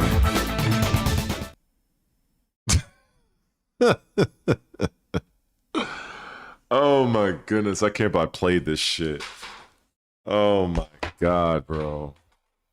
I used to play that shit until, like, I think because was Tekken was out. Hold on, let me see what the date for this was. Let me see, because I need to be sure of this. I don't want to just talk out my ass. When did Dynasty Warriors PS1 release? Oh, okay. So all right. So it was after Tekken, because Tekken came out in '94. So didn't this put it in? Wait, wasn't Tekken 2 at this point? I think Tekken 2 was already out. So that was '97, right? That's June 30th, 1997, right? So Tekken 2 release date.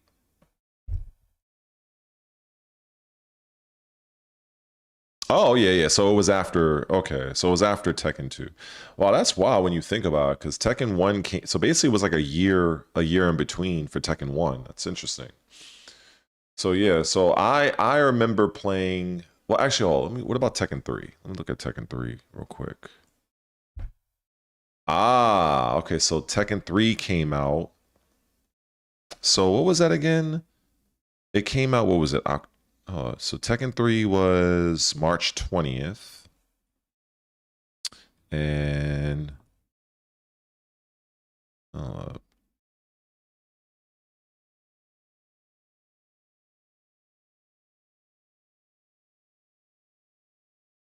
okay.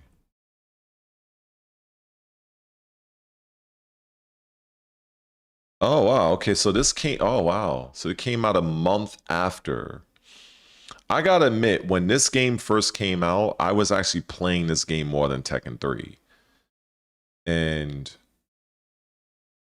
I think if I remember, because I was 17 years old at this point. I was literally 17 years old.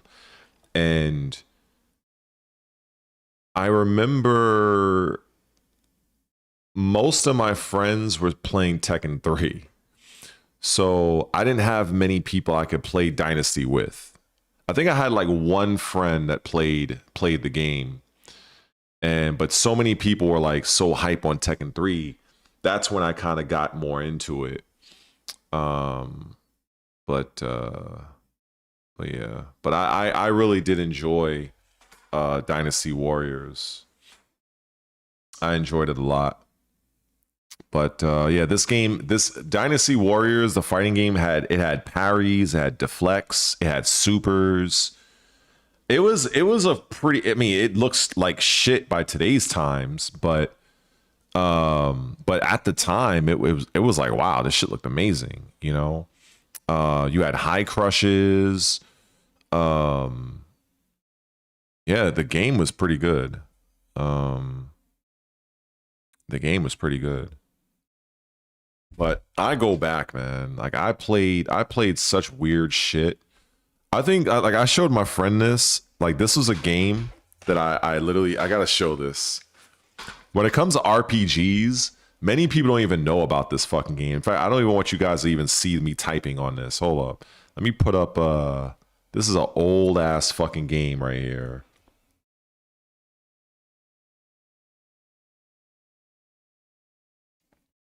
This fucking game right here. I actually own this game and I used to play this shit. And it was just one of those games that were just like,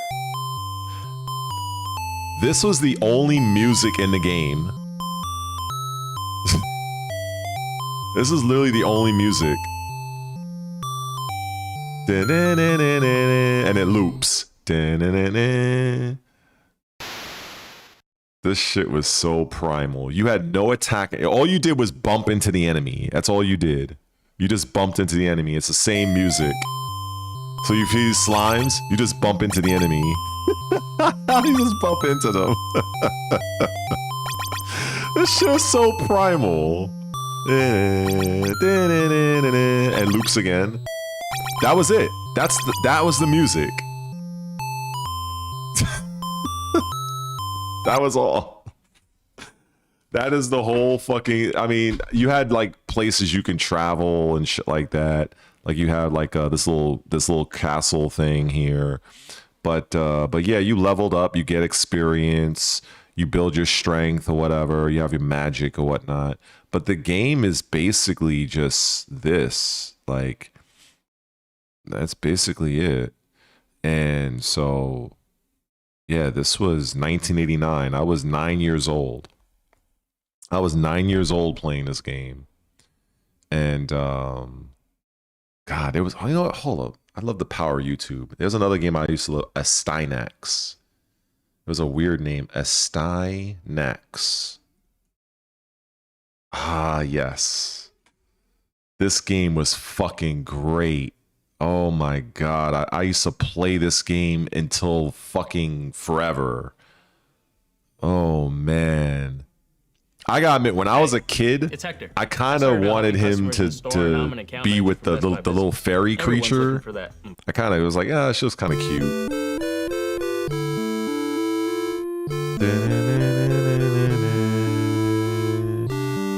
So basically, you're brought from like another world by this fairy to combat against this evil threat.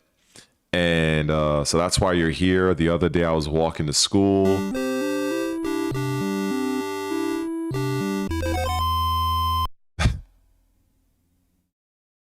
What the heck?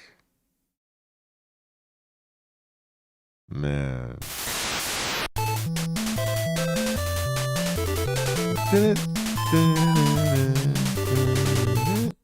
You got the little fairy.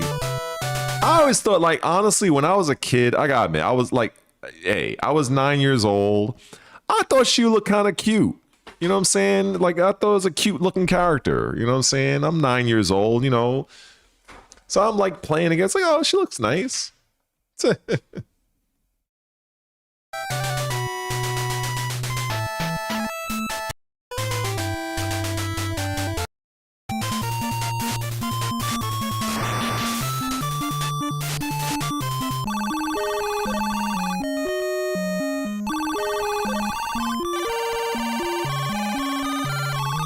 So like so you basically go from like, you have an axe, you have like the spear, like sword with like the fucking ridges, and you have like the actual sword. And the sword was like the best fucking weapon.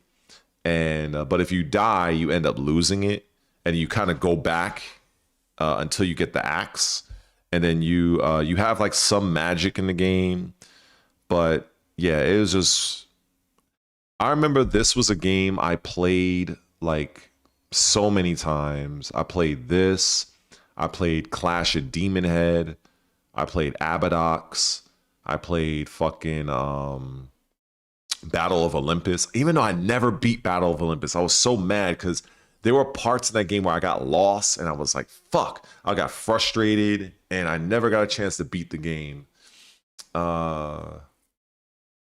Wrath of the Black Manta, that was godlike. Love that. I remember the commercial for that shit. It was amazing.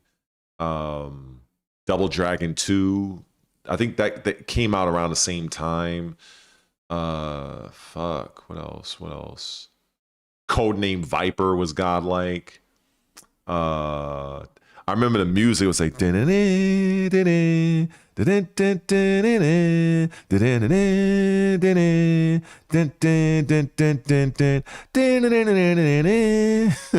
shit.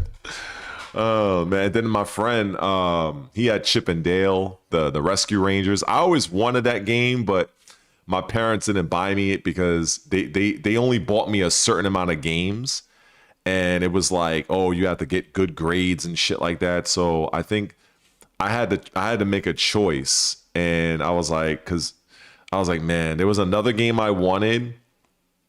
And so Chip and Dale Rescue Rangers, it wasn't I wanted it, but I didn't want it more than the other game that I ended up getting.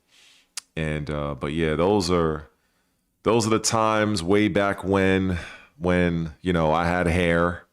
Once upon a time ago, I was young. I was a kid, and I had it was some of the best memories of my life.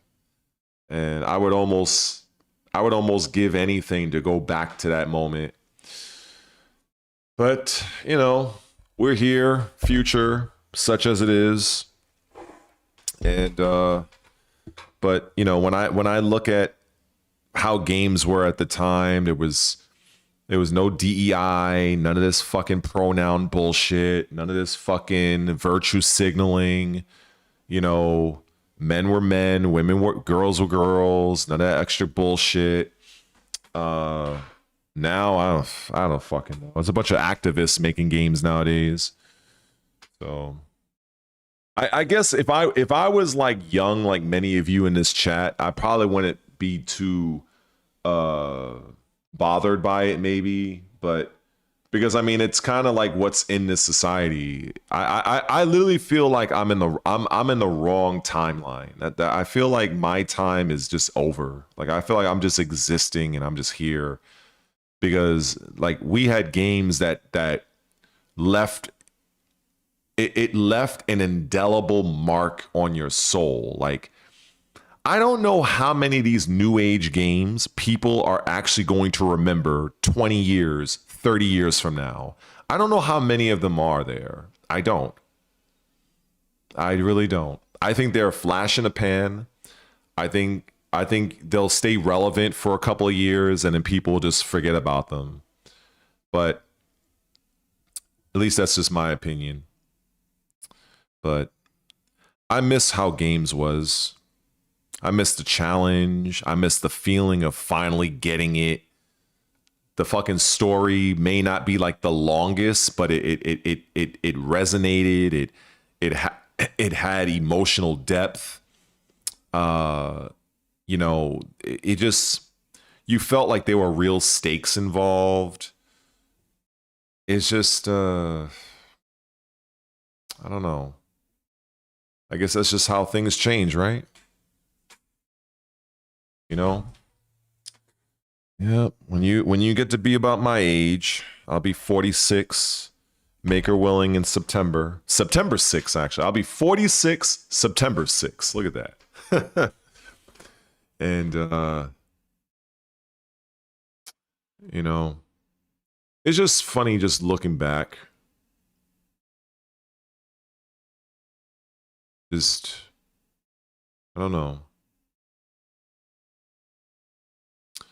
Such a different time, different world, different morals. That's good. That's good. September, you're I think probably a Libra. So that's what's up. Look at that. Well, at least I think that's a Libra. September 20th, or basically it's either Libra or you're like literally at the very end of Virgo.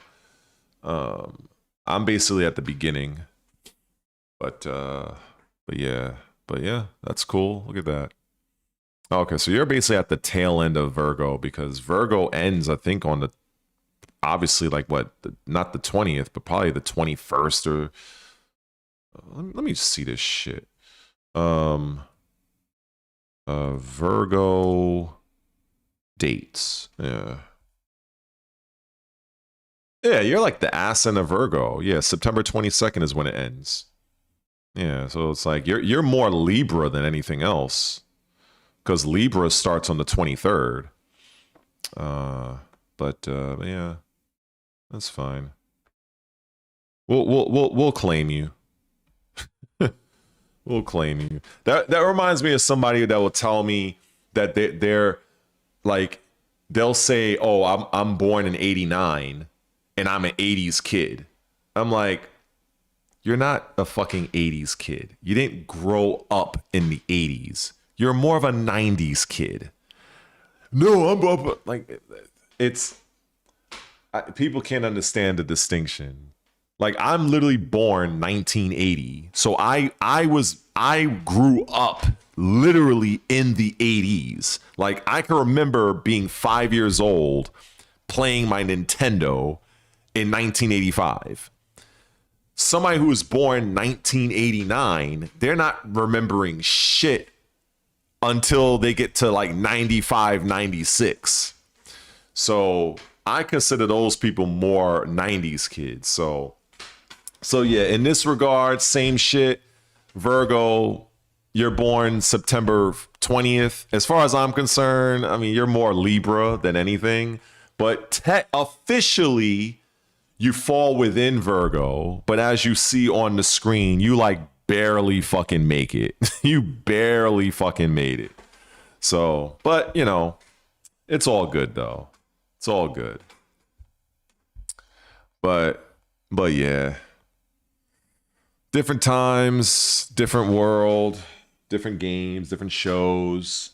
I remember playing the fucking Transformers, the original die-cast metal, not the cheap plastic shit they have kids for, or have on sale for kids these days. Like the die-cast fucking metal. You drop that shit on your foot, you gonna feel it. And yeah, G.I. Joe, all that shit was different. Like, I don't know what the fuck kids play with nowadays. I have no idea. I don't even know if I don't know if kids even play with toys anymore. I remember I saw a kid with their parent, and the kid had like his own cell phone. I think they had a fucking iPad or some shit. I'm like, what the fuck? Like, fucking kid like fucking 7 years old with an iPad. I'm like, what? Like, bro, I guess that's what, that's what they do. Shit, I had my G.I. Joe, I had my Teenage Mutant Ninja Turtles, I had my die-cast metal. I gotta put die-cast metal because that's what it was made out of back then. And yeah, totally different world. Totally different world. Yeah, Jules, still streaming. Just reminiscing on just being seasoned, not cooked, Thinking back to when I was a kid, And once upon a time ago, feeling all, back when kids played with toys, I'm doing fine. I appreciate you asking. Right back to you. But yeah, it was a very different world. It's like I mentioned earlier, it's like you have like 7-year-old kids with like cell phones and iPhones and iPads and shit. Like when I was 7 years old, I was playing with like, the next G.I. Joe or the fucking Transformer. I think obviously I couldn't have them all, but I remember I had Optimus Prime, I had Jazz,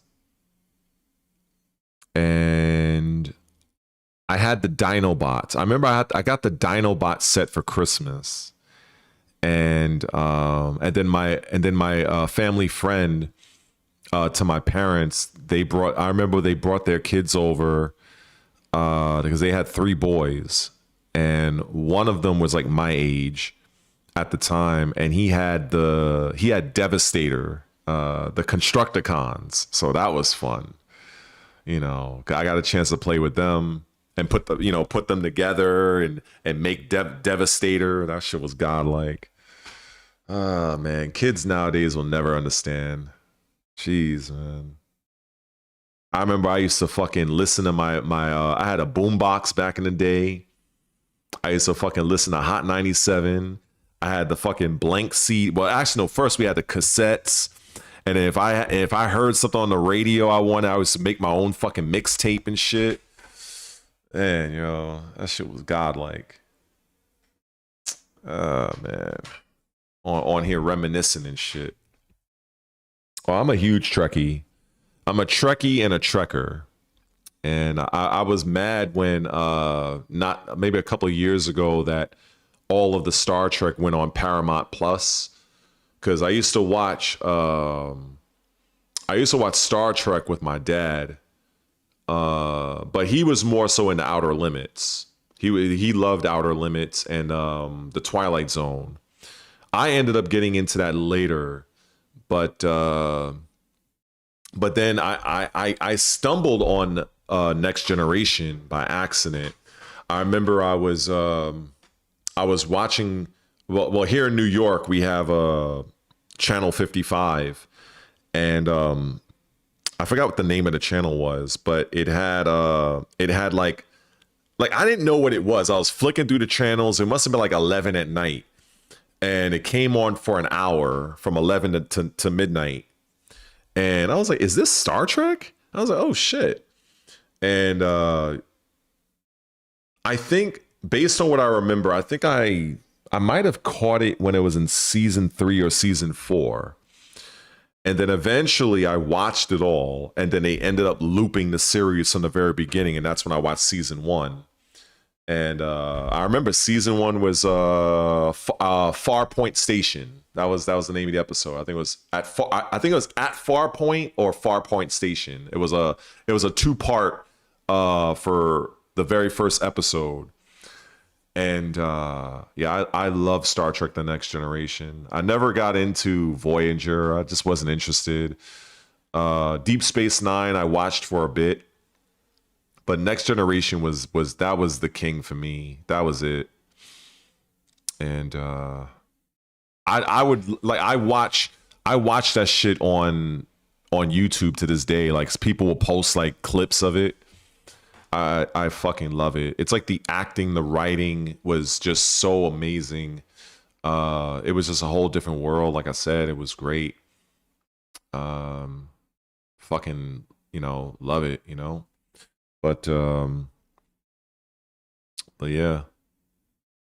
But yeah, I'm glad that the soon-to-be birthday girl, Jules, is, gonna be, what was it, 26, 24, 26?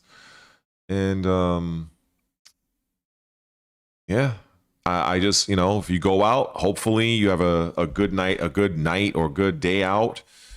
Hopefully the weather isn't freezing cold, and so you're still playing Baldur's Gate, as you should, because that game is really, I've heard nothing but good things about that game. Well, the only thing I heard that people don't like is there's certain things that you miss out on or you lose when you go from one act to the next.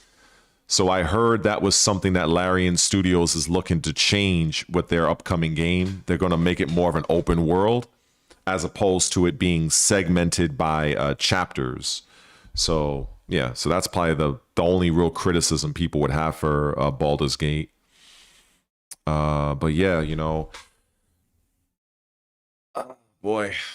But my little birthday is September 6th, and already it's just so crazy that Blood of the Dawnwalker is September 3rd, which is so clearly that is going to be my birthday game to myself.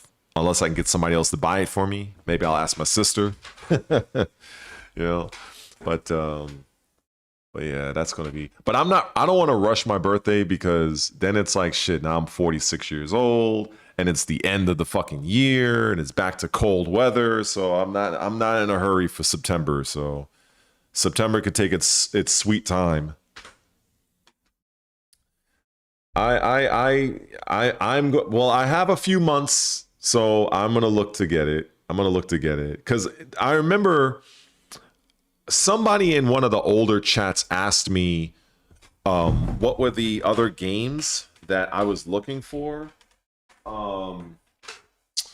and like looking forward to, and I totally forgot it. I remember I think I mentioned the Clockwork Revolution game. I mentioned that, and I mentioned Diablo, the expansion. I mentioned Invincible Versus. I mentioned Exodus and Lords of the Fallen 2, but I totally forgot about Blood of the Dawnwalker because at that point I hadn't really seen a lot of it. But now that I know it comes out basically 3 days before my birthday, yeah, that's a must buy. I have to get that by any means necessary. Definitely have to get that. I just but I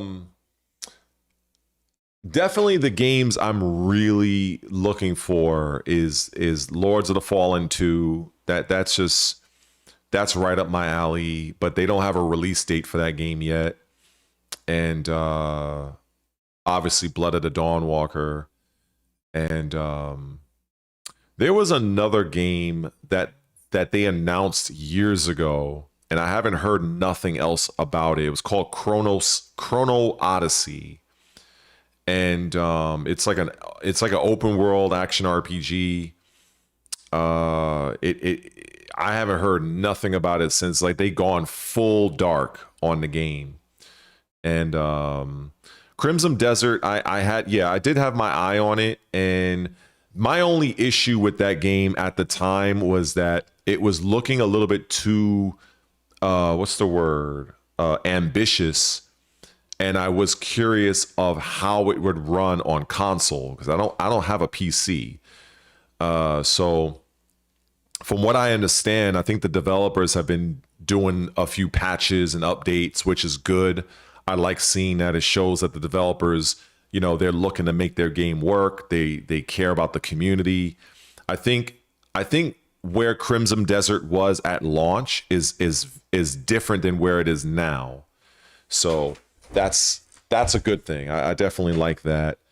But I would say out of priority, Invincible Versus is like, that's the first game because I feel I can make a lot of content off of that game, and I really want to play that game. And then there was that game from Square, I think it was called ADVIII something. It kind of looked like Octopath Traveler, but I think that comes out in June or July. That looked cool. But yeah, that's Skyrim.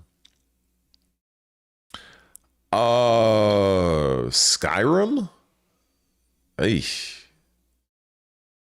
I played through Skyrim twice when it first released. So the thing is, it's actually available on Game Pass. So the updated version. So I never played the updated version. So I might mess around with it, but it's not really a priority for me. Thanks, Jules. The Adventures of Elliot. Yeah, that's the one that comes out, I think, in June or July. That one looks pretty cool. I like the combat that I seen. I like the video I seen for that. Even though I got written for it because I guess because of the music, so that annoyed me. That's so annoying when that happens. It's like I'll do a stream, and then the next morning I'll wake up and look at, oh, this stream can't be monetized, and I'm like, what the fuck, bro? And then when I look to find out what the problem is, it's like probably like a 30-second musical clip from a fucking video game trailer. It's like, so that shit's annoying. But aside from that, yeah, the game does look good. But for me, it's definitely Lords of the Fallen 2. That's like I would say if I could buy one game, it would be a tough, because Lords of the Fallen 2, it is a Souls-like. It's not very heavy on story, but from what I see of the world, the combat, it's like everything I really want. But then Blood of the Dawnwalker, you know, that's also looking real godlike. So I have a feeling CI Games is going to have a release date for that Lords of the Fallen 2 at some point. But I'm kind of surprised they don't have a release date for it yet. So unless they're going to, unless it goes into 2027, which will be kind of surprising. But hey, you know, if a game needs more time, I'm fine with it. You know, I rather a game release when they feel it's done than just release prematurely. Like, I don't need an uncooked game. So if they need more time with it, that's fine. That's how, you know, that's how I look at it, you know, because I've played too many games that just they were prematurely released before they were ready for prime time, and it ended up hurting the game in the long run. So I don't want that to happen to the games because the games I like the developers put forth a lot of effort into them.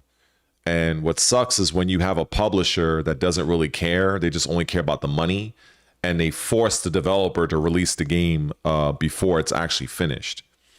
And I feel like as much shit as I talk about Tekken 8, Namco, on the other hand, since they're the publisher for Blood of the Dawnwalker, Namco does a decent job of allowing their developers to finish their game. And so, you know, obviously when you compare that to how Warner Brothers do things, you know, Warner Brothers forced NetherRealm to release Mortal Kombat 1 long before it was ready. And, you know, we see what happened to Mortal Kombat 1. So, you know, thankfully, Namco is not that type of publisher. So they'll give their games time to cook in the oven. So you know, Rebel Wolves, they're made up of a few developers from CD Projekt Red's Witcher 3. So I actually want to find out the reason why they left and formed their own company. I'm gonna do some research on that. Because I have heard that much of the original team that worked at CD Projekt, I heard a lot of them left. That's what I heard. So I know that that's what happened with BioWare. BioWare is like completely fucking finished. So that's why I have no faith in their upcoming Mass Effect game. If you want Mass Effect, just look at Exodus. Just look at that game, or the other one called The Expanse. That's another good one. If you want that, you know, that outer space, you know, open world narrative game, you know, I have no confidence that BioWare is going to come out with a viable Mass Effect game. Those days are over. Those days are over. What I saw them do to Dragon Age, like I have zero faith. So the company, in fact, let me just show this because I think this is worth showing. Archetype Entertainment. I think wait, is it this one? Wait, let me see. Archetype Oh, here we go. So these are the guys right here that are making Exodus. So my suggestion is if any of you are on Twitter, or if you have a Twitter account, follow this company. And I will do I thought I was following, so now I'm following them. And this is the company that's making Exodus. Then obviously if you want to click on Exodus the game, this right here is the true Mass Effect right here. If you want a Mass Effect title, oh, what's this? I don't think I watched this one.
Yeah, that's the, if nothing else, I love sci-fi. That's like my absolute favorite. So when Mass Effect first came out, I was all over it. And so seeing this game and learning that many of the developers from, you know, from BioWare, it's kind of like a very similar story. Like, you have the developers from BioWare, they left and made their own company, and they're making Exodus. And you have the people that left CD Projekt Red that made Witcher, they formed their own company and they're making Blood of the Dawnwalker. So there's actually some very interesting similarities between both of these groups, actually. I have heard that there was some other gameplay reveals for this game, but I don't think I watched it. Let me see. What's this here? Is there anything else here?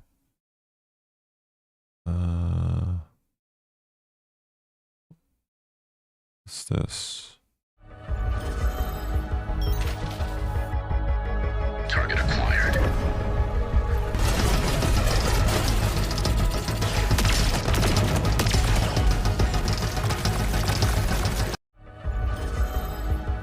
Okay, so that was a short.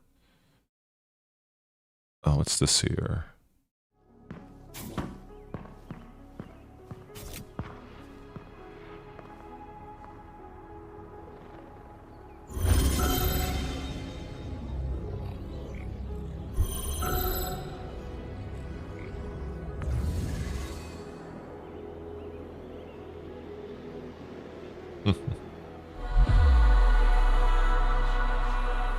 I think I heard they had a segment where they're showing like the stealth. I'm not too sure. And another thing about this game is if you're really interested, like for people that like reading, like if you enjoy reading books and stuff like that, like they actually have an entire book series that you can, like, if you love lore, they have entire book series that will actually tell you the history of the game, where they're at, where they're going, all leading up to. In fact, I think, I don't know if because it was about a year or so ago when I heard this. I think the books actually go past the game, actually. So for those that are interested in that sort of thing, they do have some books. Would it be on their fucking website? Let me see. ExodusGame.com. Let me see. Because they probably would have it, right? Let's see. More. Oh, the books. Here we go. It might be this one. Exodus tabletop RPG book. So if people who are interested in this, I think this is pretty cool. What's this one? Peter Hamilton. It might be this one. Yeah, I think so this is the book here.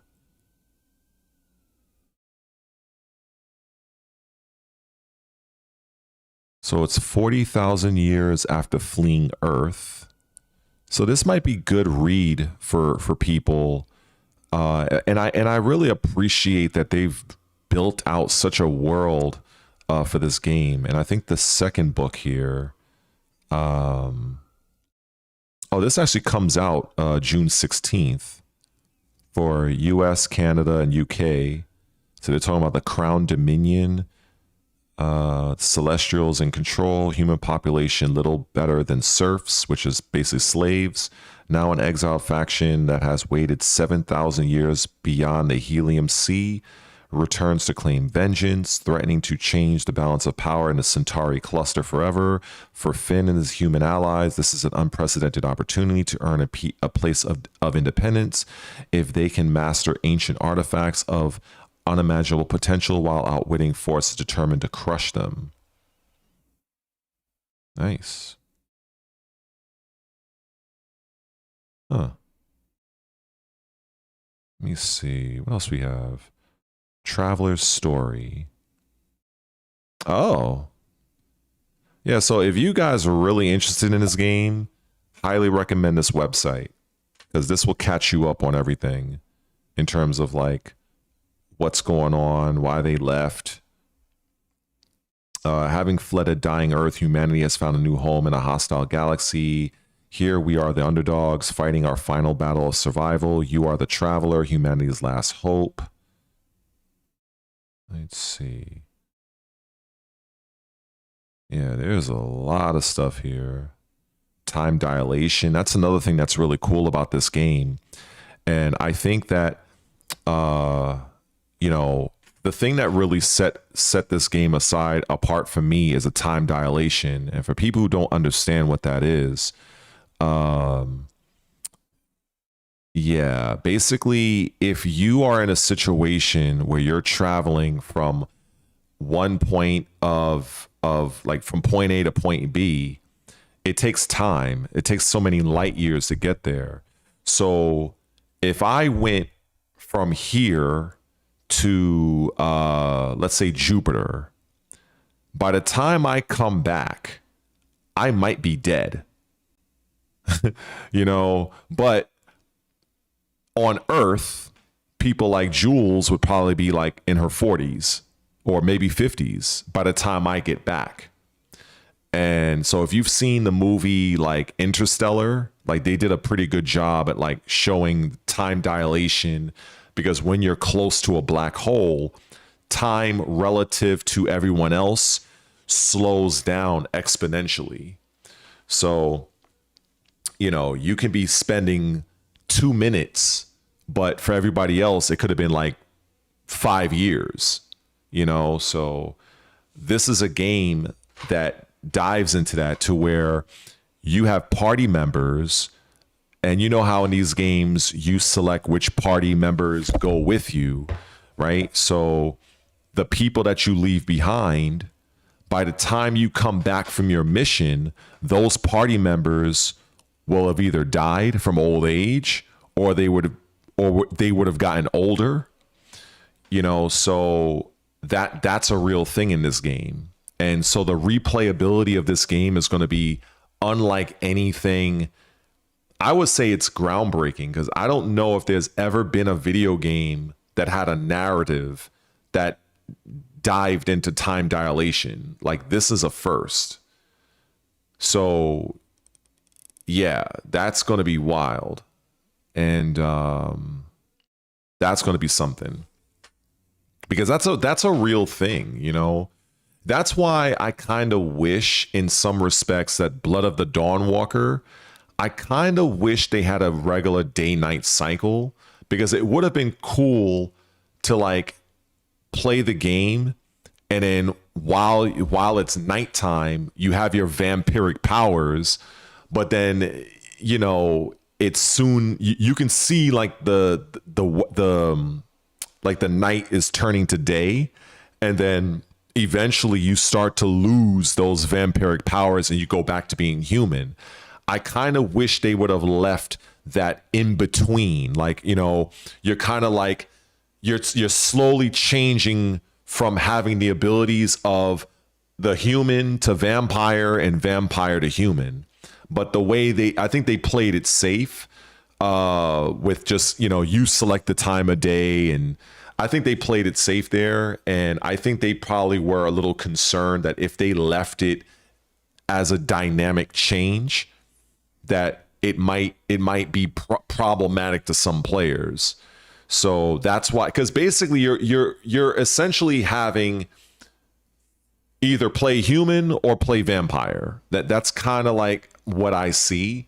And, you know, I'm sure I'm still going to enjoy the game, but I really feel that if they would have kept that dynamic between going from day to night and then from night to day, I think, because imagine if you're out in the world and you're fighting an enemy, and you're in your human form, and then it's like let's say you're having it's a struggle, and all you're really doing is you're basically buying yourself time, because like it's literally you could see the sun is setting, and then if you buy enough time and now you're in your vampire form and you're mad strong and shit. Like I think that would have been so fucking cool. But you know, who knows? Maybe somebody else might do something like that in the future. Maybe they were limited by the hardware. Maybe they couldn't do it, but I think that would have been pretty cool. So that would be like the only thing off the top of my head that I would be like, I kind of wish they would have changed that for that particular game. But I think all in all, you know, Blood of the Dawnwalker is looking to be very special. And I think my little issue, it's not really that big of an issue. But the equivalent of what I'm wanting for Blood of the Dawnwalker, they're having that for this Exodus game. Because imagine, of course, we're going to use Jules, of course. Imagine Jules is playing the game and she has like two party members that she really likes using, right? So the people that she leaves at like her home base, when she comes back from her mission, those other two characters will probably be aged out, or they might be significantly older. Like, I don't think that's ever been done in a video game before. If it has, I don't know about it. Like, I think that's something so interesting, because you're gonna do multiple playthroughs, because, you know, usually in these type of games, you're always going to find a favorite party member that you're probably going to stick with for the whole game. Like that's what most of us do. And then when you play it again, you'll probably try a different party member, and it's going to keep the game fresh, because, you know, not only you're going to be making different decisions, you're going to have different outcomes. You know, that's what I love about those games. You know, that's something that, in my opinion, Souls-like games don't offer you. Souls-like games offer you a good challenge. They offer you a good world, but you're pretty much going from point A to point Z. Like, the story is going to follow its natural path. There's not really much dynamic changing in the story, but that's fine, because that's what that genre is about. So that's why I'm looking forward to Lords of the Fallen 2, because having Lords of the Fallen 2, I have my Souls-like, I have my Witcher-like game, and I'm going to have my Mass Effect-like game. Like, for people who love action RPGs, they're winning. Like, you literally have a game to satisfy each of your interests, you know, and I think that's an amazing thing. You know, that's why I just like, there's just literally something for everybody in gaming, and I love that shit. I love it. I fucking love it. You know, because you can go and say, you know what? I feel like being a vampire. I feel like being in that very primitive society in Europe, you know, where it's like the plague, and then you're dealing with like not so advanced technology, great narrative, dynamic of day and night, vampire, human. You got your Dawnwalker. You know, you want to make choices, tough choices. You have to decide which of your party members you want to take with you, which you want to take or leave behind, and you have to make that. You have to be very, very sure in your choice, because depending on how long your mission takes you, when you come back, those party members might be gone. That's Exodus. And then you have something that's challenging, that's built on a world that looks absolutely phenomenal. And there's an underworld to that, where you can shift between both planes of reality in real time, no load time. Lords of the Fallen 2. To me, those three games right there, yeah, I'm good. It's such a great variety. You know, the only competition I can see for Exodus is the game called The Expanse, and it's an actual real show. I haven't really watched it that often, but it's a sci-fi show, and I heard it's pretty good. And so that's probably its closest competition, because it looks almost the same way, but I think it has a slightly different art style. In fact, let me put this shit up, because it's been a while since I've seen this. So let's look at The Expanse. The Expanse. Oh, they're showing me the show. Wait, how do you find the game? You see, I think it's The Expanse. Is there a subtitle? Let's just put the game. I don't know. Game. I don't know. The Expanse, the game. Would this be it? No, it's not that.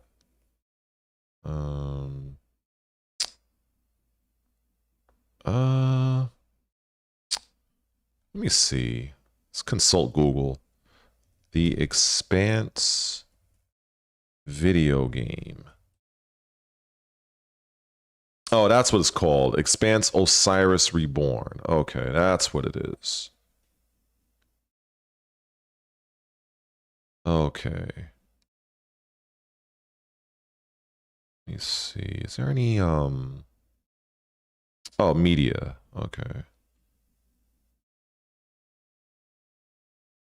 Beta gameplay trailer. Okay, here we go. Let's see this. It was like another life. Everything made sense to you. Oh, you're back already? Wait, so you flew in on that? Now, every voice, a tight beam. Protege will easily turn this into a massacre if they want. We need him alive! Locked on to you, like a torpedo. Do not interfere. The universe never tells us if we did right or wrong. Oh, okay.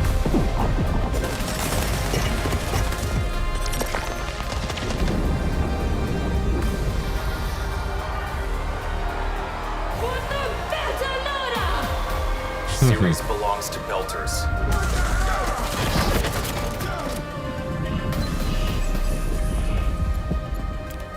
I didn't become a mercenary to run away from my enemies. Fear festering into hatred. Typical. Surely a little gun doesn't scare you. A Trojan horse. Protegen let its own enemies in. An enemy of my enemy is my friend.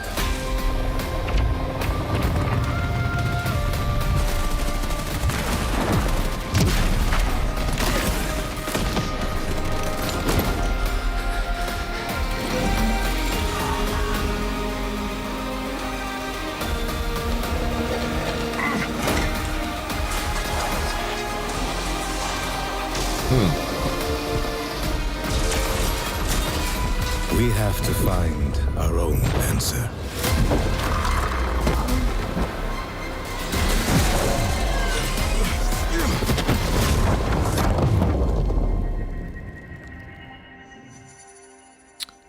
Interesting. I mean, so I kind of agree with your assessment. I think there is still work to do. It kind of like when I look at this and I look at Exodus, it looks a little more polished. This game, the way it looks to me, it's like, what's that game? I don't know why, but I get this sense.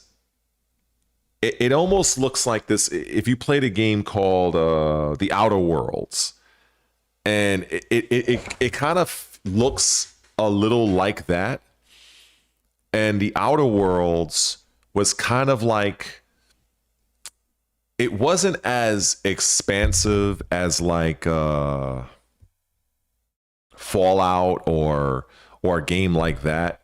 But it did carve out its own like identity, its own little world, its community. And I think a lot of people enjoy Outer Worlds, but it just looks, it kind of, I get that vibe. Like, it's not like a super over the top AAA title, at least from what I can see, but it looks like a solid, game. If you have the money, go out and buy it. But if I had to choose the two, I'm picking Exodus.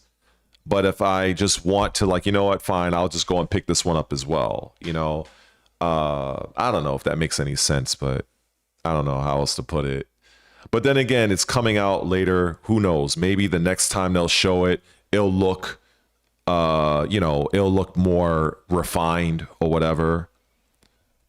You played the first game, and unless you're talking about Mass Effect.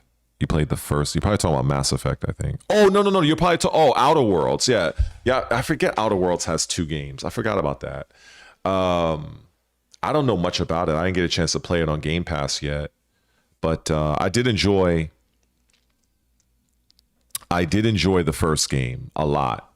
But I have heard that they expanded a lot for the second game. But I have heard people complain about it. But I don't know. I don't know if people's complaints are just people bitching and complaining, or is it like legitimate issues with the game? I don't really know, because a lot of people bitch and complain about everything these days. So until I play the game myself, I don't really know. But yeah, I mean, it's great time to be, for gaming, and I think when this game comes out, along with Exodus, it's gonna be really, really big, really huge. I do like that Blood of the Dawnwalker is coming out in September, but like I said, I kind of wish they had more of that dynamic day to night type cycle. But I'll get over it. Yeah, I heard that they're deciding not to go on Outer Worlds 3. I guess they didn't sell, or the game didn't do as well as they were hoping. I don't know what their expectations were, but clearly they fell short. So, but unfortunately, like I know that people, those that love Outer Worlds 2, I know that they were probably really bothered. Because no matter what, you're gonna have people that's gonna love, even if it's a game that a lot of people don't like, you're gonna have somebody out there that's gonna like it. So I kind of feel sorry for those people, but hopefully, they can, a game like Outer Worlds 2, I think if they give like a chance to like Dawnwalker and Exodus, I think those games are in a similar style. Just the difference is like the setting.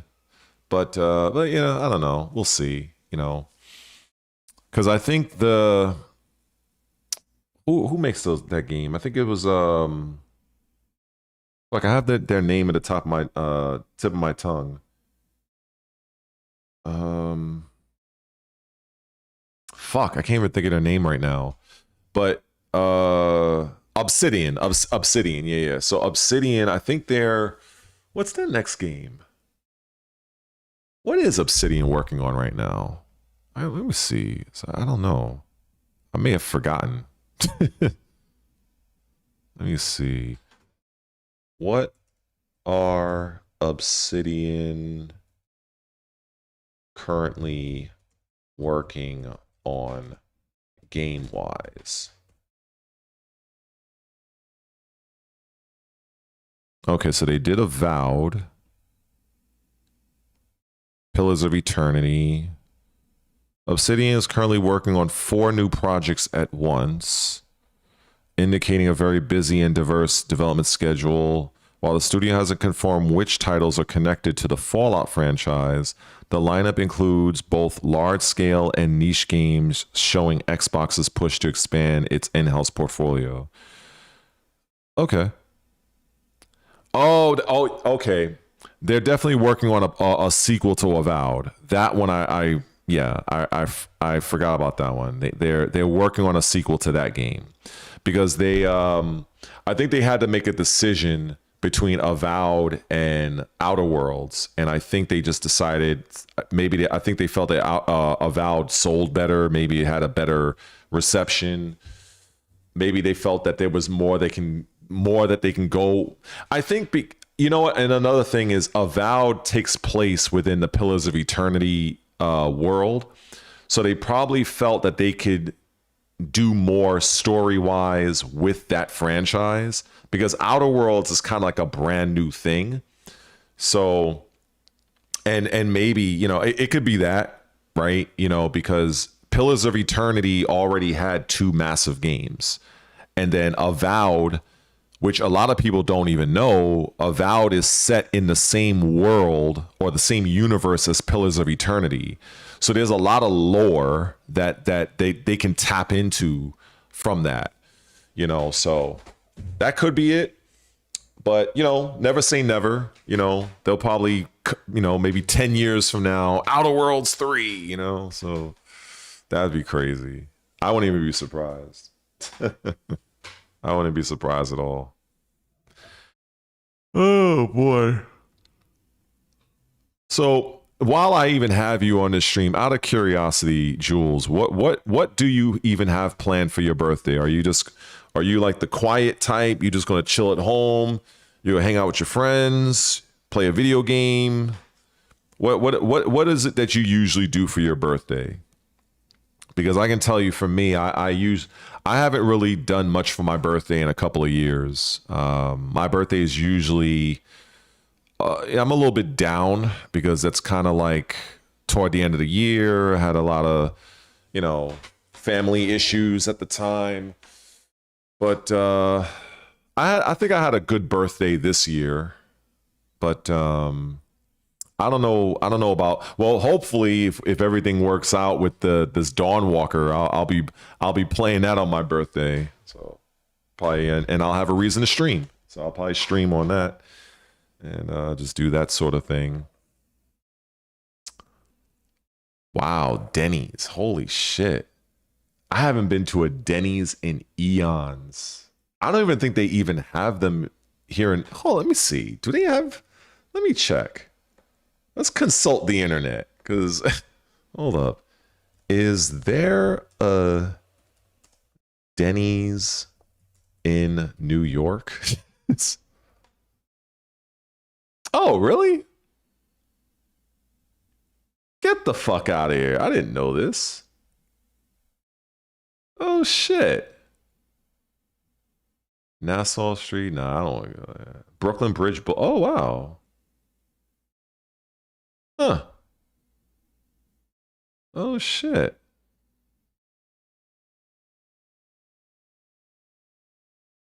Yeah, I haven't been to a Denny's in forever. I remember that we had, it was Denny's, you had Friendly's. I don't even know if Friendly's is still around. A lot of these little shops. I know when I was down south one time, it had a lot of Denny's down there. But that's pretty cool. But yeah, I'm very happy, you know. Think, you know, you make the most of your birthday and enjoy the meal, you know, take some photos, post on your social media if you do that sort of thing, have fun, you know, and I don't know, maybe I'll do something. I'll probably get me a bottle of Taylor Port or something and just sip on some wine and maybe run a stream and play some Blood of the Dawnwalker. Who knows? You know, have some fun that way. Yeah. But I am Slamburger. Man, I've always been like a very basic, primal, typical man. Like I'll just get a burger and fries or like a steak, you know. Like there are times where I'll go and, you know, I'll sit at a restaurant, especially when I had a girlfriend at the time many, many years ago that I fucked up on, but yeah, that's another story. And, you know, times where we'd go out and she's like, don't you order anything else? And I was like, my logic was, if I know the burger was good, if I know the burger is good, chances are I'm not gonna be too willing to order something else. Because what if I don't like it? What if that shit is like, you know, they're not gonna let me, like, you know, I gotta pay for it. So like I'm very like leery on trying new things at a restaurant. Like if I know like, all right, this works, we're gonna stick with this. We're gonna stick with that. You're low key. You're low key. Oh, I see. Yeah, I mean, yeah, some people are, you know, not so like into social media and stuff, you know, but I think now because I'm doing this fucking content, whatever, and it just, you know, I guess this comes with the territory these days. But, you know, it's not so bad, you know. But yeah, it's been a while since I went to a restaurant. There was a spot in Queens. I mean, I used to go with my dad all the time. It was a USA Diner. Oh man, that shit used to be amazing. I never went there and ever like never felt like the money wasn't worth it. Let me see. USA Diner. Was it no. Oh, Merrick. It was Merrick Road. Merrick Road, New York. Let me see. Let me see. They have an image of this. Wait, was it? Yeah, so when I look at this, I was like, oh my goodness, man. I used to love this shit.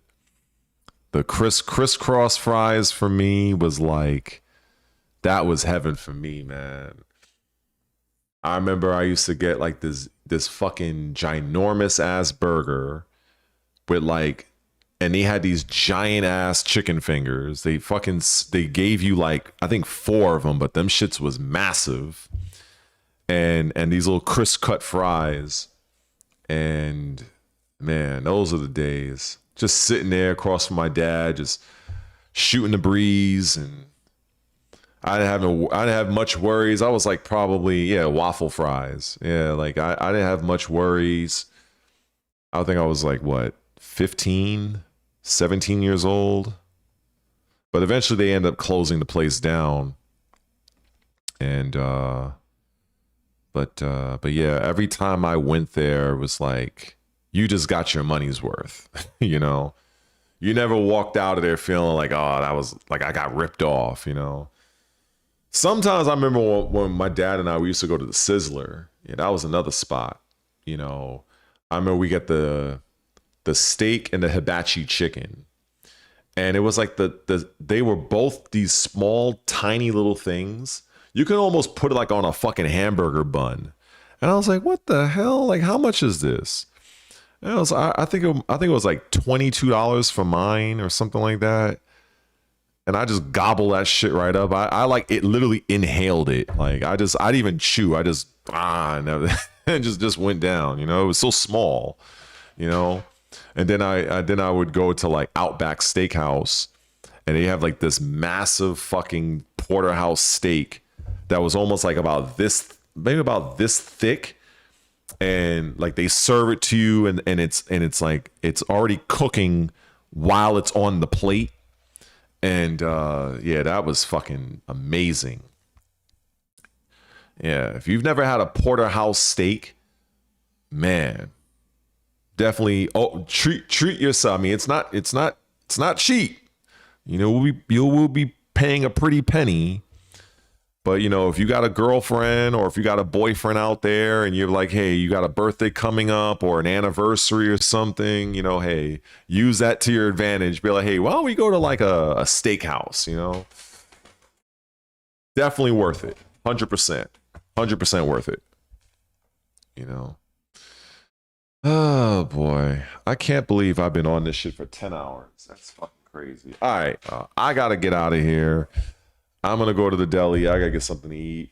And I'm going to drown my lack of Xbox sorrows watching Invincible clips and see what's going on in the world of wrestling. You know, because, you know, WrestleMania might be over, but they're still doing those silly, silly matchups. Anyway, take care, y'all.